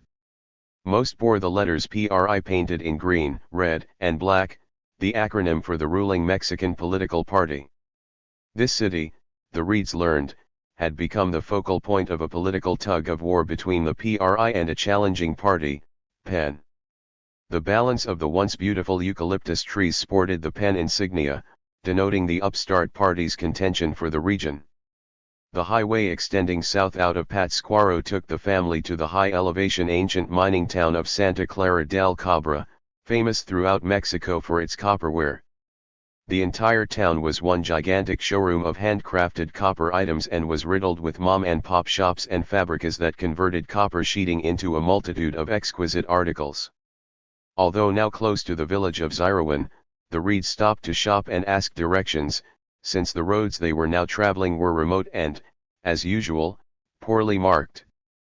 The attitude of the otherwise friendly shopkeeper changed drastically when Janice asked her for directions to their meeting place. The jovial demeanor disappeared. "No, Essie," she answered curtly as she abruptly turned away. "I don't know." Janice began to feel uneasy and to wonder if she had unintentionally offended the woman, or if perhaps they had simply lost their way. Confused, they sought help from the local policia, who was sleeping behind the wheel of his patrol car parked on the village square. He was the Mexican version of a stereotypical Southern sheriff and volunteered directions, but only after demanding to know why they were going to Zirawan. "Somos turistas," Terry answered. "Solamente venimos para hacer campamento. Es verdad que hay un lago bonito en donde se puede pescar." The police officer must have accepted the answer. After eyeballing Terry's fishing equipment tied on top of the motorhome, he gave directions, then added, "Tenga cuidado ala, es muy peligroso." Terry shrugged off the warning, figuring the sheriff was concerned about the dangers of drowning while boating and fishing. He saw no need to relay the message to Janice. A short distance south of town they found their turnoff to the west, which the policeman had been told would lead to Zirawan. They turned onto a well-maintained cobblestone road capable of handling 2 lanes of traffic, a stark change from the road they had just left. A few kilometers later, they curiously arrived at a combination guard shack and toll booth. A rope extended from the shack and stretched across the road as a makeshift traffic barrier. The guard within demanded 350 pesos before allowing them to pass. Quite a sum in Mexico, they thought, to be this far from civilization. From this vantage point, though, they could now see the edge of the crystal blue lake, surrounded by tall pine trees to the west. Below, in the valley, extending for what seemed forever, was the road leading to the lake. After a drive of 10 miles, more or less, they were stunned to discover the cobblestone road dead-ended at a resort complex on the water's edge. Contained within was an improved campground complete with electrical hookups. The RV site they selected was situated on a small hill within view of a large floating dock complex. They found it extremely odd that this campground, the best they had encountered in Mexico, was not listed in either the Mexican or American camping guides. Someone had spent a great amount of money constructing and maintaining this remote resort complex, which was totally devoid of campers. Other than them. Between the campground and the shoreline was a series of interconnected stone arches resembling a Roman aqueduct, which stretched for more than a quarter mile but served no apparent purpose. There was even a small floating restaurant, bobbing ever so slightly, built up on the main boat dock. Nearby, a chalet-style house was nestled in a grove of tall pine trees, the home of the caretaker, no doubt. The shoreline near the pier was strewn with small pleasure boats that appeared to be in storage, out of the water for the winter season. Tied to the pier along the dock were several 30-foot launches painted white and bearing red, green, and black stripes. Alongside them was an array of small pleasure and fishing boats, a few of which contained lonely-looking fishermen using single-line poles. Zirawan, they were told by the caretaker, was only a few kilometers further south, but the Reeds decided to camp there for the night to avail themselves of their surprising find. It was off-season for campers and basically closed for the winter, so they would have the entire place to themselves. After spending a quiet afternoon and evening wishing all the while that the nanny had been left behind so they could privately enjoy each other's company, the Reeds bedded down for the night. At precisely 6 a.m., with Teutonic precision, the nearby town's civil defense PA system began to blare Deutschland über alles, and everyone in the camper, and probably everyone in the surrounding countryside, bolted from their beds. They may have gone to sleep in Mexico, but it sounded like they were awakening in the Third Reich. Now fully awake, Terry dressed and walked to the village to see what exactly was going on. He was not prepared for what he saw. Around a curve in the road, and built in a cove on the water's edge, were the buildings and houses that defined Zirawan. The architecture was a conglomeration of Scandinavian and Mexican design, much of it adobe but with wooden peaked roofs. The A-frame style construction of some of the homes, especially the gingerbread trim of the larger chalets, gave the village the look of having been transported from the Alps. Standing in the center of the Zocalo was an old man in a military uniform blowing a trumpet, which apparently was the signal for the village children to assemble for their march to school. Jesus Christ, Terry said to himself. Am I in Mexico? I was when I went to sleep last night. The children, many of whom were light-skinned and some even blonde, lined up like Hitler Youth, performing a youthful version of the military's dress right, dress. The old trumpeter was now substituting the horn he had played for a drum he was wearing. All the inhabitants gathered in the village square to view the old man tap out cadence and lead the children several times around before marching them off to the school. No more than a half hour had passed since Reveille, and the village was bustling with activity.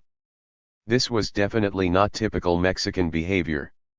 All the shops were now open, with shopkeepers busily sweeping the sidewalks, so Terry decided to look around. He heard an unfamiliar dialect of Spanish being spoken, somewhat Indian he guessed, but guttural sounding as well. He concluded that these villagers had to be remnants of Nazi Germany who had fled after World War II and settled here. After a tour of the square, with a freshly purchased bratwurst in hand, Terry walked back to the motor home to share his unusual discovery. And the day had just begun. Later that morning, Terry took Duncan down to the dock for some fishing. Fishing had been a special time between him, his father and his grandfather, a time of conveyance, and he wanted to try to duplicate this type of parental bonding with his children. While preparing their tackle, he joked with his 4-year-old companion about the possibility of reeling in Moby Dick. It was definitely sweater weather, but the warm, noonday sun offset the cool, midday January temperature. Suddenly there was a flurry of activity on the dock. A team of Mexican workers was giving the official-looking launches a thorough cleaning. A man in a European-cut business suit, wearing sunglasses, had arrived and was barking orders to the laborers and communicating with someone via a walkie-talkie he was carrying. Terry looked around and noticed a large antenna mast adjacent to the caretaker's house and another smaller one on the roof of the dock's restaurant. The workers were feverishly setting the tables inside the launches with white linen tablecloths and fine china, the accoutrements of a formal dinner. He hadn't seen Mexicans of any occupation move this fast since he and Janice started living there. Then, with the transformation of the vessels now complete, a second transformation took place before his eyes. With the manual work now finished, the workers disappeared into the restaurant, only to reappear, but now as well-groomed waiters. The work clothes were replaced by elegant attire, the men were resplendent in white Nehru jackets, black trousers, and black patent leather shoes, a sight not often seen in Mexico. They then rigidly began milling around the restaurant, behaving as if they were fearful of soiling their uniforms. It was reminiscent of waiting for inspection in his ROTC days, Terry thought. With the dock now returned to its original, placid state, Terry and Duncan got back to the serious business of fishing. Just in case Moby Dick was lurking out there somewhere. As the tethered red and white bobber teetered from the ripples of the lake, the reflection from the sun on the water's surface made the fisherman squint. While being hypnotized by the motion, Terry heard a faint whirring noise in the distance. He tilted his head away from the breeze to remove the wind noise from his ear and could hear something intermittently. Something that sounded familiar in a strange and eerie way. Gosh, he thought, do these things really happen? He had discarded all the theories he had read or heard about Vietnam, and the so-called stress-related flashbacks. But now he was sure he was hearing something and looked to his son for reassurance. But Duncan didn't hear it.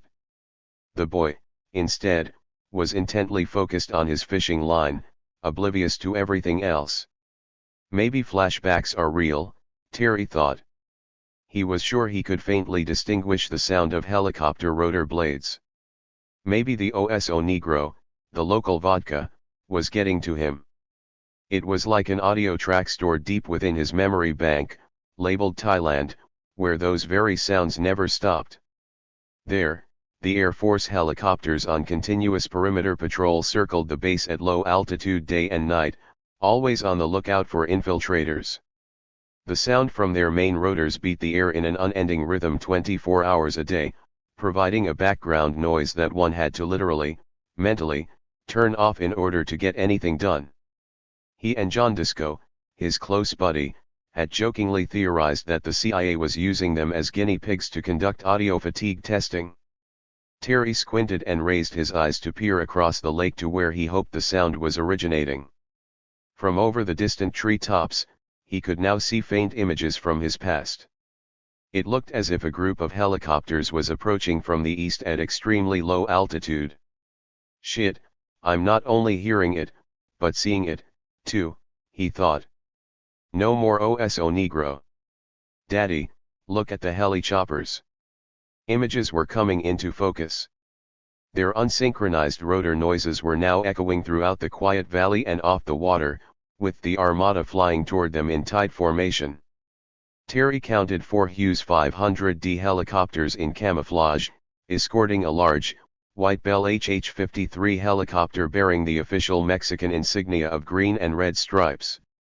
He observed one of the 500Ds break formation, head directly toward them, buzz the dock at low altitude, and then begin circling the campsite. The once serene setting now converted to one of chaos, as in horror he watched the destruction created by the downwash of the buzzing rotor blade. The severe turbulence wreaked havoc on the motorhome's awning, exerting enough leverage on the RV to rock it violently. Janice, with the nanny carrying Elliot, ran from the vehicle in shock, unable to comprehend what was happening as the helicopter simply hovered nearby, continuing its attack upon the campsite. Terry grabbed Duncan and ran toward the site, which by now was in a state of bedlam. The helicopter had descended and hovered only 50 feet off the ground, completely engulfing the RV in dust. With the near hurricane velocity of the rotor wash now captured under the awning, the vehicle pitched back and forth so acutely that it was in danger of rolling over. Terry finally drew the pilot's attention, realized it was none other than Max Gomez, and frantically signaled for the aircraft to back off. Gomez, with all the speed of molasses, eventually comprehended what was occurring and landed nearby. With the near disaster over, Janice comforted the children while the nanny began gathering the litter generated by the copter's wake. The other helicopters had by now landed closer to the lake's edge, a safer and more prudent distance from the motorhome, not finding it necessary to duplicate the macho entrance made by Gomez. Gomez, appearing somewhat humble and embarrassed, got out and signaled Terry to join him. After apologizing profusely for the turmoil he had caused, he escorted Terry toward the group and began identifying the men who were deplaning and assembling. It was very apparent to Terry who the former governor was, and Gomez had no need to point him out. Cardenas was at the center of an entourage of sycophants who were disembarking from the other helicopter. "Come, let me introduce you to Senor Cardenas," Gomez said as they walked toward him together. "He is a very important man in Mexican government. His father was once Presidente de Mexico.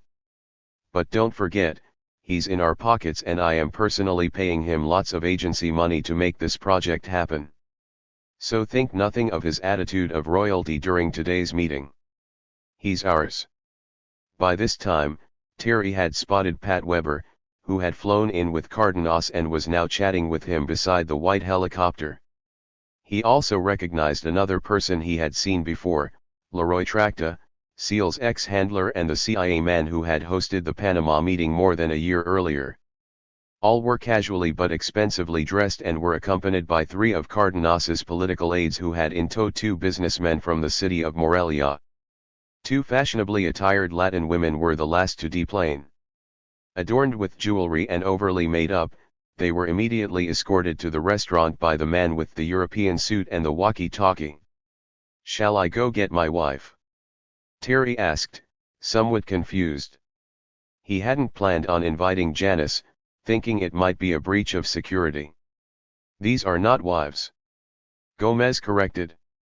"You gringos are all alike. You just don't know how to live. One of them is the mistress of Senor Cardenas and the other is the mistress of the mayor of Morelia. They only came along for the helicopter ride. Don't worry, they will not be present during any sensitive discussions. Isn't it classified just to know who is in attendance? Terry asked. They know better than to say anything. They are Mexican mistresses, Gomez informed Terry in his instructional tone. Their job continually demands that they can be trusted with sensitive information. The only time you have to be careful is when you replace an old one with a new one. That's when they become a security risk.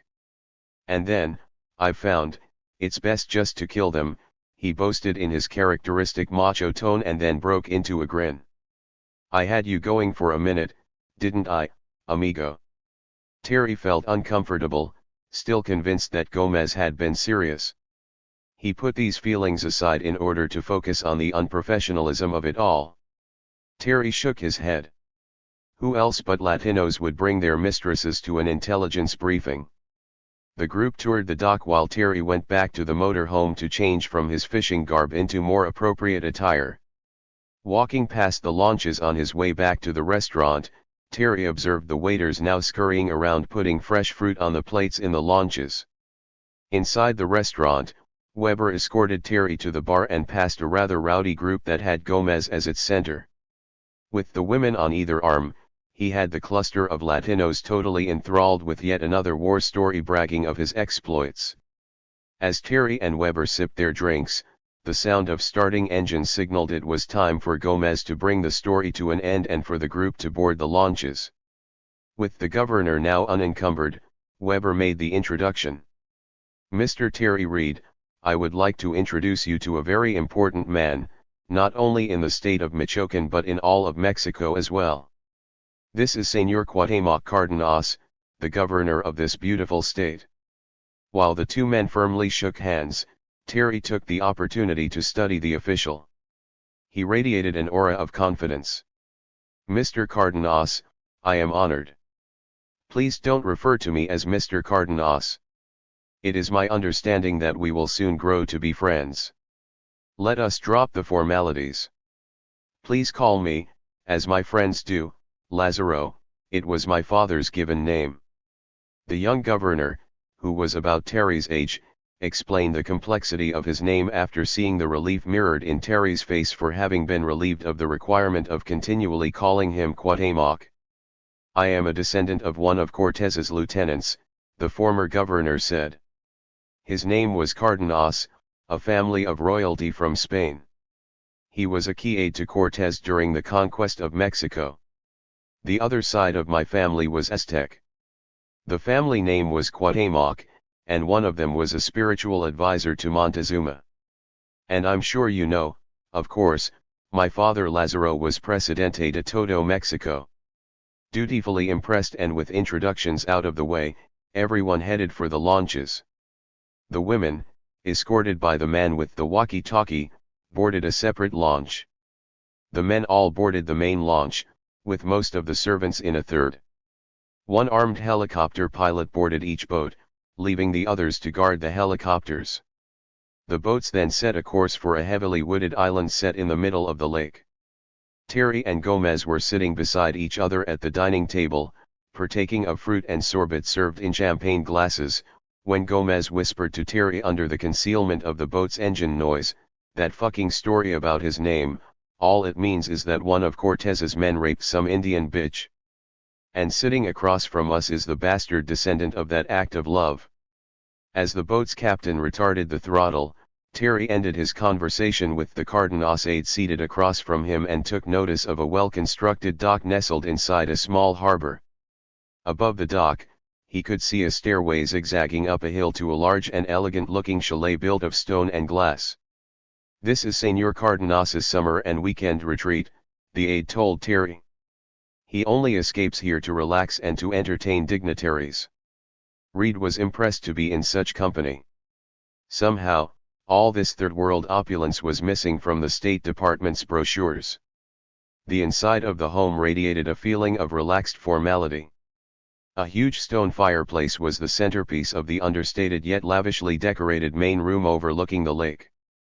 Persian rugs covered the floor, and hand-carved Spanish colloquial furniture had been placed informally around the room. From the art, statuary, and oil paintings visible on the walls, Terry perceived that no expense had been spared in decorating.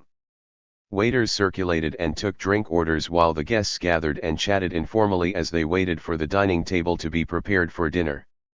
Cardenas and Tracta talked quietly by themselves, leaning on a bookcase in a corner. From their body language, it appeared that they knew each other well and had much to discuss.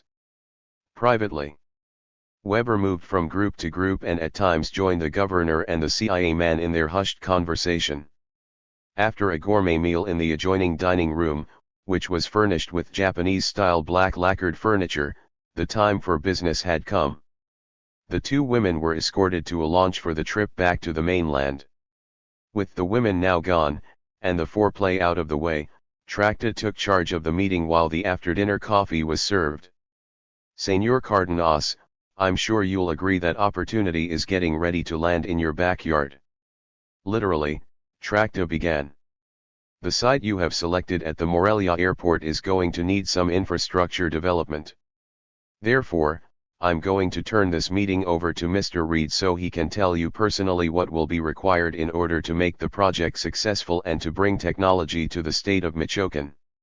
In order for everyone to understand fully what was required for site development at Morelia, Terry began by saying that air transportation was the centerpiece of this operation. Having been to the Morelia airport during his fact-finding trips in December, he had discovered that the runway surface at the rather small facility was in need of repair and that the length could only marginally accommodate the type of aircraft that Southern Air Transport, meaning the CIA, would be using to service the new facilities. The Mexicans, he assumed, had not taken into account the C-130 and 707 style aircraft that SAT operated. He told them it would not be feasible, in his opinion, to use the poorly surfaced roads between Morelia and Mexico City to transport the equipment by truck. He pointed out the fragility of the computers and the sophisticated equipment that would be needed to build the close-tolerance arms components, then offered a remedy. He explained that two birds could be killed with one stone. Building a new runway at the Morelia airport would not only solve the road problem but would also help provide security for weapons shipments in the future. As Barry Seal had demonstrated in the U.S., transporting weapons by air avoided ground detection from roadblocks, way stations, and nosy police. Cardenas at this point interrupted Terry's briefing to carry on a conversation in Spanish with the mayor of Morelia. After a brief interchange, he switched back to English and asked, "How long a runway do aircraft of this size need to operate?" Reed estimated that, taking into consideration Morelia's 6,000-foot elevation, they would need at least 7,000 feet of runway to safely accommodate the large, heavy aircraft on a hot day.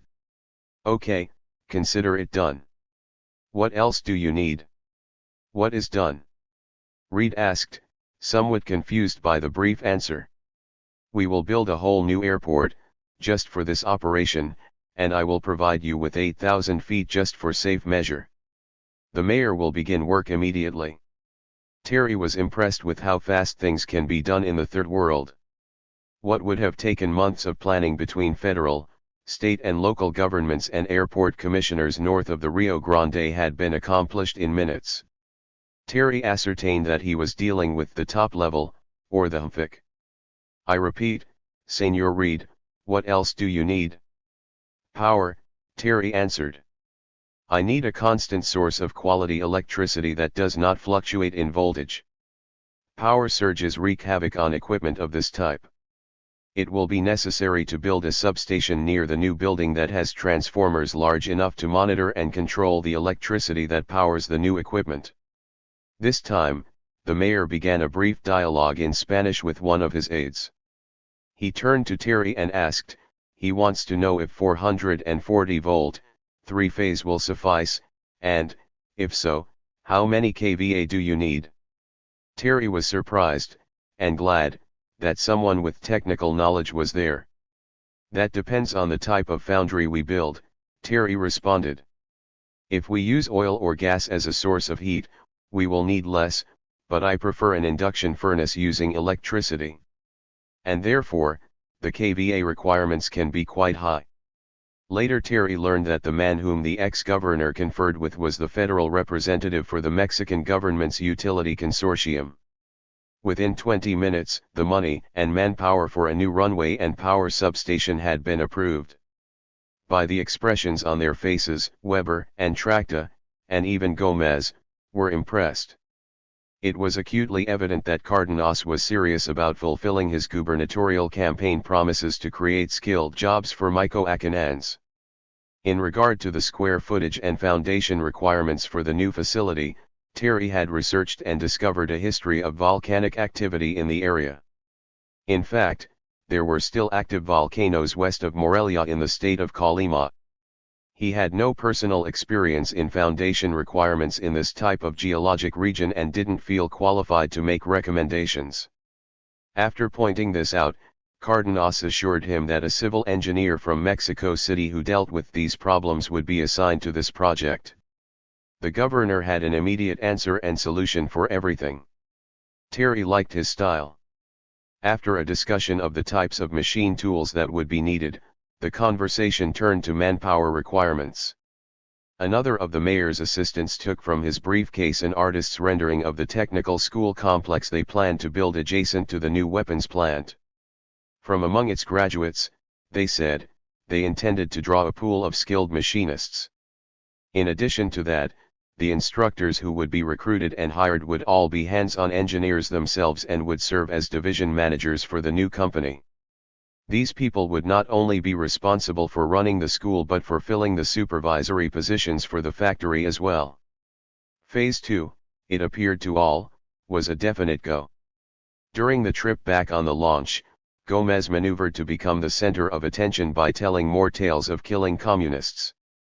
As the story approached its climax, Weber, who was sitting next to Terry, leaned close and whispered, "You see, I told you in Mexico City that we had a governor who was as desperate as the one you worked with in Arkansas." Chapter 26. Birth, Life, and Death. Dr. Roberto Lopez Ramirez was shaking his head.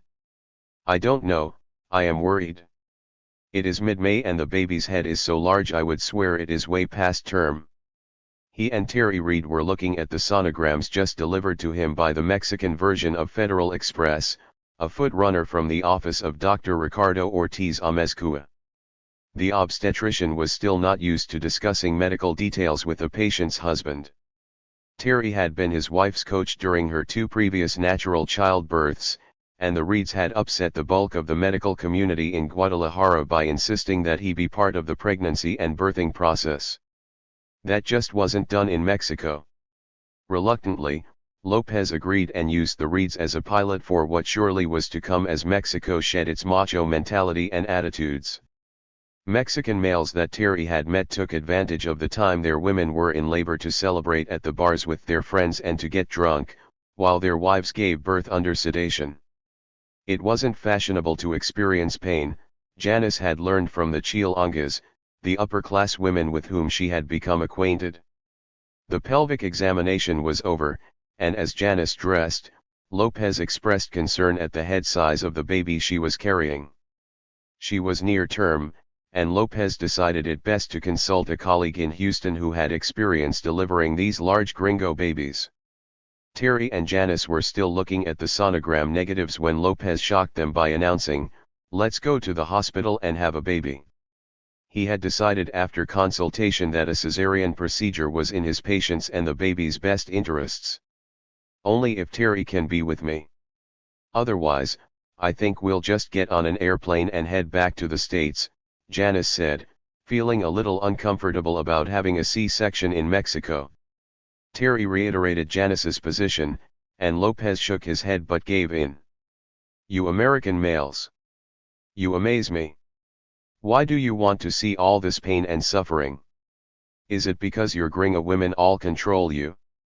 Or is it that you truly think you are each other's equal?" Later that night, at 9:30, at the Baptist Mexican American Hospital in Guadalajara, several records were set. On May 18, 1987, Dr. Lopez successfully delivered a 9-pound, 10-ounce baby boy, the largest he had ever delivered. and the hospital had allowed the father to be present in the delivery room, not only during the birthing process but during the surgery as well. Everyone was pleased. 2 days later, after much discussion, the baby was named Baxter Xavier Kerr Reed Kerr, the second Kerr automatically added by the Mexican government to reflect the Latin custom of appending the mother's surname to that of the child. Terry now had a future Mexican business partner, since being born on Mexican soil to American parents automatically bestowed dual citizenship on Baxter. 2 weeks later, it was time to document the baby's American citizenship at the U.S. consulate in Guadalajara. Terry found it amusing that Baxter's American birth certificate was signed by U.S. Consul General Daniel Darroch, the only American official in Mexico who knew what Terry was really doing there. For Terry, it was a time to be honored by the Mexican males. He had fathered 3 sons consecutively, quite an achievement for a gringo, his friend Juan said. For Janice, it was celebration time. She had been delighted with the care she received in the Mexican hospital. The attention, amenities, and especially the food surpassed her previous birthing experiences. Her first dinner after Baxter's birth was catered Chinese food, and she and Terry were touched when Dr. Lopez joined them in her private room to share their food and present them a gift of vintage wine. Not quite like the hospitals in the States, she thought. And now her friends were giving her a coming-out party at La Posada. It was time for her to catch up, since she hadn't allowed herself to indulge in the fine Mexican wines during her pregnancy. Though unheralded outside the country, they are among the best in the world, and as her friends toasted her and her new son, she couldn't have been happier. On a Friday night in early June, a mysteriously absent Michmar suddenly reappeared with his wife as the Reeds were sitting at the Posada's bar. Certain that the infectious, wailing mariachi music and the drunken dancing would provide the distraction he needed, Terry approached Mare's table and pretended to be admiring some of the local Mexican artwork on the wall. "Glad to see you're back," Terry said without directing his glance to Mar. "I need to see you immediately." Mar, without looking up from his drink, said, "What's the matter?" "Your commie friend has another problem." "Yes. But this time he has the evidence we need." A lot had happened since the meeting at Zyrowan back in January, which, when Terry looked back on it, seemed like a stilted scene out of Apocalypse Now. After returning to Guadalajara from that trip, Operation Screwworm had been kicked into overdrive. Out of nowhere, as in Brigadoon, the entire clandestine operation that included both phases 1 and 2 of Terry's plan took form. Maquinaria Internacional's facility at the Guadalajara airport immediately began receiving, storing, and shipping large bulky and heavy containers that occasionally contained machinery necessary for legitimate business activities. Mexicana Airlines forklift drivers learned well the path between the Mexican customs holding area south of the main terminal and Terry's warehouse a quarter of a mile away. Southern Air Transport C-130s and 707s were eased in and out of Mexican airspace unobtrusively day and night through special flight plans denoted as Sierra Whiskey flights. Raul Fierro, the DFS and CIA's main man at the airport, had assigned all Screwworm Air activity to a person under his control in the Flight Operations Division.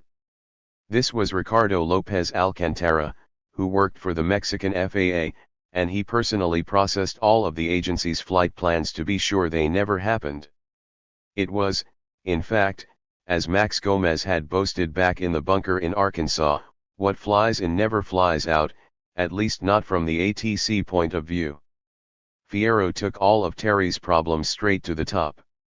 Customs documentation, restricted area passes, extra security for Terry's warehouse and even hangar space for Terry's private airplane, which he brought to Mexico in April, were all expeditiously handled by Guadalajara's Comandante del Aeropuerto P. Gerardo Mejia Rodriguez.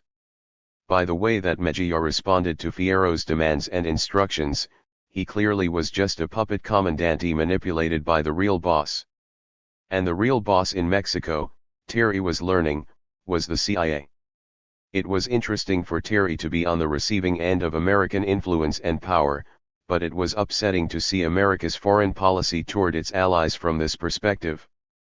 Outwardly we say we support democracy and the American way. Terry was seeing that in reality the CIA was subverting democracy. It behaved in Mexico as if Mexican laws didn't exist. The agency's and Gomez's ability to grease the wheels was undermining efforts by progressive Mexican reformers to achieve true democratic reforms and keep the oligarchy in power. It was an old story repeated over and over again in the underdeveloped republics of Central America. Terry observed that the banana republic attitude in Mexico was similar to that in Arkansas. There, through Seth Ward, he had been sponsored into the upper echelons of society and put into play with powerful people. The sponsor for Mexico, however, was not analogous to Ward. It was much more powerful, and Terry could feel its presence everywhere. The undercurrents of power and greed in both places bonded easily with the CIA's objectives.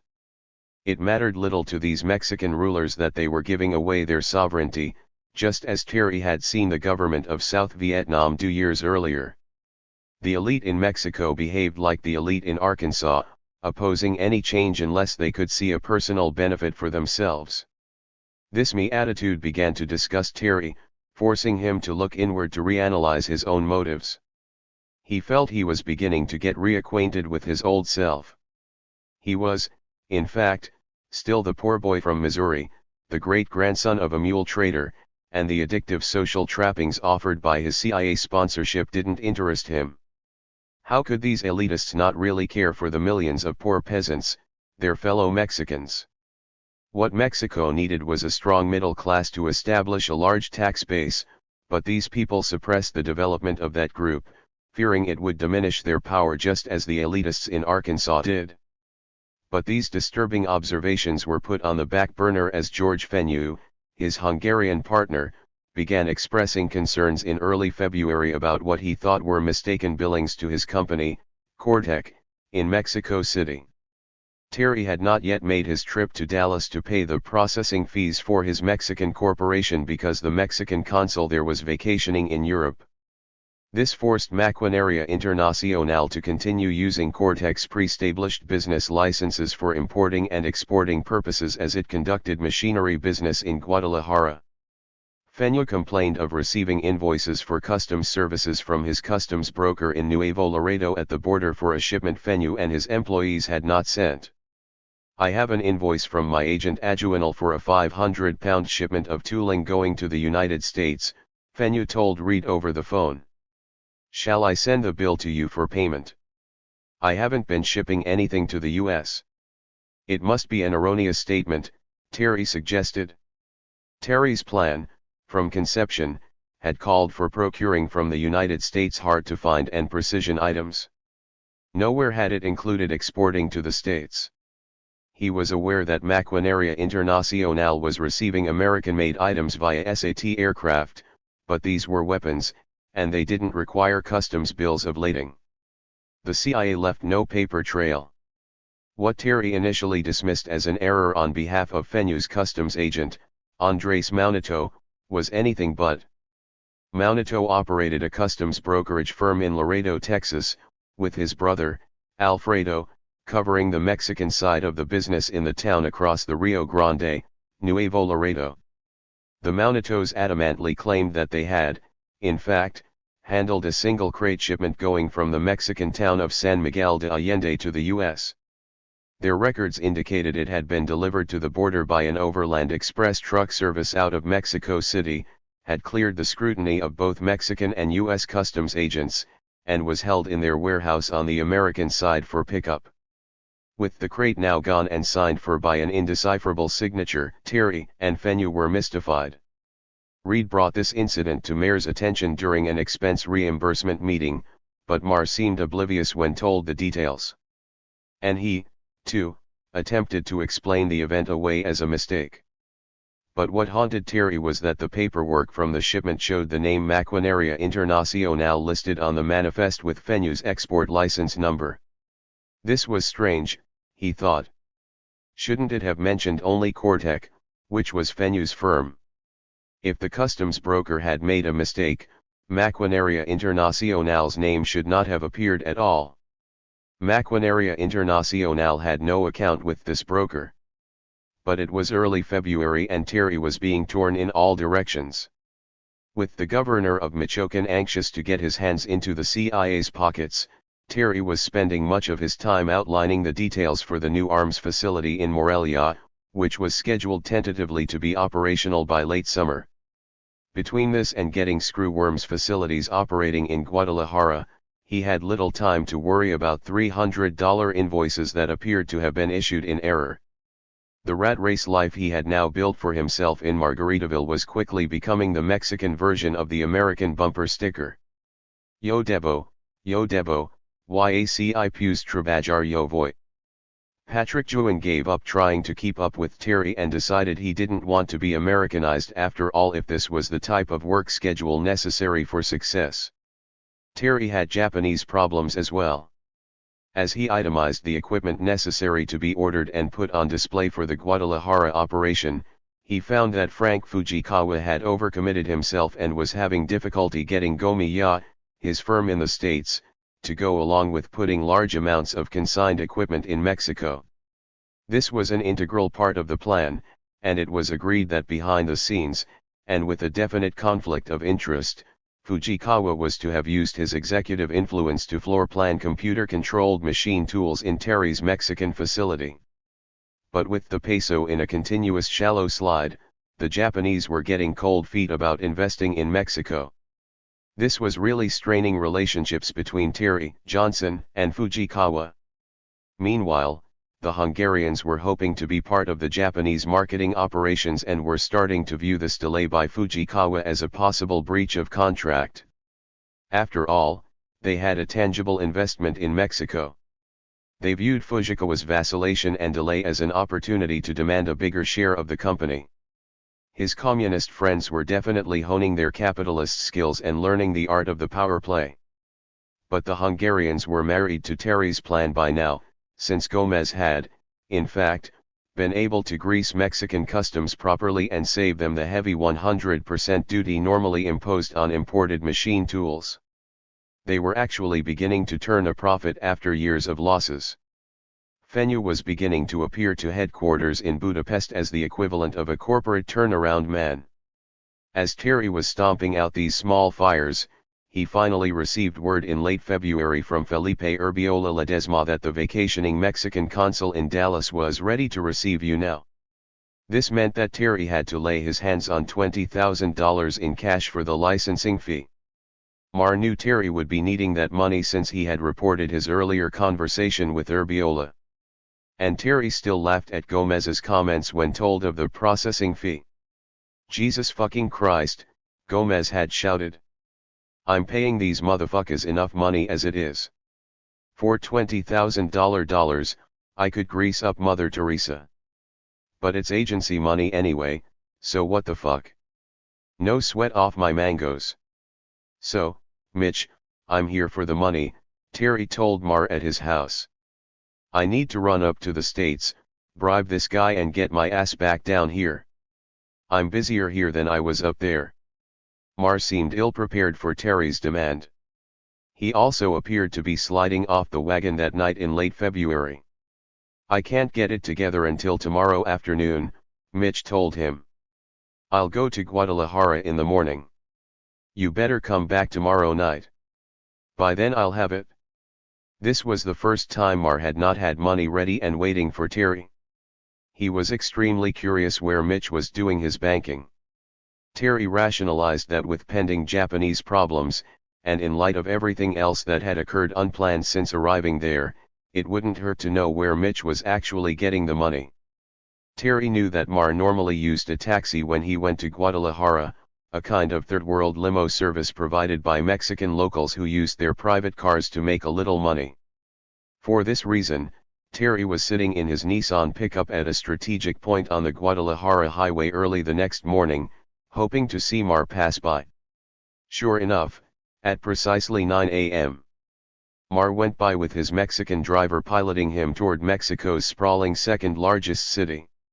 All of Terry's suspicions were confirmed when Mar's cab pulled up in front of the U.S. consulate. Mar got out and walked to a secure area protected by a chain-link fence. Heavy security around the building had been put in place since the abduction in broad daylight in February 1985 of DIA agent Enrique Camarena on that very street. The armed guards allowed Mar immediate access through a side entrance. Terry stood on the corner eating peanuts and waiting for Mar's exit, wondering if by chance he too was being watched. Terry knew he was sort of violating Gomez's rule of not acting like a spy, but he wanted to make sure Mar exited the building with a parcel. That way he'd be positive this was the source of money, since Mar had gone in empty-handed. Sure enough, approximately 15 minutes later, Mar came out carrying a small attaché case. Bingo! He had found the bank. That night, as instructed, he went back to Mar's home and was somewhat astonished when the now inebriated Mar handed him $20,000 in brand new, consecutively numbered $100 bills. So how am I supposed to get this money to the U.S.? Terry questioned. I certainly will have a difficult time explaining to U.S. Customs where I got this if I declare it. That's your problem. My job is to get you the money. It's your job to spend it? Wanna stay and watch a film? A bad sign, Terry thought. He had known Mar long enough now to realize that when he became overly preoccupied with his VCR and war films, his old problem had returned. But Mar wasn't the only one withdrawing from reality. Ronald Reagan was sitting alone in the White House, watching old movies. Reagan had slipped into a deep depression when awakened to the fact that he really had been trading arms for hostages. As his popularity slipped for the first time in his presidency, he became a recluse watching the films he had starred in during his youth over and over again while sitting in his pajamas. Fucking caramba! Richard Tingen exclaimed while looking at the carefully banded stacks of money that Terry had laid on his desk. I'm afraid to touch it. Where did you get it?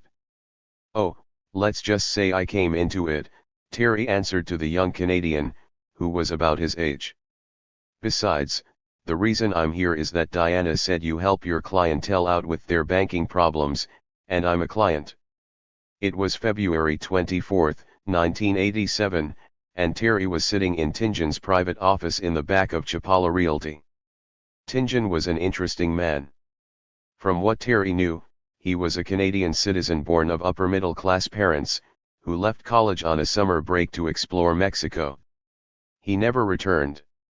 He had been in Mexico more than 20 years, having married a Chilanga from the city of Chihuahua, whose marriage had produced 3 children. Richard was by now bilingual, and many of the retired gringos assumed incorrectly that he was an attorney. Well versed in Mexican contract law, he had become sort of the Pied Piper of the North Shore since those gringos in need of almost any business service gravitated to him. A laid-back individual always sporting a tan, and a smile and dressed as if on a perpetual vacation, he had a reputation for solving most problems. Terry had a problem that morning. He did not want to break American law by transporting $20,000 into the U.S. and not declaring it. His only other alternative was to declare the money and risk the consequence of explaining where and how he obtained it. If you'll guarantee me that this money's not hot, I have an idea, Tingen said. I could use some American cash down here for my business, and I have money up in the States in my bank in San Antonio. You could give me your cash, and I could arrange for you to draw $20,000 out of my bank in the form of cashier's checks. Will that help? Terry was relieved. For some strange reason, he just couldn't shake the feeling that something bad was going to happen if he tried to transport the money to the U.S. himself. This way, he wouldn't be breaking the law, and Tingen considered his favor offset by the fact that he had immediate access to $20,000. The float on the money certainly was in his favor. The trip to the States was uneventful. Terry was given cashier's checks totaling $20,000 on February 27 in San Antonio, and the next day he tried unsuccessfully to pay the Mexican official with them in Dallas. But he wanted cash only. The Mexican, too, knew the Berry Seal rule: no paper, no trail. The checks were cashed and Raul Gonzalez Chertosimo was paid his processing fee in greenbacks. After entrusting the Mexican to do his job, and to get the necessary corporation documents to Robert Johnson in Miami and to the government officials in Mexico City, Terry returned to the land of Mañana just in time to discover that somebody in the States once again had a strange need to buy Mexican tools. "I just received another bill from my customs broker," Fenyu said by phone from his Naucalpan office. "The shipment appears to be identical to the last one. It was shipped from San Miguel to the border. This time I want an answer from your people. Who is using our business license number for this activity?" Terry could tell by Fenyu's voice that their friendship was being strained by this mysterious activity. In Mexico City, both men privately discussed their options, since Michmar still seemed unresponsive to Terry's demands for an investigation and answers. And Fenyu was beginning to feel vulnerable. Both men fully realized that the main export Mexico was becoming famous for was narcotics. What frightened them both was that whoever was doing this had access to their business names and numbers and was skilled at not leaving a defined trail. They discovered that the point of origin of the shipments was an overnight express company that specialized in quickly shipping cargo to the border. Shipping costs for both crates had been paid in cash, thus leaving no paper trail back to the sender. The invoices from San Miguel simply showed Maquinaria Internacional as the sender, with the broker in Laredo as the consignee.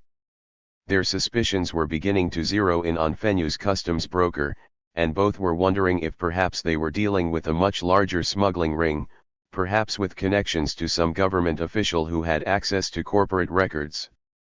If so, they theorized, there was not much they could do about it. But quietly, and without Terry's knowledge, Fenyu decided to get to the bottom of it. What he saw was greater risk than Terry felt at the time. He was still a KGB asset and was fearful that one of his newfound business partners, the CIA, was setting him up. Back at the Guadalajara airport, a major screw-up had occurred that demanded Terry's immediate attention.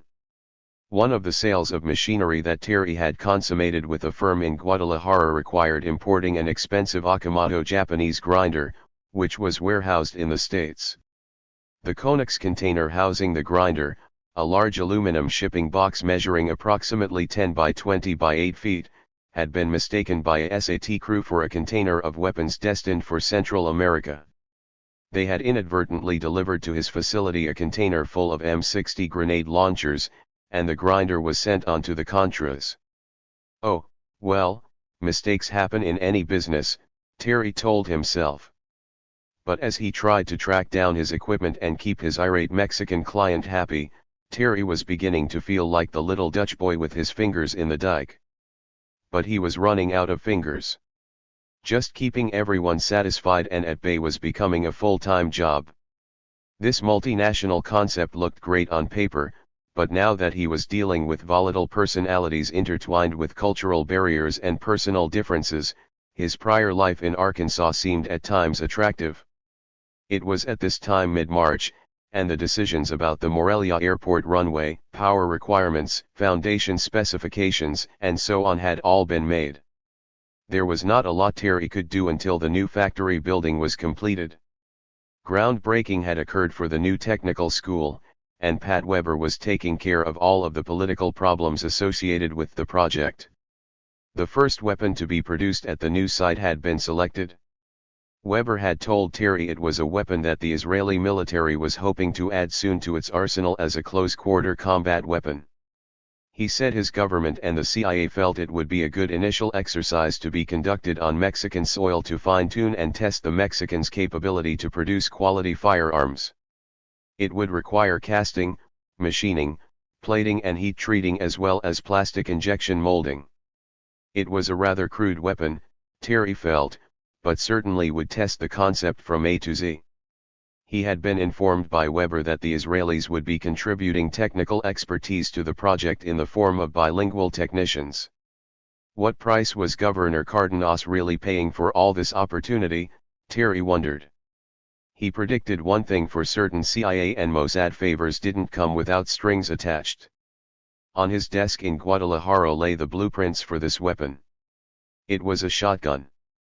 but this new weapon the Mexicans were going to cut their manufacturing teeth on was not your garden variety shotgun. This one appeared extremely lethal. Terry knew from his days in Southeast Asia that, from all the modern weapons the army had to choose from, the grunts still preferred the shotgun in close combat, especially in jungles where vision is limited. The shotgun, the army proved, was the type of weapon a person could fire under duress and perhaps still hit something, due to the larger pattern its projectiles created. The agency supplied blueprints to find a 12-round, semi-automatic shotgun that had been recently developed and was to be marketed as the Striker 12P. It had an 18-inch barrel and looked similar to a Thompson submachine gun, making it short and easy to carry. Its overall length was only 19.7 inches with the stock folded and 26.2 inches with it extended, and its 9-pound weight made it a shoo-in for the Contras, who desperately wanted this weapon.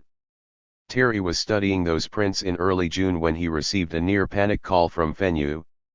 "You need to come to Mexico City immediately," he said. "Can't it wait until next week?" "I'm awfully busy," Terry said. "No, get in that airplane of yours and come now. I have something here you'll find very interesting." Terry wasted no time. He piloted his twin-engine Piper Seneca 2, N13LM, out of the smog layer overlaying Guadalajara into the clear air for the trip to Mexico City. After getting rid of the cockpit workload required to safely get the plane to altitude and out of Guadalajara's ATC, his mind began to wander. He dismissed his concerns about why Fenyu had summoned him, and his thoughts drifted to his favorite co-pilot. How he wished his son, Duncan, was here with him. Duncan loved flying already and he was only 4 years old. Terry's mind went back to a special day just before Easter when he and Duncan flew the plane from Mineral Wells, Texas, to Mexico. He had purchased the plane with the idea of using it in his business in Mexico, in order to better service the industrial base that he was finding was scattered throughout this expansive country and, in many instances, in remote regions served only by bad roads. Once the post-purchase inspection was completed and the plane deemed airworthy, he and his son had picked up the plane at a fixed base operator in Mineral Wells early in the morning and planned to rush back to Guadalajara in one day so that Janice wouldn't worry. "2 people I love will be in that airplane," she had told him by phone before he left Texas. "Don't worry," he had told her, gently assuaging her concerns. "What's the worst that can happen?" she fired back. But she knew what the worst could be.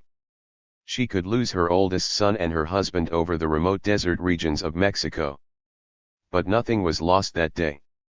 On the contrary, a lot was found. To Terry, it was as near a religious experience he felt he could ever have. He and his young son, isolated in the cockpit of an airplane, bonded as few fathers and sons ever had. As the 4-year-old pilot, displaying no fear whatsoever, radioed Guadalajara approach, tears welled up in Terry's eyes. How could he be so lucky? And he was so thankful that he had found a special woman to produce this special child. November 13 Lima Mike, this is Mexico City approach painting you 30 nautical miles west at 11,500, squawking 1200. State your intentions. The ATC's voice woke Terry from his trance. On the ground at the Mexico City airport, a pacing Hungarian was waiting for him, and it was time to become a pilot and land. "I'm glad you came immediately," Fenyu told him. "I'll take you to the warehouse and show you the shipment of tools I intercepted at the border." On the way to Cortex facilities, Terry's Hungarian friend told him how he had alerted his customs brokers to intercept any additional shipments through their facilities at the border. His instructions to them were to seize any future shipments bearing Cortex name and to hold them for his personal inspection. Together they were going to review this third mystery shipment. From what Fenyu was saying, it was identical in size, weight, and packing as the other two, and he could only conclude that the others had contained the same tooling as this one.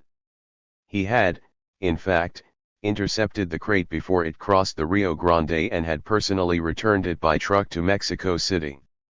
"It's cocaine," Fenyu said as he and Terry looked into the crate neatly filled with plastic-sealed parcels that were now stored in the private rear office of the warehouse complex. "We've already had it tested, and it's pure. My people are not in the drug business.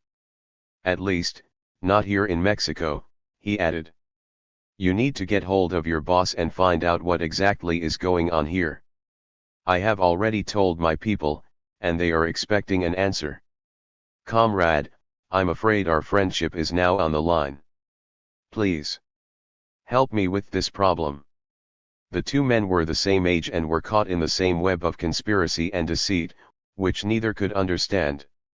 Why either side would be attempting to embarrass the other was beyond their reasoning, since both were compromised by their mutual involvement in Screwworm. Even though they came from different ideological backgrounds, Fenyu and Terry had hoped that their working relationship in Mexico would in some small way bring together their two cultures and countries. They viewed themselves as political pioneers, the equivalent of two young military officers in opposing armies who suddenly realize that the future is in their hands. They had hoped to prove that there was no reason to continue along the same path of hatred and paranoia as their elders had followed. By working well together on this project and laying the groundwork for trust, they had also hoped to prove to their respective handlers that there was no longer the same foundation from which to continue the arms race, the world's preoccupation with self-destruction that had affected them their entire lives. Somehow, this project was in itself a fragile experiment in cooperation and understanding. They had dared to dream that the intelligence agencies of the world could teach a lesson to their political masters. But here they were, staring into a crate that contained a substance that could subvert and compromise the entire operation. Who would be so foolish? Was it someone who, for his own selfish reasons, did not want the political hatred to end? Was someone toying with both of them? As a deniable link to the CIA, Terry realized at this very second how vulnerable he actually was. Chapter 27. Powdered Money. John Disco emptied the remnants from his third bottle of Bohemia Lager, brought up a belch from the depths of his digestive tract and said, "That's some story, Reed. How the hell did you get in so deep with these guys?" Firecracker explosions echoed throughout the Lake Chapala Valley, signaling that the 1987 4th of July celebrations were in full swing. In the backyard of Terry Reed's walled estate just off the Chapala Highway, he was violating a cardinal rule of intelligence. For the first time since graduation from the U.S. Air Force's Intelligence School in 1968, he was crossing the line and possibly compromising an entire operation by passing on sensitive information to a person who did not have an operational need to know. In the weeks prior to Disco and his wife arriving for a vacation in Mexico, Terry had been wrestling with his dilemma. He was overwhelmed with the problems that surrounded him and had made the decision to confide in the one person, besides his wife, that he trusted. It was his old buddy from the days in Task Force Alpha. He and Disco had seen each other through their problems before, and he was reaching out to John from the darkness. He had some hard and possibly life-threatening decisions to make. And he already knew what he had to do. He needed to hear Disco's words reinforcing his moral choice. He couldn't turn to Janice yet. He had not told her about George Fenyu's discovery for fear of frightening her. The entire intelligence operation he was involved with was, in his opinion, out of control. It had degenerated from the business plan he had developed into a monster that he felt was about to devour him. He needed Disco now, more than he had ever needed him in Thailand. Through their common interests, common values, and ability to communicate, often without words, they had been able to support one another through their stressful time of disillusionment during the war. They had been misled then and through their use of logic had been able to sort through the misinformation being dumped on them by elders and superiors to find the morsels of truth they needed to be sustained.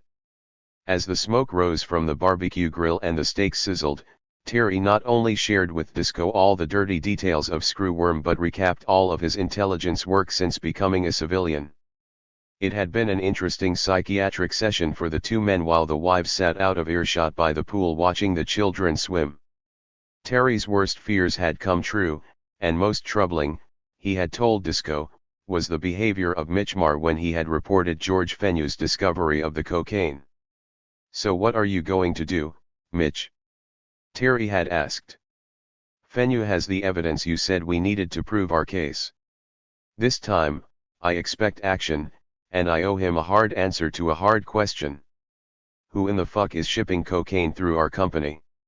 Several days later, Terry went back to Mar urgently seeking answers. Fenu had severed all business ties until he and his people were told who was behind those shipments. If it were some lone wolf in the organization, he had said, they could accept that, provided this individual was dealt with. Everyone has people problems, Fenu acknowledged.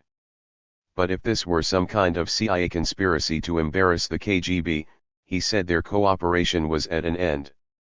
And they might even retaliate. Terry was witnessing firsthand just how easily wars could get started. "We know nothing," Mar slurred. "Call your commie friend back and demand the truth from his end. We think it's his people that are doing it if it's even Bain done. It's still only his word that those crates were Bain shipped up there through his company. How do ya know he's not in the drug business and using you for cover? He didn't take ya with him to the border to reclaim that box, did he? Ya can't trust these goddamn commies. I coulda told ya that. You and Kathy's fucking multinational business plan. I coulda told ya it'd fail. Commie bastards." Terry was beginning to feel isolated, dealing with a drunk who seemed more preoccupied with commies than understanding what was really happening. He always felt that Mar was in and out of it with his penchant for the bottle. Now he wondered if Mar was part of it. And if so, there probably had been no investigation. Or had there? Could Mar be right? Was Fenu tricking him? Where do you turn for the truth? All Terry knew was that the situation read like a crime novel. A crime had been committed, and everyone was pointing fingers at each other, professing their own innocence. One thing was for sure, however, Terry was in the middle and felt like a negotiator as all of the participants were walking away from the table. This must have been how Henry Kissinger felt when Le Duc stomped out in Paris. But Kissinger had B-52s to force his return. Terry had nothing. By this time, the Japanese also wanted out of the volatile situation. Frank Fujikawa was living up to the name Mar had given him Fukukawa, and he had sued Terry in federal court in Arkansas in order to distance himself from his involvement in Mexico. By muddying the water between Gomiya and Terry's old firm, Applied Technologies, Fujikawa, he figured, was trying to slow down any investigation that might ensue. Masking the entire Japanese involvement as a business dispute was slick, but Terry didn't give Fujikawa the complete credit for the plan's creation. When he heard the name of the law firm Fujikawa had retained, he rationalized that perhaps Frank had fessed up about his agency involvement to his superiors back in Japan, and that now no cost was being spared to implement crucial face-saving measures. Gomiya had hired the law firm of Masuda, Fune, Eifert, and Mitchell, Limited, out of Chicago, to blindly build an effective smokescreen in federal court in order to insulate the Japanese firm and Fujikawa's past involvement in Operation Screwworm. What Terry found most interesting was that the law firm was none other than the one that had represented the scandalous, treason-riddled firm of Toshiba Machine Company. The Japanese company that had sold American defense secrets to the KGB. He figured they were a foe to be reckoned with, since they appeared to be a firm that applied few litmus tests to those they represented. He wondered if Gomiya/Fujikawa had been so nice as to inform the firm's lawyers about the illegal exporting of the Dionichi computer technology to Communist China. Probably not. But recalling the words of his grandfather, attorneys are like assholes, everybody with shit on his hands has one, he expected this greed above ethics behavior. Terry was wallowing in deceit and deception. He was still recovering from his discovery of the true identity of John Cathy. What a day that had been! It was fashionable among the American expatriates in Ajijic to oppose the U.S. policy toward Nicaragua. In fact, a small club had developed whose purpose was to keep track of noteworthy events about the Yankee imperialists who were subverting the U.S. Constitution, and they had even printed bulletins highlighting the Iran-Contra proceedings and hearings underway in Congress. None of this material, however, included photographs of any of the key participants in these atrocities. So one could imagine Terry's astonishment when he discovered John Cathy's true identity while attending an Iran-Contra wine and cheese party hosted by the American gay community in Ajijik. The host was showing videotaped hearings in Washington, and there, in recorded color, was a uniformed Marine lieutenant colonel who appeared to be in deep shit, too. Oliver North appeared to be reacting to these events rather than acting, as Terry had always seen him before. Janice recognized him, too, causing her to nearly spill her vintage Chardonnay on the plush Oaxacan carpets. This shocking experience had followed yet another startling revelation. Terry sat in the doctor's office of Roberto Lopez Ramirez reading a second-hand copy of the New York Times dated May 28, 1987, while Janice was being examined by the doctor. He turned to page 812 and received a shock that nearly floored him. He discovered from a picture and an in-depth profile that he had been working all along with a Cuban CIA agent by the name of Felix Rodriguez, age 45, who had adopted the code name Max Gomez. The article highlighted the results of Rodriguez/Gomez's testimony before the congressional hearings on the Iran-Contra affair. He still didn't know Rodriguez/Gomez's background sufficiently, so he confronted Marr with the newspaper story, who then confirmed that Gomez was in reality Felix I. Rodriguez, a Cuban exile activist, Bay of Pigs veteran and professional cold warrior. It all made sense now. North had come into his life back in Oklahoma as a CIA agent involved in protecting American nuclear submarine technology. It stood to reason that someone from the National Security Council would be heading up such an investigation, or at least monitoring it closely. Terry was honored to have been dealing with someone of North's stature and ranking within the U.S. intelligence community. Rodriguez was something different, and questionable. After the dust settled, Terry reported his newfound knowledge about North to Marr and demanded to know if Marr was who he said he was. Was he really Mitch Marr? He swore he was. For whatever that was worth. Lies or lives, were the words uttered by North during the ensuing congressional hearings. Terry was learning that the operation was heavy on lies. Things were coming apart. Business partners in the enterprise were becoming disgruntled and suspicious of the operation and each other. To make matters worse, the peso had been devaluing horribly, dashing hopes of building a bona fide business. The life of James Bond was truly a fantasy. As the two men finished their conversation and downed more Bohemia, Terry added, "Well, JD, you're lucky you got out of the intelligence game. I'm in way over my head, and I don't know who to reach for." "The whole situation sounds foobar to me," Disco responded. "I'd get my family the hell out of here if I were you. These guys are playing hardball. And as far as you're reaching out for help, you know you can always count on me, but I can't do much for you down here. If you can make your way out of Mexico and up to Albuquerque, that's my backyard. The desert has a way of just swallowing things up, if you know what I mean. I can arrange that, if that's what you want." Disco had to pause in order to finish his beer, belch once again, and continue. "But I know you, Terry, and that's not your style. In Thailand we always dealt with our problems head on. You gotta reach down deep inside of yourself and find that guy I knew in Thailand. You've made tough decisions before." Disco was right and he knew it. His old friend was sending him a cryptic message. Terry had to take matters into his own hands if he was to survive, the way he had survived in Southeast Asia. The military's sheep mentality, as they called it, needed to be continuously questioned. At times, they had found it necessary to disregard orders and policies in order to protect themselves. Without telling him what to do, Disco was reminding Terry of what he had to do. Terry recalled one of their dilemmas in Thailand when it appeared to them the Air Force needlessly put them in harm's way and possibly was going to sacrifice them.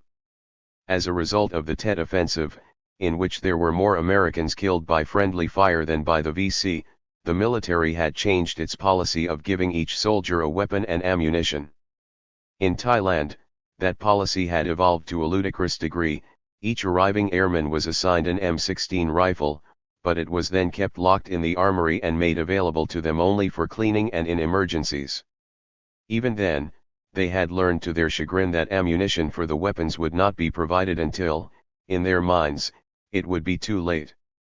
This ridiculous policy obviously had been decided by some Pentagon bureaucrat in Washington or by a general basking in Hawaii.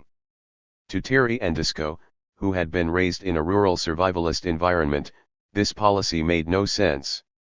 If they were mature enough to be there and to be put in harm's way, why were they not entrusted with the weapons they needed to defend themselves? Their unit, Task Force Alpha, situated at the perimeter of the base, had been put on red alert in the early months of 1970, fearing that North Vietnamese regulars who had crossed the Mekong River into Thailand were recruiting Hanoi sympathetic Thais and massing them for an attack. All enlisted personnel assigned to the top-secret project had a secondary mission of augmenting the security force for this type of emergency. The first time this had happened, Terry and Disco were assigned to a perimeter bunker and, to their disbelief, were left there alone in the dark with no ammo. In the event of an attack, an armed military policeman with a radio was to call for ammunition to be delivered. As they sat there in fear, peering into the jungle in front of them that night, they swore this would never happen again.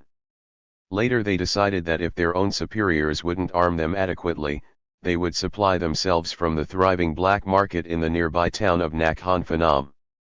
There they illegally purchased 4 magazines of M16 ammunition, which they taped to their legs under their jungle fatigues when the next emergency came. The security police technical sergeant in the bunker with them took note of their action and exclaimed, "Where in the fuck did you guys get the ammo? We could tell ya, but it's classified." "And then we'd have to kill ya," Disco had replied sardonically. This survivalist instinct is what had gotten them through the war. They were young men being forced to second-guess all their leaders' decisions, whereas those who put them in harm's way should have been looking out for the Reeds and the Discos who were serving their nation. War is a black or white, life or death issue. You don't just sort of die and you don't just sort of defend yourself. To Reed and Disco, their civilian leaders were playing politics with human lives, while Henry Kissinger was playing politics in Paris, being chauffeured in his Citroën and dining in the gourmet capital of the world. As the Discos and Reeds ate their barbecued steak that night, sampled Mexican red wine and prepared to attend Chapala's nighttime fireworks display, little did Terry and Disco know that the next day, July 5th, would be Terry's Independence Day, the day he would have to take matters into his own hands again and sever himself from the CIA. The following day, the phone rang, and it was Raúl Fierro, the patron at the Guadalajara airport. Fierro was upset. He couldn't gain access to a cargo shipment being held in Terry's airport warehouse. Terry had changed the locks for security reasons, and Fierro's keys no longer worked. On an earlier occasion, Terry had found 2 Mexican guards who said they had gained access through an open door wandering inside the facility. Terry decided to change the locks and had been unable to connect with Fierro to provide him a new key. "You got to get out here right away," Fierro said. "There's a bird on the ground. I've got a whole crew standing around waiting to receive cargo. Bypass main security when you arrive. I'll tell the guards to let you in." Leaving the wives at home, Terry and Disco drove together to the airport in Terry's BMW. Access to the field and through Mexican security was swift. As they rounded the corner of the taxiway that led to Terry's warehouse, they saw an L-100, the civilian version of a C-130, bearing a gray and white color scheme and the name of Southern Air Transport. The giant cargo plane, North American registration number N517SJ, was backed into loading position by the main door of Maquinaria Internacional's facility. Though Reed didn't realize it at the time, this was the same airplane he had seen on May 30th, parked in nearly the same position. However, on May 30th it bore a different registration number, N46965, but had the identical paint scheme, a black band running longitudinally down the fuselage, with white above the stripe and light gray below it. The number change was discovered in a search at the FAA Records Center in Oklahoma City by investigative reporter Jerry Bonin, who found that tail number N46965 had been surrendered back to the FAA by SAT and replaced by N517SJ*. Reed and Disco noted that the plane's loading ramp was down, but after circling the plane with the car, they ascertained that no crew members were present, so Terry parked 100 yards from his warehouse in the shaded, general aviation aircraft parking area. "Before we go find these guys, JD, I'd like to go inside and make sure there's no mix-up on the cargo they've come for." This was a reference to the earlier foul-up in which Terry's machinery was accidentally shipped south. From invoices he had received, there should have been another grinder belonging to Maquinaria Internacional in one of the containers. To avoid another cargo mix-up, both Terry and Disco decided it was necessary to open the two Cummings containers stored in the warehouse to determine which one to ship. After breaking the metal band attached to the handle of the container nearest the hangar door, Terry, to his horror, unexpectedly found the hard evidence that Mar had demanded. Disco coolly peered inside the container. He shook his head in disgust. "If these guys can get loads like this in, Terry, the agency obviously has the DEA and customs under their control." The two men were looking in disbelief at a load of cocaine that measured at least 10 feet wide by 20 feet long and 5 feet deep. The container was filled waist-high with green wooden weapons crates with rope handles. They were about 4 feet long, 2 feet wide and 1 foot high. Two of the boxes, whose label said they held rifles, had shifted in transit, and one had spilled its contents. Clearly visible were at least 12 rectangular parcels neatly wrapped in plastic and sealed with duct tape. From all the movies they had ever seen, the two men were certain the white powdery substance they were looking at was cocaine. "It's either cocaine or someone is spending a hell of a lot of money to air transport sugar," Disco said. "It's gotta be tons," Terry exclaimed. "Think this'll be enough evidence for Mar? Fenyu certainly had nothing to do with this shipment. So much for the war on drugs." Terry told Disco to return quickly to the car. He did not want his friend to become more deeply enmeshed in what they had found. Neither man realized it then, but Disco would become Terry's witness to that infamous day, July 5, 1987, when Terry knew for a certainty that the CIA was in the drug business. In a big way. Now Terry knew he had to act. With Disco out of the building, Terry decided to give Mar the hard evidence he had been demanding. What better way than to store some samples as evidence just in case Mar continued to insist that it was only the commies who deal in drugs. With the evidence safely tucked away in a nearby toolbox, the Cummings container closed and Disco out of view sitting behind the tinted windows of the BMW outside, Terry set out to find Fierro. He figured it would be best just to get the crate out of the warehouse as fast as possible and give himself time to think. He didn't want to create a scene with Fierro on his own turf. Always pick the time and the place, his grandfather had taught him. Terry exited the hangar and went to the flight planning section of aerial operations looking for the crew. He found himself in an entourage of pilots and cargo handlers. In addition to Fierro, Terry recognized SAT pilot John McRaney, whom he had met at Mayor's party and who was wearing an orange flight suit. There was another Anglo pilot and two Latino loadmasters wearing sanitized flight suits, whom he did not know. The suits all had the Velcro attachment points for name tags and rank insignia, giving them the appearance of being the military-issue variety. Fierro requisitioned two Mexicana forklifts and operators to load the container aboard the waiting SAT aircraft.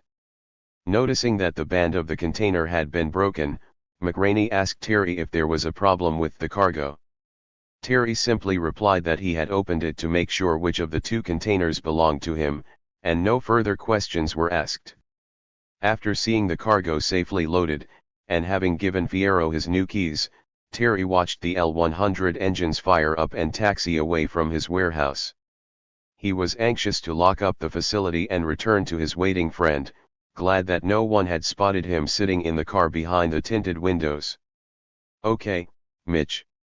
This is not my paranoia at work, and my commie friend had nothing to do with this shipment, Terry began 90 minutes later as he stood in Mayor's den. Mar could tell by Terry's demeanor that it was time to put down the tequila and the channel changer and just listen.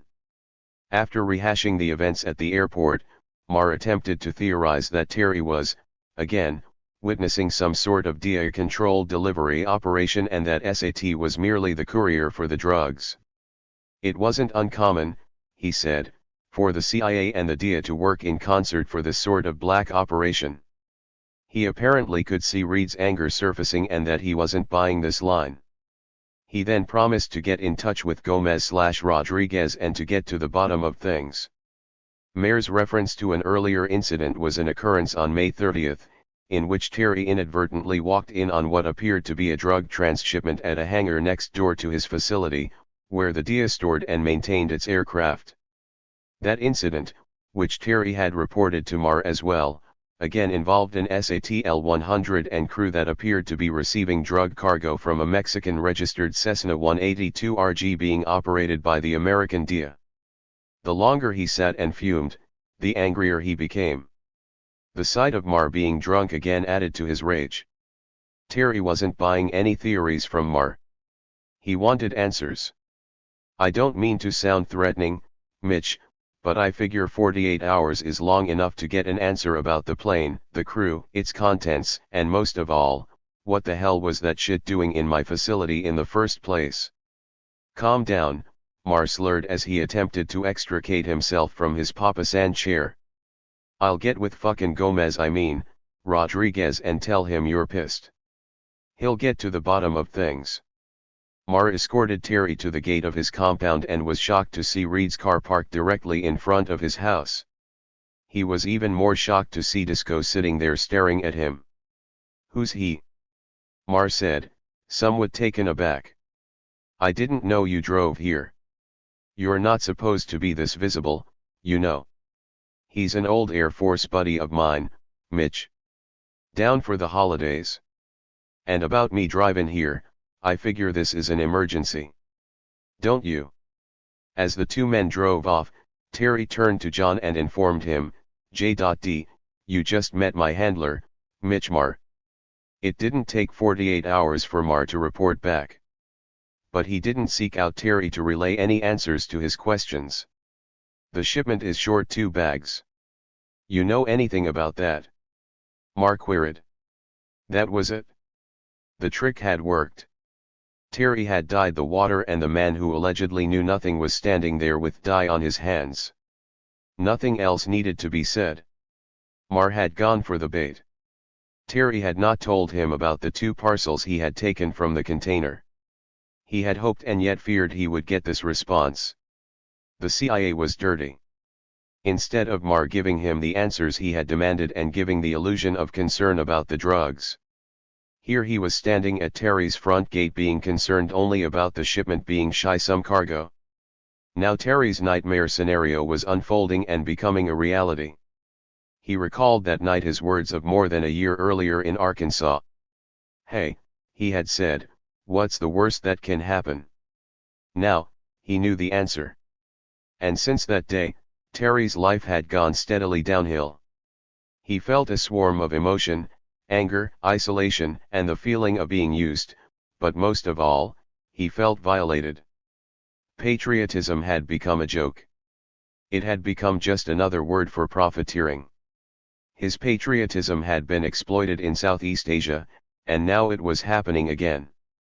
The selfishness, greed, and illegal activity by a handful of renegade CIA operatives had placed him and his family in peril. At this moment he could not be certain exactly who was involved in trafficking and how high up the chain of command it went. He wanted to reach out to Oliver North, whom he considered the only true professional ever involved in the disintegrating organization. He still trusted North, who, Terry believed, was someone too straight to be involved in drug activity. But North had problems of his own as he prepared for his congressional testimony, and Terry had no idea of how to locate him. North probably couldn't even be approached now that he was insulated by attorneys, Terry reasoned. And would North even acknowledge him now? How long had America been in the drug business? He and Disco wondered.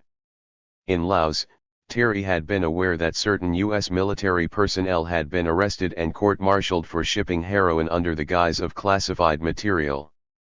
Now, seemingly alone and helpless, he was smack in the middle of a drug ring and was being set up to take the fall if anything went wrong. The company documents all bore his name, and everything seemed to be disintegrating.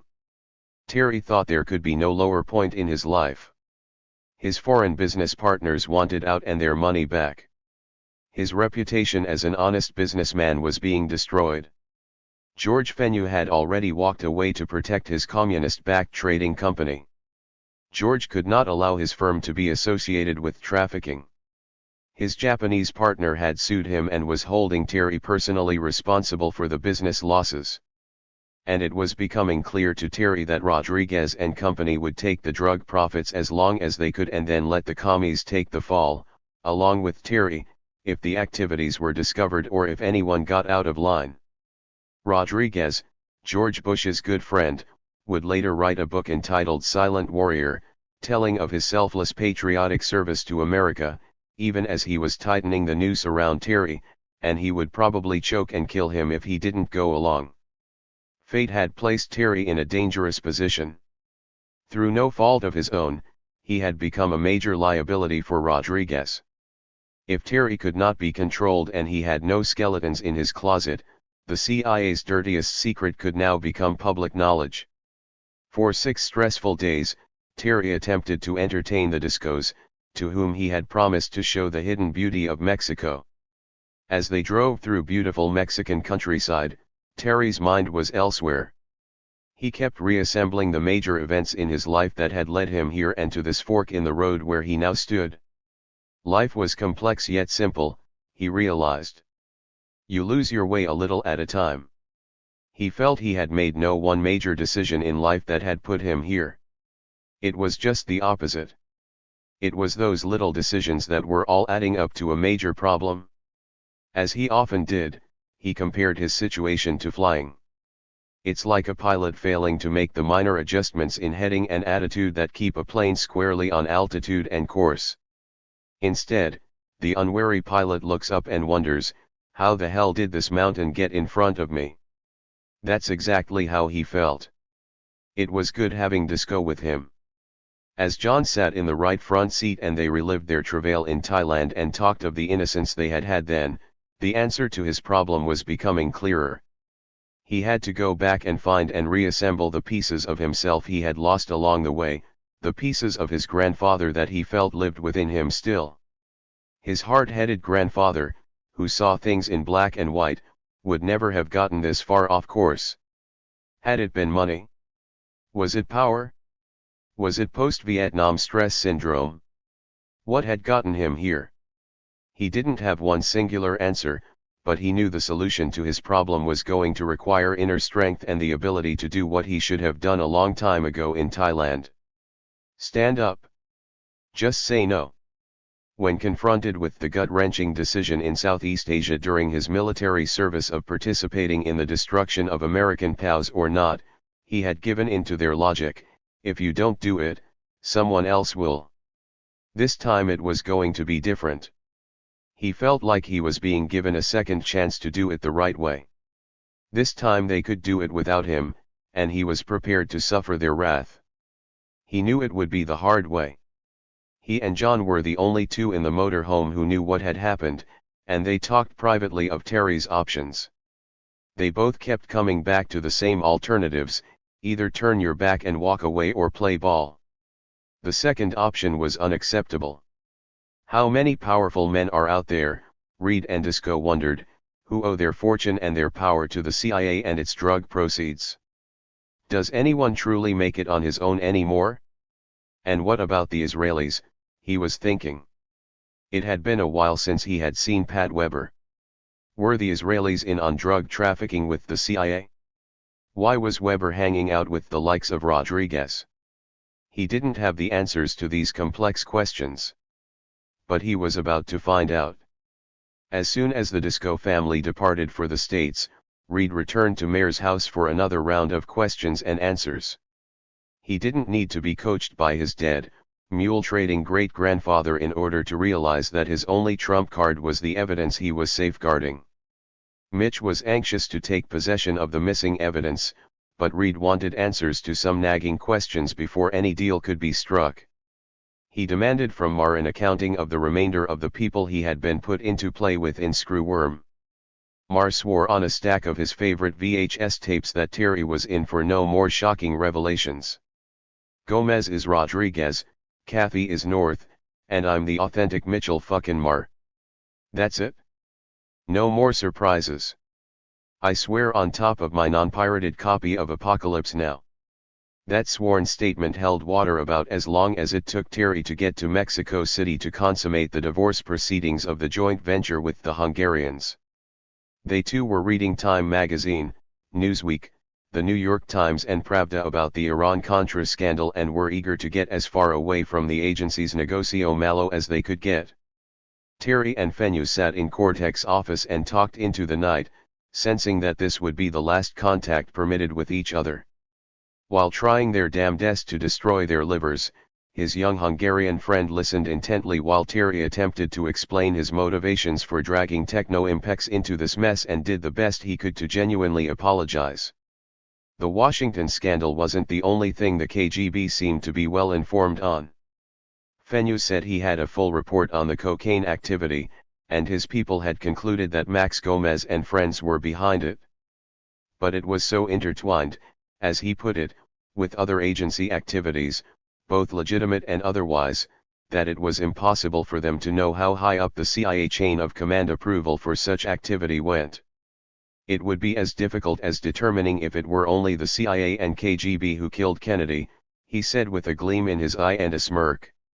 He went on to advise Terry not to get overly concerned about the agency's trafficking problems, as he put it, and said that the KGB had been infected with this same problem for years, except that Moscow's finest preferred dealing in heroin instead of cocaine.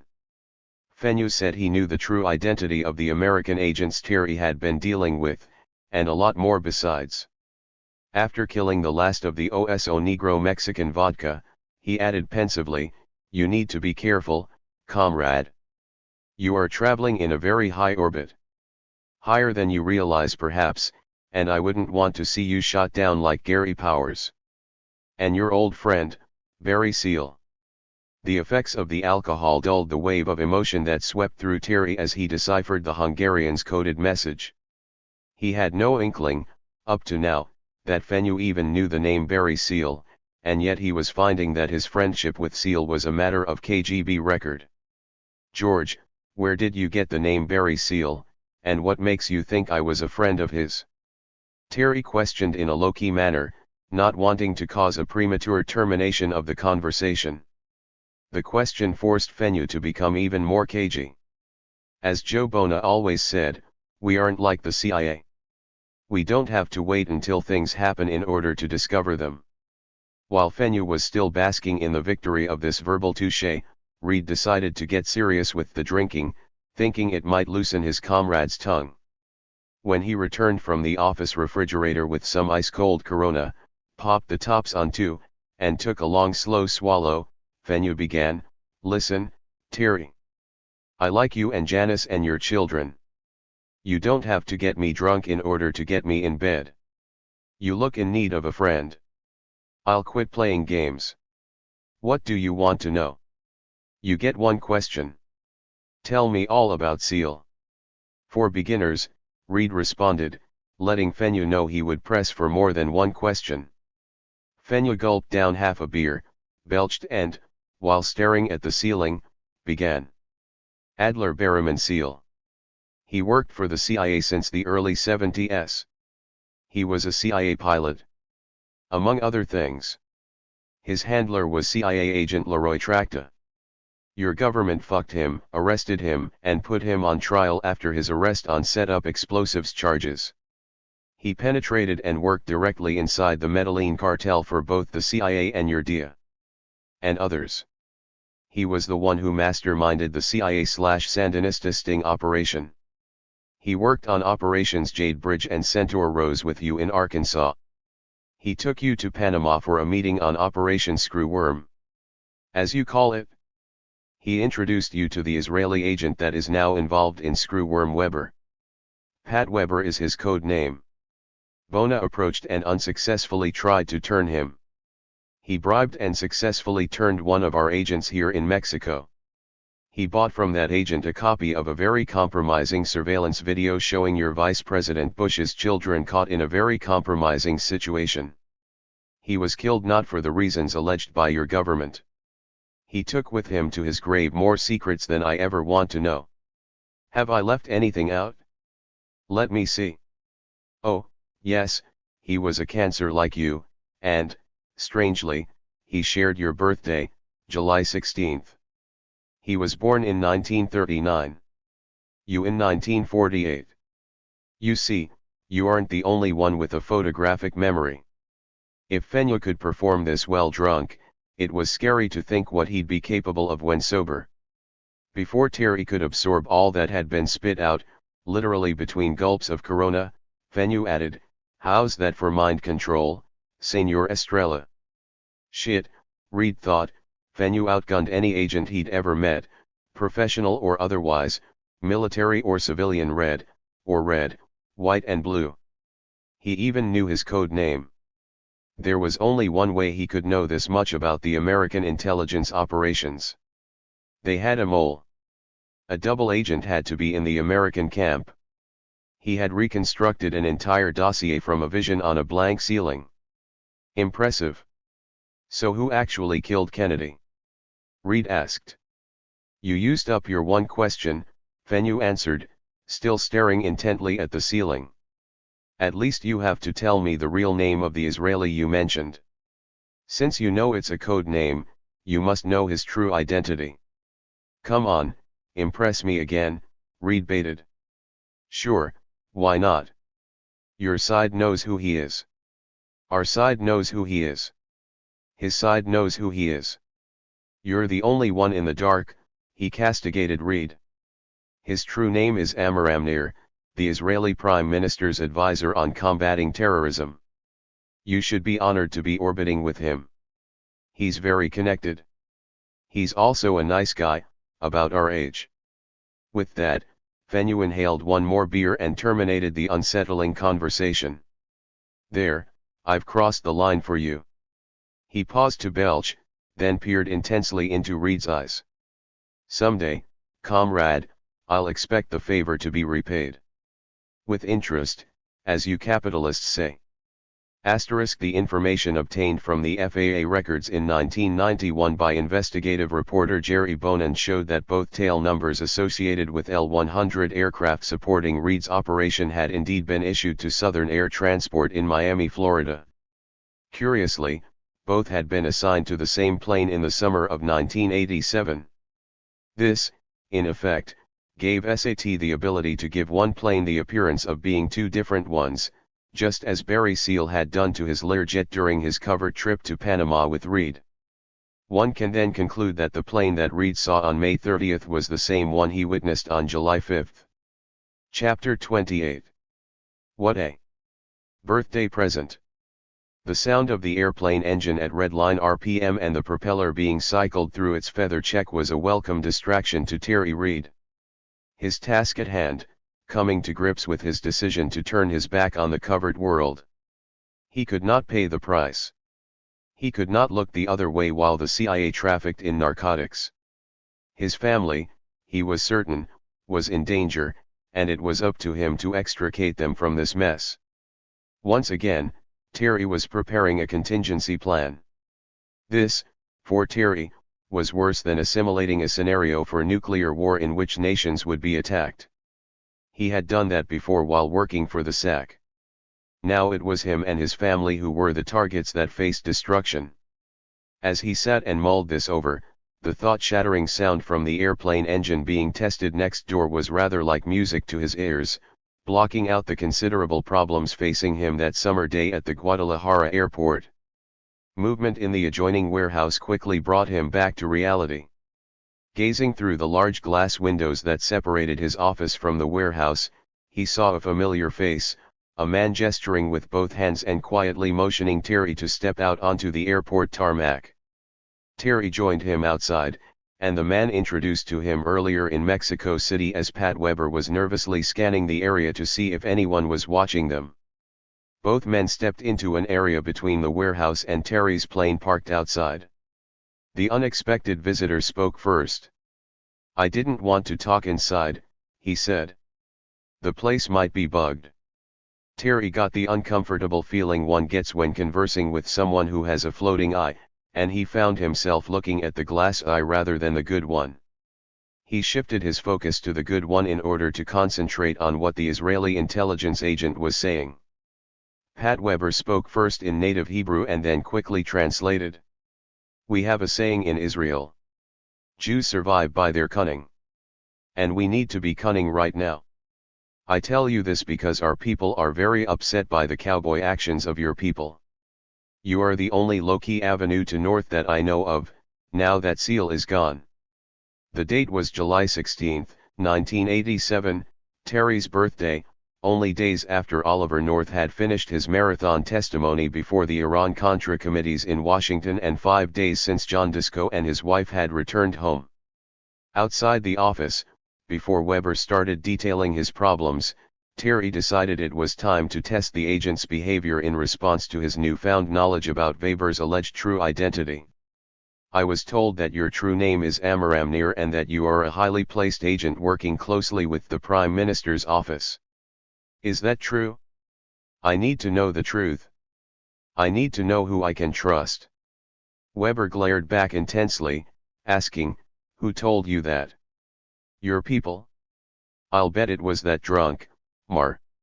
"Yes," Reed answered, deciding to hang the security slip on Robert Duvall's clone. "Well," the Israeli began, "I suppose it's best you know. We can go directly to the business at hand. I won't have to mince words, as you people say." Nir then confided that he felt he could no longer travel safely and unobserved in the United States even under his alias. He had been compromised. His other contact, the one he had referred to, was Adler Berriman Seal, who had been murdered 17 months earlier. Adrift in Mexico and fearful of what he had pieced together through deduction, Nir said he had come to Terry desperately seeking a channel to north. His fear centered on Felix Rodriguez, the man that Washington had put in charge of things in Mexico. The enterprise was now in a free fall, reporting channels were severed, and anyone of importance in Washington now had an attorney and had sealed his lips. Referring to Rodriguez, Nir said in a tone bordering on fear and laced with disbelief, "That crazy Cuban madman is going to take us all down. I don't understand why your vice president can't control him. My God, he was the director of the CIA. Doesn't he realize this incident had all the markings of an international double agent setup? I'm effectively neutralized with the hearings in progress. I'm being watched. My phones are bugged. I can't travel. Shit, I'm even afraid for Pat Weber. Where can we talk that's for sure a safe place?" Terry could not believe the change in Nir's demeanor. The cool, calm man with the analytical mind he had seen in Panama, Mexico City, and Zirawan was now obviously gripped by paranoia and fear. What had happened to him? Why had Weber sought him out? Terry wondered. Nir was sensing a double cross, and he believed Rodriguez was behind it. He needed to confide this to Terry but was paranoid about being seen with him. Terry had a solution to Nir's security fears. "Why not up in my airplane?" he suggested. "We can fly to Morelia and pretend to be inspecting the runway construction for Z. That will give us a couple of hours alone together. Surely they can't eavesdrop on us at 13,000 feet. But Nir hesitated. He had a thing about flying in small airplanes. "I don't trust those little airplanes. I'm sorry, it's... How do you say? A phobia." In hindsight, this was an odd disclosure, considering Nir's death in a small, single-engine commuter aircraft 16 months later near Morelia, where they were now heading. The accident came just a week after Bush's election to the presidency, and it sealed forever the lips of the one man who could have revealed exactly how in the loop George Bush really was. "My little plane is not so little," Terry reassured him. "Besides, it's a twin, and I have over 3,000 hours pilot time. Come on, it's the only place I feel safe, unless they shoot us down with AAA. Just joking. The thought of AAA fire reminds me of the Yom Kippur War," he answered. "And Yom Kippur is how, Kathy?" "I mean, north, and I believe a war should be fought," Terry stated while draining the fuel sumps on the left wing. He still hadn't gotten used to Kathy's real name. To calm Nir's nerves, he had him assist in the pre-flight of the aircraft. "You Israelis are lucky. You don't have a fucked up Congress. You have leadership with direction and you win decisively, not like our Vietnam. This could turn out to be our Vietnam if it's not controlled properly," the Israeli noted somberly. "You must bypass Mar and Rodriguez and get to north. And about the way we fight. It's not that we have any better leadership than you. As I've told North, we just fight scared. Our backs are to the sea. It gives you motivation to win. The will to live is motive enough, don't you agree?" "Yes, but I always thought you Jews had a couple of other hidden advantages." "Oh, what are those?" "You own the banks of the world, and God is always on your side. Or is it the other way around?" Terry joked. Nir laughed as he walked around the plane and assisted in the safety check, a strategy Terry often used to put passengers at ease. "By watching you safety check the plane, I feel more comfortable about flying in it. But I definitely would not go up in one with only one motor," Nir added. As the Piper Seneca 2 commenced its takeoff roll, Terry brought the manifold pressure needles up to the red line, 40 inches of mercury, and the tachometer needles on both engines to 2,575 rpm. Exactly the correct reading for a high-density takeoff, considering the 5,000-foot elevation of the Mexican runway. The ground speed quickly built to 66 kIAS, Terry rotated, cross-checked the attitude indicator and airspeed, and confirmed on the vertical speed indicator a positive rate of climb. He then sucked up the landing gear, and was once again absorbed in flying. But somehow, he thought, flying had complicated his life. After all, it was his flying ability that had impressed North, Barry Seal, and Bill Cooper. "There's definitely something to be said of a pilot personality, a calculated risk-taker," he could hear Seal say. But what of Emil Camp, he thought, as he banked the airplane to a southeasterly heading. Camp had been flying a plane just like this one when he crashed in February 1985 near Rich Mountain in Arkansas. That still haunted Terry, considering the expertise he had seen exhibited by Camp. It just didn't add up, his buying the farm that way. He suddenly realized his mind was wandering, something deadly for a pilot. He forced himself back into the cockpit to relay his flight plan to the Mexican air traffic controller below. "Roger, Guadalajara," he then reported. "Understand, November 13 Lima Mike is radar contact heading 100 degrees climbing through 9.5 for 13,000, cleared vector 5, Morelia. Please inform Comandante Fierro that this is a Sierra Whiskey sortie and to process the flight plan as usual." The air traffic controller's voice changed markedly when he heard Fierro and the code name mentioned together. That meant that this was an intelligence flight, which would require special handling by the ATC system in Mexico. In fact, once the craft arrived safely in Morelia, the ATC knew to erase all stored computerized data concerning this flight. He was to destroy all physical evidence of the flight plan. In other words, the ATC was to eliminate any and all data concerning Sierra Whiskey flights in and out of Guadalajara. Once the safety of the flight was ensured, as far as the outside world would know, the flight never happened. "Roger, Seneca 13 Lima Mike. Guadalajara copies. Sierra Whiskey in effect.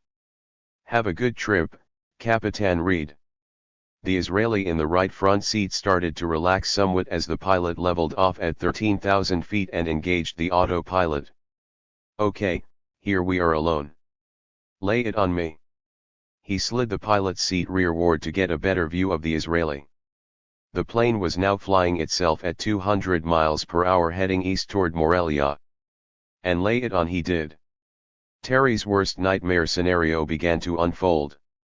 It was worse even than his discovery 11 days ago that the CIA and Rodriguez were trafficking in drugs. Nair expressed to him the belief that Rodriguez was a double agent and directly responsible for the shoot-down over Nicaragua the previous October of Bill Cooper's C-123 supply plane and the capture of Eugene Hasenfuss. There were too many disturbing coincidences to that crash. Think about it for a minute, Nair demanded. We're not so naive that we believe these happenings are circumstantial. Just try to explain away these events. Number 1. You knew Bill Cooper much better than I. I've been told he was an excellent flyer. You don't live to be a 60-year-old pilot by acting reckless. What was he doing flying many miles off his flight plan and directly over a Sandinista stronghold? A military training camp no less? Number 2, why did the aircraft have unnecessary and classified documents aboard? Documents from prior missions reflecting the dates of the flights, the crew members' names, the tonnage and descriptions of the munitions and the coordinates of the drop zones. Number 3, why was the crew not sanitized as the orders always called for? My God, Bill Cooper even had his Southern Air Transport identification card with him. That we cannot accept as an accident. My God, a direct link to the CIA. Cooper knew better. Number 4, this guy Hasenfuss. The dumbass survivor. What kind of a story is this? No one was to have a parachute. The intention is to always go down with the craft in case of an incident like this. You know from your training that is the procedure, no one is to live. No loose ends. Instead, this guy claims his brother bought him a parachute in Wisconsin. My God, if it wasn't so serious, it would be funny. Number 5, how does he know the plane was hit by a surface-to-air missile? If he was blown out of the plane by the explosion as he claims, he wouldn't even have seen it coming, let alone recognized the type of weapon. No, sir, it's all too convenient.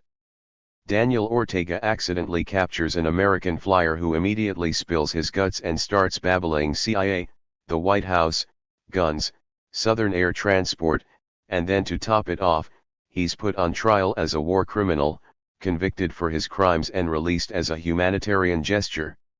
Shot down in October and home by Christmas. I'll bet your Vietnam POW flyers would have liked such an opportunity. Just think of it all. As Reed adjusted the heading bug on the autopilot and fine-tuned the plane's engines, he absorbed the Israelis' itemized list of fatal mistakes. But I've saved the best morsel for last. If that's not enough to convince you, his passenger tantalized. We warned Seal back in early 1986. Just before his murder, we warned him that your side had a leak, which could bring about a political thunderclap. And that's exactly what happened when the C-123 crashed and exposed to the world the deviousness of the Reagan administration. Terry's mind flashed to his feelings about Fennu having too much in-depth knowledge of the agency's operations. He had suspected a mole. Now Nair was confirming that the Israelis, too, had suspicions. He decided not to interrupt and to just listen. We knew something was going to happen to bring unwanted publicity to this operation. Again, what a waste of a good agent. That makes 2 friends of yours who are dead for no good reason. Cooper and Seal. 3 friends, if you count Emil Camp, Terry added. I still think his crash was sabotage. His plane was exactly like this one. He left Baton Rouge with 3 hours of fuel. He crashed 2 hours later. There was no post-crash fire. And no fuel in the engine lines. That's fuel starvation. Combine that with the fact that he crashed in a heavily wooded area, miles off course, while executing an instrument approach to Mina in VFR conditions. No, he was definitely sabotaged. But by whom? Emil never got along with Medina. Terry's comments about Medina stemmed from his observation of arguments on several occasions between the camp chief and Emil Camp. This had made him suspicious that Medina was involved in sabotaging Camp's plane. Oh, Medina. That's another example of your CIA stooping to use terrorists to do agents' jobs. What did Medina ever do besides blow up civilians in airliners? These damn Cuban rebels, they're just not professionals. Asterisk. Reed almost wished to hear no further details, but Nair wasn't through. An agent of ours in El Salvador reports that Rodriguez boasted that he was responsible for the killing of both Seal and Camp. You know Rodriguez, he must continually brag of his exploits. Who knows how many people he's either killed or caused to die? He's definitely a loose cannon, as they say in the Navy, Terry said. Yes. A loose cannon. We don't see how this program can continue. It may not even be salvageable. What came next was a surprise to Terry. The Israelis were keeping close tabs on Felix Rodriguez. He had a shadow and most certainly wasn't aware of it. This became evident when Nair revealed that he knew about drug shipments from San Miguel de Allende northward to Laredo, the same shipments that Terry had reported to Mar. Nair was confirming Terry and George Fenu's suspicions that Rodriguez was involved with the earlier shipments from San Miguel, and Nair also said that these drug shipments involved some of Rodriguez's unspecified relatives. That's simply profiteering for the sake of his relatives. It's ridiculous. Who's supposed to be in charge of this idiot? Nair asked spitefully. That was a good question. With North on the grill in Washington, Rodriguez was operating alone and out of control. He's a runaway freight train with no engineer at the throttle, Nair said. He bolstered that comment by saying that Israeli intelligence in Mexico had intercepted some very disturbing long-distance telephone conversations. Rodriguez, in violation of all intelligence rules, had called Washington directly from Central America on unsecure phone lines and discussed classified data. My God, it's just so apparent to us that he is a double-dipper. He must be eliminated one way or the other.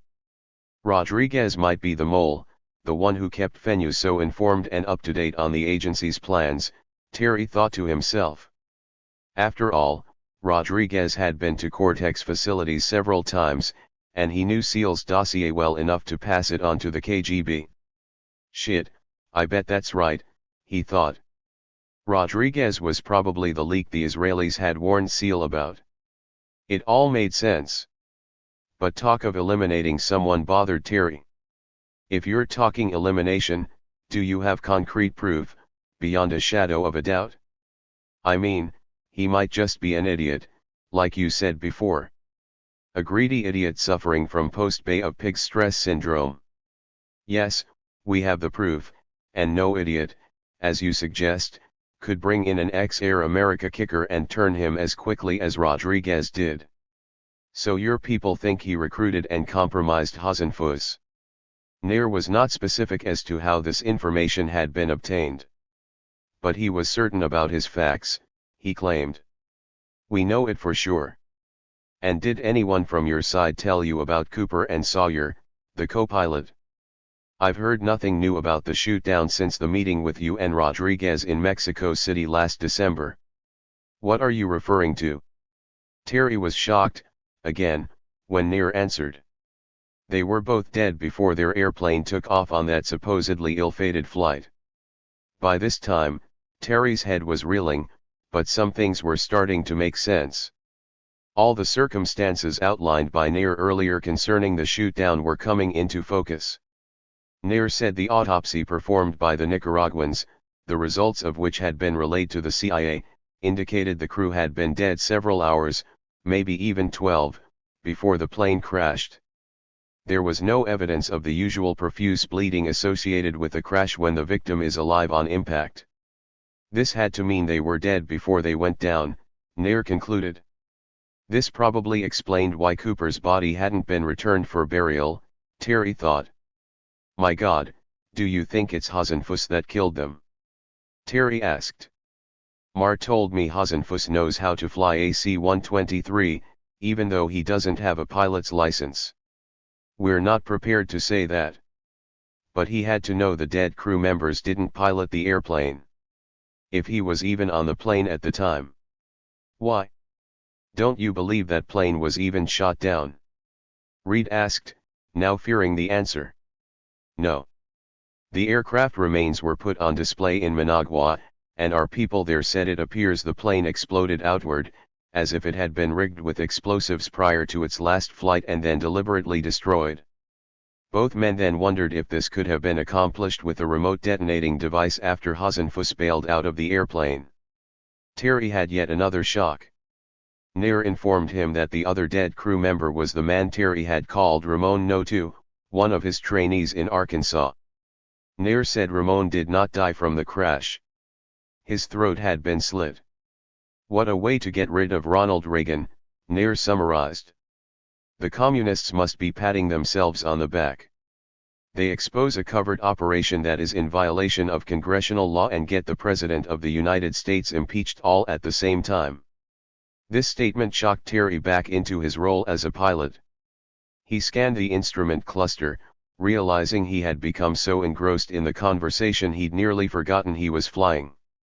His DME was showing only 25 miles out of Morelia. It was time to get busy. Morelia Tower, this is Seneca November 13 Lima Mike, level 13000, 25 DME West, inbound vector 5, landing Mike. Please advise altimeter and active runway. Terry slid his seat forward in preparation for the landing ahead. He banked the plane to the right in order to line up on runway 23 and dropped the landing gear. He then turned to his nervous Israeli companion and asked, "Are you afraid of Rodriguez? It sounds as if he's capable of anything." While rolling wings level on final approach, Terry could not help but be in awe of how fast things could happen, construction-wise that is, when a welcome, covered industrial complex was coming the way of an underdeveloped state such as Michoacan. It reminded him how quickly things happened in Arkansas when the agency began setting up operations there in 1983. But here things happened even faster. He was getting, literally, a bird's-eye view of the new Morelia Airport, named after Mexican General Francisco J. Mujica. He couldn't help but feel partly responsible for its new runway, which now measured exactly 7,874 feet, with 197-foot overruns on both ends. It was just as Governor Cardenas had said, "I will provide you with 8,000 feet." He was good on his word. When backed by CIA money. As he crossed the numbers at the northeast end of Morelia's newly surfaced runway and did one final gump check to ensure the landing gear was down, it hit him how he and Seal had envisioned all this happening 2.5 years earlier. A secret weapons manufacturing facility in a third world country. Technology was definitely coming to Mexico, and the governor and his people were there with open arms. The tires of the Seneca's main landing gear chirped, signifying contact, and Nair exhaled as if to vent his pent-up tension. "Yes," he said. It had been so long since Terry had asked the question, he had to pause in order to recall it. "Yes, what?" "Yes, I'm afraid of Rodriguez. He seems to have gained a lot of power during all this turmoil up in Washington. He's an opportunist, and he's apparently seized the opportunity to promote himself while the chain of command has been broken, due to your congressional investigation. Like I said earlier, with North neutralized, I don't know who's in charge. But Rodriguez is having secret meetings with your vice president, and this bothers us." To explain, Nair admitted matter-of-factly that Israeli intelligence was following Rodriguez and had placed him in several clandestine meetings with Bush. Nair indicated that this was disturbing to his country because the Israeli ambassador was being kept in the dark about these meetings. "They are up to something, and we Israelis have a lot of exposure from this whole ordeal, unnecessary exposure, I might add, especially considering what is going on here in Morelia. What do you suppose Rodriguez and Bush are secretly discussing?" Terry asked. Before Nair could answer, they were both startled by a tapping on the wing by a Mexican soldier armed with an Uzi. They had been lost in their conversation and were unaware of the approaching squad of armed security personnel. Tight security was in effect at the airport's east side, due to the construction. "Why don't you talk to him?" Terry suggested. "That way, if he decides to shoot you first, at least you'll have died from a weapon made by your own country." Nair was not amused. "I wish you wouldn't joke about death, Senor Estrella." They then explained to the chief of the security squad that the purpose of their visit was to inspect the construction of the new building complex that would house the machinery scheduled to arrive soon. Terry had accepted the reality that this was a pipe dream, however, in light of the disintegration of the joint venture. But he had decided to go along with it all and make no waves until he could eventually flee. "Somehow. We knew from your flight plan you filed in Guadalajara that you were coming to Morelia. It's just that Capitan Fierro did not know the reason for your visit or who your passenger was. Feel free to inspect the facility." As soon as the armed goon squad walked away, Nair began to speak. "Shit. I was hoping no one observed me at the airport. Based on those comments, Fierro knew you had a passenger when you left Guadalajara. You see, I am being observed and followed. Calm down. Don't let your paranoia run away with your logic. Maybe it's me they're observing and following, and you just happened along. But why would they be watching you? They trust you, don't they? You're not supposed to know enough to be dangerous. You're just their front, right?" Nair apparently hadn't gotten the word that Terry had crossed the line from being a silent asset who turned a blind eye to the agency's true activities to a complaining liability. By his question, it was obvious he was unaware of Terry's July 5 discovery in his warehouse. And Terry was learning a lot. Up to this point, he hadn't been sure if the Israeli knew about that discovery. Nair had little way of knowing that Terry was, by then, appearing to be the most dangerous thing someone can be in this situation: a whistleblower. Terry's demands for a thorough investigation of the agency's cocaine trafficking obviously were not being passed along to the Israelis. Otherwise, Nair would have known why Terry was no longer trusted. Terry suggested that they both walk over and pretend to be inspecting the massive pouring of concrete that was in process for the foundation of the arms manufacturing site known by its code name, Z. "I'm glad you're confiding in me. I need a friend, too," Terry admitted. "This whole fucking operation is out of control. And yes, they have reason to be monitoring me. But why?" Nair shouted over the roar of the concrete trucks dumping their loads. "I guess I know too much. And I'm sure they don't trust me any longer. At least after what happened July 5. After a brief discussion with the work crew about the density and thickness of the concrete, Reed and Nair returned to the plane in preparation for their trip back to Guadalajara. As Terry processed his flight plan over the plane's radio, his nervous companion disappeared behind the aircraft in order to relieve himself. "Clear prop!" Terry shouted out the pilot's storm vent as he brought the Continental engine to life on the left side of the plane. The ensuing propeller blast caught Nair by surprise, and he suddenly learned the aerodynamics associated with urinating behind an airplane. He climbed into the right front seat, appearing to be in need of clean trousers. Looking embarrassed from his ordeal, he secured the cockpit door. "Didn't your grandfather teach you to piss downwind?" Terry asked, chiding his passenger. "But I'm glad you went already, because what I have to tell you on the way back will probably scare the piss out of you." "I'll bet I can top what you're gonna tell me," Nair challenged as the plane taxied into takeoff position. Little did Terry know that this soon would be the case. Terry advanced the throttles and departed Morlean airspace, setting a heading for the return leg to Guadalajara. It was another strange alliance formed that July day in 1987. He started to inform Nair of the agency's drug smuggling activities, which he had now confirmed firsthand from the July 5 incident. But it seemed Nair was anxious for Reed to finish his lengthy story, as if the Israeli had a more pressing matter to discuss. Terry had just violated the cardinal rule. Not only had he told someone something that he didn't need to know, but worse than that, he had confided it to a known agent of a foreign government. And Nair had done the same. It was a mutual Munich. Okay, top that, my friend. Terry had placed the plane on autopilot and was again looking in Nair's eye. My own fucking government is in the drug business. There's supposed to be a war on drugs, and I find out that it's our own CIA that just can't say no. It can't say no to the money, I guess. You know, it looks like Lenin was right. Democracy just doesn't work. To say Nair had an interesting observation would be an understatement. You don't know how close your comments are to the real problem. We don't think you have a democracy any longer. What are you saying? We think your country has had a very quiet, internal coup. Look at the evidence, it's all there. What followed then puzzled Terry. Was he once again being drawn involuntarily into yet another loop? How did drugs and democracy dovetail into a briefing on geopolitics as seen through the eyes of the Mossad? Terry, like many Americans, had seen things in stark black and white.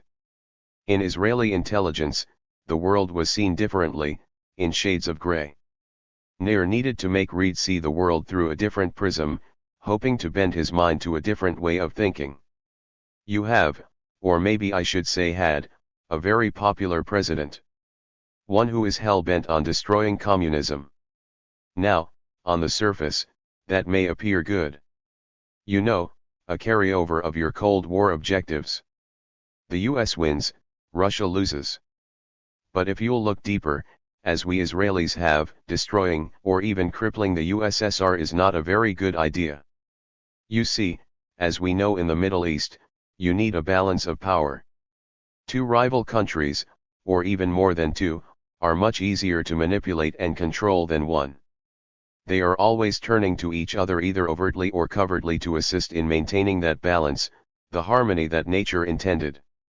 It's actually healthy for society, and people, too, to have goals and fears. It gives an order to things.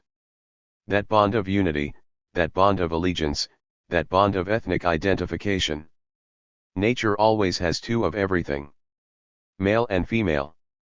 Plus and minus. It is not intended for either the US or the USSR to dominate completely. This was becoming a little too esoteric for Terry. He was beginning to lose the meaning of this briefing, which had turned very philosophical and sounded like it was headed toward the merits of the puzzle of nature. Terry had always believed that coups occurred in other, less developed countries and that they were often engineered by the US. This he studied in intelligence school. He knew that when coups do occur, one of the most important factors for survival was to back the winner. Was this Nair's problem? So what are you saying? Your country has knowledge of a coup in the US? Something brought on by the USSR? Something you've assisted in order to maintain a balance of power? You're partially right. But it's not something we've had a direct hand in. I don't believe. The facts support our analysis. The United States has been prospering. On credit, I might add. While Russia is declining. All brought about by Reagan's plan to destroy the USSR by bankrupting it. He calls it riding tall in the saddle as an American, while the Russians call it going hungry while standing in the bread line. You probably don't even know how bad things are.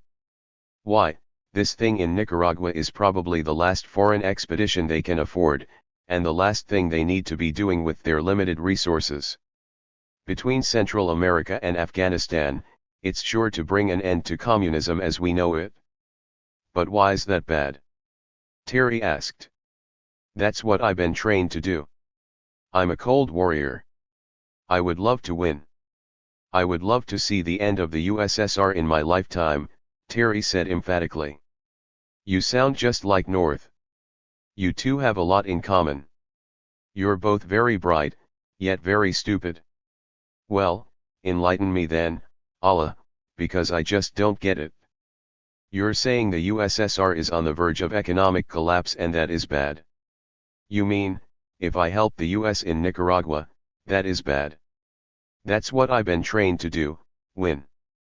You're beginning to sound like a football coach who wants his own team to lose the homecoming game.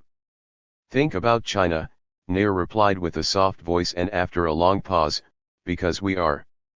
Who will replace the USSR as the power base of all of Asia if Russia collapses? China will. Don't you get it? The enemy of my enemy is my friend.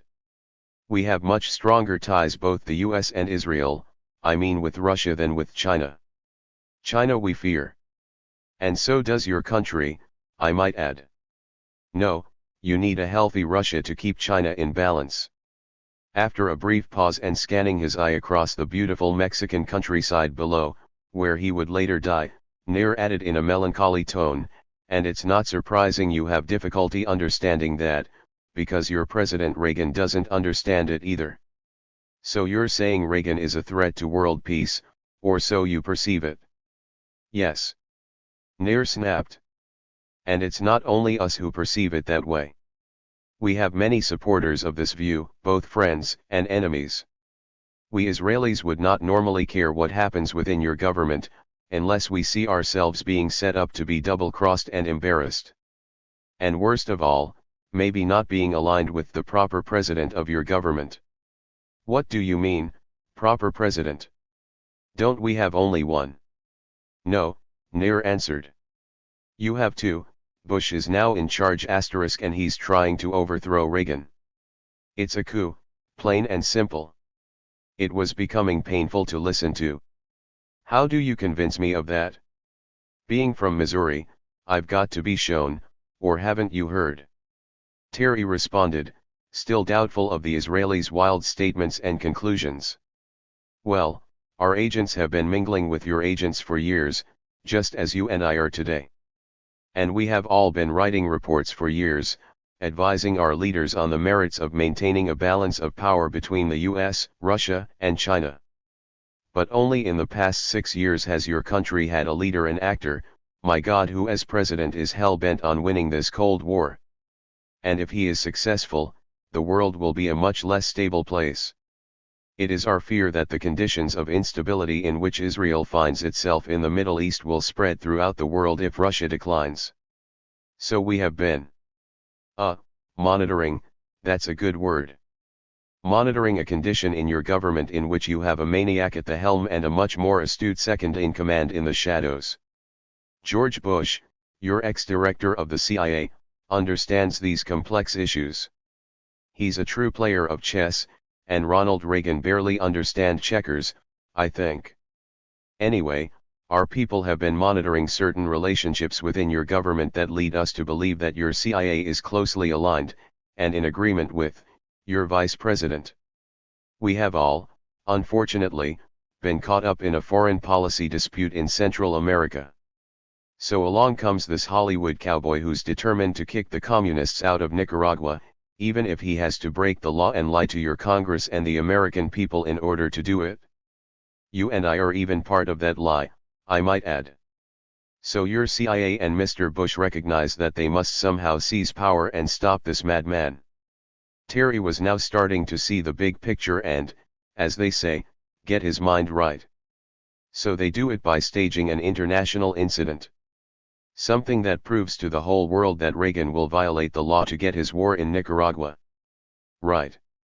Nair nearly applauded, seemingly relieved that his student had finally drawn the right conclusion. This whole shoot-down was a staged event from the very onset. Something right out of the movies. Quite fitting for Reagan's demise, don't you think? Terry was now feeling used. And sad. Cooper, he thought, had simply been one more pawn. Except Bill Cooper died in order to keep the USSR alive, he pointed out sadly. I wonder how he would have felt about that. Given a choice, I mean.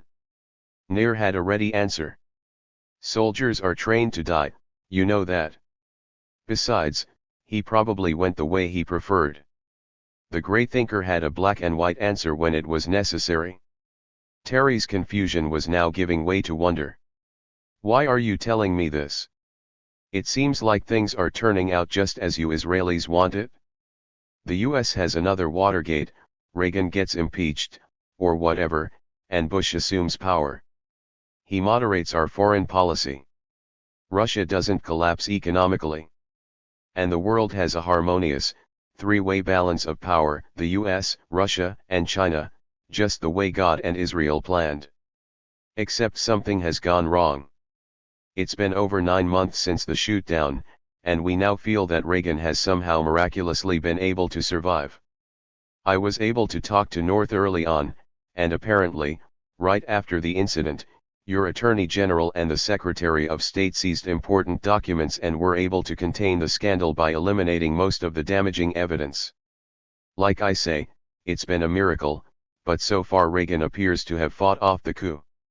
Now the Israelis' motivation was becoming clearer. So now you are frightened because your country had prior knowledge of the coup and didn't alert Reagan, right? Maybe you didn't back the right guy, huh? Maybe you backed the loser of the coup. Yeah, that's about it. But the worst was yet to come.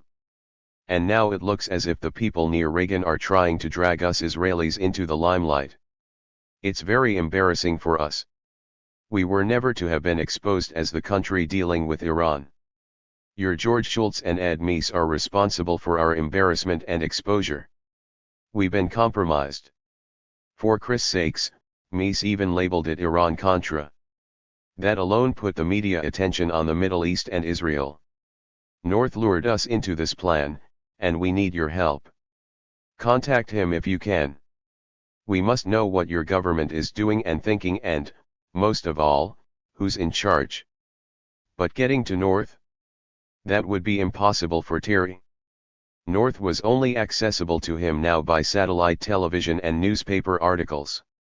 Terry hadn't even been able, so far, to get an audience with Rodriguez. But we're especially frightened by your government's behavior here in Mexico, Nair added.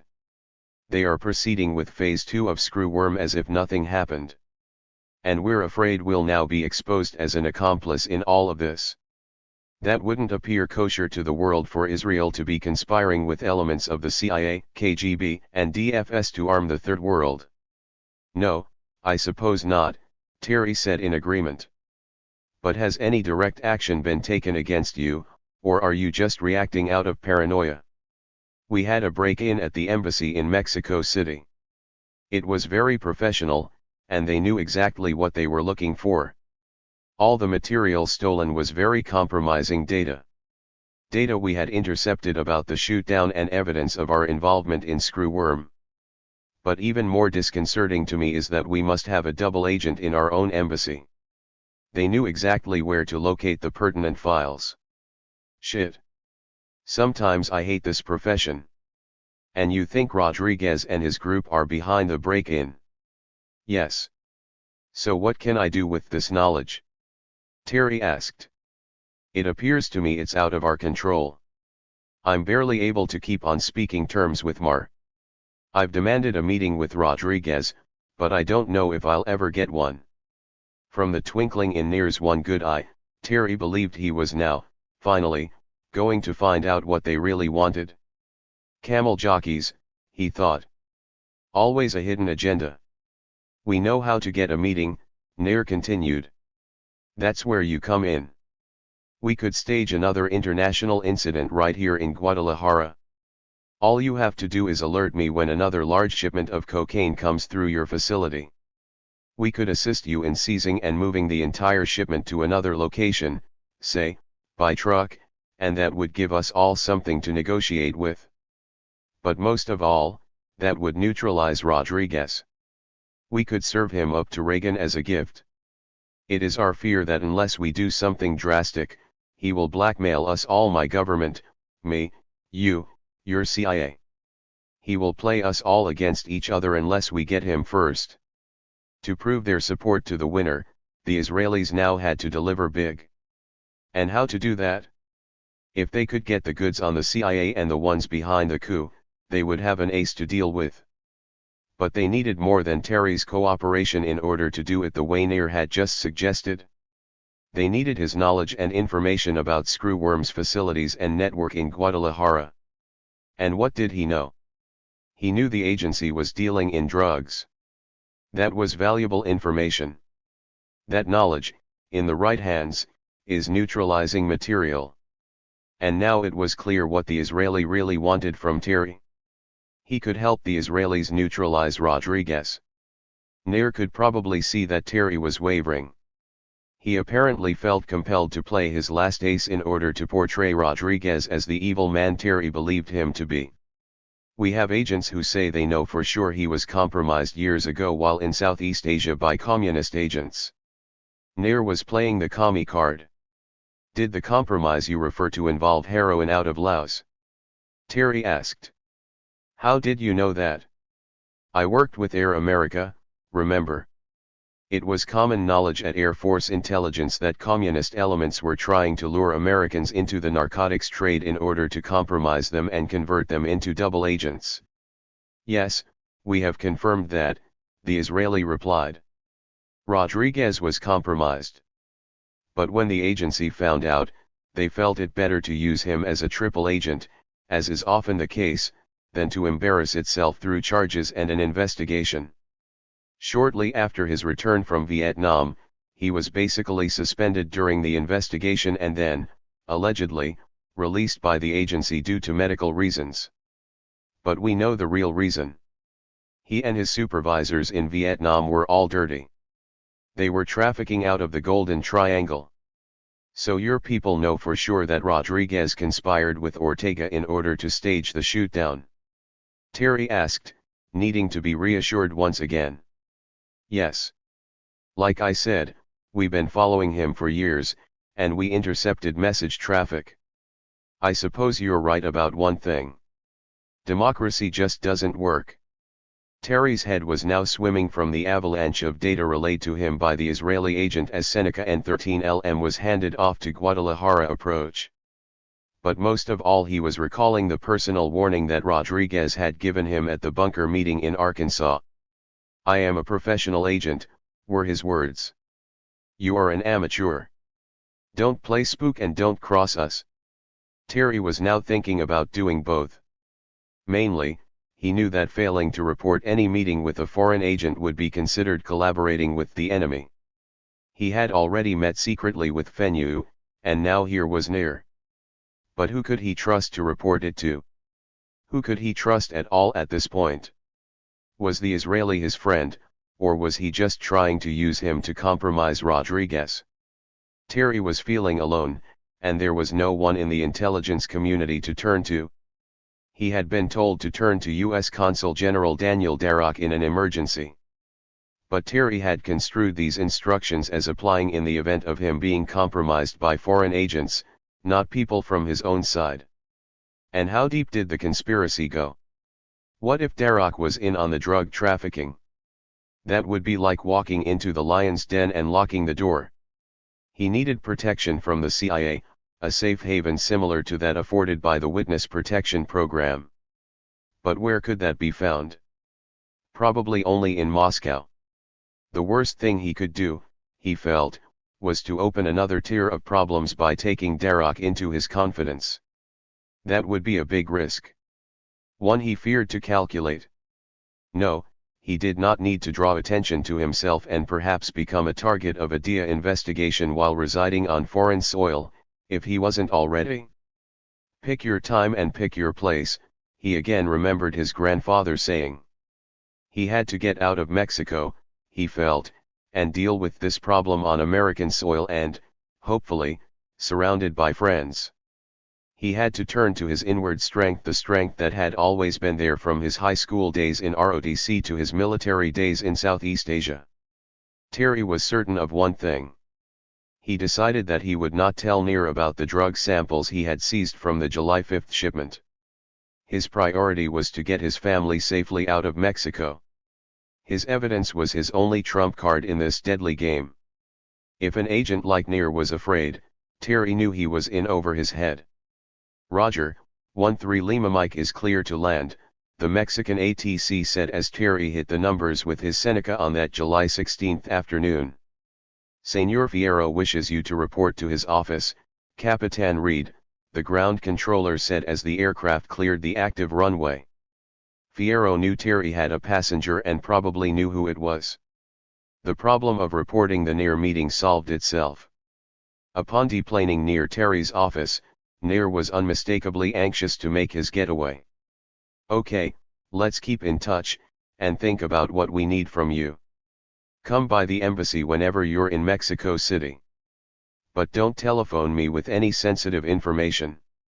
I have no confidence in the security of our communications, at least without a decoding device. But above all, if you don't trust us, try to get to North. Tell him we must meet. Rodriguez is out of control." NIR then spotted the armed guard approaching the plane and shifted the discussion. "Okay, the building progress appears on schedule. I'll file a report to that effect with my people. Keep up the good work. Let's make the project a success. And by the way, Feliz Cumpleaños." "Yeah, happy birthday," Terry thought, as NIR walked away and the Mexican guard helped him push the plane into the hangar.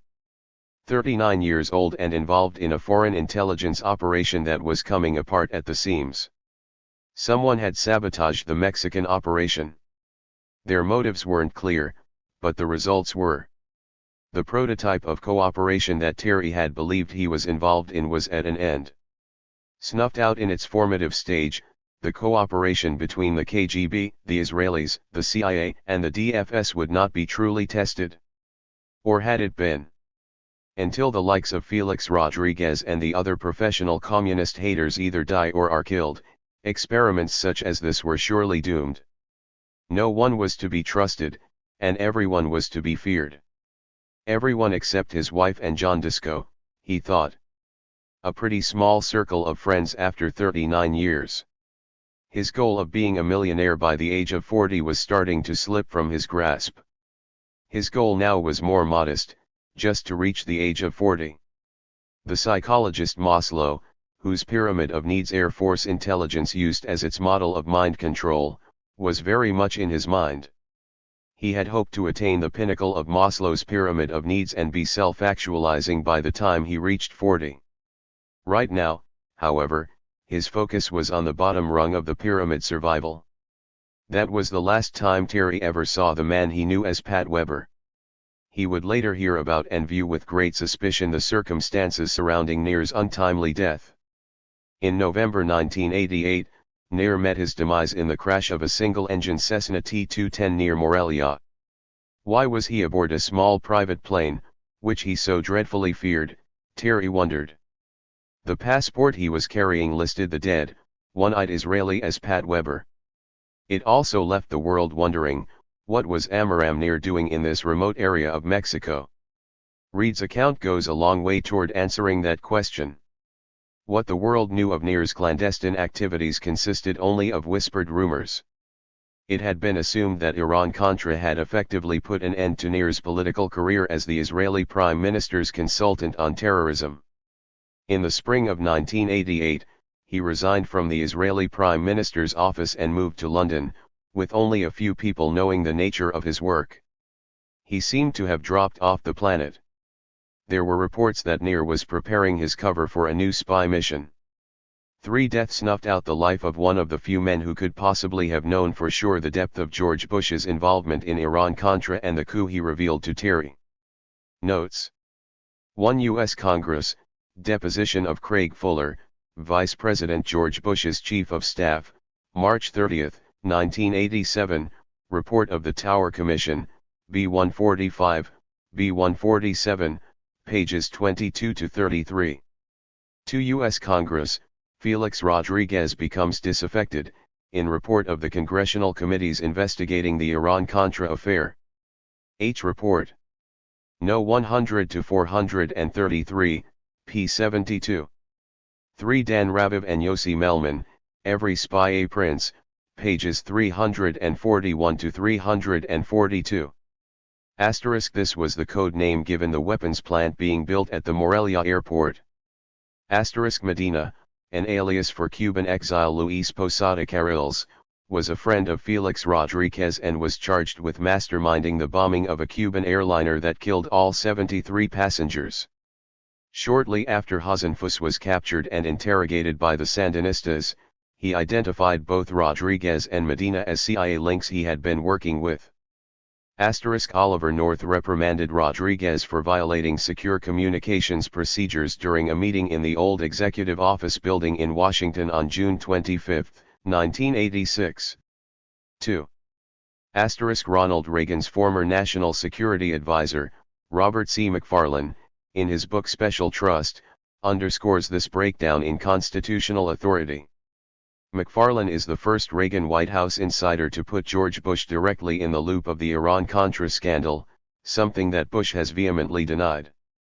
In an interview with 60 Minutes, in October 1994, McFarlane described TB internal breakdown within the White House when he revealed that Bush was briefed about covert operations that Reagan was not aware of. Chapter 29. Max or Felix? The traffic on the outskirts of Mexico City was beyond congested as Terry Reid guided his orange Nissan pickup truck between the craters in the highway that August night in 1987. To make matters even worse, it was pouring rain and his sole passenger, Patrick Juin, had not ceased talking for the nearly 6 hours since they had left Guadalajara. Their destination, the Hotel Century in Mexico City, situated on the edge of the Zona Rosa, was still 40 kilometers away. As he slowed the stiffly sprung vehicle to a near stop to negotiate a series of topes, Terry turned to his chatting companion. "Tell me, Patrick, with the Mexican highways as fucked up as they are from their natural state of disrepair, why does your government waste so much money constructing and maintaining these damn humps on the roads? Who the hell can speed anyway in all this traffic?" Juin, who preferred to think of himself as a chilango and an expert on all subjects, quipped, "This is something you Americans could learn from us. We call these topes sleeping policemen.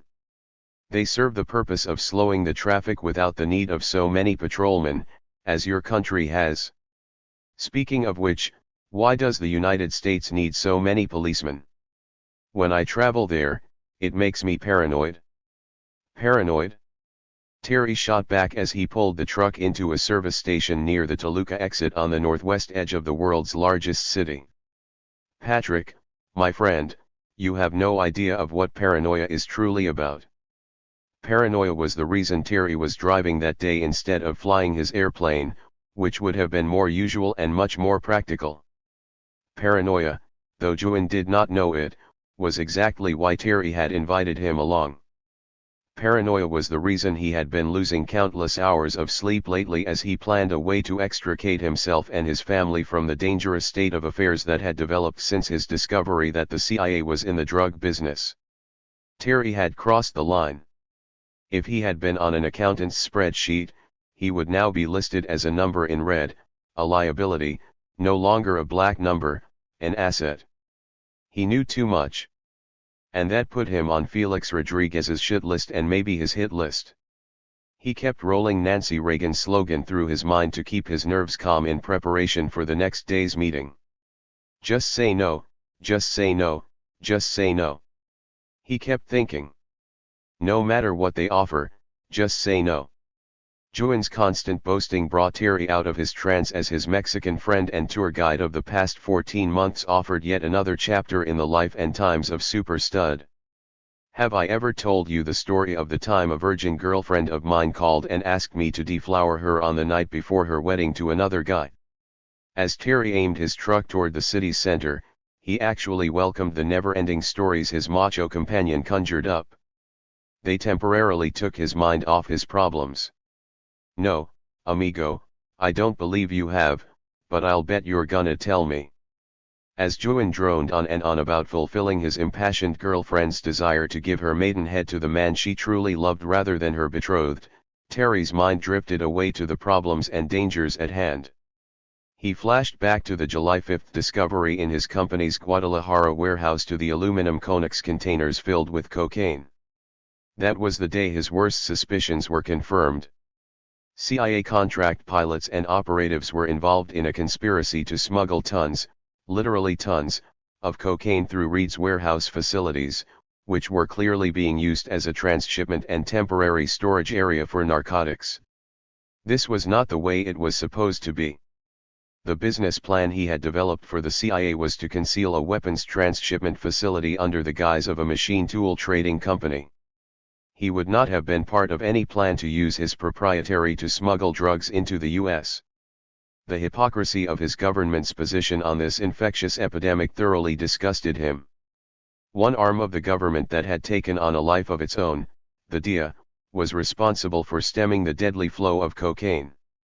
The other arm, the CIA, was plainly fueling this so-called war on drugs. Since that day of discovery, Terry's world had changed forever.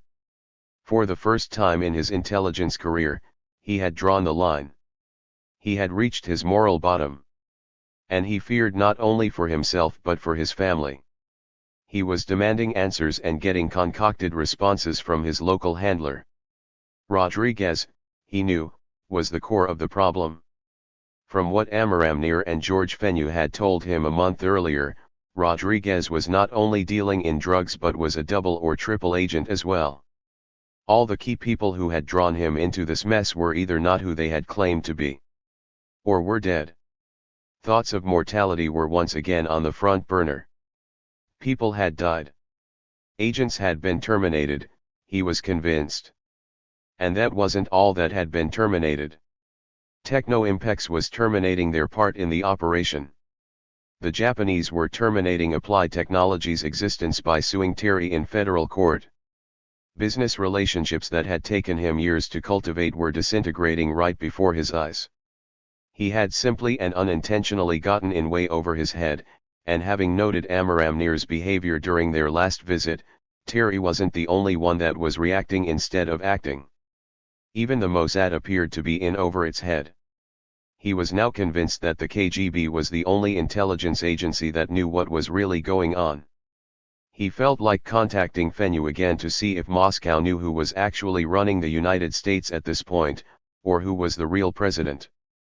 Fenyu had given him more information on Barry Seal in 60 seconds than he had learned about him in 3 years. He'd even dreamed of Barry. And he was laughing. From his grave, he was laughing. Not at Terry, particularly just laughing.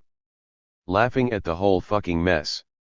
When Terry awoke, he walked outside and demanded Seal to return from his grave and give him counsel.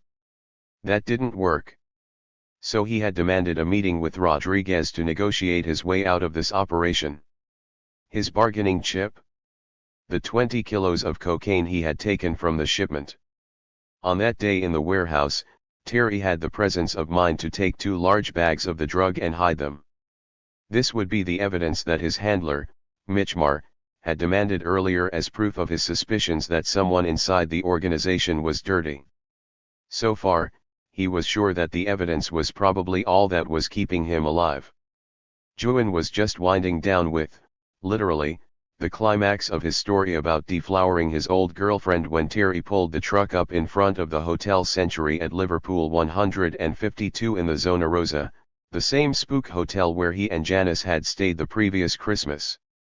It was August 19, 1987, and the major players of the Iran-Contra scandal by now could only be reached through their attorneys.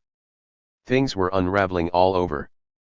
The preceding day, August 18, a secret federal communique had been sent to the FBI in Arkansas and CIA headquarters alerting them that the national media had discovered Mena, Arkansas.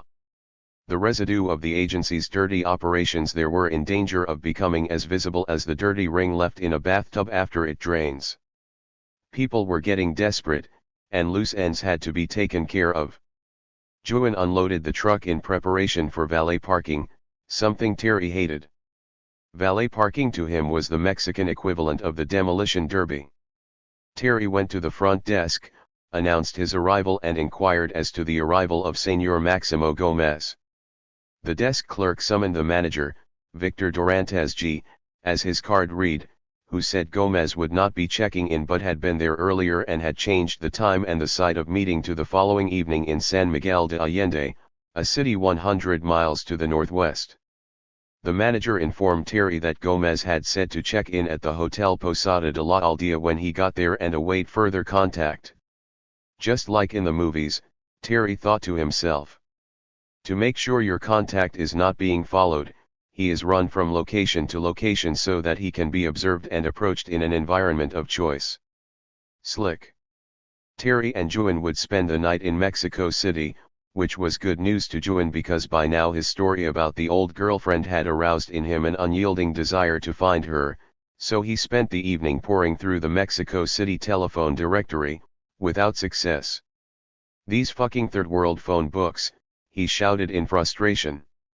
"At least America has a good phone system. Too many policemen, but a good phone system?" The next day the two left for San Miguel, arriving in the early afternoon of August 20th to check in at the appointed place. Terry's tension was beginning to show as they drove north, and Juan's constant chatter was now wearing thin. Being cooped up with the overly talkative, know-it-all Chilango as he solved the world's ills was, in itself, an ordeal. Had it not been for the fact that Terry wanted a witness to the impending meeting, he would never have brought Juan along. But it was a poker game, and Terry was building a bluff. Juan hopefully would be seen as a wild card. Juan, Terry was told by Mar, was rumored to be an intelligence operative of sorts, one of the network of underlings that kept tabs on foreigners and reported his findings to the DFS. Mar had cautioned him on this when he discovered that the Reeds and Juans were befriending each other. He'd kept the information to himself, thinking it might come in handy as a channel for disinformation. Terry had no way of confirming any of this rumor, passed along by a drunk, but now was the time to use any and all resources. Terry knew that he might be exposing Patrick to danger, but he hoped Gomez would perceive Juan as someone he perhaps had confided in, thereby not being able to determine how widely disseminated the drug information might become. If something bad happened to Terry and his family. It was a risk, but a calculated one. The city of San Miguel is one of Mexico's prime tourist attractions, with its rich history and old Spanish colonial architecture. For reasons not clear, it is also the retirement city of choice for many former American intelligence agents. What spiked Terry's curiosity was that 2 unauthorized shipments of tools and 1 confirmed shipment of drugs previously shipped through his company had originated in San Miguel. As the truck turned off the manicured, cobblestone Calle Ancha de San Antonio and into the parking area bordering the lush gardens of the picturesque hotel, Juan volunteered, "I'll get the bags." Once in the hotel, the desk clerk informed Terry that no one had left any messages. The two checked into room 312, and being weary from the travel, the tension, and the incessant conversation, Terry decided to rest and to wait. He wanted a fully charged battery for the mission that lay ahead. 3 hours later, at around 4 p.m., the desk clerk phoned the room, awakening Terry from his nap. Mr. Gomez called and arranged a dinner meeting at 7 p.m. at Restaurante El Faro.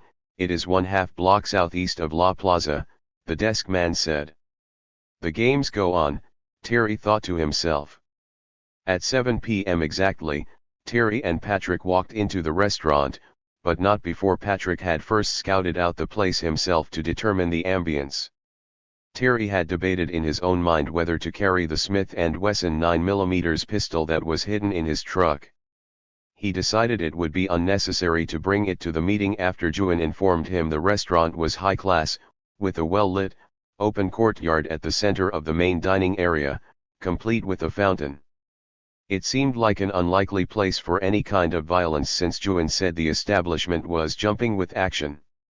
When they asked the maitre d', they learned that no one named Gomez had yet arrived, so they decided to wait in the area containing an upscale bar.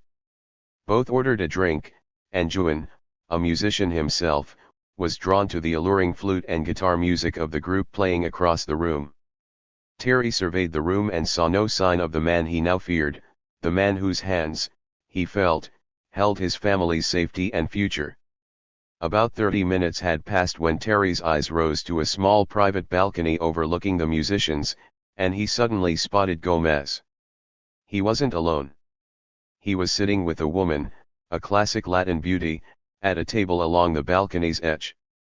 Upon making eye contact with Reed, Gomez excused himself from his female companion and disappeared through a doorway above.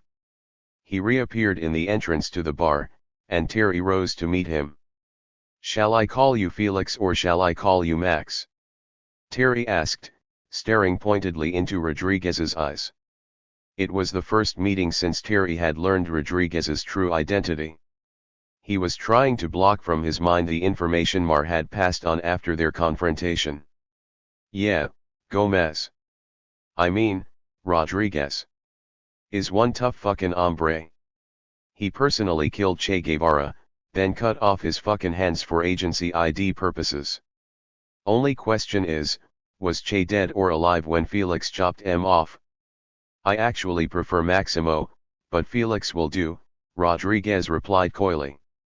The sight of Juan had the desired effect on him. Rodriguez was visibly upset that Terry had a companion. "Who's he?" Rodriguez asked, glaring suspiciously toward Juan. Terry mustered a smile as he said, "Just a friend along for the ride." "Who's the woman with you?" "Nobody you need to know about," Rodriguez shot back. Looking at Juan, Rodriguez informed him, "You'll have to excuse me and Mr. Reed. We need to have a private business discussion." Things were going as Terry had planned, at least initially. He and Rodriguez were in a public place, and there was a witness. Terry felt safe, at least while they were inside the restaurant. The feeling of security would give him an emotional edge during the ensuing discussion. Juan remained at the bar, and the two men were shown to a table Terry had chosen earlier. It was strategically located so that Juan could observe them from a distance through the course of their conversation. "I thought you were a big boy, a trained spy," Rodriguez started immediately, in a taunting tone. "What's this crybaby attitude all about? Misuse of our warehouse." Sitting there face to face with the man Near had said was responsible for Bill Cooper's death had a nerve-wracking effect Terry knew he had to disguise. Putting on his best poker face, Terry attacked back, "Transshipment of tons of narcotics through my business and my being concerned about the legal ramifications is not reflecting a crybaby attitude. A narcotics investigation could bring down the whole operation. If you're going to continue with this attitude, I'll just walk out of here and go to the Consul General's office and the DIA and tell them all I know. Don't provoke me, Felix." Rodriguez's attitude changed immediately. He plainly had not anticipated a counterattack in a public place. "Okay, so it's over for you. You want out, and I want you out. The only thing standing between you and your family attaining safe passage out of Mexico is your vow of silence and the return of our stolen property." Rodriguez was referring to the 20 kilos of cocaine Terry had taken from the shipment in Guadalajara. Mar originally had told Terry it was a controlled delivery by the CIA and the Drug Enforcement Administration. A controlled delivery is, in essence, a sting operation undertaken in order to track the drug's path and distribution in order to ensnare traffickers and arrest them. But if that had been true, Terry had reasoned, how did Rodriguez know exactly how much was in the total shipment and, therefore, how much was missing? And why would he care and be so concerned? But what really troubled Terry was the warning earlier by Nair about his suspicion that Rodriguez was actually a double agent, that he was dirty and was a loose cannon about to expose everyone else's involvement in these clandestine affairs. No one could be sure of his motives. Was Rodriguez just loco, or was there a more sinister motive? What Terry did not know was that, as this meeting was taking place, Mexican DFS agent Raúl Fierro and his goons back in Guadalajara were ransacking Terry's office and warehouse frantically searching for the missing 20 kilos he had taken as evidence. Had they located it, this story probably would never have been told. Reed would have joined Seal and Camp and Cooper in that place where ya don't need flight plans to fly.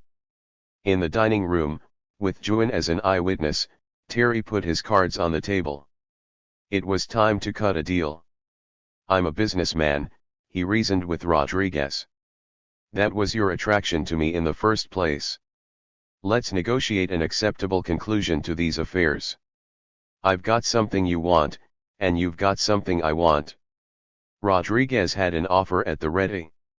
"In exchange for your silence, I'm prepared to pay a handsome severance package to help you relocate to Arkansas.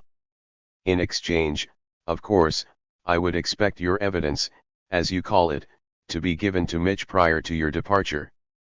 I would also expect you to do the proper thing and phase yourself out of the operation gradually over the next couple of months so that you don't bring unnecessary attention to yourself or to Maquinaria Internacional. Let's stay friends.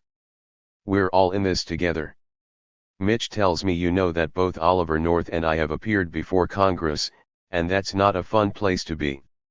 They would like nothing better than to send us all to prison. They're all a bunch of communist cocksuckers. So you better keep your silence, or you'll end up there, too. Telling a very unbelievable story, I might add. He paused to let Reed digest what he had said and then added in Godfather fashion, "You leave with my blessing. Just keep your end of the bargain."